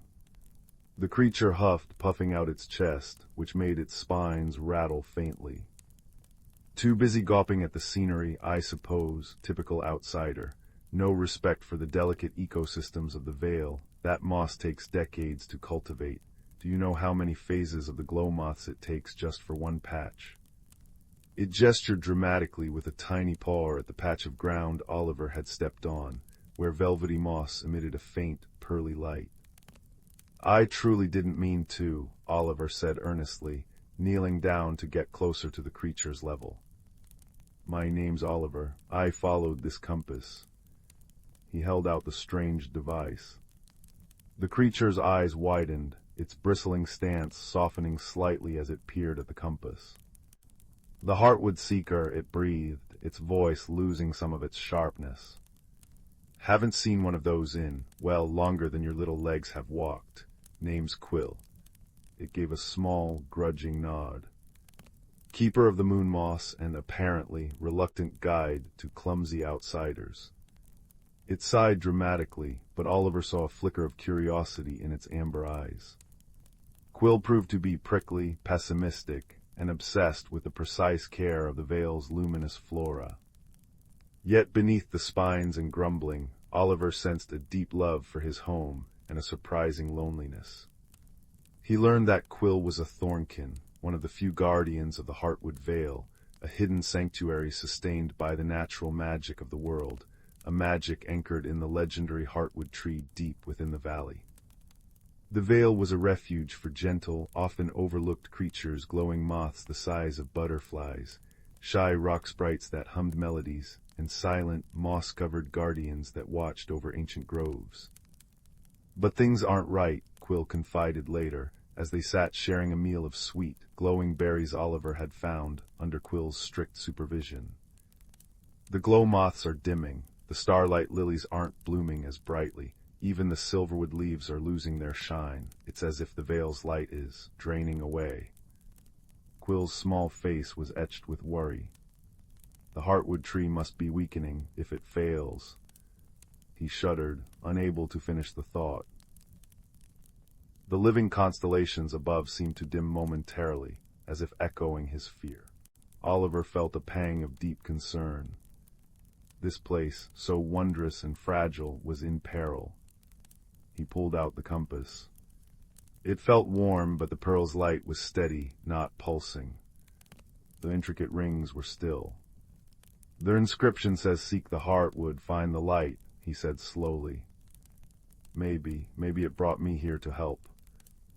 Quill snorted, but it lacked its usual bite. Help? What can an outsider do against a fading of ancient magic? The Heartwood is deep within the crystal caves, dangerous place, full of echo wraiths that feed on doubt and lost memories. Even Thornkin avoid it. But Oliver remembered his grandmother's words, for when your heart seeks a different kind of map. He looked at Quill, small and spiny, burdened with worry for his home. He looked at the fading light of the Vale. His own restlessness had found purpose. I have to try, Quill, he said, his voice quiet but firm. The compass led me here for a reason. Will you show me the way? Quill stared at him for a long moment, his amber eyes searching Oliver's storm-gray ones. He saw not just clumsy feet, but a determined heart. He sighed again, a softer sound this time. Oh, botheration, fine, but step lightly. And for the love of luminescence, watch where you put those oversized feet. Their journey deeper into the Vale was a revelation. Quill, despite his grumbling, was a knowledgeable guide. He showed Oliver how to listen to the whispering stones that told of ancient paths, how to avoid the patches of dreamvine whose scent induced deep sleep, and how to navigate the luminous canals where boats made of solidified light ferried silent, glowing fish. Oliver learned the delicate art of tending the moon moss under constant critique, and even managed to soothe a frightened rock sprite with a gentle hum, mimicking the sounds Quill taught him. He discovered a quiet courage within himself, facing the strange beauty and subtle dangers of the Vale without flinching, his initial fear replaced by a profound respect and a growing desire to protect it. The crystal caves loomed ahead, their entrance a jagged maw in the side of a shimmering quartz mountain. As they approached, the air grew colder, and the comforting glow of the Vale dimmed. An unnerving silence fell, broken only by the faint, discordant echo of dripping water. The compass in Oliver's pocket grew cold, then abruptly hot, the ring spinning wildly before locking, pointing straight into the darkness. The pearl pulsed erratically. Echo wraiths, Quill whispered, his spines rattling nervously. They sense strong emotions, fear, sadness, doubt. They'll try to amplify it, feed on it until you're lost in your own shadows. Stay calm, Oliver. Focus on the compass. Focus on why you're here. Stepping into the caves was like entering a frozen geode. Walls, floor, and ceiling were encrusted with crystals in every conceivable color, but their light was weak, flickering erratically. Strange, distorted reflections moved in the facets. The air hummed with a low, unsettling vibration that seemed to seep into Oliver's bones. Shapes flitted at the edge of his vision, insubstantial, smoky figures that whispered fragments of thought directly into his mind. Lost, always lost, hissed one voice, echoing his childhood fear of getting separated in the market. Pointless, you can't help, murmured another, mirroring Quill's initial doubt. Cold, so cold, alone, a third voice sighed, touching the deep loneliness he'd felt since his grandmother died.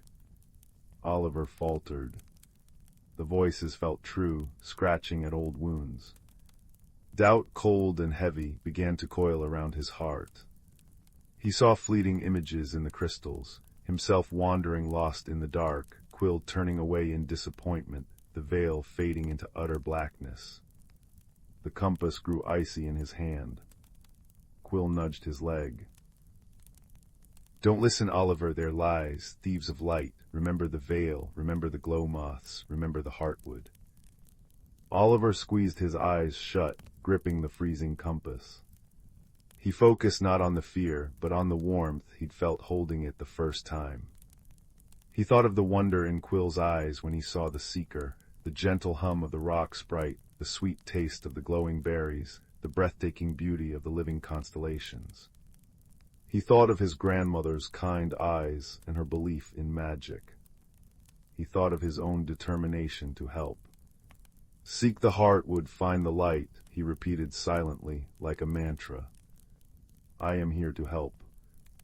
The warmth began to seep back into the compass. Its light strengthened, pushing back the oppressive gloom immediately around them. The whispering voices receded, becoming faint, frustrated hisses. That's it. Quill encouraged, his own voice stronger. Your light drives them back, keep going.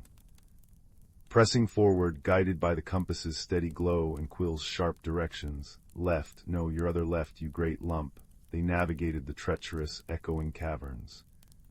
The compass led them through narrow fissures, across bridges of pure crystal spanning fathomless dark chasms, and finally into a vast, central chamber that took Oliver's breath away. In the center stood the heartwood tree.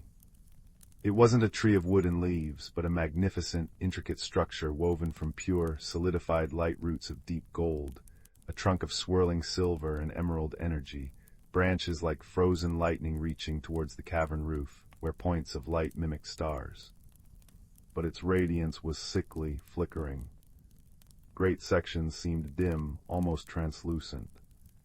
Tendrils of thick, viscous shadow snaked up from cracks in the crystal floor, clinging to the trunk and branches, draining its light. The source of the veil's fading magic was painfully clear. As they approached, the shadows writhed, coalescing into larger, more defined forms, not just echo wraiths, but something stronger, darker. They pulsed with cold malice, sensing the intruders. The air crackled with hostile energy. What do we do? Oliver whispered, awed and terrified by the corrupted majesty before them. The compass in his hand blazed. The pearl shone like a tiny sun, and the golden rings spun faster than ever before, aligning with the symbols, the leaf, the snowflake, the sunburst, the moon. It grew almost too hot to hold. Oliver understood. The seeker wasn't just for finding, it was for mending. Its magic resonated with the heartwood, but it needed a conduit, a focus for its power to push back the shadows. But the dark forms were detaching from the tree, gliding towards them with chilling speed. Oliver's courage wavered. He was just a boy. How could he fight this? Oliver. Quill's voice was sharp, urgent, but not afraid. The compass, it needs your light, your heart's light. Remember why you came. Remember the veil. Quill's words cut through the fear. Oliver thought not of the darkness, but of the luminous moss, the shimmering fish, the worried thornkin beside him, the fading constellations. He thought of the kindness he'd found here, the friendship forged with the prickly guardian. He poured all his hope, his determination, his newfound love for this hidden world into the compass. He held it aloft towards the ailing heartwood tree. "Find the light," he cried out, his voice echoing in the vast chamber. The compass erupted. Not with destructive force, but with pure, brilliant, life-giving radiance. A beam of warm, golden-white light shot from the pearl, striking the heartwood tree. Where the light touched, the clinging shadows hissed and recoiled, dissolving like smoke in a strong wind.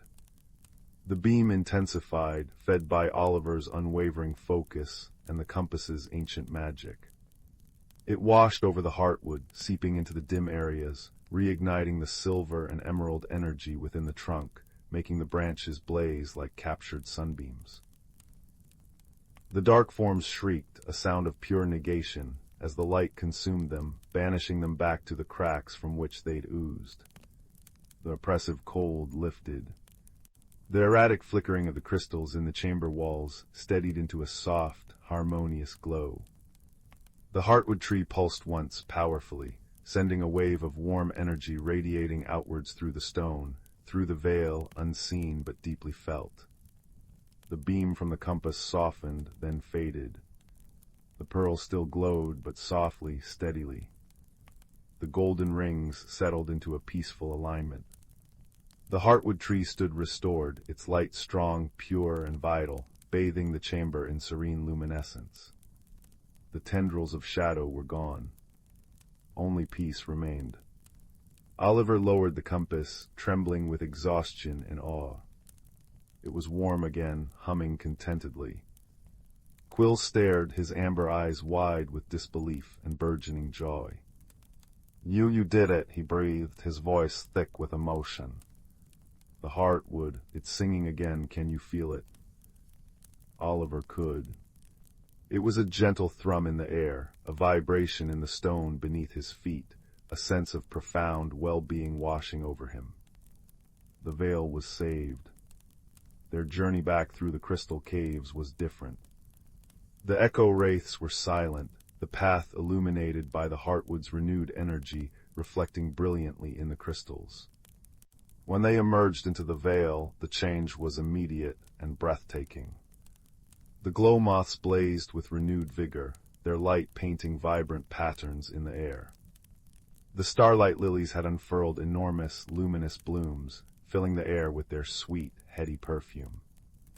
The silverwood trees shimmered like molten metal. The very air seemed brighter, warmer, humming with restored magic.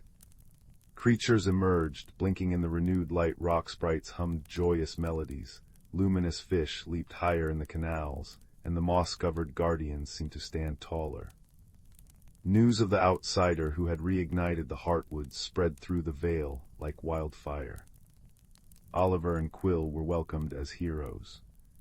Shy creatures Oliver had only glimpsed before approached, offering gifts of glowing nectar, polished river stones that held captured light, and woven garlands of luminous flowers. A celebration, quiet and profound, unfolded under the newly vibrant constellations.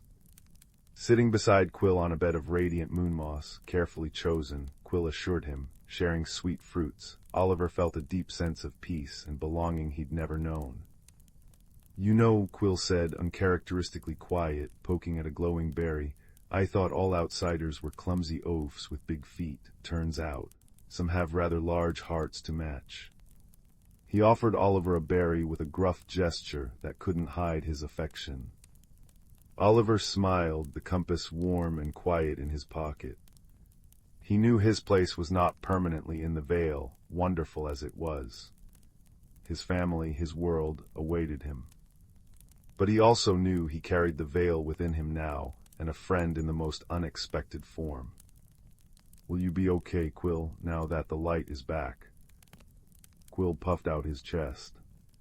Of course, the moon moss needs vigilant tending, the starlight lilies require precise pruning schedules, and someone has to keep an eye on those frivolous glow moths. Busy, but he hesitated, then added softly, "The seeker found its purpose, and perhaps you could visit through the old oak if you promise not to step on the moss." Oliver grinned. "I promise." When it was time to leave, the Vale creatures gathered near the ancient oak. The heartwood seeker, its purpose fulfilled for now, glowed softly in Oliver's hand. He knew it would guide him back. Quill stood beside him, trying to look stern but failing miserably. "Remember," Quill instructed, tapping Oliver's boot, left at the whispering stone that sounds like a sigh, right at the twin glow fungi, "and watch your step." "I will, Quill," Oliver said, crouching down. "Thank you for everything." Quill shuffled his feet. "Yes, well. Just don't be a stranger, clumsy oaf. And take this." He pulled a small, perfectly round stone from his satchel. It was cool and smooth, and within its depths tiny points of light pulsed gently, a piece of the Vale's starlight. "To remind you." Oliver clasped the stone, feeling its gentle pulse. "I'll treasure it." He pocketed the stone beside the warm compass. With a final wave to the gathered creatures, their lights blinking like friendly fireflies, Oliver stepped back through the shimmering veil in the oak roots. He emerged into the whisperwood just as dawn was breaking. The rain had stopped. Birdsong filled the air, and the rising sun painted the sky in streaks of pink and gold. The forest looked ordinary, beautiful, but no longer holding a hidden secret he was excluded from. He knew the secret now.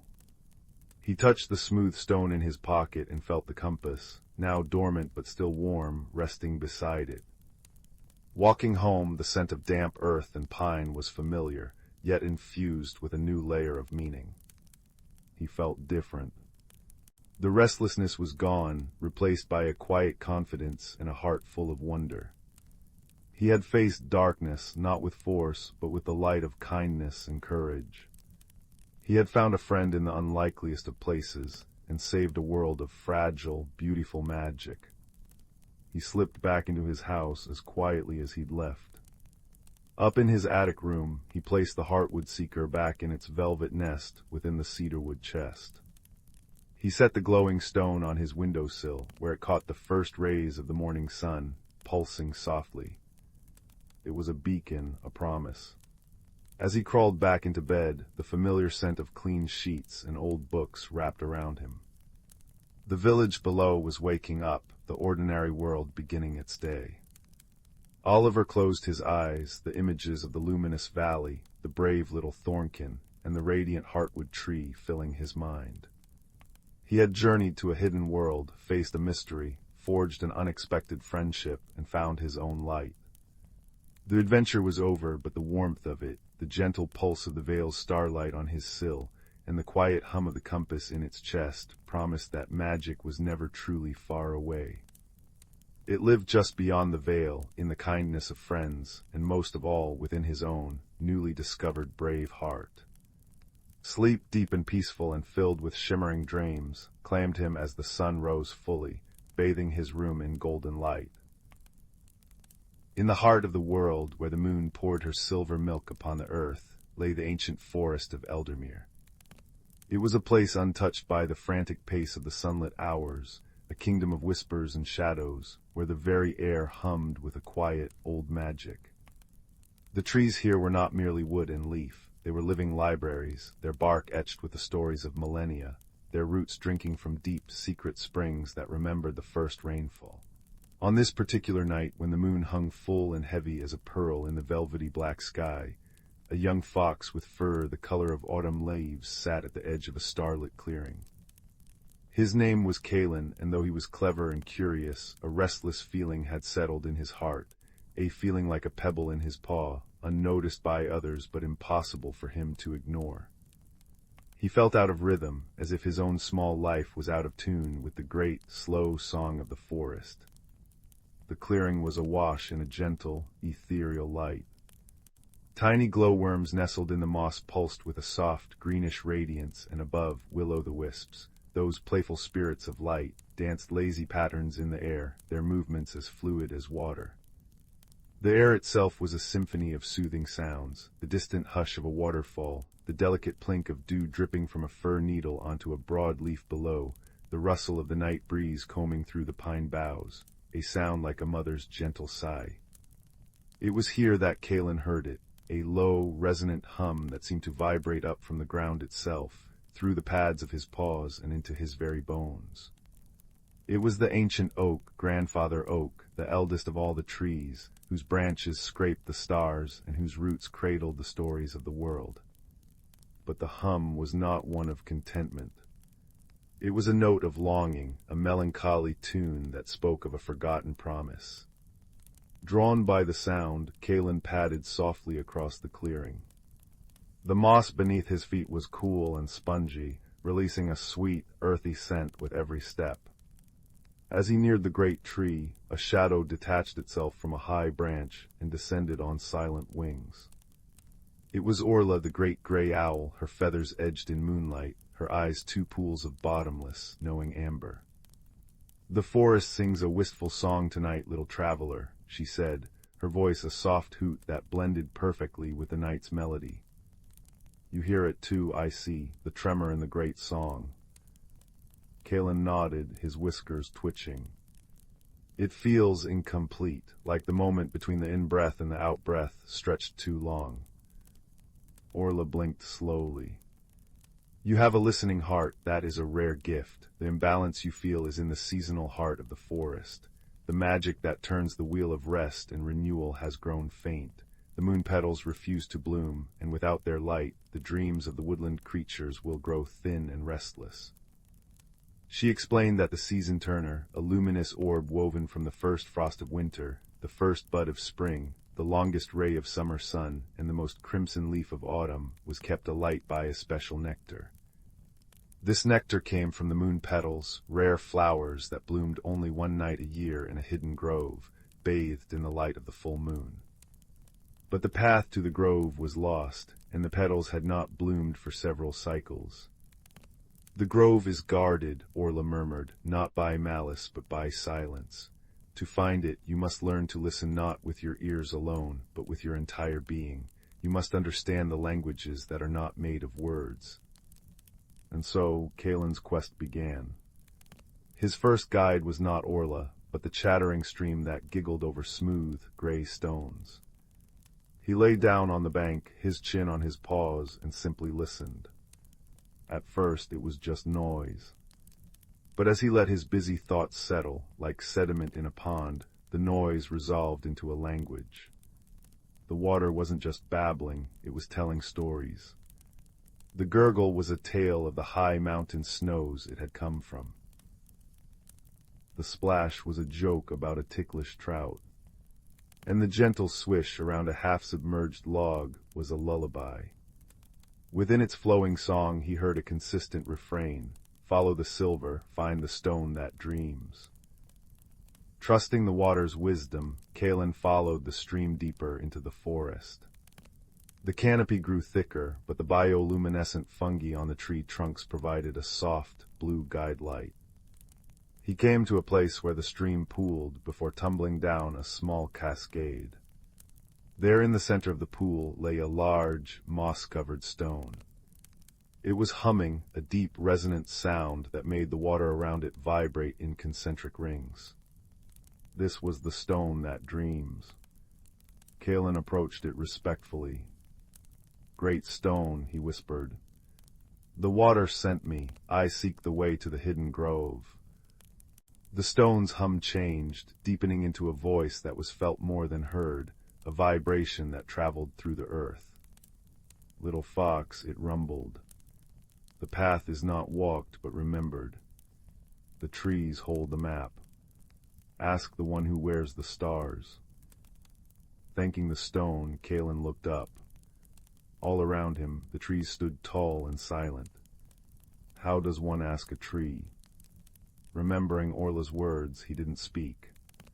Instead, he pressed his flank against the trunk of a mighty silver birch. He closed his eyes and poured his intention into the touch, his hope, his purpose, his request for guidance. The tree's response was not a sound, but a sensation. A memory imparted through the bark, the feeling of cold, bright starlight on its highest branches. It was a direction, a pulling sensation towards the north, where the trees grew thinner and the stars shone brightest. He traveled north, the pull growing stronger. The forest began to change. The air grew cooler and carried the clean, sharp scent of pine and frozen earth. Then he saw it, a magnificent fir tree, so tall it seemed to hold up the sky. Its needles were dusted with a frost that glittered like a million diamonds under the starlight. This was the one who wore the stars. At its base, sitting calmly and watching him with intelligent, dark eyes, was a badger. Her fur was striped with the wisdom of years, and her claws were caked with the dark, rich soil of the deep forest. "The tree speaks of your coming," the badger said, her voice a low, gravelly comfort. "You seek the language of the roots, the final key." She nudged a fallen cone with her nose. "The grove is protected by a weave of roots. They will not part for one who does not understand the sacredness of rest. All things must sleep, little fox. The seed in the earth, the bear in its den, the sun beneath the horizon. The magic of renewal is born from the depth of rest. Show them you understand this. Be still, be silent, listen to the deepest rhythm." Kalen understood. He didn't try to find a path or a door. Instead, he found a cozy nook between two great surface roots of the star-wearing fir, curled his tail over his nose, and simply rested. He let the sounds of the forest night wash over him, the crunch of a beetle in the leaves, the distant call of a nightjar, the deep, almost imperceptible sigh of the earth itself. He wasn't sleeping, but participating in the quiet sacrament of rest. As he lay there in a state of deep, wakeful peace, a soft blue light began to emanate from the ground. The intricate web of roots beneath the moss began to glow, tracing a labyrinthine pattern. They shifted not with a noisy wrenching, but with the gentle sigh of someone turning over in sleep, revealing a downward path into the earth. With a grateful nod to the badger, Kalen descended. The tunnel was lined with glowing crystals that pulsed with a soft, inner light. The air was cool and smelled of wet clay and old, sweet roses. It opened up into a cavern so breathtaking he gasped. This was the hidden grove.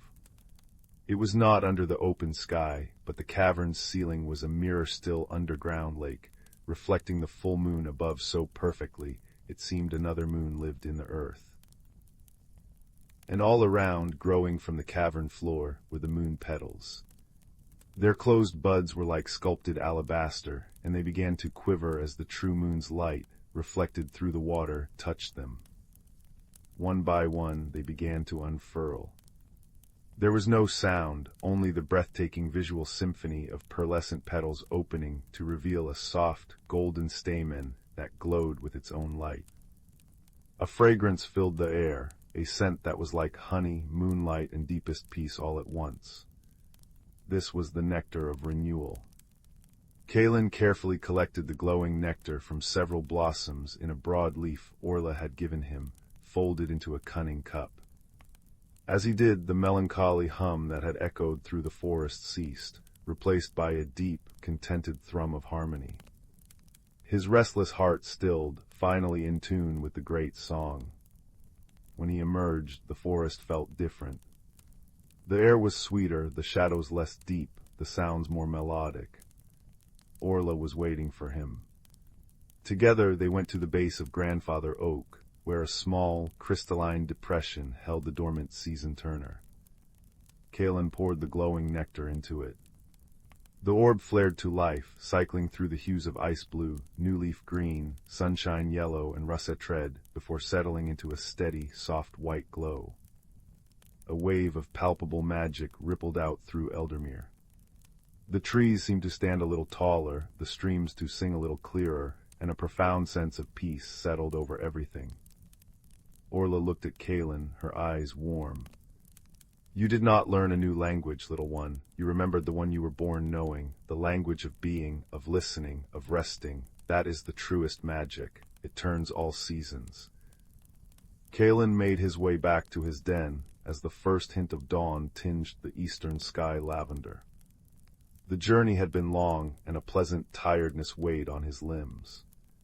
He curled up on his bed of soft leaves and dried ferns, the gentle, rhythmic glow of the renewed season turner a soft pulse in his mind's eye. Outside his den, the first drops of a gentle rain began to fall, pit-patting a soothing rhythm on the broad leaves above. The wind whispered through the pines, a constant, shushing lullaby. Somewhere the stream chuckled softly over its stones, telling a new story, the story of a little fox who listened, and in doing so, saved the dreams of the forest.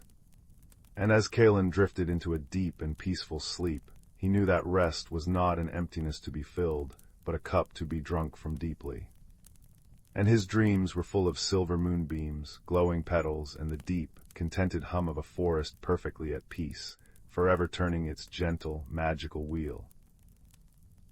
The distant hum of the Stardust Weaver's engines was usually a comfort to Kip, a small, fur-covered botanist from the mist-shrouded planet of Glimmerfell.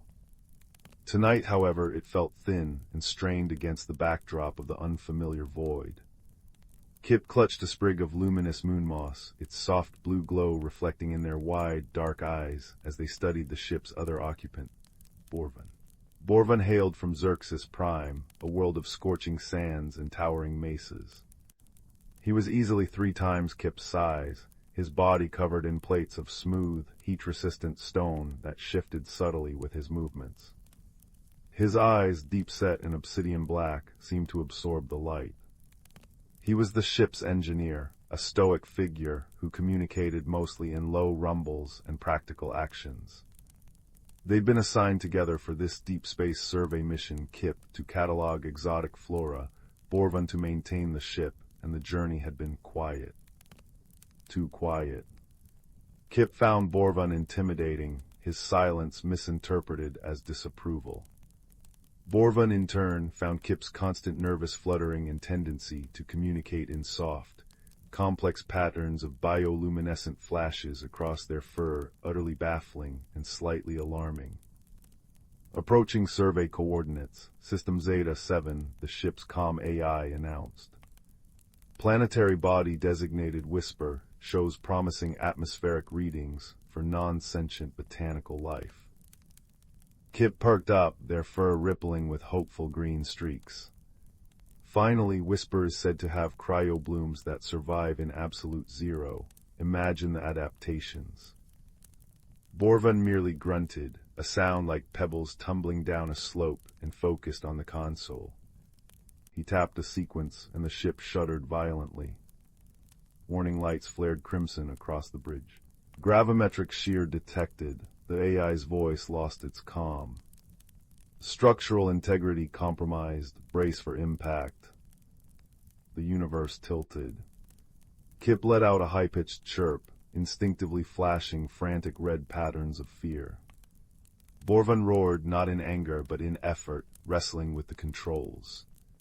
Metal screamed.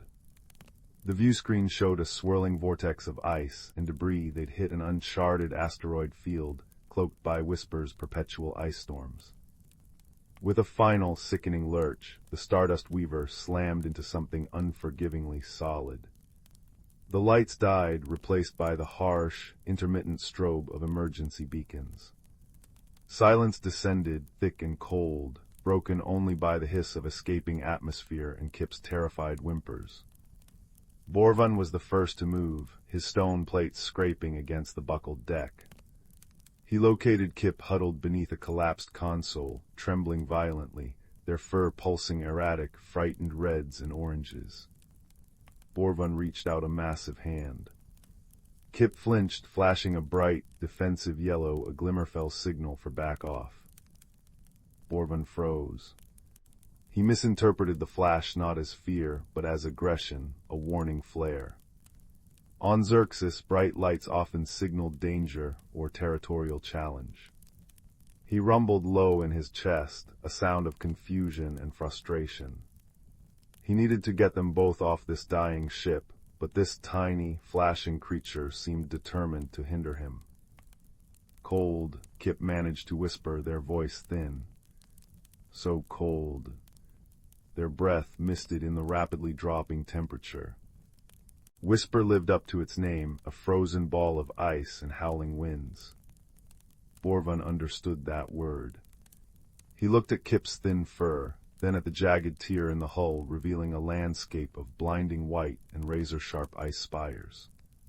Survival here required cooperation, however baffling his companion might be. Heaving a sigh that sounded like grinding rocks, he pointed a thick finger towards the emergency locker, then mimicked shivering. He then pointed firmly towards the exit hatch. Kip, teeth chattering, understood the gesture, if not the rumbling. Survival. They needed to get out. Nodding shakily, their fur dimming to a wary, pale blue, they scrambled towards the locker. Inside were thermal suits. Kip struggled with the bulky, human-sized suit. Borvun watched for a moment, then, moving with surprising gentleness, knelt and helped Kip fasten the seals, his large, stone fingers surprisingly deft. Kip flashed a hesitant, grateful turquoise. Borvun blinked, unsure what it meant, but the lack of aggressive yellow was a relief. Outside, the cold was a physical blow. The wind screamed, laden with ice crystals that stung like needles.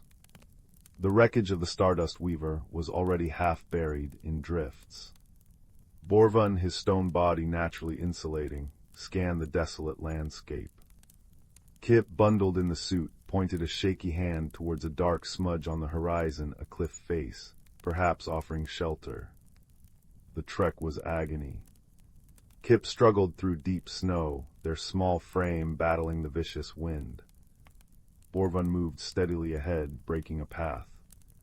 Kip fell repeatedly, each time flashing bursts of exhausted purple and embarrassed pink. Borvun, glancing back, saw only confusing flashes. He mistook the purple for distress signals he didn't understand and the pink for something else entirely unknown. Frustration mounted. Why wouldn't this creature just say what it needed? Suddenly, the ground gave way beneath Kip with a sickening crunch. They vanished into a hidden crevasse, a yelp swallowed by the wind. Borvun lunged forward, peering into the dark fissure. Kip dangled precariously, held only by a tangle of frozen roots, their suits snagged on jagged ice. Their fur was flashing pure, terrified white. This flash Borvun understood implicitly. Terror. Immediate danger. Without a second thought, he lowered himself, bracing his immense weight on the unstable edge. Ignoring the biting cold and groaning ice, he stretched his long arm down. Grab, he bellowed over the wind, the single word thick with urgency. Kip looked up, seeing not the intimidating stone giant, but a lifeline. They reached, their small gloved hand grasping Borvun's massive stone fingers. With a grunt that shook the ice, Borvun hauled Kip up, cradling them against his surprisingly warm chest plate for a moment before setting them down on solid ground. Kip's fur pulsed with warm, steady gold, the glimmerfell color for profound gratitude and relief. Borvun felt a strange warmth spread through his own core, unrelated to the cold. He hadn't been thanked like that before. He nodded stiffly. Careful, he rumbled, the word softer this time. They found the dark smudge the entrance to a vast ice cavern. Inside, the howling wind faded to a mournful sigh. It was still bitterly cold, but sheltered. Kip immediately spotted what Borvun had missed, strange, gnarled roots snaking across the walls and floor, glowing with a soft, internal light. Cryobloom roots. Kip breathed their scientific fascination, momentarily overriding fear. They generate heat, not much but some. Working together in silent, newfound understanding, they gathered dry, fibrous sections of the roots. Borvan used his strength to break off larger pieces. Kip used their knowledge to find the driest, most combustible parts. Borvan tried striking sparks from his stone knuckles. Kip, remembering basic survival training from their multi-species academy, pulled a small emergency igniter from their suit pocket. Soon a small, precious fire crackled in a makeshift pit scooped from the icy floor. The warmth was meager but life-saving, painting dancing shadows on the cavern walls. As they huddled close, the shared fire became a bridge. Kip, emboldened by the rescue and the warmth, pointed to their own fur, now glowing a calm, steady blue. Safe, they explained softly. They then flashed the earlier defensive yellow. Scared, not angry. They pointed at Borvan. Borvan stared, the pieces clicking. The flashes weren't nonsense or aggression, they were words. Feelings. He rumbled thoughtfully. He pointed to Kip's earlier golden glow. That wind pull up. Thank you, Kip said, flashing the gold again. Big thank you, friend. Friend, Borvan repeated, the word unfamiliar, but the warmth it sparked undeniable. He tapped his own chest plate. Borvan thought light danger, on Xerxes bright light bad, mean attack. Kip's eyes widened.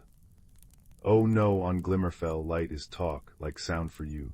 Red is scared, blue is calm, gold is thanks, green is happy. They demonstrated small, gentle pulses. Borvan watched, fascinated. He tried to mimic a rumble, but it came out as a gravelly purr. Kip giggled, a sound like tiny bells, and flashed cheerful green. Borvan found himself making the purring sound again. Communication wasn't just about words spoken. It was about listening with more than ears. Over the next few cycles, measured by the dimming and brightening of the cryoblooms, not the unseen sun, they faced the frozen wilderness together. Borvan used his strength to carve ice blocks, building a windbreak around their fire. Kip discovered edible lichen growing near the warm roots and purified ice melt using salvaged filters.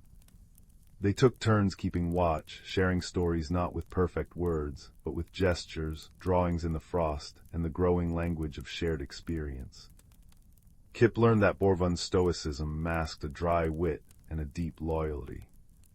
Borvan learned that Kip's nervous energy hid remarkable courage and resourcefulness. One day, while searching for more fuel, Kip ventured deeper into the cavern system. They found a breathtaking chamber where the cryoblooms weren't just roots, but full, crystalline flowers blooming in the darkness, radiating gentle warmth and bathing everything in soft, rainbow light. Borvan, come see. Kip called, their voice echoing. Borvan lumbered in, his obsidian eyes widening at the spectacle.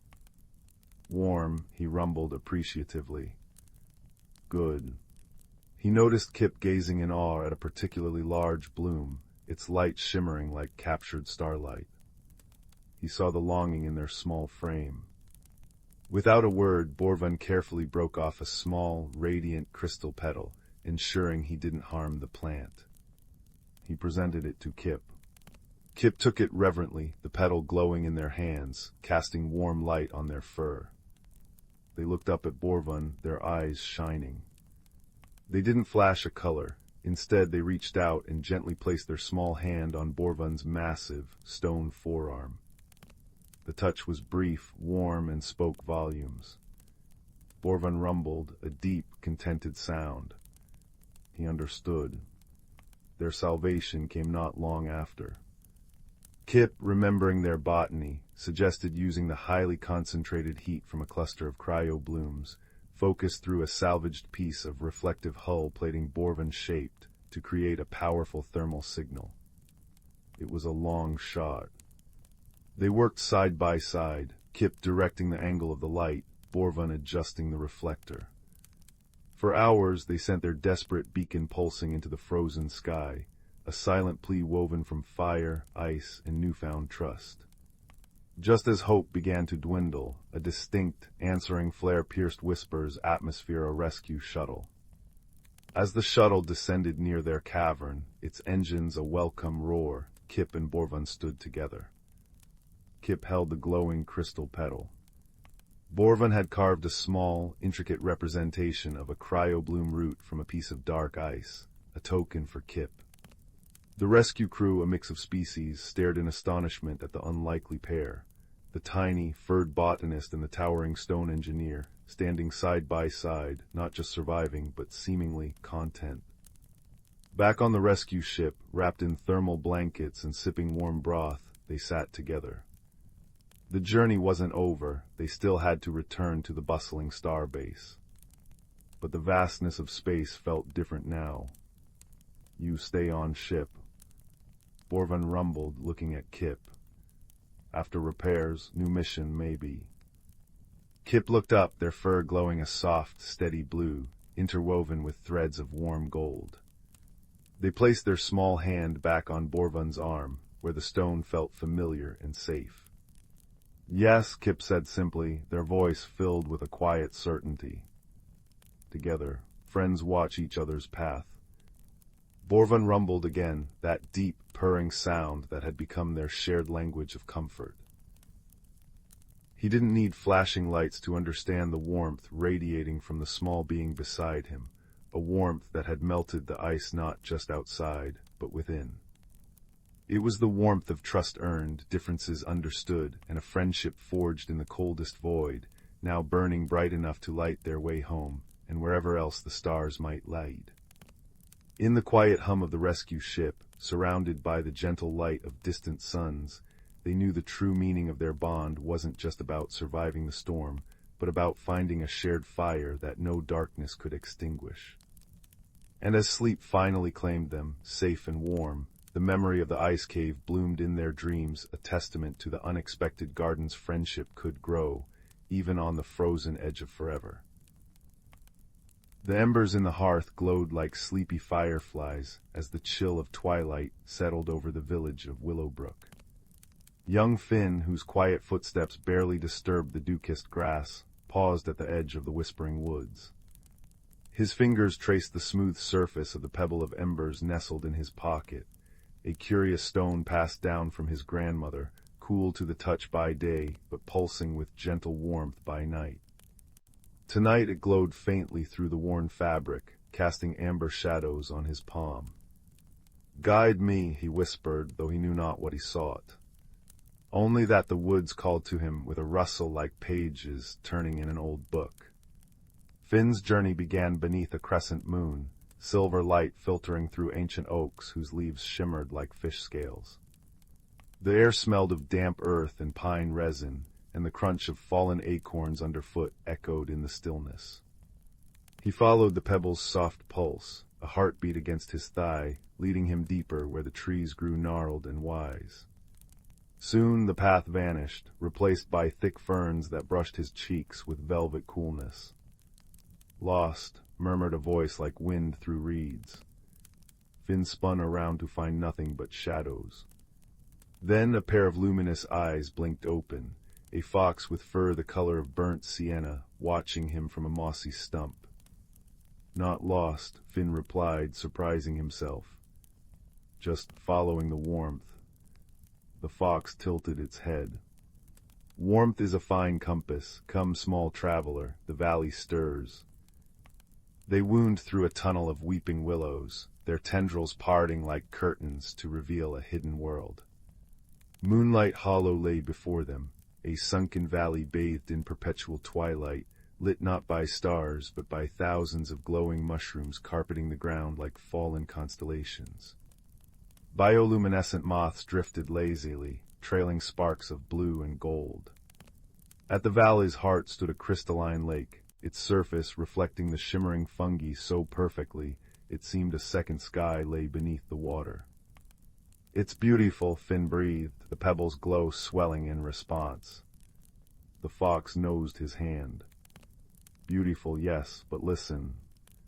A discordant note hung in the air, a faint, sorrowful hum that made the moths flutter erratically.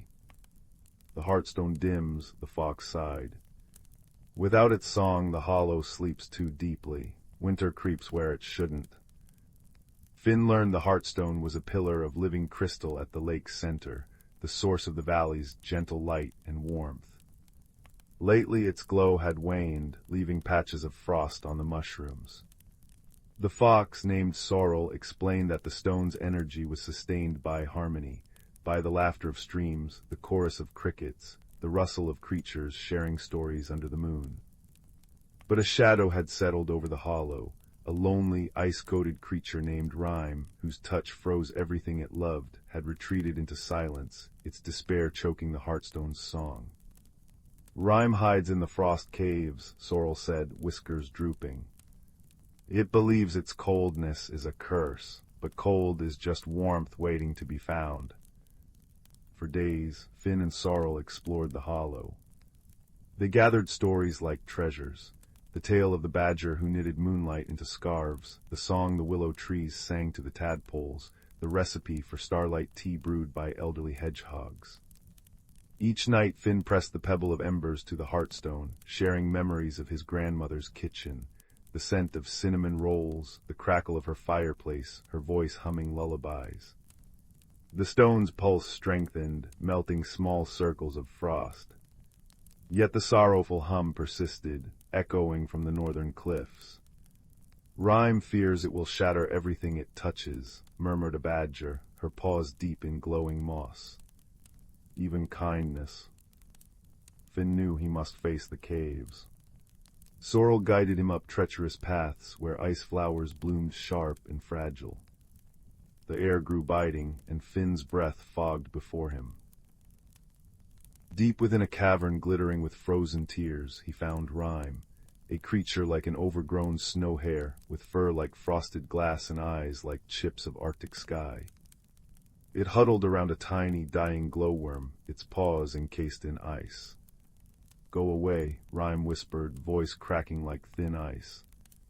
I'll only bring you frost. Finn knelt, ignoring the cold seeping through his trousers. He placed the pebble of embers between them.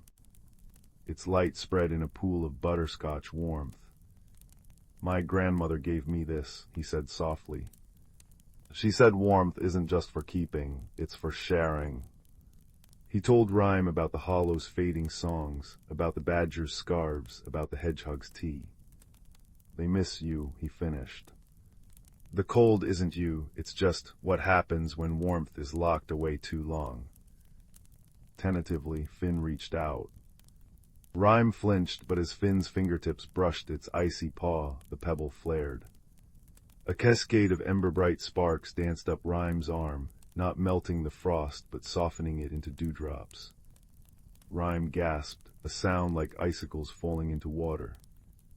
I didn't know, it stammered. I thought my touch harmed. Finn smiled. Show me. Together, they stepped onto the frozen lake. Where Rime's paws touched, intricate frost patterns bloomed, ferns, snowflakes, constellations, not desolate but breathtakingly delicate. Finn placed the pebble on the ice. Sing with me, he urged. And Rime sang, a trembling, crystalline note that soared over the water. The hearthstone answered, blazing like a captured sunrise. The valley erupted in light. Moths spiraled in jubilant clouds, mushrooms pulsed in time to the song, and the very air shimmered with released warmth.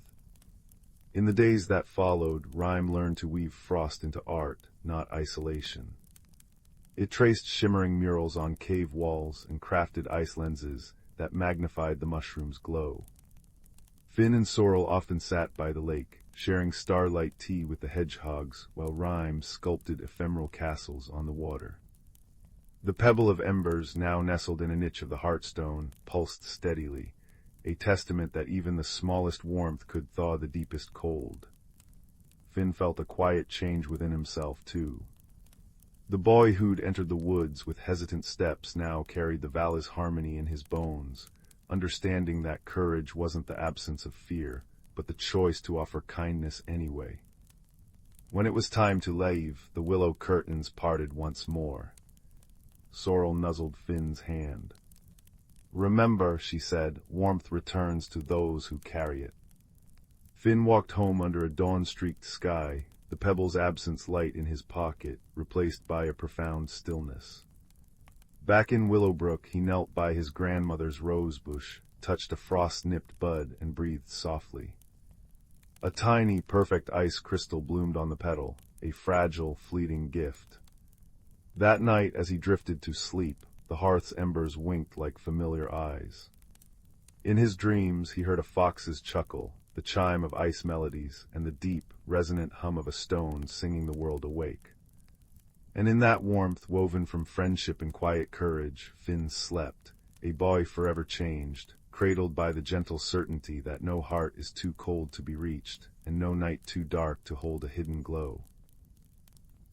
In the quiet village of Starfall Hollow, nestled between whispering pines and a babbling brook, the nights were usually filled with the soft glow of starlight filtering through lace-curtained windows. The villagers measured time not by clocks, but by the gentle chime of the ancient clock tower that stood at the center of town, its brass bells singing on the hour with a sound like silver spoons tapping crystal glasses.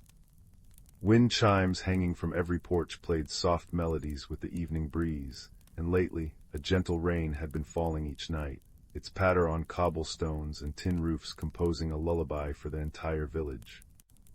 But something peculiar had begun happening in Starfall Hollow. Each morning the villagers noticed another star had vanished from the night sky. Not faded or hidden behind clouds, but truly gone, leaving behind empty patches of darkness where familiar constellations had twinkled for generations. The missing stars left no trace, only a growing sense of wonder mixed with concern, for the people of Starfall Hollow believed the stars watched over them, their gentle light keeping dreams sweet and troubles small. Among the concerned villagers was a young stargazer named Finn, who spent his evenings perched on the roof of his cottage, sketchbook in hand, mapping the heavens. Finn noticed the disappearances first, the absence of little Viga one night, then Sweet Altair the next. He wasn't frightened, but deeply curious. His kind heart worried less for himself and more for the stars themselves. Where could they have gone? And why? Finn decided he would solve the mystery, not with loud proclamations or frantic searches, but with quiet observation and empathy, tools he valued far more than flashlights or loud noises. He began by visiting the oldest places in the village, listening more than speaking. His first clue came from little Alara, the baker's daughter, who sang a nursery rhyme her grandmother had taught her. When the clock tower chimes thrice, the stars roll out like sugar spice. Follow the path where rainbows weep, to where the starling secrets keep. Most dismissed it as childish fancy, but Finn wrote it down carefully in his sketchbook. He noticed the clock tower had indeed been chiming 3 times at midnight lately, though it should only chime once. And the rainbows. Every evening as the gentle rain met the setting sun, tiny rainbows arched over the meadow brook, but they wept, their colors dripping into the water like melted candy. Finn's next clue came from an old map tucked inside a book of fairy tales in the village library. The map showed Starfall Hollow as it was centuries ago, with a dotted path leading to Starlight Meadow, a place no one remembered. The librarian, a wise woman with spectacles perched on her nose, murmured that the meadow was probably just a legend. But Finn noticed the path aligned perfectly with the current rainbow arc over the brook. He decided to follow the path one evening, just as the clock tower chimed thrice and the rain began to fall. The rain wasn't cold or harsh, it was warm and sweet-smelling, like honey and lavender. As he walked, Finn noticed other peculiarities. Flowers along the path changed color with each raindrop, from blue to violet to silver, and time seemed to flow backward in small ways. A dropped leaf floated up to rejoin its branch. His own footprints vanished behind him as if erased. These might have been red herrings to frighten someone, but to Finn, they were delightful discoveries. He understood now that the backward-flowing time and color-changing flowers weren't threats, they were clues. The stars weren't being stolen, they were being called. But by whom? Or what? His empathy guided him next. Instead of rushing forward, he sat on a mossy stone and listened. He heard the wind chimes of the village blending with the rustle of leaves. He heard the gentle rain and the distant brook. And then very softly he heard a faint, sorrowful humming. Following the sound, Finn arrived at Starlight Meadow, a place carpeted in silver clover and dotted with luminescent flowers. And there in the center sat a small glowing creature with wings like spun starlight. It was a starling, but not like any bird Finn had ever seen. This one shimmered with the same light as the missing stars, and tears like liquid diamonds fell from its eyes into a small pool at its feet. Finn approached slowly, his steps quiet on the damp grass. "Hello," he said softly. "I'm Finn, are you sad?" The starling looked up, its eyes like tiny galaxies. "I am lonely," it replied, its voice like the ringing of distant bells. "Every year when the autumn rains come, I weep for my family far away in the constellation of Lyra. My tears call the stars down to keep me company, but they cannot stay long, and returning home makes them dimmer each time." Finn sat beside the starling, not too close, giving it space. "The villagers miss the stars," he said gently. "They worry about them, but more than that, I think they'd want to help you if they knew." The starling blinked. "Help me, but how? My family is too far for any human to reach." "Perhaps not through distance," Finn said thoughtfully, "but through friendship." He remembered the nursery rhyme, where the starling's secrets keep. The secret wasn't a place, it was loneliness. That night, Finn returned to the village and gathered everyone in the square. He didn't accuse or alarm, he explained, his voice calm and warm as fireplace glow. He told them about the lonely starling, the backward-flowing time, the weeping rainbows. And he asked for their help. The next evening, as the clock tower chimed thrice and the gentle rain began, the entire village walked the path to Starlight Meadow. They brought with them not tools or weapons, but gifts. The baker brought star-shaped shortbread cookies. The weaver brought a blanket embroidered with constellations. The children brought handmade wind chimes that sounded like laughter. They gathered around the starling, not crowding, but forming a wide, kind circle. One by one, they offered their gifts and their company. The starling, initially shy, soon began to glow brighter, its tears slowing, then stopping altogether. And as the villagers sang an old lullaby together, the same one that had been passed down for generations, the missing stars began to reappear in the sky, brighter than ever before. They hadn't been diminished, they had been replenished by the starling's joy. The starling wasn't lonely anymore. It had a new family in Starfall Hollow. And every year when the autumn rains came, the villagers would join it in Starlight Meadow, sharing stories and songs under a sky now filled with extra brilliance. The clock tower chimed normally again, the wind chimes played sweeter melodies, and the gentle rain continued to fall each night, its sound a reminder that even the saddest tears can water the seeds of new friendships. Finn still sat on his roof each evening, sketching the stars. But now his drawings included a tiny, glowing bird flying among them, and he smiled, knowing that some mysteries aren't meant to be solved alone, but shared, like warm blankets on a cool night or stories told beside a crackling fire. Silas tended his moonpetal garden with trembling hands, the silver blossoms shimmering like captured starlight under the twin moons. For years, these flowers had bloomed in perfect, unchanging harmony, their steady glow a comfort against life's uncertainties. But tonight, whispers rustled through the valley, the great bloom was coming. A rare event where all magic surged and shifted, transforming the land overnight. Silas's chest tightened. Change felt like uprooting delicate roots, leaving tender things exposed. Steady as stone, he murmured, repeating his father's old adage, though the petals quivered at his touch as if disagreeing. Near the garden's edge stood Grand Willow, an ancient tree whose bark held constellations of soft amber light. "Your fear trembles the soil, little gardener," rumbled the tree, voice like wind through autumn leaves. "The earth knows when we cling too tightly." Silas sighed, brushing dirt from his knees. "What if the bloom ruins everything, my moon petals?" "Ah," hummed Grand Willow. "But what if they become something new?" Before Silas could reply, a chime-like giggle danced through the air. Pip, a firefly with wings like liquid sunshine, zipped toward him. "Silas, the crystal frogs are singing by Mistfall Pond. They say the bloom's magic is bubbling up already."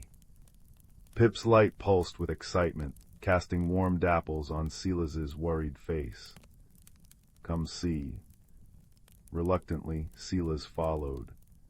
At Mistfall Pond, the water glowed cobalt, and crystalline frogs chorused in harmonies that made the reeds sway. But as Silas knelt, his reflection rippled, not with his familiar frown, but with vines curling through his hair like living emerald threads. He stumbled back. "The magic's touching me already."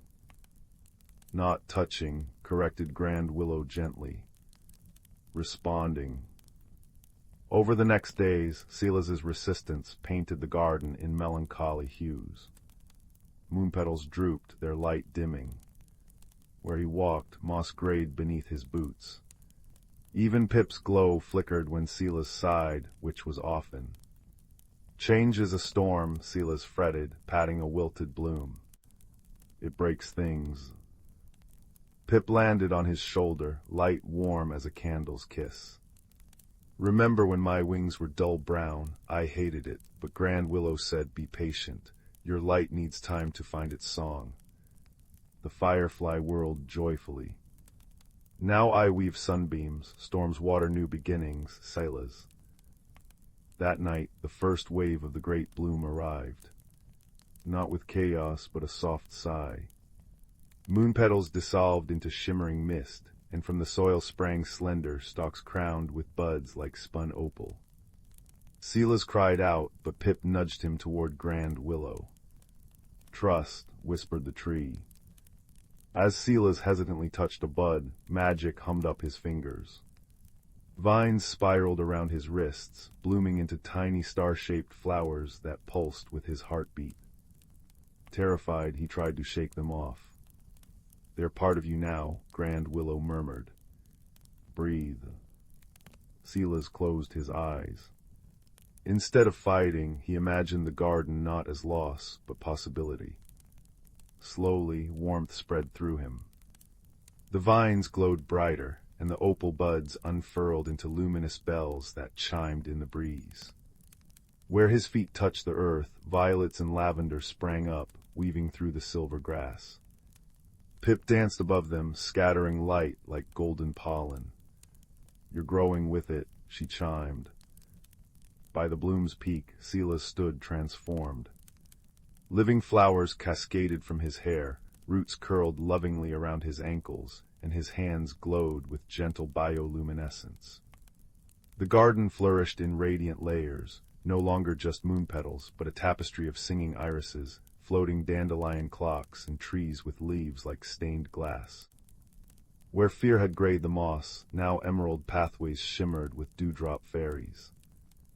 Grand Willow's branches lowered, brushing Silas's cheek. "You tended sameness like a fortress. Now see, you've built a bridge instead." Silas laughed, the sound making nearby petals flutter. "I thought change was an ending, but it's a conversation." He cupped a chiming bellflower, its melody harmonizing with Pip's hum. "The magic didn't force me. It waited for me to say yes." As the twin moons set, painting the sky in peach and lilac, Silas sat with Pip beneath Grand Willow's luminous canopy. The tree's roots cradled them like old friends sharing stories. Courage isn't fearing the storm, Silas realized aloud, stroking a vine that now curled contentedly around his wrist. It's learning to dance in the rain. Pip nestled in his flower-crowned hair. And what beautiful music your dancing makes. The garden sighed happily, a living symphony of growth and light. Where Silas's tears fell, tears not of sorrow but wonder, tiny glowing mushrooms bloomed, guiding fireflies through the gentle night. He'd arrived not at an ending, but a tender beginning.